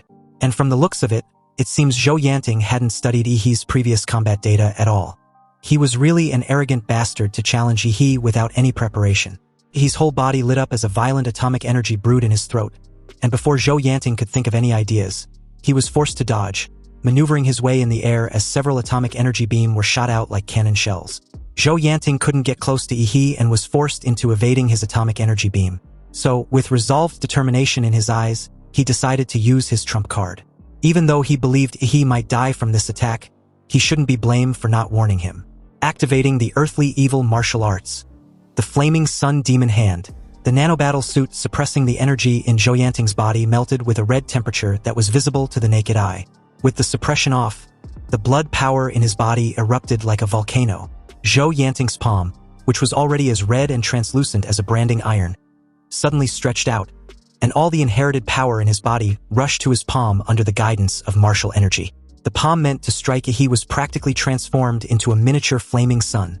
Its crimson light even overshadowed the searchlights surrounding the arena, and even the specially constructed arena floor began to melt from the intense heat. Seeing this most anticipated move, the live audience went absolute nuts as the duel entered its climactic peak. However, facing the small flaming sun hurled towards him, he was not afraid at all. Instead, he grinned, his eyes emitting a fierce blue glow full of fighting spirit. He was even glad Zhou Yanting had finally pulled off something decent. But if he thinks he's the only one who can release an energy beam, then he would just have to use him to test his newly researched martial arts. He gathered a high concentration of atomic energy in his palm, and used his powerful martial energy to keep it in a spherical shape that was easier to control. But even so, the extremely unstable atomic energy was still on the verge of self-destruct after leaving his body. Therefore, he still needed the assistance of the Crimson Calamity, a pure spiritual energy body.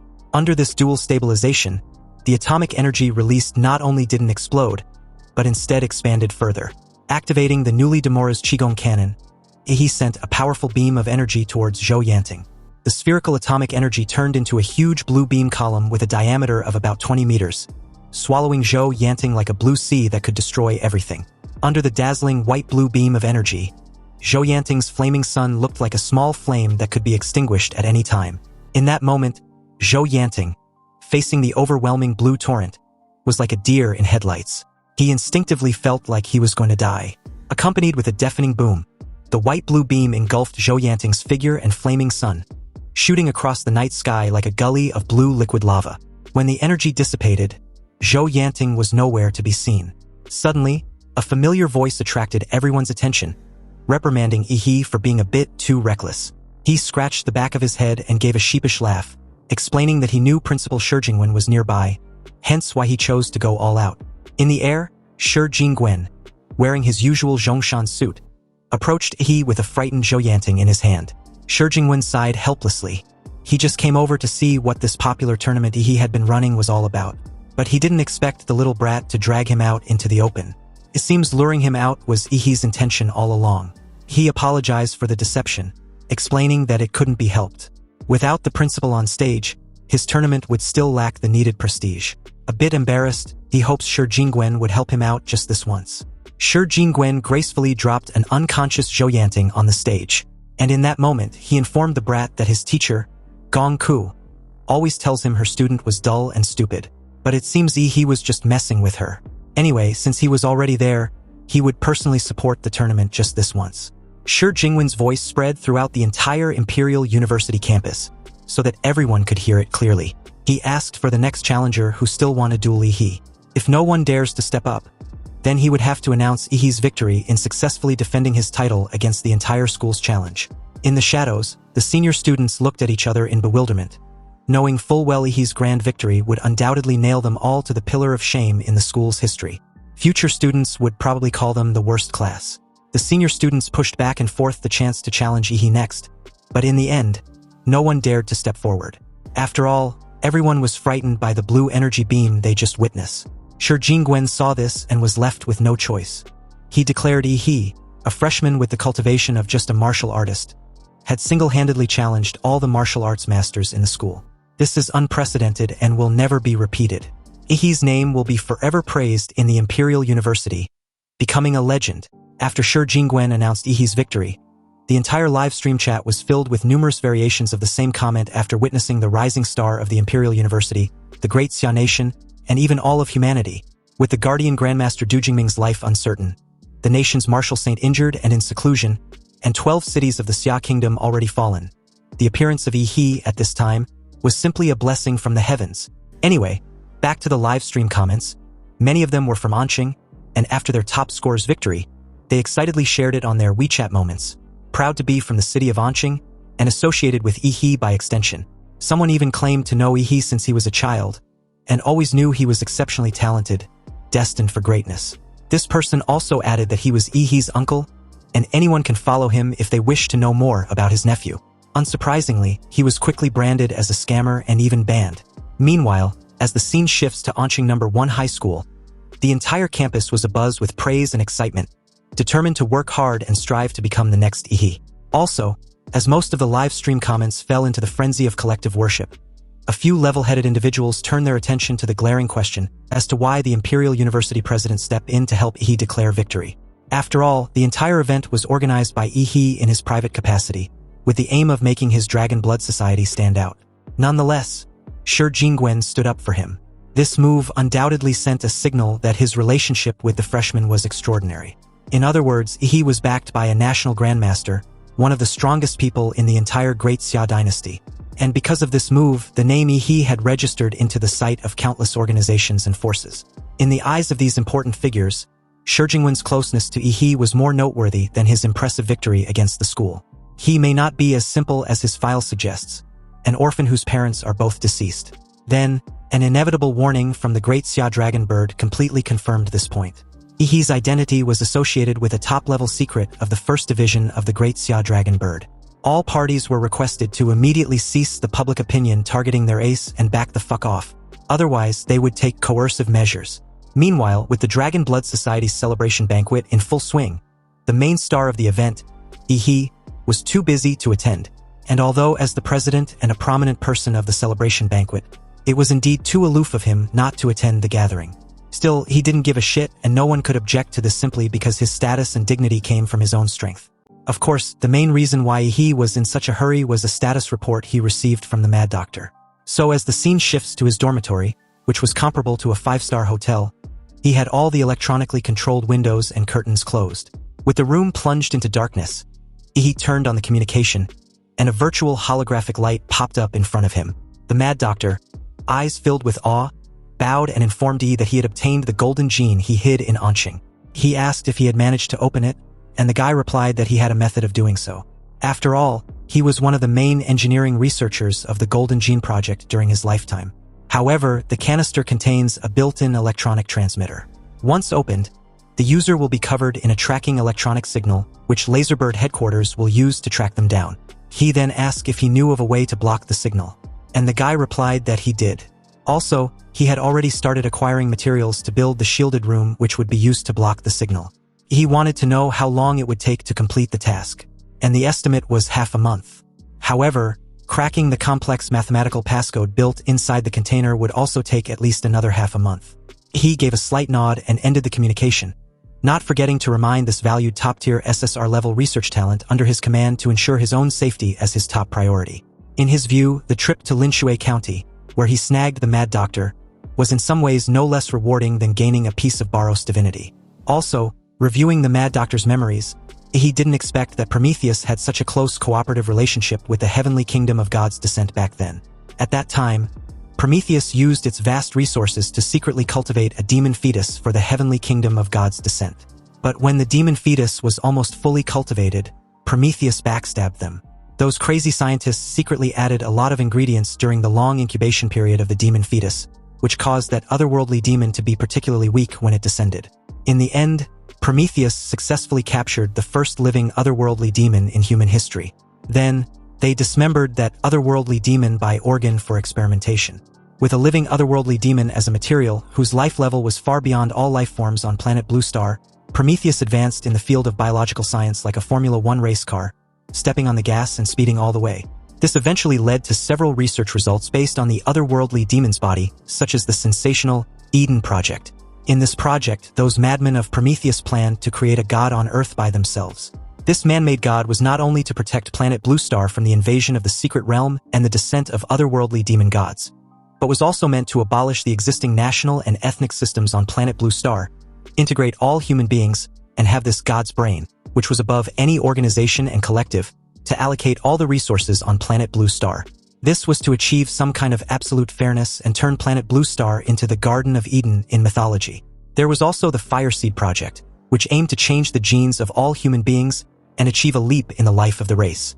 And this was the predecessor of the Laserbird Golden Gene Project. It seems the waters of Prometheus run too deep. Because he accidentally mentioned the term gene lock back then, he believed he was even mistaken to have a relationship with Prometheus. He had a gut feeling that sooner or later, he would be drawn into the vortex of Prometheus. But speaking of which, he had been so busy helping Ouyangze that he hadn't had time to study the badge Qinglong gave him. He placed the family crest under his pillow, preparing to begin his sleeping cultivation technique. Suddenly, a cold rain hit his face, breaking into tiny splashes. He opened his eyes and found himself wearing a battle-damaged knight's armor, lying among a pile of dead bodies. Kicking the corpse off, he got up and looked around. There was no doubt that a brutal battle had just taken place there, but judging from the traces of the battle, it did not seem to be a fight between people. The ground was covered with huge mud puddles, but from a high vantage point, they were clearly the footprints of some enormous creature. There were still countless scorched marks on the ground, which even the cold drizzle could not extinguish. He took off his tattered armor and threw it away. While he was at it, he found the best-preserved knight's greatsword among the pile of corpses. And judging by the timing, the martial arts master, who was similar to a quest NPC, should be arriving soon. Sure enough, a loud neighing of a horse rang out in the distance, and soon two tall horses pulled a well-made carriage to Ihi's side. The curtain on the carriage door was pulled open, revealing a resolute old man with a buzz cut and an eye patch over his left eye. Upon seeing Ihi's appearance, the old man grunted and pulled the curtain shut. Seeing that the carriage was trying to run away, he quickly grabbed it, and no matter how hard the two strong horses tried, they couldn't run away. The old man in the carriage was somewhat surprised by the strange strength that Ihi was displaying in the martial arts space, which showed that his spiritual power was quite profound and powerful. He realized that Ihi was only 20 years old. However, to possess such terrifying mental power at such a young age was something even the most talented wizards of their time couldn't achieve. He grinned mischievously and questioned the old guy why he was running away when he'd seen him. Shouldn't he be giving him a trial mission or something? Since both of them were spiritual beings, there was no barrier of communication. And although Ihi speaks modern Xia language, the old man still understood him. The old guy scoffed dismissively and replied that there was nothing to say to a bandit like Ihi. Upon being called a bandit, Ihi, who had no idea that this was the inheritance that Qinglong had found after searching the corpses of the Western experts, gave an innocent look. Seething with resentment, the old guy explained that when the Azure Dragon, Qinglong, barged in back then, he also came for his family's inheritance. His unfilial sons and grandsons were useless, so the guy could only ignore Qinglong every time he entered the martial arts space, and never told Qinglong the contents of the trial. He originally thought that this would preserve the family tradition from outsiders. Unexpectedly, Qinglong had a breakthrough in his cultivation level and forced his way into the martial arts space, ultimately learning the inheritance through sheer force. A bit speechless, he, with an annoyed expression, informed the old guy that he wasn't interested in his shitty grievances. However, as a quest-giving NPC, he can't just not do his freaking job. So he eventually came up with a compromise. Before the old guy could question what the hell he was doing, he, wielding a heavy sword, cleaved the carriage wheels in 2 quick strikes to force the old man out. Grinning, he apologized and informed the old geezer that in order to prevent him, an incompetent guide NPC, from running away, he can only trouble him to follow him while he explores the map. Ignoring the old guy's complaints about wrecking his carriage, he let him lead the way in search of the target. And since the old geezer was the owner of the martial arts space, he again apologized for the trouble before he reluctantly agreed. In the old guy's eyes, he seems to know a bit of manners than Qinglong when he first came. So for that, he gave Ihi a hint to follow the obvious spray marks, which seemed to be huge footprints left by some kind of a giant beast. The two followed the footprints all the way and then... nothing. They ended very abruptly, surprising Ihi as he pondered. The old guy, already aware of this, was secretly delighted. He believed Ihi, the little brat as he calls him, was too naive. Did he seriously think he would take him to the trial site? Anyway, as for now, Ihi would never be able to find the trial and would forever be lost in this martial arts world. However, It took less than no time for Ihi to figure it out as he stares up at the gloomy sky. If there were no footprints on the ground, then it was possible the target flew away.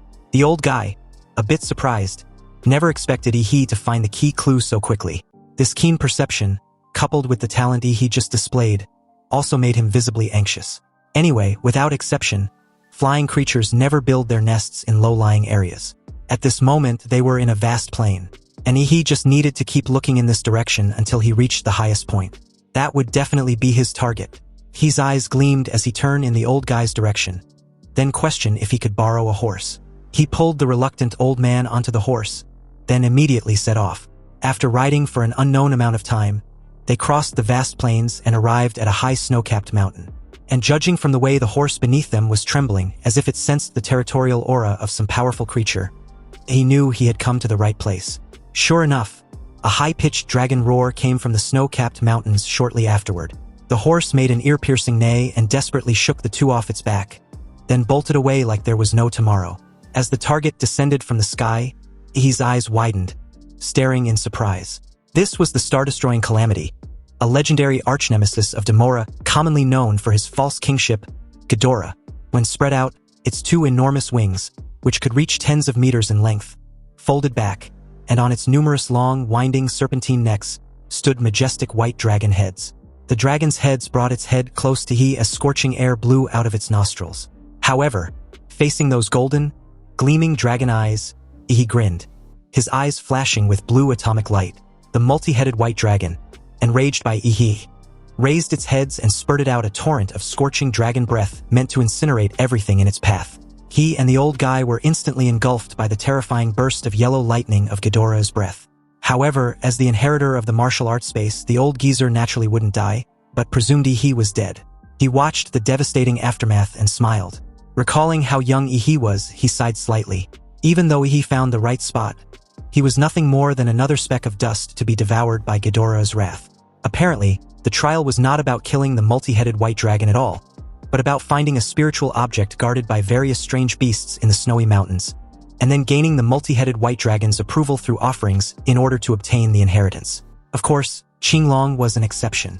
After breaking through to the next realm, he directly used his powerful strength to violently kill the multi-headed white dragon and seize the inheritance. But he could never do that. With his cultivation level, he was already incinerated into ash. Or so the old geezer thought, because his eyes widened in disbelief the very next moment seeing Ihi's proud figure amidst the smoke, completely unharmed. He could also sense something odd emanating from him. You see, when Ihi first entered the martial arts space, he did not gain any physical power from the template because the compatibility was too low. But as the template's compatibility gradually increased, its power gradually merged into his soul, finally enabling him to demonstrate the template's power in the martial arts space.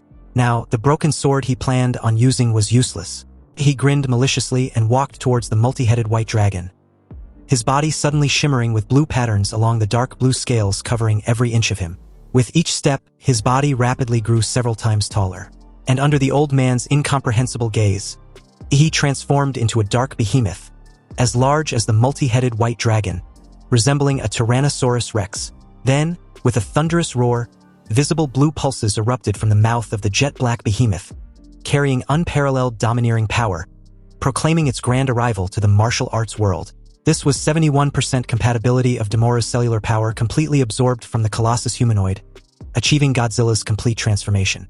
Since this form was so destructive, it was practically a mobile natural disaster. If he were to go all out in the real world, an entire city would easily be reduced to ruins. Therefore, he never revealed this trump card. Only in this vast space could he unleash his martial arts power without restraint. Of course, this terrifying god-level power was not unlimited. When his anthropomorphic power and atomic energy are exhausted, he would exit this godlike form. Optimistically speaking, he can only last 2.5 minutes at the moment. But that was more than enough to establish his dominance.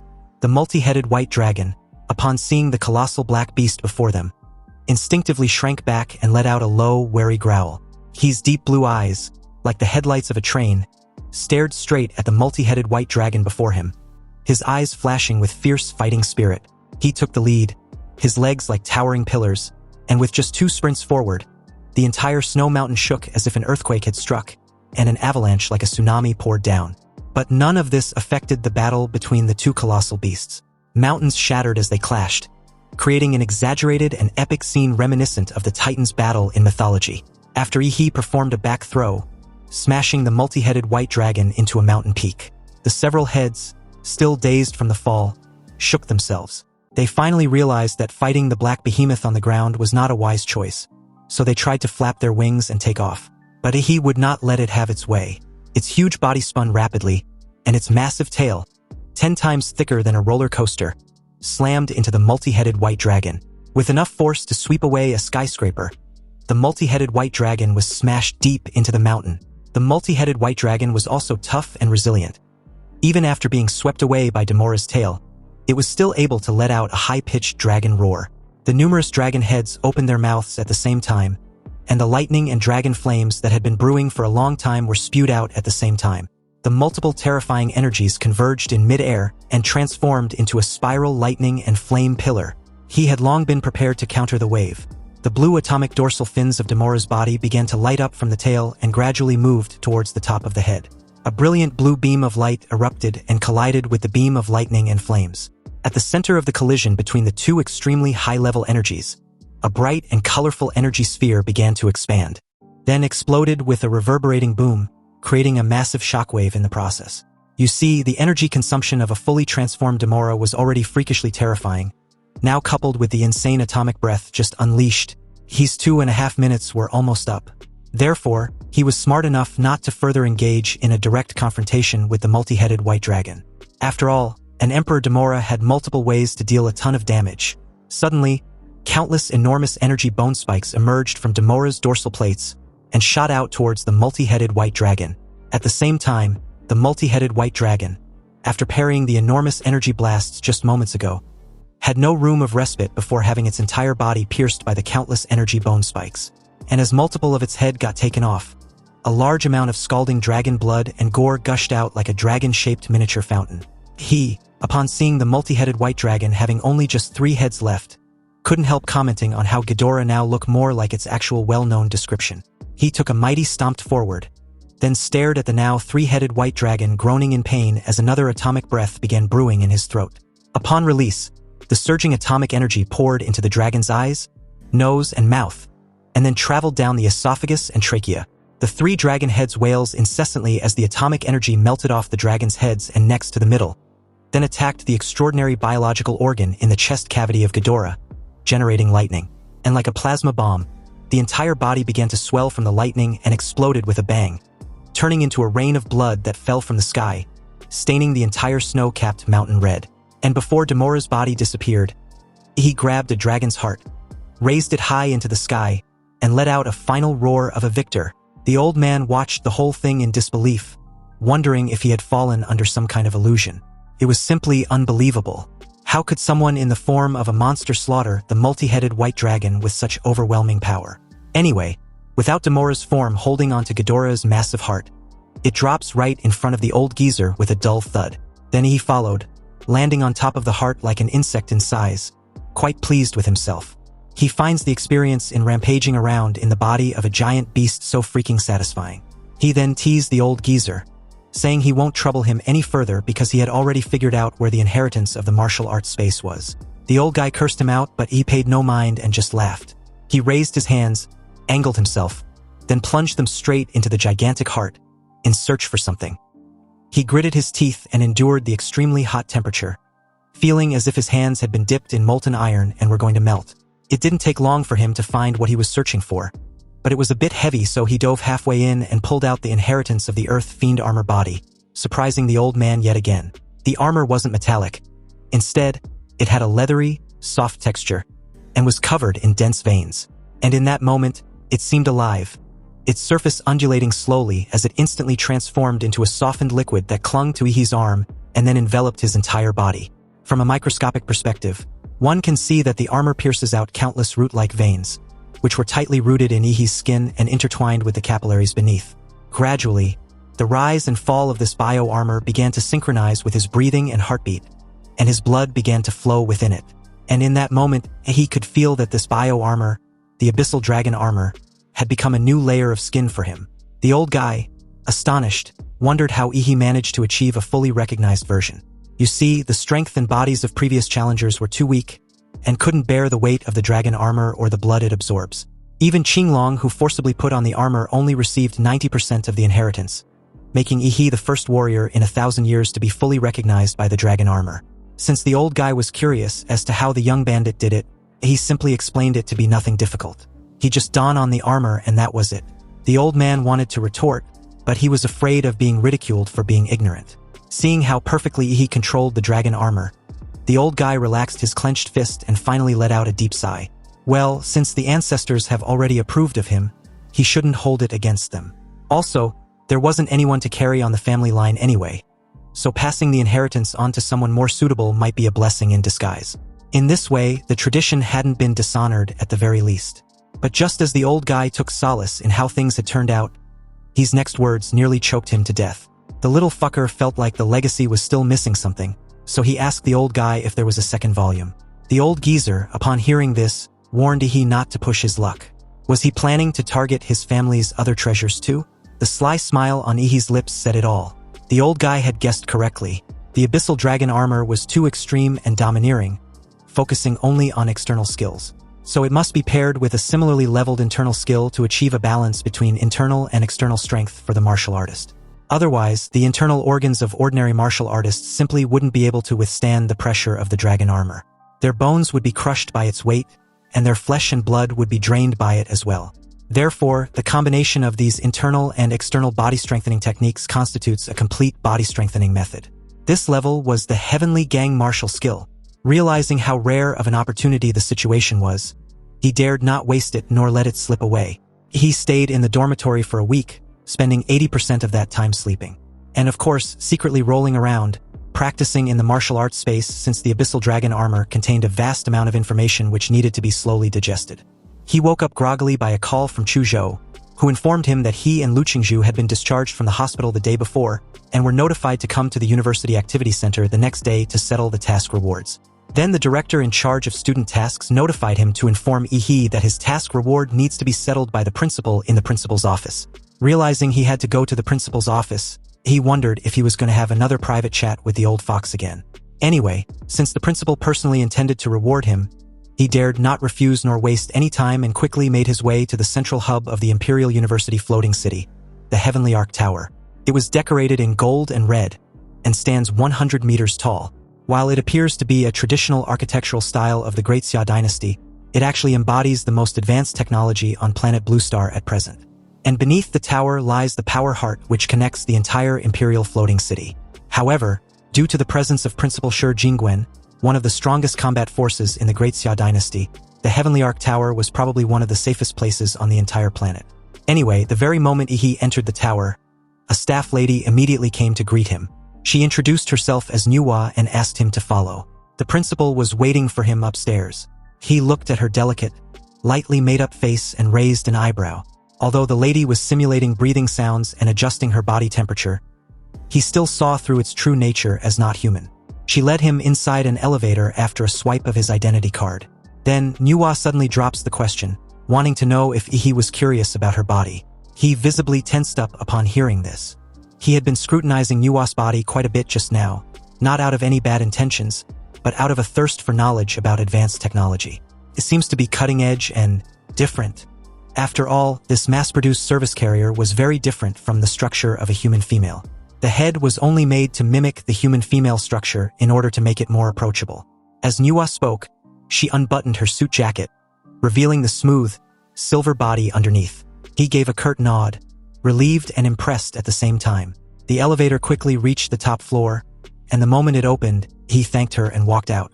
But the very second he took his first step, his vision blurred, as if he was having some sort of brain glitch. And before he knew it, he was sitting on a comfortable leather sofa in the blink of an eye. Shi Jingwen was sitting opposite him, brewing tea. And he seems to be well informed of the martial art manual Qinglong gave to Ihi, wanting to know if he'd mastered it because he seemed to have slept long enough. Meanwhile, he was still reeling about how he was suddenly sitting in front of Shi Jingwen when he never even entered the office. He asked the old fox if the ability he just used was related to space magic. Shi Jingwen pushed a small cup of tea in Ihi's direction, explaining that the tea variety was improved by the research institute from a secret realm, and had a very special taste. He should at least give it a try. And about his ability, it can indeed achieve a certain range of spatial transformation. Completely amazed, he finally understood how Shi Jingwen had saved Zhou Yanting during their duel. This ability involving space was at least on par with the incredible ability of stopping time. Shi Jingwen took a sip of his tea and informed he that the academic points and various Imperial University resource cards had already been deposited into his account.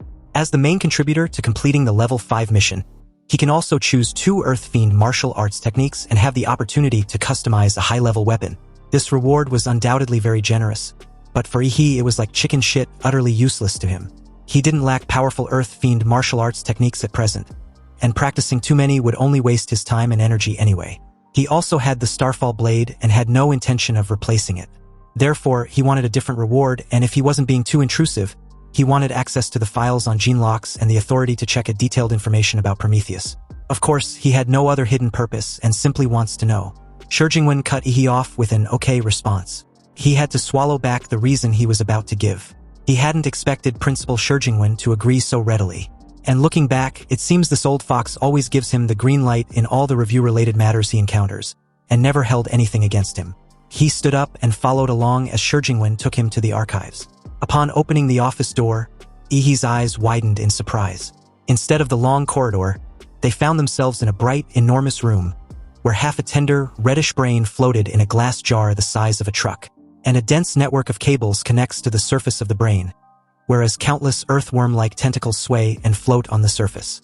He, upon seeing such a futuristic and impactful creation, asked what kind of creature's half-brain it was. Shi Jingwen simply explained that it was Manhwa's central computer unit, her main body. However, this half of a brain belonged to Prometheus decades ago. In an instant, he thought of the otherworldly god project. In other words, this half of a brain previously belonged to the first otherworldly demon captured alive in human history. If half of its brain is the size of a small truck, then its true form must be at least on par with the fully formed god. This magnificent and extraordinary being was hacked to pieces by Prometheus. Seriously, it seems Prometheus at his peak was truly insane and powerful, and it's no wonder they dared to also plan Project Eden. If they dare to kill gods, what's there to be afraid of in unifying the planet and distributing resources among all of humanity? Shi Jingwen didn't say much after that. He simply instructed Manhwa, who replies with a synthesized female voice, to export data onto the USB flash drive he just plugged in. After a series of authentication operations, Shi Jingwen ejected the copied USB flash drive and handed it to Ihi. He also added that he had saved a portion of Manhwa onto the flash drive, so he can ask her about anything he wants to know. He accepted the USB drive, feeling a sense of unreality in his trust in Shi Jingwen. After all, heaven knows how many core secrets Manhwa, the central computer, controls, and how many important strategic tasks were involved in the Imperial University and even the Great Xia dynasty. And Shi Jingwen actually entrusted this thing to him. In some ways, this was more precious than the 10 Earth Fiend martial arts. Seeing as how Ihi was just standing there in a daze, Shi Jingwen placed the flash drive in his hands, saying that even for him, the president of the Imperial University, bringing students in the archives without permission was against the rules, so they should leave. But knowing that the principal led him in breaking the rules only made him even more uneasy, and a bit excited. Meanwhile, as the scene shifts elsewhere, thick white smoke rose from Xiang Jinzhuang's body, and accompanied by continuous rumbling thunder from within him, his aura rose steadily. Air was expelled from his lungs, transforming into visible air ripples that vibrated in all directions. And just like that, Xiang Jinzhuang successfully broke through to the next realm, achieving the status of martial master.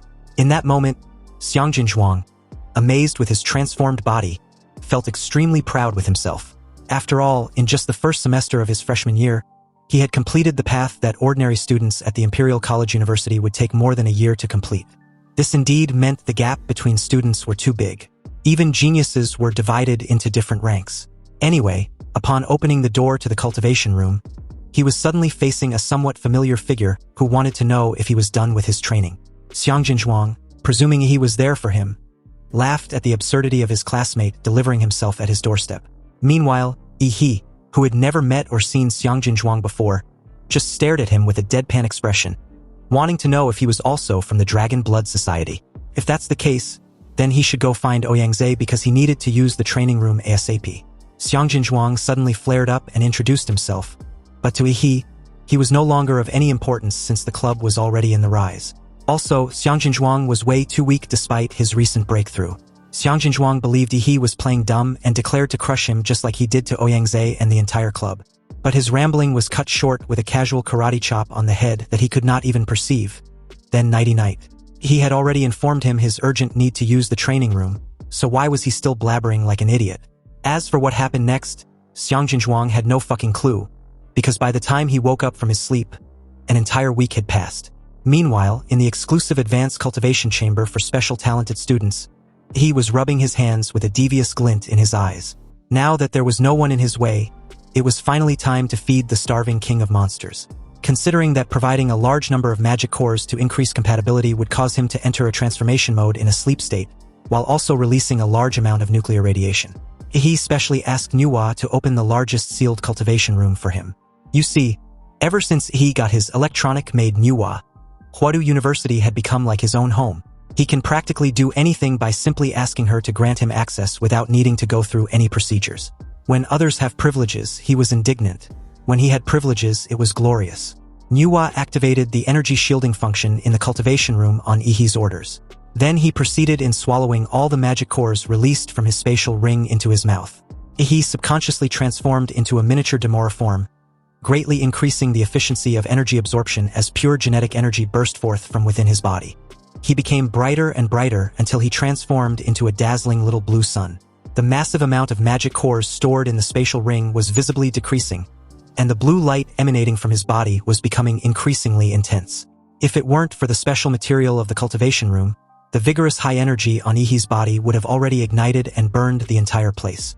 And even that wouldn't be enough, because the higher the compatibility rises, the harder it was to increase because the quantity and even the quality requirements of the magic cores also increases exponentially. This was the flaw of high-grade templates. The growth period was absurdly long, and the resources needed were terrifyingly high. In a sense, he was quite glad that the other two templates he drew were of a lower level but had stronger functionality. Otherwise, he simply couldn't afford to raise them, and if the acquired templates could not be transformed into combat power in a timely manner, it will seriously slow down his growth pace. This was why he still needed to work hard to learn the extraordinary system of martial arts. Because when a high-level template stagnates due to resource issues, martial arts power can help him quickly transition out of that period. After all, he was well aware that even with a cheat system, he needed to be clever since even a cheat-powered protagonist could lose, or worse, die in his story. Anyway, Manhwa detected a signal indicating excessive high energy levels, so she helped Ihi intercept the warning message sent to the main control room and quietly adjusted the energy shielding level to the highest level. As time went by, the blue light on Ihi's body gradually dimmed as he reverted to his default form. But this didn't mean that the atomic reactions within his body were weakening, but rather that the energy was becoming more concentrated and internalized. Gradually, blue crystals condensed on his body until he was completely sealed by it, forming a huge blue crystal coffin. A terrifying energy, powerful enough to raise the floating metropolis of the imperial city to the ground, was slowly brewing within the blue crystal coffin. When the crystal coffin eventually shatters, the king of monsters shall appear in the world. Days flew by, and just like that, the day of the Great Xia recovery plan arrived. Two dark, enormous, and imposing airborne aircraft carriers hovered above the Imperial University's floating city, with countless aircraft shuttling back and forth between there and the airborne aircraft carriers. Everything was proceeding efficiently and effectively. After all, this plan of recapturing the Xia dynasty was a gamble with the fate of the nation, so there could be no mistakes. Shi Jingwen, dressed in a black and gold trench coat, stood in mid-air. At present, he lacked his usual gentle and refined scholarly demeanor, instead exuding a resolute and ruthless aura. And below him, apart from a few people who were temporarily unable to arrive due to special circumstances, all the teachers and students that the school could send had arrived. The vast imperial square was filled with people, organized by grades and groups, standing in an orderly fashion without a single sound. Shi Jingwen's voice resounded throughout the sky as he announced the start of the Great Daxia recovery plan. 70% of the nation's martial artists will be setting off. These warriors of the Great Xia nation were going to reclaim the 12 fallen cities. Perhaps most of them would never have the chance to return to the Imperial University after leaving, and would be left in a foreign land forever. But history would always remember the fallen. Shi Jingwen then instructed all students of the Imperial University to ignite their blood smoke banner. The sounds below suddenly rolled like thunder, responding to Shi Jingwen's command. The next moment, countless raging crimson plumes of blood energy rose up, regardless of the difference in blood energy or the powerful phenomena that appeared. The chi and blood of thousands of martial artists rose into the sky, eventually converging and intertwining. Through the collision of martial energy and blood chi, everyone briefly experienced a collective, pure emotion. That was the will to fight, the will to reclaim lost territory and restore the Great Xia dynasty. The combined aura and energy of all the students formed a crimson pillar that stretched across the heavens and earth, its martial prowess spreading for miles. Even the people below could see the floating island in the sky, dyed red by the smoke of blood and gore, simply by looking up. Shi Jingwen continued, reiterating that everyone was already thoroughly aware of all the tasks and plans. And although many of them had prepared to sacrifice themselves, they must use every strength they have to come back alive. Because only by living can there be hope. The Imperial University will always be their home. It will always be there waiting for them to come back. Shi Jingwen paused suddenly, raised his hand and roared for all warriors of the Imperial Great Army to heed his command. They should recite the oath with him. Ahead of us, there are no foe. His resounding voice was so loud that the entire capital city could hear him. Then, at the same time, all the warriors started reciting the oath repeatedly. Ahead of us, there are no foe. Meanwhile, in a certain cultivation room nearby, a huge blue crystal coffin trembled slightly, followed by a flash of blue light, and then quickly returned to calm. The scene then shifts elsewhere as we are introduced to Yu Yan, a former Level 2 Prometheus researcher, now an executive of Laserbird. As Yu Yan walked by with the clattering of her high heels, two martial artists whose brains had undergone deep mechanical modifications bowed and greeted respectfully. Ignoring the two warrior puppets, this aloof, short-haired woman was currently very worried because of the company's precarious situation. First, their golden gene was stolen, then an important base was captured, and finally an elite squad was lost. Laserbird had really had a string of bad luck that year, and the board of directors had begun to suspect that all of this was done by the same person with the aim of destroying the company, even though they still hadn't obtained any evidence yet. And although Black Lion had wiped all traces of them inside Jinshan Temple base, the Great Xia Dragon Bird still had its sights set on them. And if they hadn't been busy reclaiming the fallen cities recently, Laserbird would probably have been taken down. However, it was precisely because the attention of all the martial artists in the country was drawn to the fallen city that Laserbird finally has room to breathe, and used the chance to release that monster. It was a failed experiment of the first generation of the Golden Gene, a Pandora's box that could have dragged humanity into an abyss of no return at the slightest mistake. You see, as one of the main researchers who personally created the monster named -1, Yu Yan was well aware of its terror, but despite her strong opposition, the board of directors still insisted on releasing it. And because it was a being with golden genes flowing in its body, even a failed product, it can still sense the location of other golden gene. Even though it's prone to getting out of control, it's the only hunting dog that can find the lost golden genes. The door at the end of the corridor looks quite extravagant, and the complex internal structure consists of countless precision steel pillars, interlocked and locked together to form a massive circular alloy gate that can only be unlocked using the most primitive method, a key. But compared to electronic locks, which were at risk of being hacked, physical key locks were much more reliable. Yen took the 10 keys given to her by the board of directors, inserted them one by one in a specific order, and then rotated them in a complex number of turns like a coded message. With a series of clicking sounds, the alloy door finally opened. This cell, which contains countless cutting-edge technologies, appeared to be quite ordinary on the surface. It is simply an empty enclosed room containing an iron coffin. However, the interior of the four walls was filled with various lethal weapons, and the tightly sealed floor also contains a powerful pressure-sensitive device and a terrifying high-voltage current. The iron coffin in the very center of the room was an outstanding creation of Laserbird in mechanical engineering. The secret alloy, sufficient to forge high-level martial arts weapons, was crafted into countless precise parts, designed by a top-notch mechanical engineering team to ensure that not a single wisp of air leaked out, tightly locking the creature inside. Also, blood was continuously drawn from the creature to keep it in a mummified state. Furthermore, every hour, various weakening agents were injected into the creature, and the composition of these agents was changed every cycle to ensure it never develops any drug resistance. The iron coffin only locked the body of -1, but the head is covered with an iron virgin headgear. Several steel nails were inserted into the head cage, deeply embedded in -1's brain, sending electrical signals used to suppress -1's mental activity. Just looking at this torture was enough to make Yu Yan's scalp tingle. And due to some deep-seated memories, she quickly swallowed a few tranquilizer pills because she didn't want to show fear when she sees the monster. Now, She was about to release this terrifying monster that would show the world its terror. Moments later, a stealth fighter jet streaked across the sky, moving at high speed and complete secrecy. In the center of the fighter jet cockpit, -1 was still doubly imprisoned by the Iron Maiden headgear and the iron coffin. However, the gag in his mouth had been removed, revealing the lower half of -1's face. Without lips, the skin on both sides of the face was torn off, exposing the dried gums, forming a morbid and exaggerated smile. Coupled with those black and gold triangular shark teeth, the only words to describe it were ugly and monstrous. It would definitely be fit for an R-rated splatter movie as a terrifying serial killer. A hoarse, violin-like voice came from -1, instructing the crew to keep flying forward in the current direction ahead. After being imprisoned for decades, it went from only being able to make strange noises when his mouth was first unsealed to being able to communicate fluently in just 2.5 minutes. A female crew member informed the captain that the hunting dog, -1, seemed to be pointing towards West City. Upon hearing this, the captain, whose arms had both been modified with alloy prosthetics, narrowed his eyes. After all, West City was a fallen city that the great Xia dragon bird had prepared to retake. But a member suddenly reminded the captain and the entire crew that as long as the one who stole the golden gene wasn't a Grandmaster-level expert, even if it's a Xuanwu martial artist, they can quickly surround and eliminate this person, so there was no need to worry. Another chimed in, agreeing with what was said. They had never failed under the captain's leadership. As long as they don't encounter the great Xia dragon bird First Division, they can escape unscathed. Although the team members all trusted their captain, he paid them no mind and simply stared at his watch.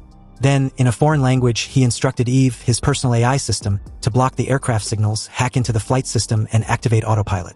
Eve did as instructed, and almost instantly, the pilot cried out in alarm, informing the rest of the crew that the plane was out of control. But the very moment the crew heard this, a male crew member near the captain instantly had her neck tore through, and her trachea pulled out.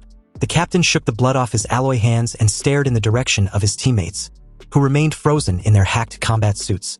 No one expected the captain to be a traitor, betraying the crew right before the mission even began. But the captain simply gave a chilling smile and explained that he had never been a member of Laserbird, so technically he can't be branded as a traitor. Then, in a condescending manner, he apologized to them, saying when he eventually goes to hell, they can punish him as they wish since that's where they will be heading. As his teammates were reduced to sheep to be slaughtered, they had no ability to resist and could only watch helplessly as that large alloy hand crushed their necks like soda cans. But as the captain carried out the massacre, -1 laughed gleefully, then stuck out its dark red tongue and licked its dry skin, claiming to be so thirsty. It hoped the captain could spare him some blood. The captain grabbed a teammate's heart and shoved it into -1's mouth. Since the entire crew were on the level of Grand Martial Master, the captain hopes -1 enjoy their hearts as he repeatedly fed it. Like a juicy peach, the hearts were chewed up and swallowed, but the ugly bastard was not satisfied. It licked its ugly lips and demanded more. You see, according to the rules of Laserbird, -1 was forbidden from eating, because once fed, even the slightest, the iron coffin would no longer be able to confine him. Anyway, the captain, who apparently was a secret agent of the North by Dun, instructed -1 to do as it pleased with nothing specific in mind, can just vent its frustration on Xia Kingdom. After all, the purpose of this operation was to bring the monster imprisoned by Laserbird back into the light of day, and to disrupt the Great Xia's recovery plan as much as possible. Obviously, the revival of Xia Kingdom was something that the Empire on the other side of the world did not want to see. Opening the hatch, a raging gust of wind rushed in, but it couldn't budge the captain at all. He decided to take his leave. Otherwise, when -1 gets out, it would tear him to pieces. It can keep the corpses of the Grand Martial Masters as its first feast when it gets out of the iron coffin. The captain jumped off the stealth fighter jet and flew off. Meanwhile, back inside, -1 laughed once again. Up until just moments ago, he was a hunting dog that searched for things.